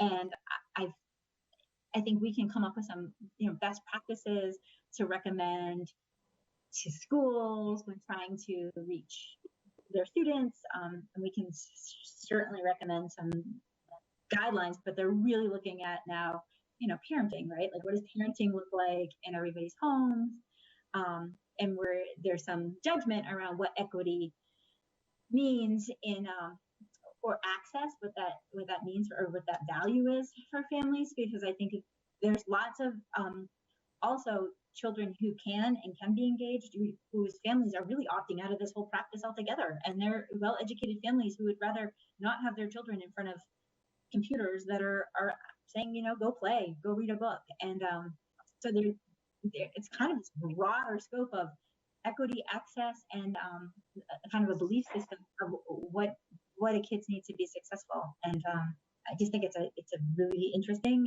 and dynamic conversation to consider. Thank you, Jenna. I think that several of you have had some very important thoughts.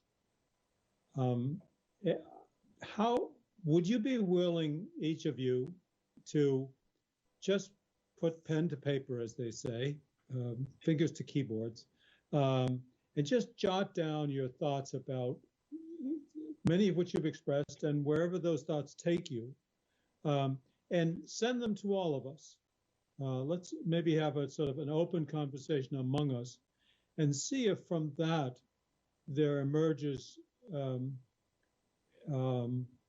sort of a way to begin to try to grapple with this. Ideally, we would take a stab at it in our June meeting. It doesn't have to be perfect, but I think if each of you would be willing in the next week, while you're thinking, is even better yet, in the next 48 hours while you're still thinking about it, is just jot down. It doesn't matter how you write it. It doesn't have to be well composed. Can be a bulleted list. I mean, you mentioned 7 deadly sins, Bill. Let's have them. And you've each, so you know what I'm asking? It's sort of amorphous, but I think the only way we can move this forward is if we each sort of put out our thoughts and then look at each other's thoughts, and one among us will begin to be able to maybe consolidate it into at least a first attempt with some ideas about who would we want to hear from. Experienced teachers would be really interesting to listen to on this topic. I mean, people who really have a lot of experience with kids and know what happens in homes and about the different learning styles and all of that. I mean, the first kind of person I'd want to hear from is some parents and some parents of different persuasions, as well as educators, and maybe some kids. Yeah, I think that's a good idea, John. And you're right. I know I'm going to have to do it in the next 48 hours, or it's going to be, the excitement of the conversation is gone. But, yeah, we're all that way. Yeah. So give it a go if you don't mind. And then we'll share that and we'll see what emerges from it. All right. We've Dan, I'm very sorry. You can see what's happened. If you've left us, you have good excuse. No, I'm here. That's fine. No problem. You have many good things to be doing at the time. I hate to not make good use of it, but it looks like we cannot get to policy coherence, except we've been doing a lot of attempts at policy coherence for the last 6 hours. We should take a break, I think, to give people a chance to stretch, because at 4 o'clock sharp, we start with our public hearing. Dan, but before we go, do you have any comments or thoughts about what you've just heard us talking about? No, I think to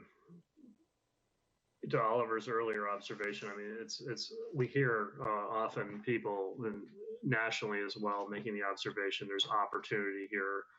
I think you've referred to this in sort of the context of history. You know, this is a significant event, and there will be, you know, institutions in our society and our relationships and how we've provisioned services that have had this sort of trajectory from another era are up for renegotiation to a certain extent. So we should be open to that as much as possible. I think, you know, just since Dr. Mathis sparked my reminder to reference back to my Designing the Future document earlier in his email, is precisely that issue, I think, for me, about thinking what are the essential design elements of the system that are non-negotiable, that we need to ensure are preserved and enacted. But the observation would be that the structures that have historically been created to enact those values are probably the things that are going to be adapting, not so much our values, but our structures. And in particular, those structures that historically have been tied to assumptions on technology of another era or communication technology from another era. We need to be open to the idea that you know, the technology we have today, as imperfect as it is, can enable an expansive curriculum, can enable greater equity, can enable individuals to create in ways that other technologies really limit. So I think, you know, the issue around structure, which is ironically, I think, also where a lot of our costs are as well, that we need to be open to, you know, getting, I think, clear about what our values and purposes are, but then being open to allowing the structures to adapt to meet those. So, you know, historiography is filled with moments like this where societies adapt because of an event. It's not so much continuous with the projection that where we were 6 months ago, but it's a moment of change. Right. So, thank you, Dan. That's a nice valedictory to what we just have been doing. I must say, I'm impressed by what I've heard among all of you. I think there's been a lot of insight and wisdom today. Now the challenge is knitting it together into a coherent next step for this board. Thank you all. Let's take a break until 4, which is 5 minutes away, by the way. And we'll then open the hearing. And we definitely do have some folks who are planning to speak to us in the hearing. Thank you all. Do you know how many, John? I don't know precisely, 3, 4, 5, maybe. Okay. Somebody had inquired with me about how long they had for testimony, and I said that has varied based on how many people were testifying. So Yeah. I didn't know if we were providing guidelines on that. It might be something we want to offer. Yeah, Suzanne will give us an overview at the beginning of the hearing. Okay. And John, Yes, ma'am. I need to jump into my finance committee meeting for my other job, and I will come right back on. That's fine. It's not necessary that we have a quorum. Okay, I'll be back. Okay, thank you, Jenna. Thank you. Thank you. Another meeting at 6, but we should be over by then. Thank you. Okay, Bill, thank you. Suzanne, are you there? Yes, I am. Hi, it's Jana Osman. Hi, how are you? Thank you for I'm calling good. in. How are you? I'm doing well. You did a good job being right on time. But I know, well, I just thought I better call. And so, if you dial the area code, you can't get through. So you just have to dial a number if you're local. So, Oh, that's good to know. I did not know that. And I'm going to make a note of that for the next time that this happens, because sometimes we have these little weird things happen with Teams. It's supposed to be so easy, and typically it is, but you never think, that it might not work for somebody dialing in locally. right. Well, it was no problem just to dial it again, but Yes. somebody could get flustered if Oh, they called absolutely. close to the time or something. So what they've just done is they've just taken a break from the regular state board meeting, and they're going to start right back up in about 4 minutes. So if you wouldn't mind just hanging tight. Okay. And And you said I'm first to go, right? yeah, so it sounds like John's going to ask me to go over a couple of things, and then I imagine he will just say your name or I'll say your name, and then you can go. And it looks like, based on another email that I had, it might be you will have 10 minutes. You do not have to use 10 minutes, but you will have 10 minutes. Okay. Is it okay, like, if I read what I wrote? Oh, absolutely. Oh, yes. Oh, okay, because so is Don, what's the name of the chair? This is like embarrassing. Oh, no. His name is John Carroll. Okay. Oh, okay. Did he used to be a special ed coordinator? I don't believe so, but I'm not quite sure. Okay. All right. I'll just hang tight till you call me. Okay, sounds great. Okay, thank you. Thank you. I'm going on mute.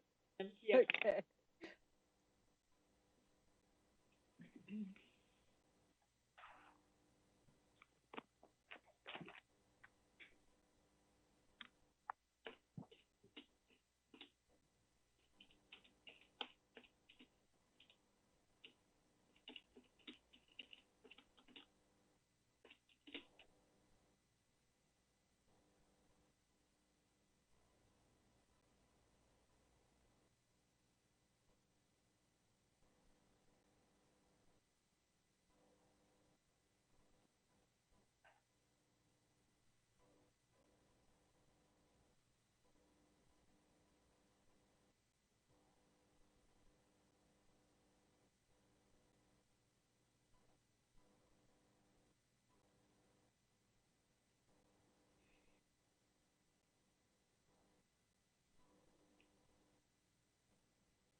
Figure out how to do Zoom? Not quite, no. It's not Zoom, it's Or, I mean, Team. WebEx, whatever it is. Yeah, it's, I think what's,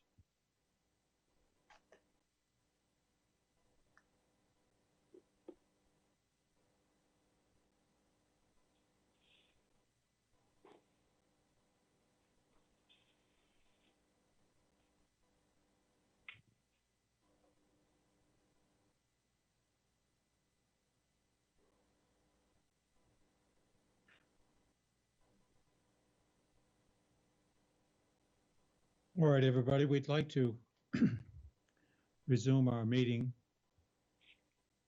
We're now at agenda item L, a public hearing regarding Rule Series 1300 and 2360. Suzanne, are you able to give us an idea as to our speakers? Yes, our first speaker is queued and she is ready to go. She is Jana Osman from the Stern Center, and we will cue her momentarily. We had another set of three, a trio of three that wanted to present right after that first public testimony was given, except one of them has had an emergency and they've asked to come back on around 5 or 5:30. So we will have somebody that I'm aware of later on. And then I think I heard that Rachel Seelig from the Disability Law Project may want to speak, but I'm not certain if she is on the line. I am here. I'm happy to wait till after Dan has gone, though. Thank you. Okay, thank you. So the first one to go would be Jana Osman. Okay, before you start, Jana, let me just, we received a communication from Nicole Zaghetti, but am I right in thinking that person is not speaking publicly? That's correct. Okay, and then the group of three, what are the names there? Their names are Katie Ballard, Sandra Chittenden, and Jamie Crenshaw, and they will be speaking around 5 or 5:30.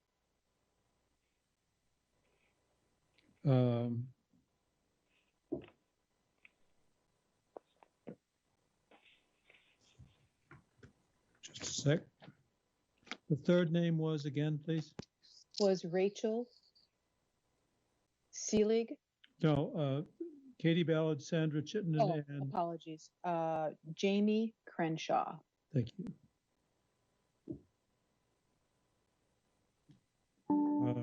And so they will call in when they're ready to go around 5 or 5:30?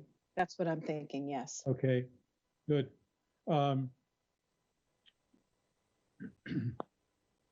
Let us then begin to say, but with providing for 15 minutes each for Jana and Rachel. And then we probably will have, if we don't have more conversation there, then we'll have a break and then we'll pick up with Katie, Sandra, and Jamie and work something out with them. So, Jana Osman, if you are prepared to start, we are prepared to listen to you. Okay, great. My name is Jana Osman, and I currently serve as the Vice President for Advanced Learning at the Stern Center for Language and Learning. I've been at the Stern Center for 10 years, and prior to that, I was the Learning Disabilities Consultant for what was then the Vermont Department of Education. I was the special educator at the Rumney School in Middlesex for 18 years and worked as a practicum coordinator as adjunct faculty at St. Michael's with graduate students getting their master's in special education. And so I began working at the DOE, again, as it was called then, in 2000, when Vermont was in the process of operationalizing the adverse effect condition. As we know, one of the 3 criteria for determining eligibility. The evaluation and planning team was charged with identifying whether a student did or did not meet the disability condition based on the identifying features within the suspected disability condition, whether or not the student met the criterion for adverse effect based on performance that was 1 standard deviation from the mean or equivalent on 3 out of 5 different types of measures within a given skill area, and whether the student needed specialized instruction that couldn't be provided within the standard instructional conditions provided within the school. Well, as it happened, I was asked to address the adverse effect condition in the statewide trainings and wrote the guidance provided to educators throughout the state. So, prior to Ms. Vermont, Osmond, can I ask you a question before you go much further? yeah, Can you give me some background as to where did the adverse effect concept come from? I mean, our impression from other witnesses in the last several weeks has been that Vermont is somewhat alone these days in dealing with no, this. well, I was going to get into that, but I'll just Okay. tell you adverse effect is in the IDEA, and it's been in the IDEA because we've been required to identify for eligibility for special education the disability condition, whether the disability has an adverse effect on learning, and whether the student needs specialized instruction. So what we used to do before Vermont operationalized, adverse effect, what Vermont did that was different was we operationalized it. Prior to that, the IDEA said you must determine whether the disability has an adverse effect. And so generally in our evaluation, because I was an evaluator for 18 years, we would say, yes, the disability has an adverse effect on learning, and if the student needs specialized instruction, the student needs special education and would therefore be found eligible. So Vermont took it and said, let's look at this area and let's operationalize it, because maybe not everybody needs to be in special education if the disability isn't adversely affecting their capacity, ability to learn. So that's what Vermont did, and they did it by having specific criteria that said that the student was performing one standard deviation below the mean on a standardized measure, but you didn't have to necessarily use a standardized measure. You had to look at 3 out of 5, maybe 6 now, different kinds of measures in order to determine if the student was performing among the lowest 15% or equivalent compared to average performing peers in the grade. I see. I mean, I'm not even looking at anything because I wrote all of this. And Yep. it had an adverse effect on everyone. I had threats on my life. I mean, I'm not kidding. People didn't know what to do with it. And I, in my Pollyanna way, believed that we were really telling the story of a learner. We were looking at multiple measures. It was a broader collaboration than what was in the evaluation. We were looking at evidence of teachers' evaluative information, whether it be criterion referenced or a summative measure. And so I thought, wow, this is great. We get to actually talk to each other as opposed to having an evaluation happen to a teacher, that kind of thing. So that's what happened, was that Vermont operationalized it. And I think we were the only state to do that. At one point, Maine was thinking about it, and they contacted me and said, we're thinking about operationalizing adverse effect. What are you doing in Vermont? Well, so, it seemed obvious at the time that if the student's failure to learn was based on, unless it was based on poor instruction, there would be an adverse effect.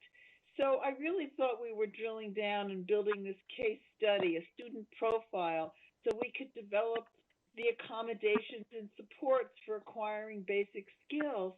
But then what happened, it became clear early on that there were students who were identified with a disability who didn't necessarily meet adverse effect, but needed specialized instruction. And so it was apparent that the system was flawed, and it prevented students from accessing their learning because of not meeting adverse effect.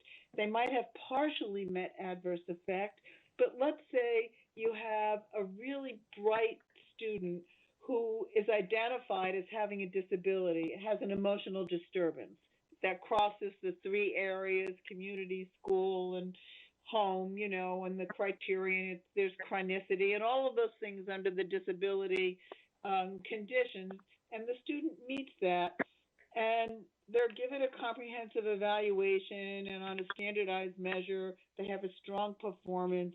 But the student's disability is such, because of their emotional disturbance and their kind of school phobia, the student was unable to work. He was unable to write. He didn't hand in work. He didn't perform in the classroom. And so folks would say to me, well, what can I do for this student? And I would say, no evidence is evidence of adverse effect. The student wasn't submitting anything. There was no classwork. There was no performance on homework. I mean, nothing was happening for the student. And yet the student was denied, you know, meeting the adverse effect conditions because of the evidence that was chosen by the evaluation process. And so there are a lot of stories like this, where students may have strengths. This particular student could keep a journal at home, but in school he can't do it. You know, so the case couldn't be any stronger for this student to access his learning based on need in a skill area as well as his functional performance. And this is really about functional performance. And when adverse effect was operationalized, functional performance was not required to as a consideration until 2004, when the IDEA was reauthorized, and we were asked to focus on present levels of achievement and functional performance on the IEPs. Are you okay? Yes, we're fine. Just let me interrupt you for a moment. To those of you who are listening, and there are about 20 people on this call now. Oh my gosh. Please mute your phones or your laptops. We're picking up some background noise from somebody who's listening in, and please mute your call.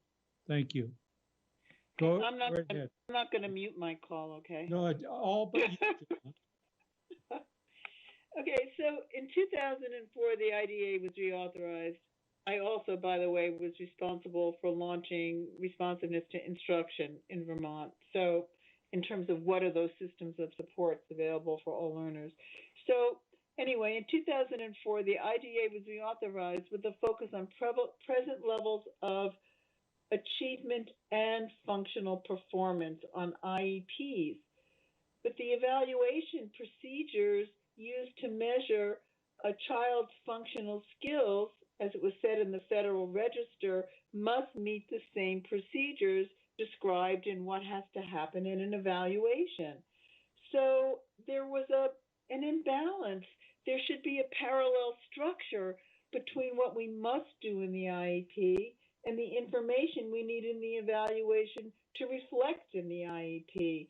In other words, functional assessment, functional skills were not evaluated in the evaluation, just the basic skill areas. So in the case of the writer who can't write because of his emotional disturbance, you know, it's really difficult. So there needs to be a crosswalk between the two, or it really becomes an issue of equity. If a student is denied the protections of special education as a result of functional issues that aren't addressed in the evaluation, or given consideration as a factor that's impeding learning, and the possibility of opportunity for workforce development or higher education.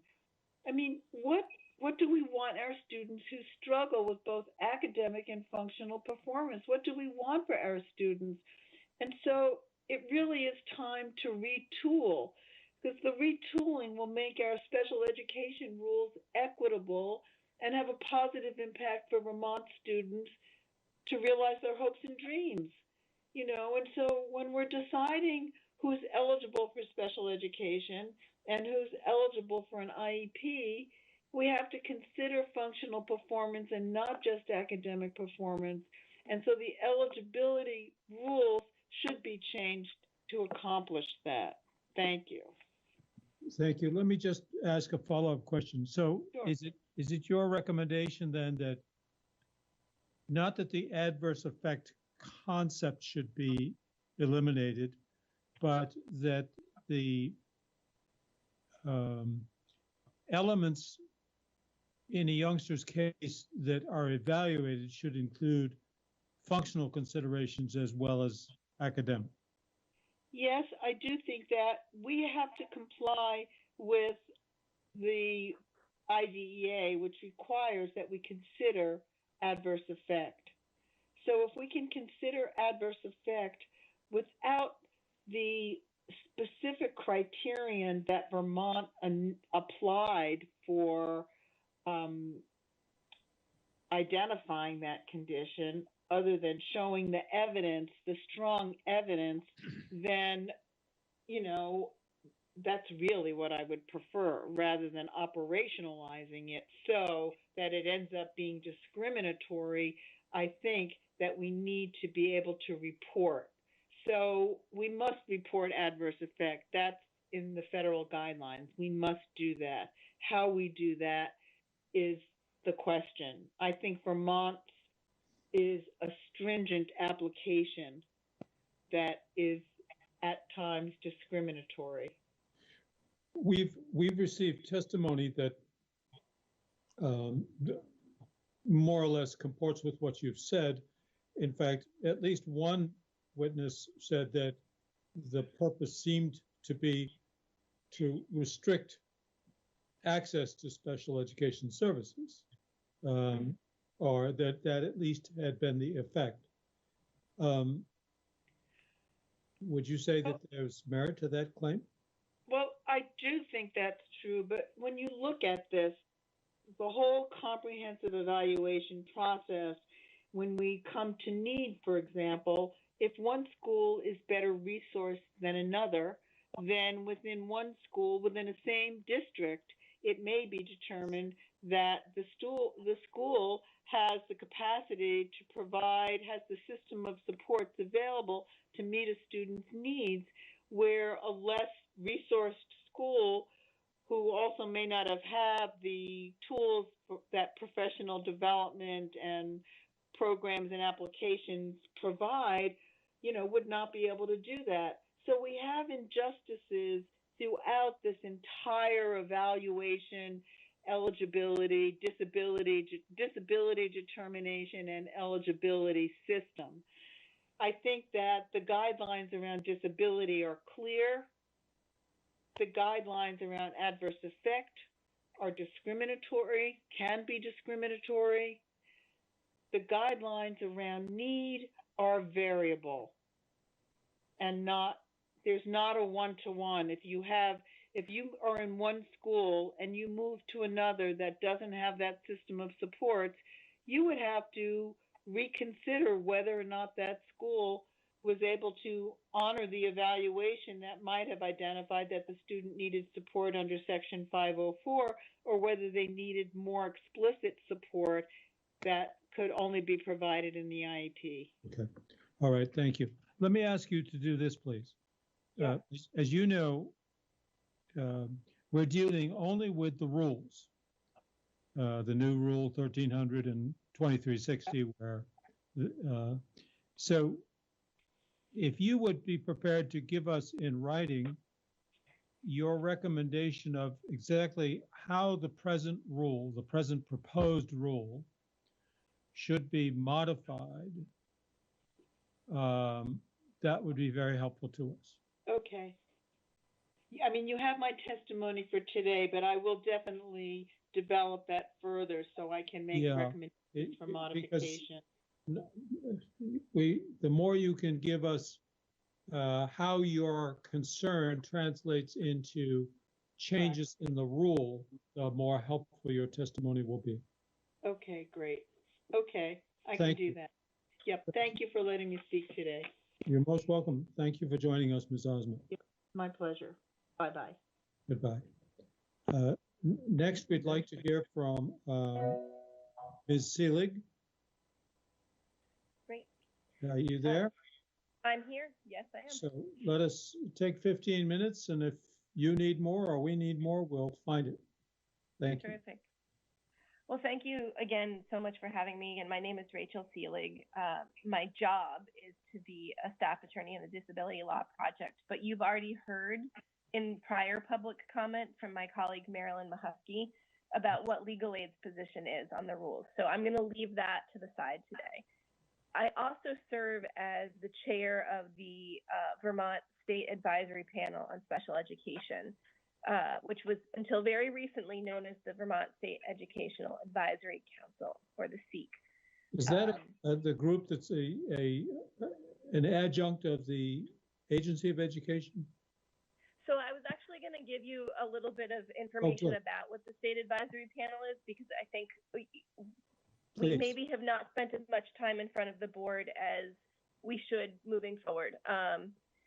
So the IDEA, one of the requirements of Part B is that every state needs to have a state advisory panel that is made up of kind of a diverse group of folks who are interested in special education. So there are lots of membership requirements that, we need to have special educators and teachers and folks who are involved in the correction system and folks who are involved in voc rehab and transition out of school into post-secondary education or workforce. We need to have a representative from DCF. And probably most importantly, we need to have at least half of our members be either parents of kids with disabilities or individuals with disabilities themselves. Yes. And unfortunately, for a while, Vermont has not had the makeup on our state advisory panel that we're supposed to have. We are working on that very actively. And we've got a bunch of parents, and you're going to hear from 3 of them later today, it sounds like, who have applied to join our council and are just waiting for their appointment paperwork. So we've kind of been in a transitional period where we've been really trying to be more proactive about making sure we have that parent voice and that individuals with disabilities voice active on our council. But at the moment, a majority of our membership are not parents. And I think that's important for you all to understand. But the IDEA tasks us with certain activities. And one of those activities is providing public comment when rules are being considered that affect students with disabilities. So we are an advisory group to the State Education Agency to answer the question you were actually asking, that's required by federal law. I just will interject that I think many of us are delighted that there's new blood and energy on this advisory group. And I want to, before you end, I want to ask you to be sure to send me your contact information so that when I am communicating with stakeholder groups, I'm sure to be communicating with you as well. I would be happy to do that. And I do have some written comments that I will submit to you. I didn't get them out before this meeting today, but I will make sure that you have all my contact information along with those comments. Thank you. So our group, again, because we've been going through this transition, we really had, even though the rules have kind of been out there in their pre-comment form through the census-based funding advisory group for a while, this group has really started looking at them and discussing what we want to comment on just since about March of this year. So I'm very happy that the legislature has approved the extension of the public comment period, because what I'm going to be able to present to you today are really on 4 topics that we've really had the chance to discuss thoroughly. And I anticipate coming back to you with additional comments down the line, whether those are in writing or whether you hold more public hearings in the fall. Great. So the 4 things that I'm going to talk about today are, first, the definition of special education. This group did write to you back in, I think, October in support of some other work that was being done to try and align the Vermont definition of special education with the federal definition. And I know that has been incorporated into the definition section, and we really support that and are very happy to see that that change was made before the rules were published for public comment. The thing that was of concern in the current definition was that it excluded services that are incorporated into the standard instructional conditions or the educational support system. So it was creating this disincentive to push special education services into the general education setting. And so that language has come out, which is great in the definition section. But that same language shows up in several other rules, and we've tried to identify the other places where that still shows up. And we recommend that it come out in those other places too, to avoid confusion.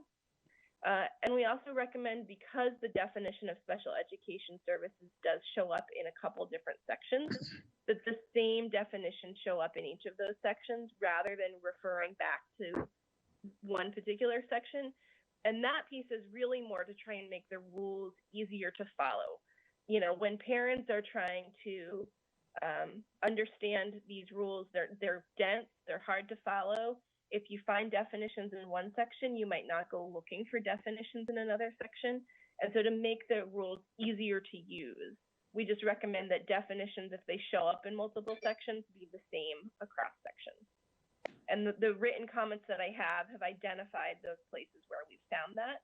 Very good. But if we've missed any, we hope that it will change other places as well. That's very helpful. So that's the first piece. It really flows then into the second thing that we've talked about pretty significantly, which is we have very specific definitions of what the disability categories are, which is the first gate for eligibility. As you've heard, we have a very significant system for defining whether there's adverse effect shown. I'm not going to talk about adverse effect today, but where we don't have very specific guidance in our rules, and I think Jana referenced this a little bit, is in defining when is there a need for special education. And so what ends up happening is a child is evaluated in one district, and that district has lots of services, and they are found not eligible because their needs can be met through other means, and then they move somewhere else, and then all of a sudden their needs can't be met. Another piece that's a challenge when it comes to need for special education, and this relates to the DMG report that was, one of the big drivers of Act 173.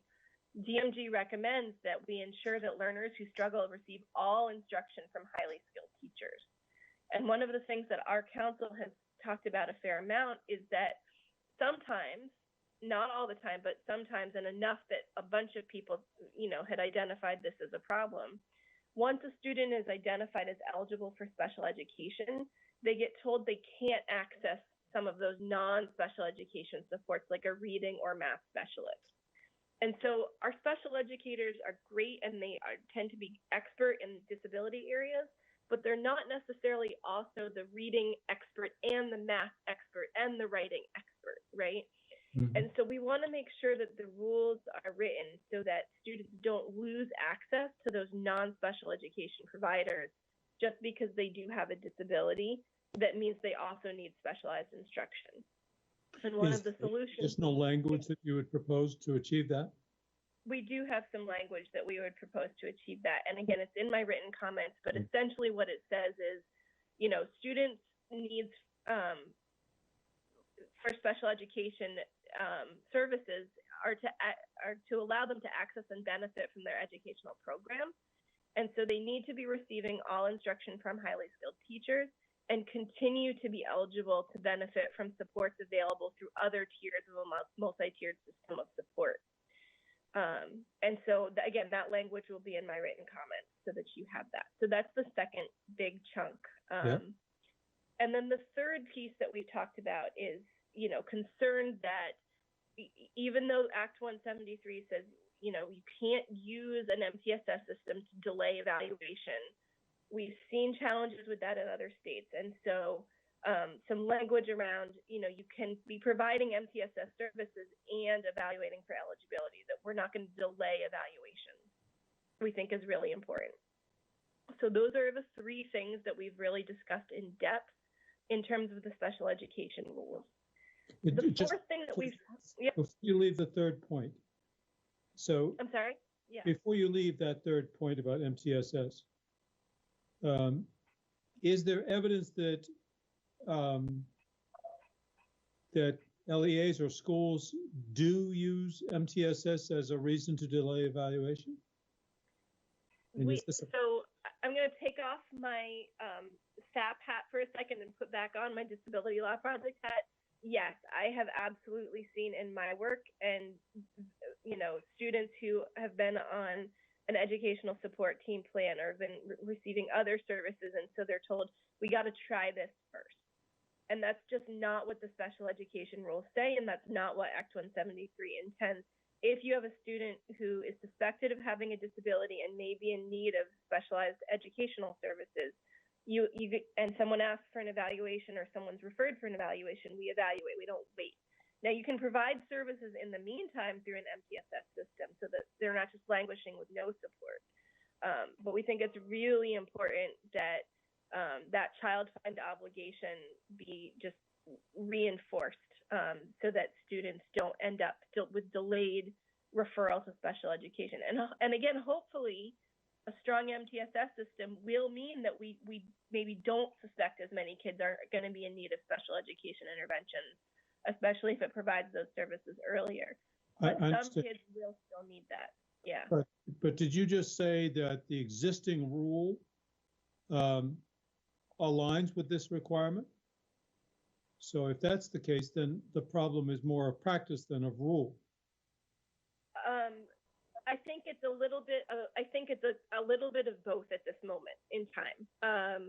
I think that there is a practice piece that some additional professional development and training can help with, and I think if we look at, unfortunately, Texas implemented a system where an MTSS system was frequently used not just to delay but to completely deny evaluations. As we move into the census-based framework and refocus on MTSS, it's just all that more important that our rules are abundantly clear on this issue. So you have language that would somehow make it abundantly clear. That's the goal. I hope that's what it would succeed in doing. Yeah. All right. So then the last piece that we talked about as a council, and this is actually going to come to you in a second document, is that we do agree that there should be a separate rule series on MTSS. And it doesn't need to be a big, long, hundreds of pages long rule series the way the special education rules are. But we think that there needs to be a rule that lays out what kind of policies and procedures each LEA needs to have in implementing its system. And you will have seen already from Marilyn Mahusky what those 6 elements would be. But I've got those in my written comments as well. And so those are things like identifying when a student needs different tiers of support in a multi-tiered system of support. How do we establish benchmark performances for those students? What is that a district needs to have a mechanism and a time frame for monitoring progress and of communicating to parents when MTSS is needed for a student, giving parents the option to have a meeting to understand what's going on, and sharing progress monitoring with parents. And then also a process that includes identifying, okay, if progress hasn't been made, how do we move to other levels of support for that student? And there is a pretty thick field guide. Guidance is great and helpful to the field, but doesn't have the force of law.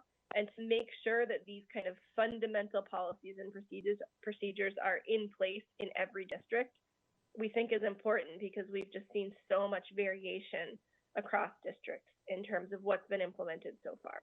So is it your sense then that by having MTSS rules as separate and distinct, this will kind of reinforce the guidance? It'll reinforce the guidance, and the reason we think it should be separate and distinct is that MTSS is not a special education system, right, in and of itself. Right. It provides services to kids with and without special education needs. And so to wrap it into the special education rules. We had a lot of members who were very concerned that it would then become viewed as just special education and not really be generalized across general and special education. I see. So this wouldn't be part of 2360, it would be a standalone or affiliate. That's the recommendation that we have for you, yes. Yeah, okay. Yep. Now, is this your number 4? Is this in exact alignment with Marilyn Mahusky's proposal? Yes. Okay. And all 4 of these, are they being made, you making these recommendations with which hat on? You may have said, but I need to. I did, yes. So these are recommendations that are the recommendations through a discussion and voting process of the Vermont State Advisory Panel on Special Education. Okay, so this, you're speaking in this case with your State Advisory Panel hat on. Correct. Thank you, that's very helpful. And that's all I have for you, unless there are more questions from the board that I can answer for you tonight. And as I said, we will be very happy to come back with more recommendations as we continue our discussions. Board members, any of you wish to ask or Ms. Seelig any questions or make comments? No, just thank you. I'm sorry, this is Kathy LeBoy. Go right ahead. I don't have any other questions, but I want to thank you. It was, this testimony was great. It's difficult for me to believe that it's taken this many years for some of this very concise direction to come. And as John said, I'm very happy to see the new breath of fresh air in your committee.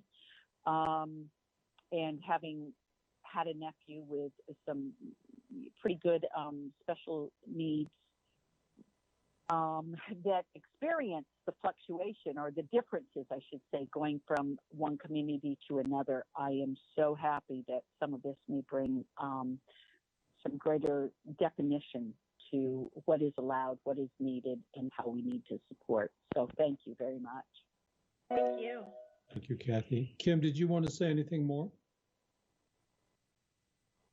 No, I too just wanted to say thank you for the testimony. It was helpful to see it framed out that way, or hear it, I'm sorry, framed out that way. Yeah. Thank you. Yes, Thank very you. helpful. Any other board members wish to comment or inquire? Ms. Seelig, I would just share with you that I think it was at the August 2019 meeting of the State Board, a member of the audience commented somewhat in passing that the advisory group was, quote, moribund, unquote. And it sounds like it isn't moribund anymore, which is great. I would agree with that. I think we've been having some wonderful discussions, and you know, I've enjoyed listening to you all today. One of the things we did to try and encourage participation, and you're doing it by meeting and well into the evening, is we've moved our meetings into the evening. Oh, and nice. that has really helped make parents available to participate in a meaningful way. Right, So. right, nice. And one final question. Do some of us know your father from state government? Many of you, I'm sure, are well familiar with my father from state government. For those of you who don't know, He Ms. runs Seelig's the father Housing and Conservation Board. is His name is Gus. Gus Seelig. Gus Seelig, and he is pretty much an institution in the State House. Yes. Very good.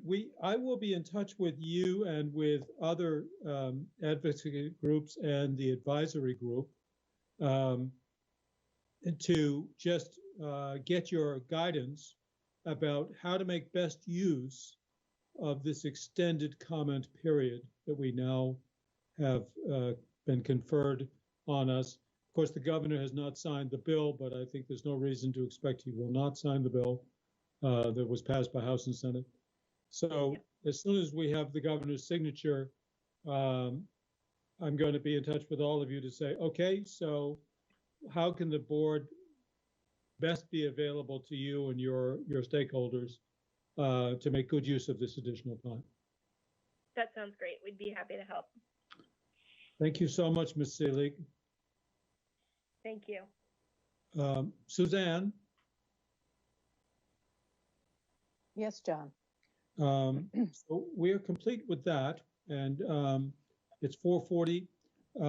What do we don't know precisely when we'll hear from. We don't. It says that she says we should be there by 5 or 5:30 at the latest. Okay, all right. Members of the board, do you have any comments or questions so far?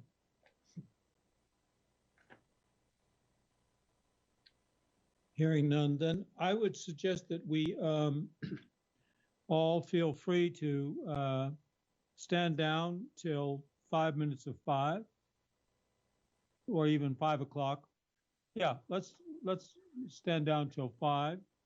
Suzanne, when those folks come on, if they come on at 5 or a little bit before, just ask them to stand by. I will do that. And John, before we hang up or before we break, Yeah. Bill Mathis just texted me that he has a question. Oh, good. Bill?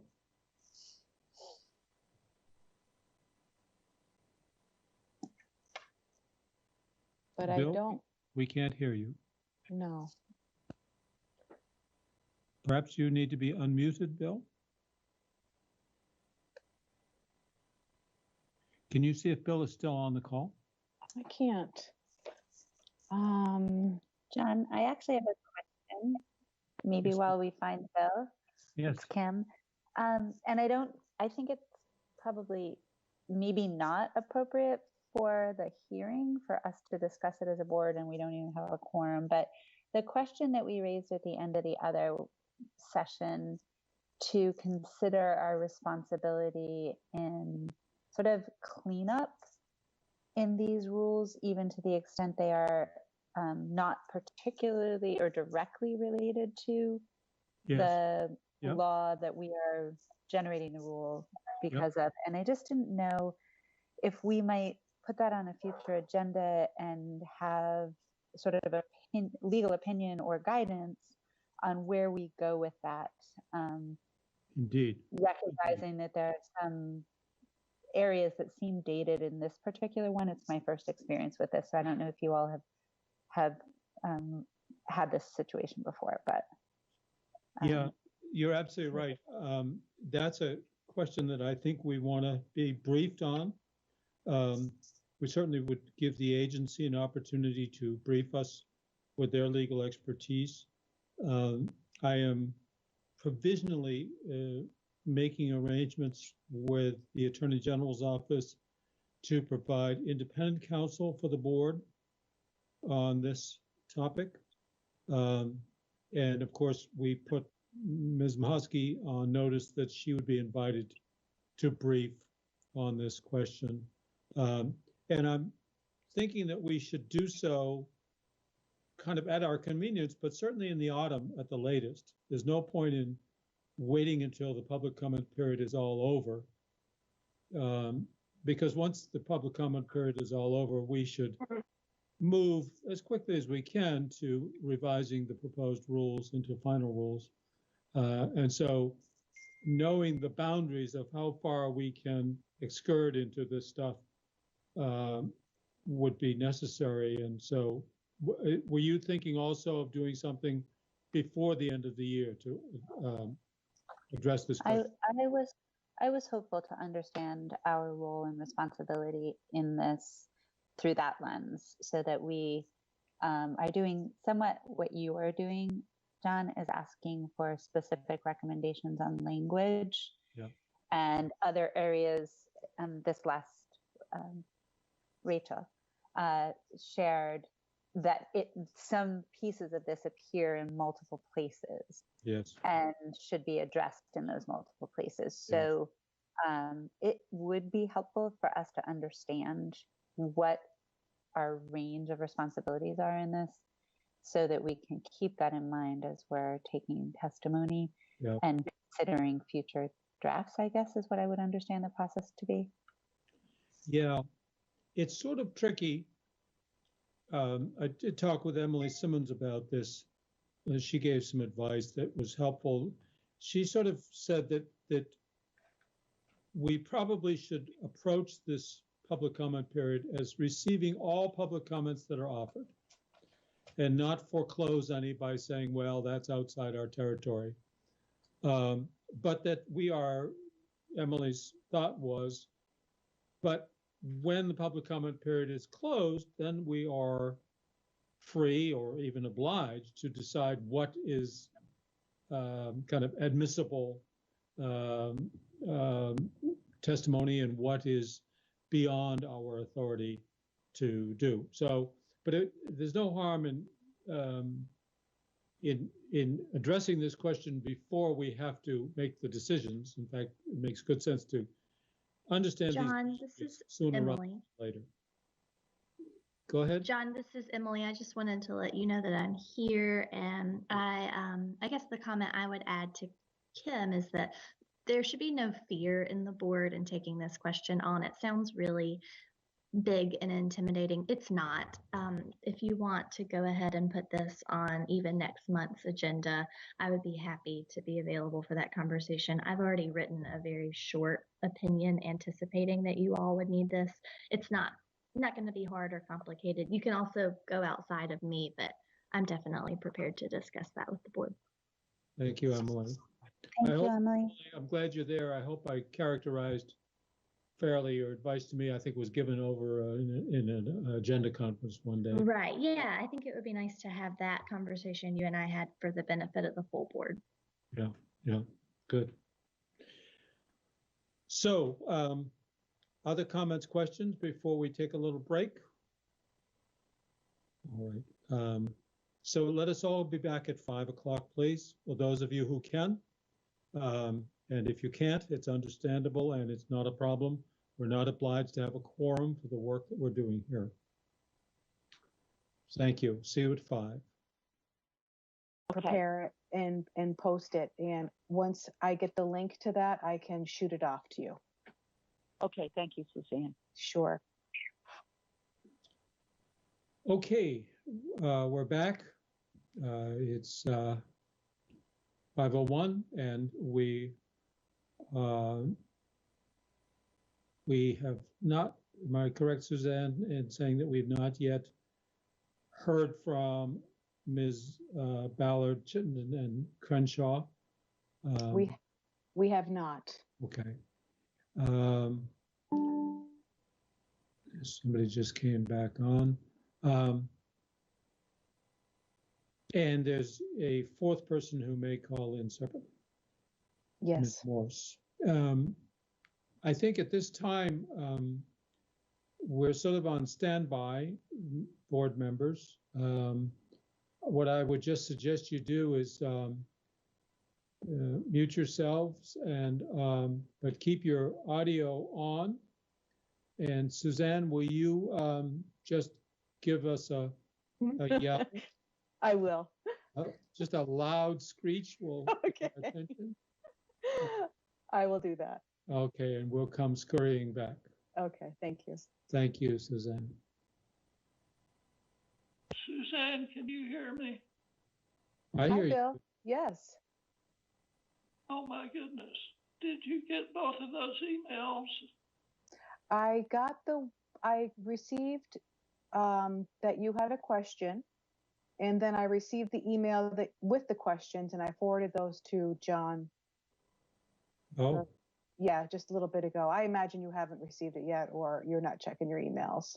No, but I'm having so much fun with technology these days. Oh dear. Just go shoot myself and be done with it. Well, no, don't do that. Well, I would. Is this on the subject of distraught in data land, Bill? Yes. Oh, that's another conversation we should have sometime, but it's not urgent.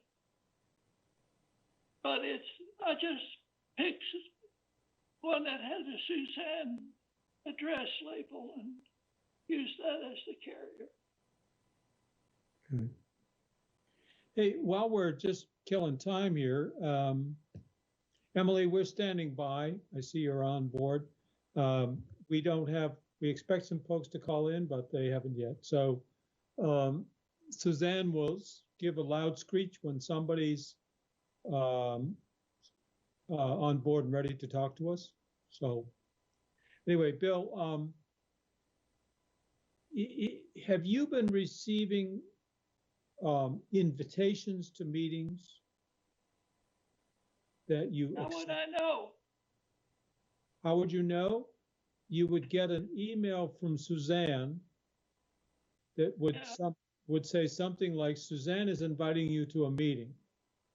And then you click on it, and the meeting would open in your calendar. Yeah. And you click accept. Yeah. And then the meeting notice, in my experience, and Suzanne, you may have a better way of doing this. My experience is that the meeting notice then disappears from my email, but it is in my calendar. That's correct. So it's a little bit hard for people. It was hard for me for a while to realize that I had everything I needed in that meeting notice. It was a list of who was going to be there, who had accepted, who hadn't. And then if you scroll down further, there was any documents that were included. And then you scroll down further and you find the links to this meeting, the team meeting. Yeah, you're telling me stuff I know, but it just hasn't worked out that way in the last 2 days. It's just been miserable. Well, do you know? I'll sort it out with the techie, but Suzanne gets brownie points for being very helpful. Well, I'm sure she has been, not to mention patient. Thank you, Bill. Do you suppose, Suzanne, do you suppose that, are you confident that Bill has accepted these notices?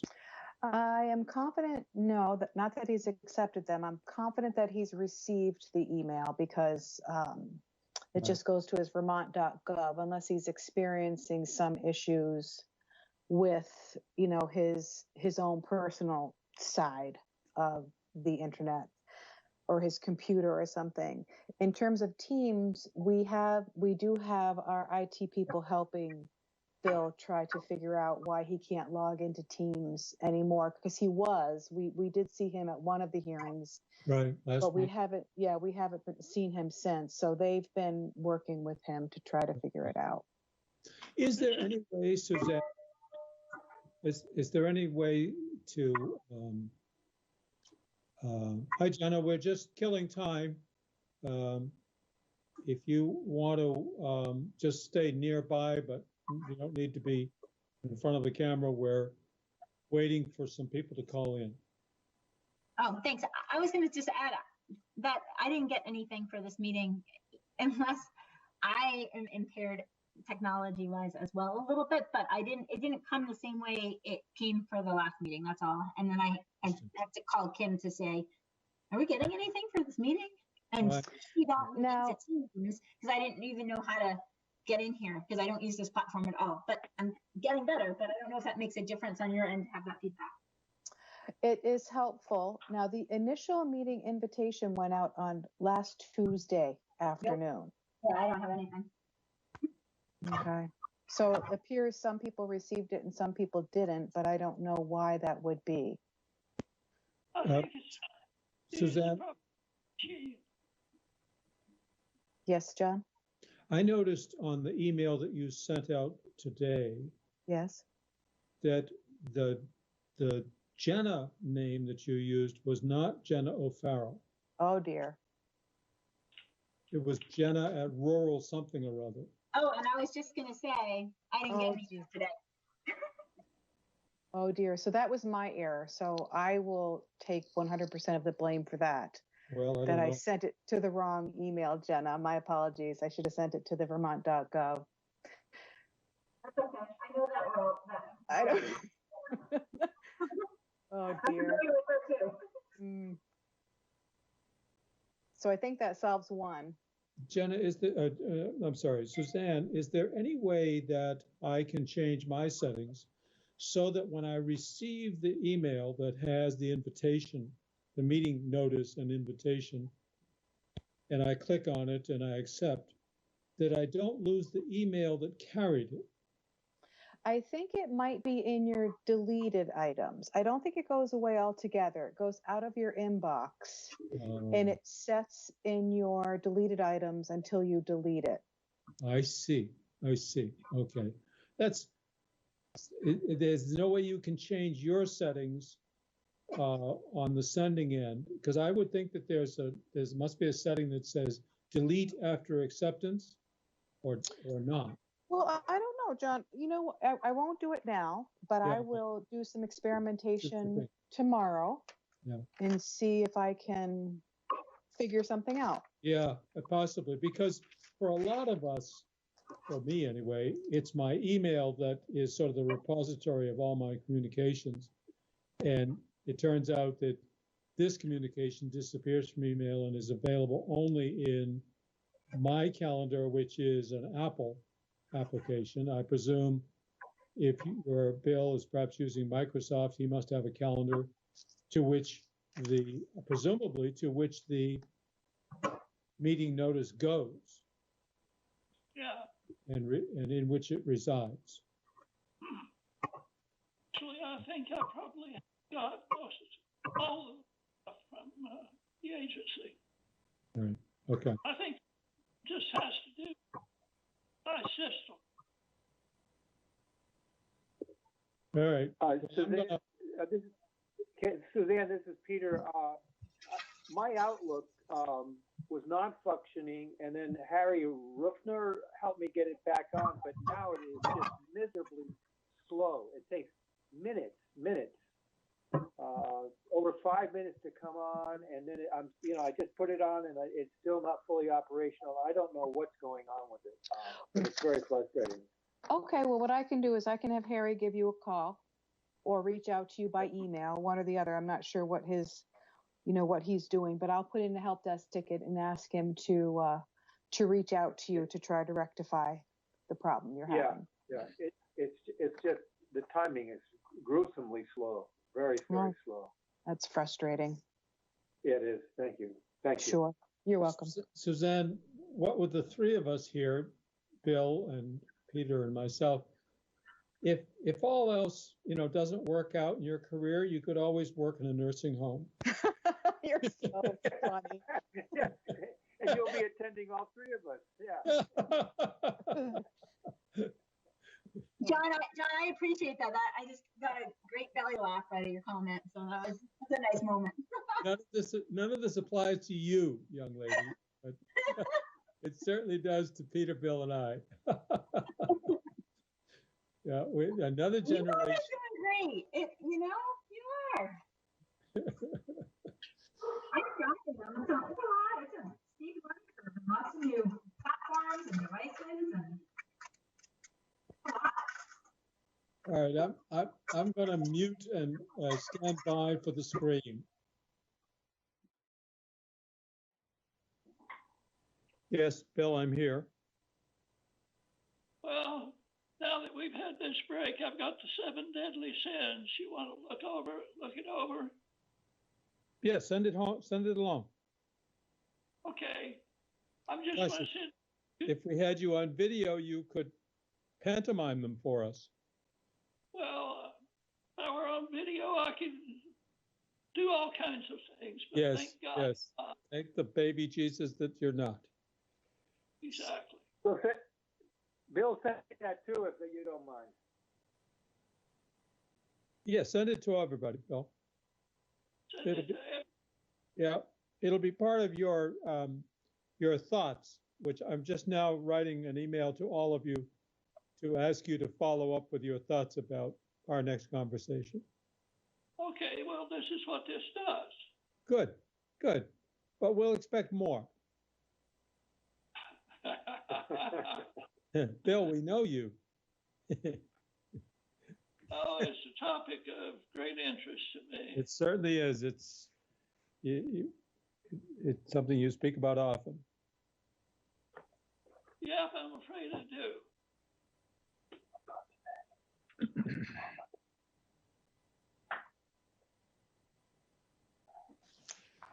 Well, it's 5:45.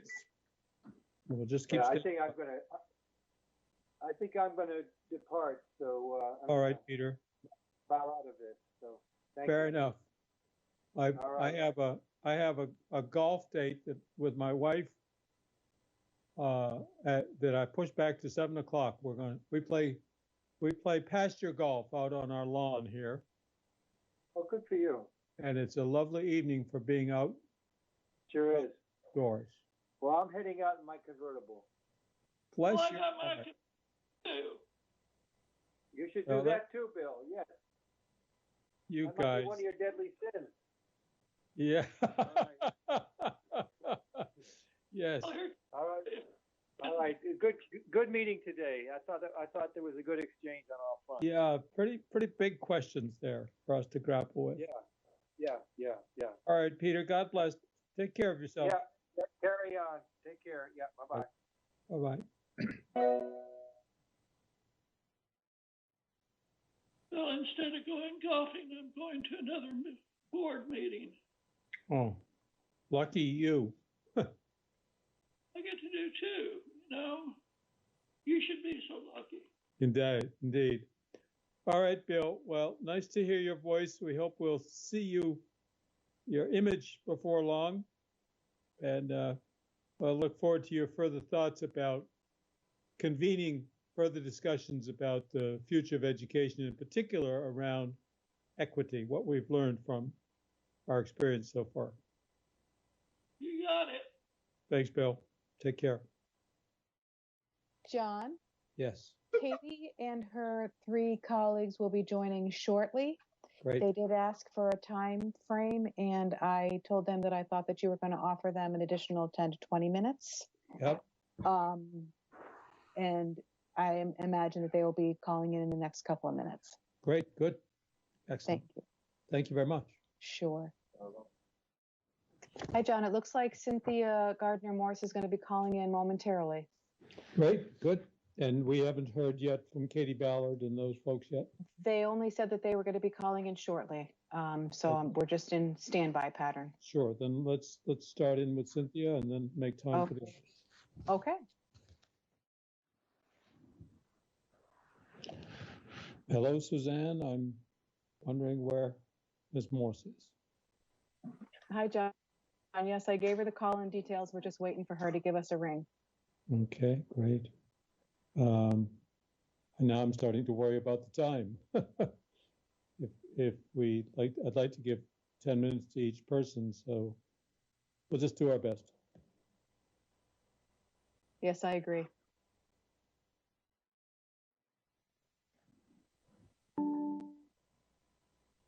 Hi, Cindy. Hello, Cindy. Hello. Hi there.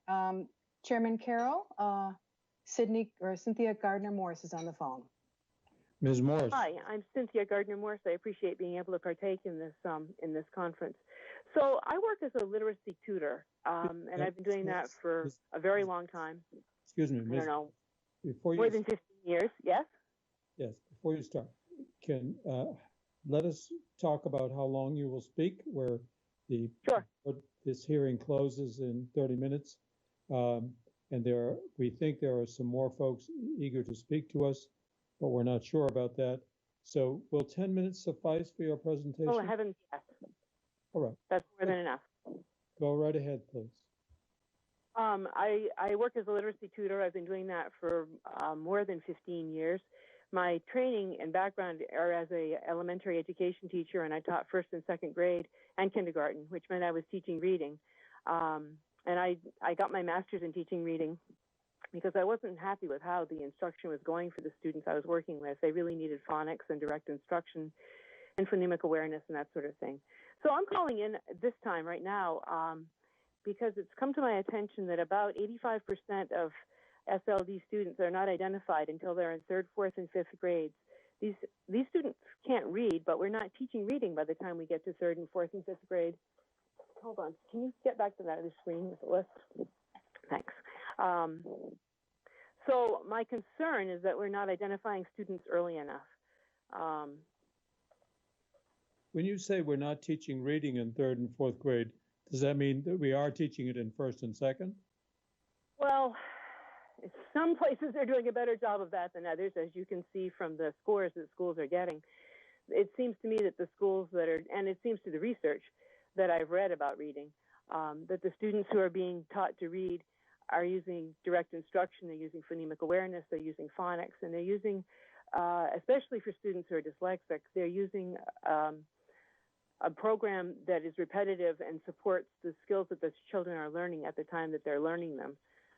And those are the students that are being taught to read. I don't think I want to address whether we're not teaching any kids to read in Vermont, although it looks to me like we're not doing a very good job with about 60% of our kids based on our reading report card.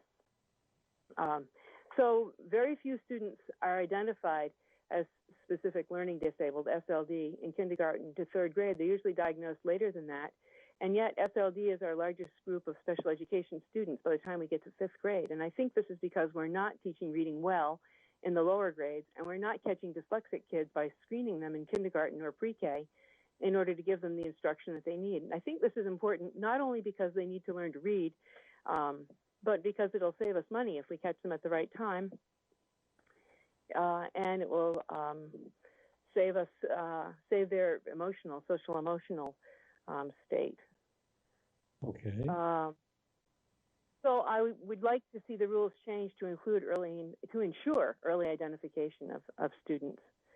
And can you suggest, Ms. Morse, where those changes would best be made in the rules?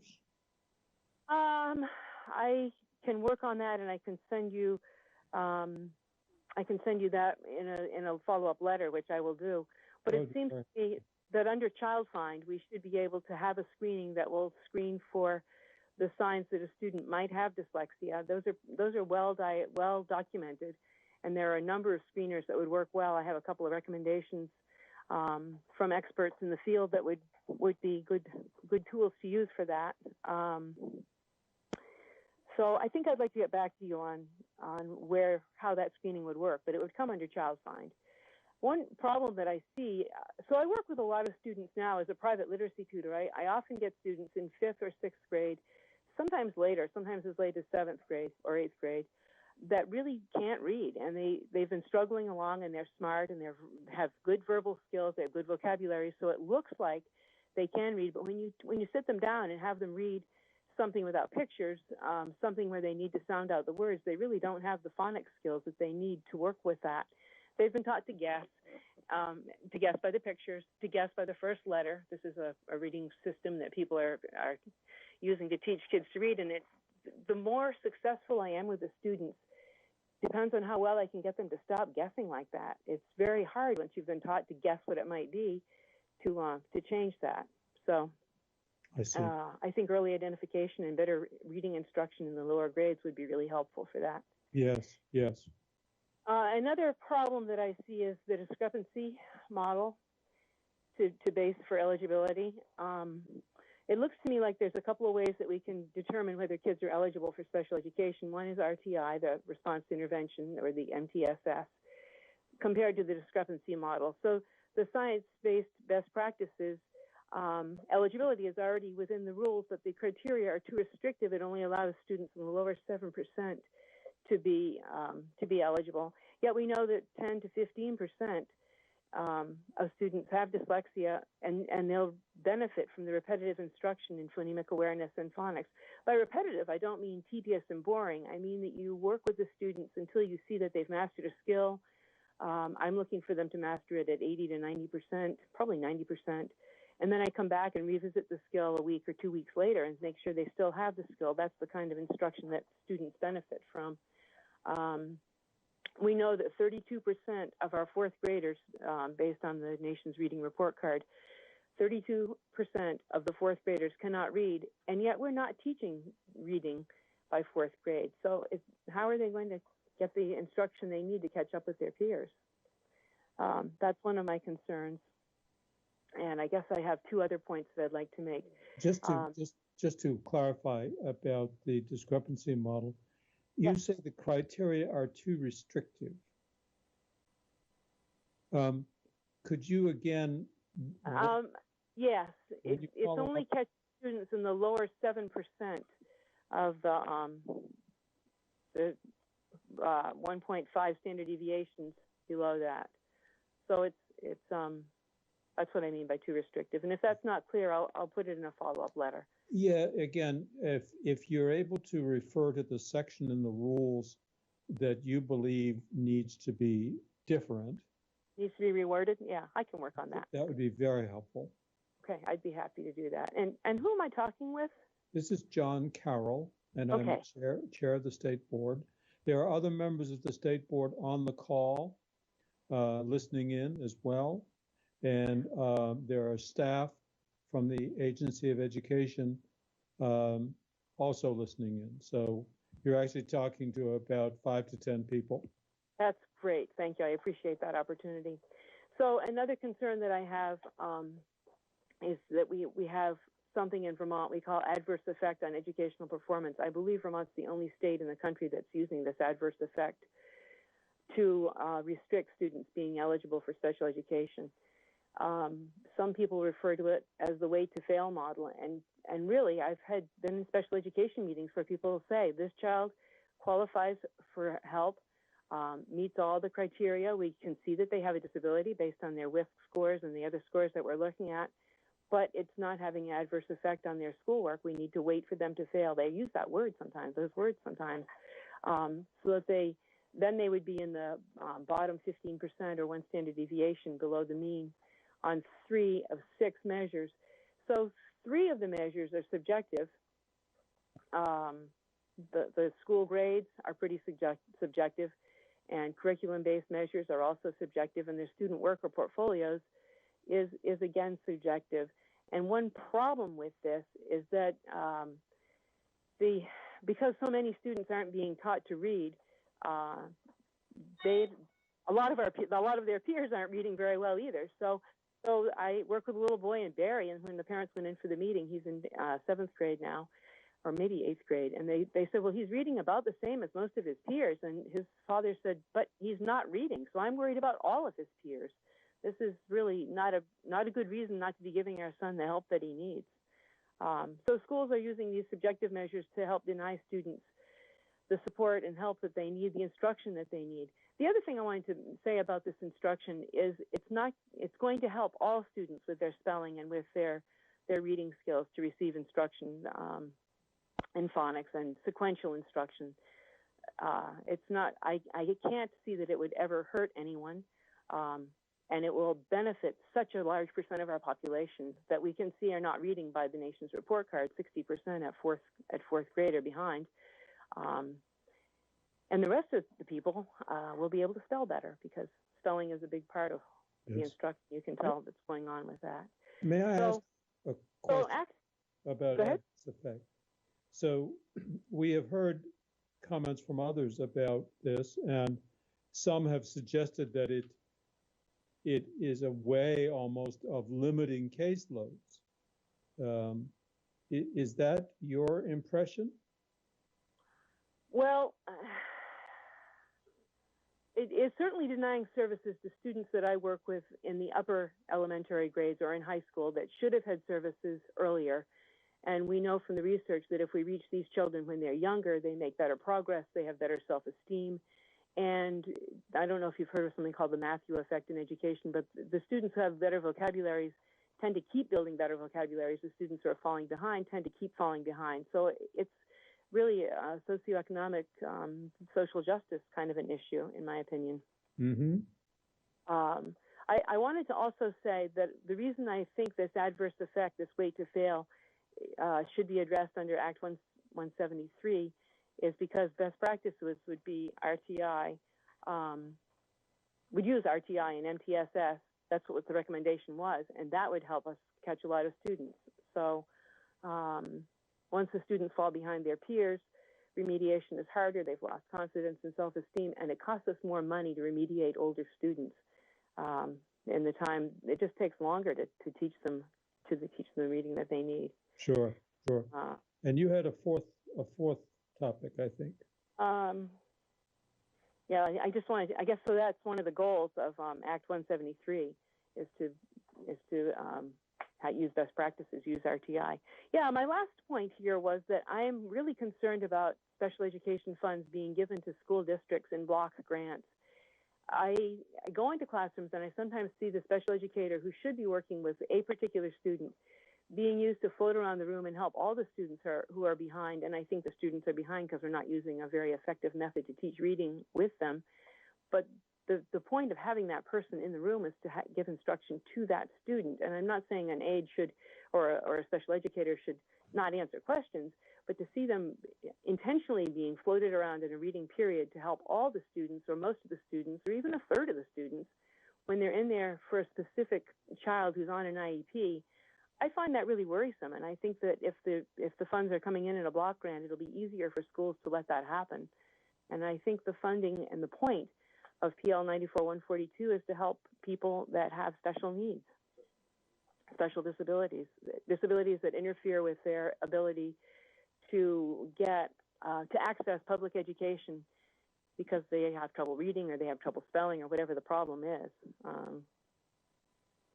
So your concern is that block grant funding, you believe, would diffuse the attention of educators to? I think it will directly interfere with FAPE, with fair and appropriate education for students who are diagnosed with IEPs and who should be receiving special services based on their disabilities.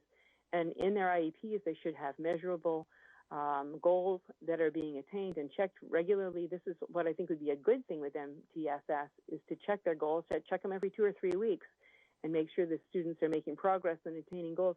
I've worked with students whose goals have stayed the same year after year in their schools. And, you know, you say, why are we still working on this? And they say, because the student still isn't doing it. Well, it seems to me if you're doing that, you need to turn the faucet off or adjust it at the top. You don't keep plugging the same hole with the same thing if it's not holding if it's not working. So, okay. All right. I appreciate the opportunity to talk with you. If you have any questions,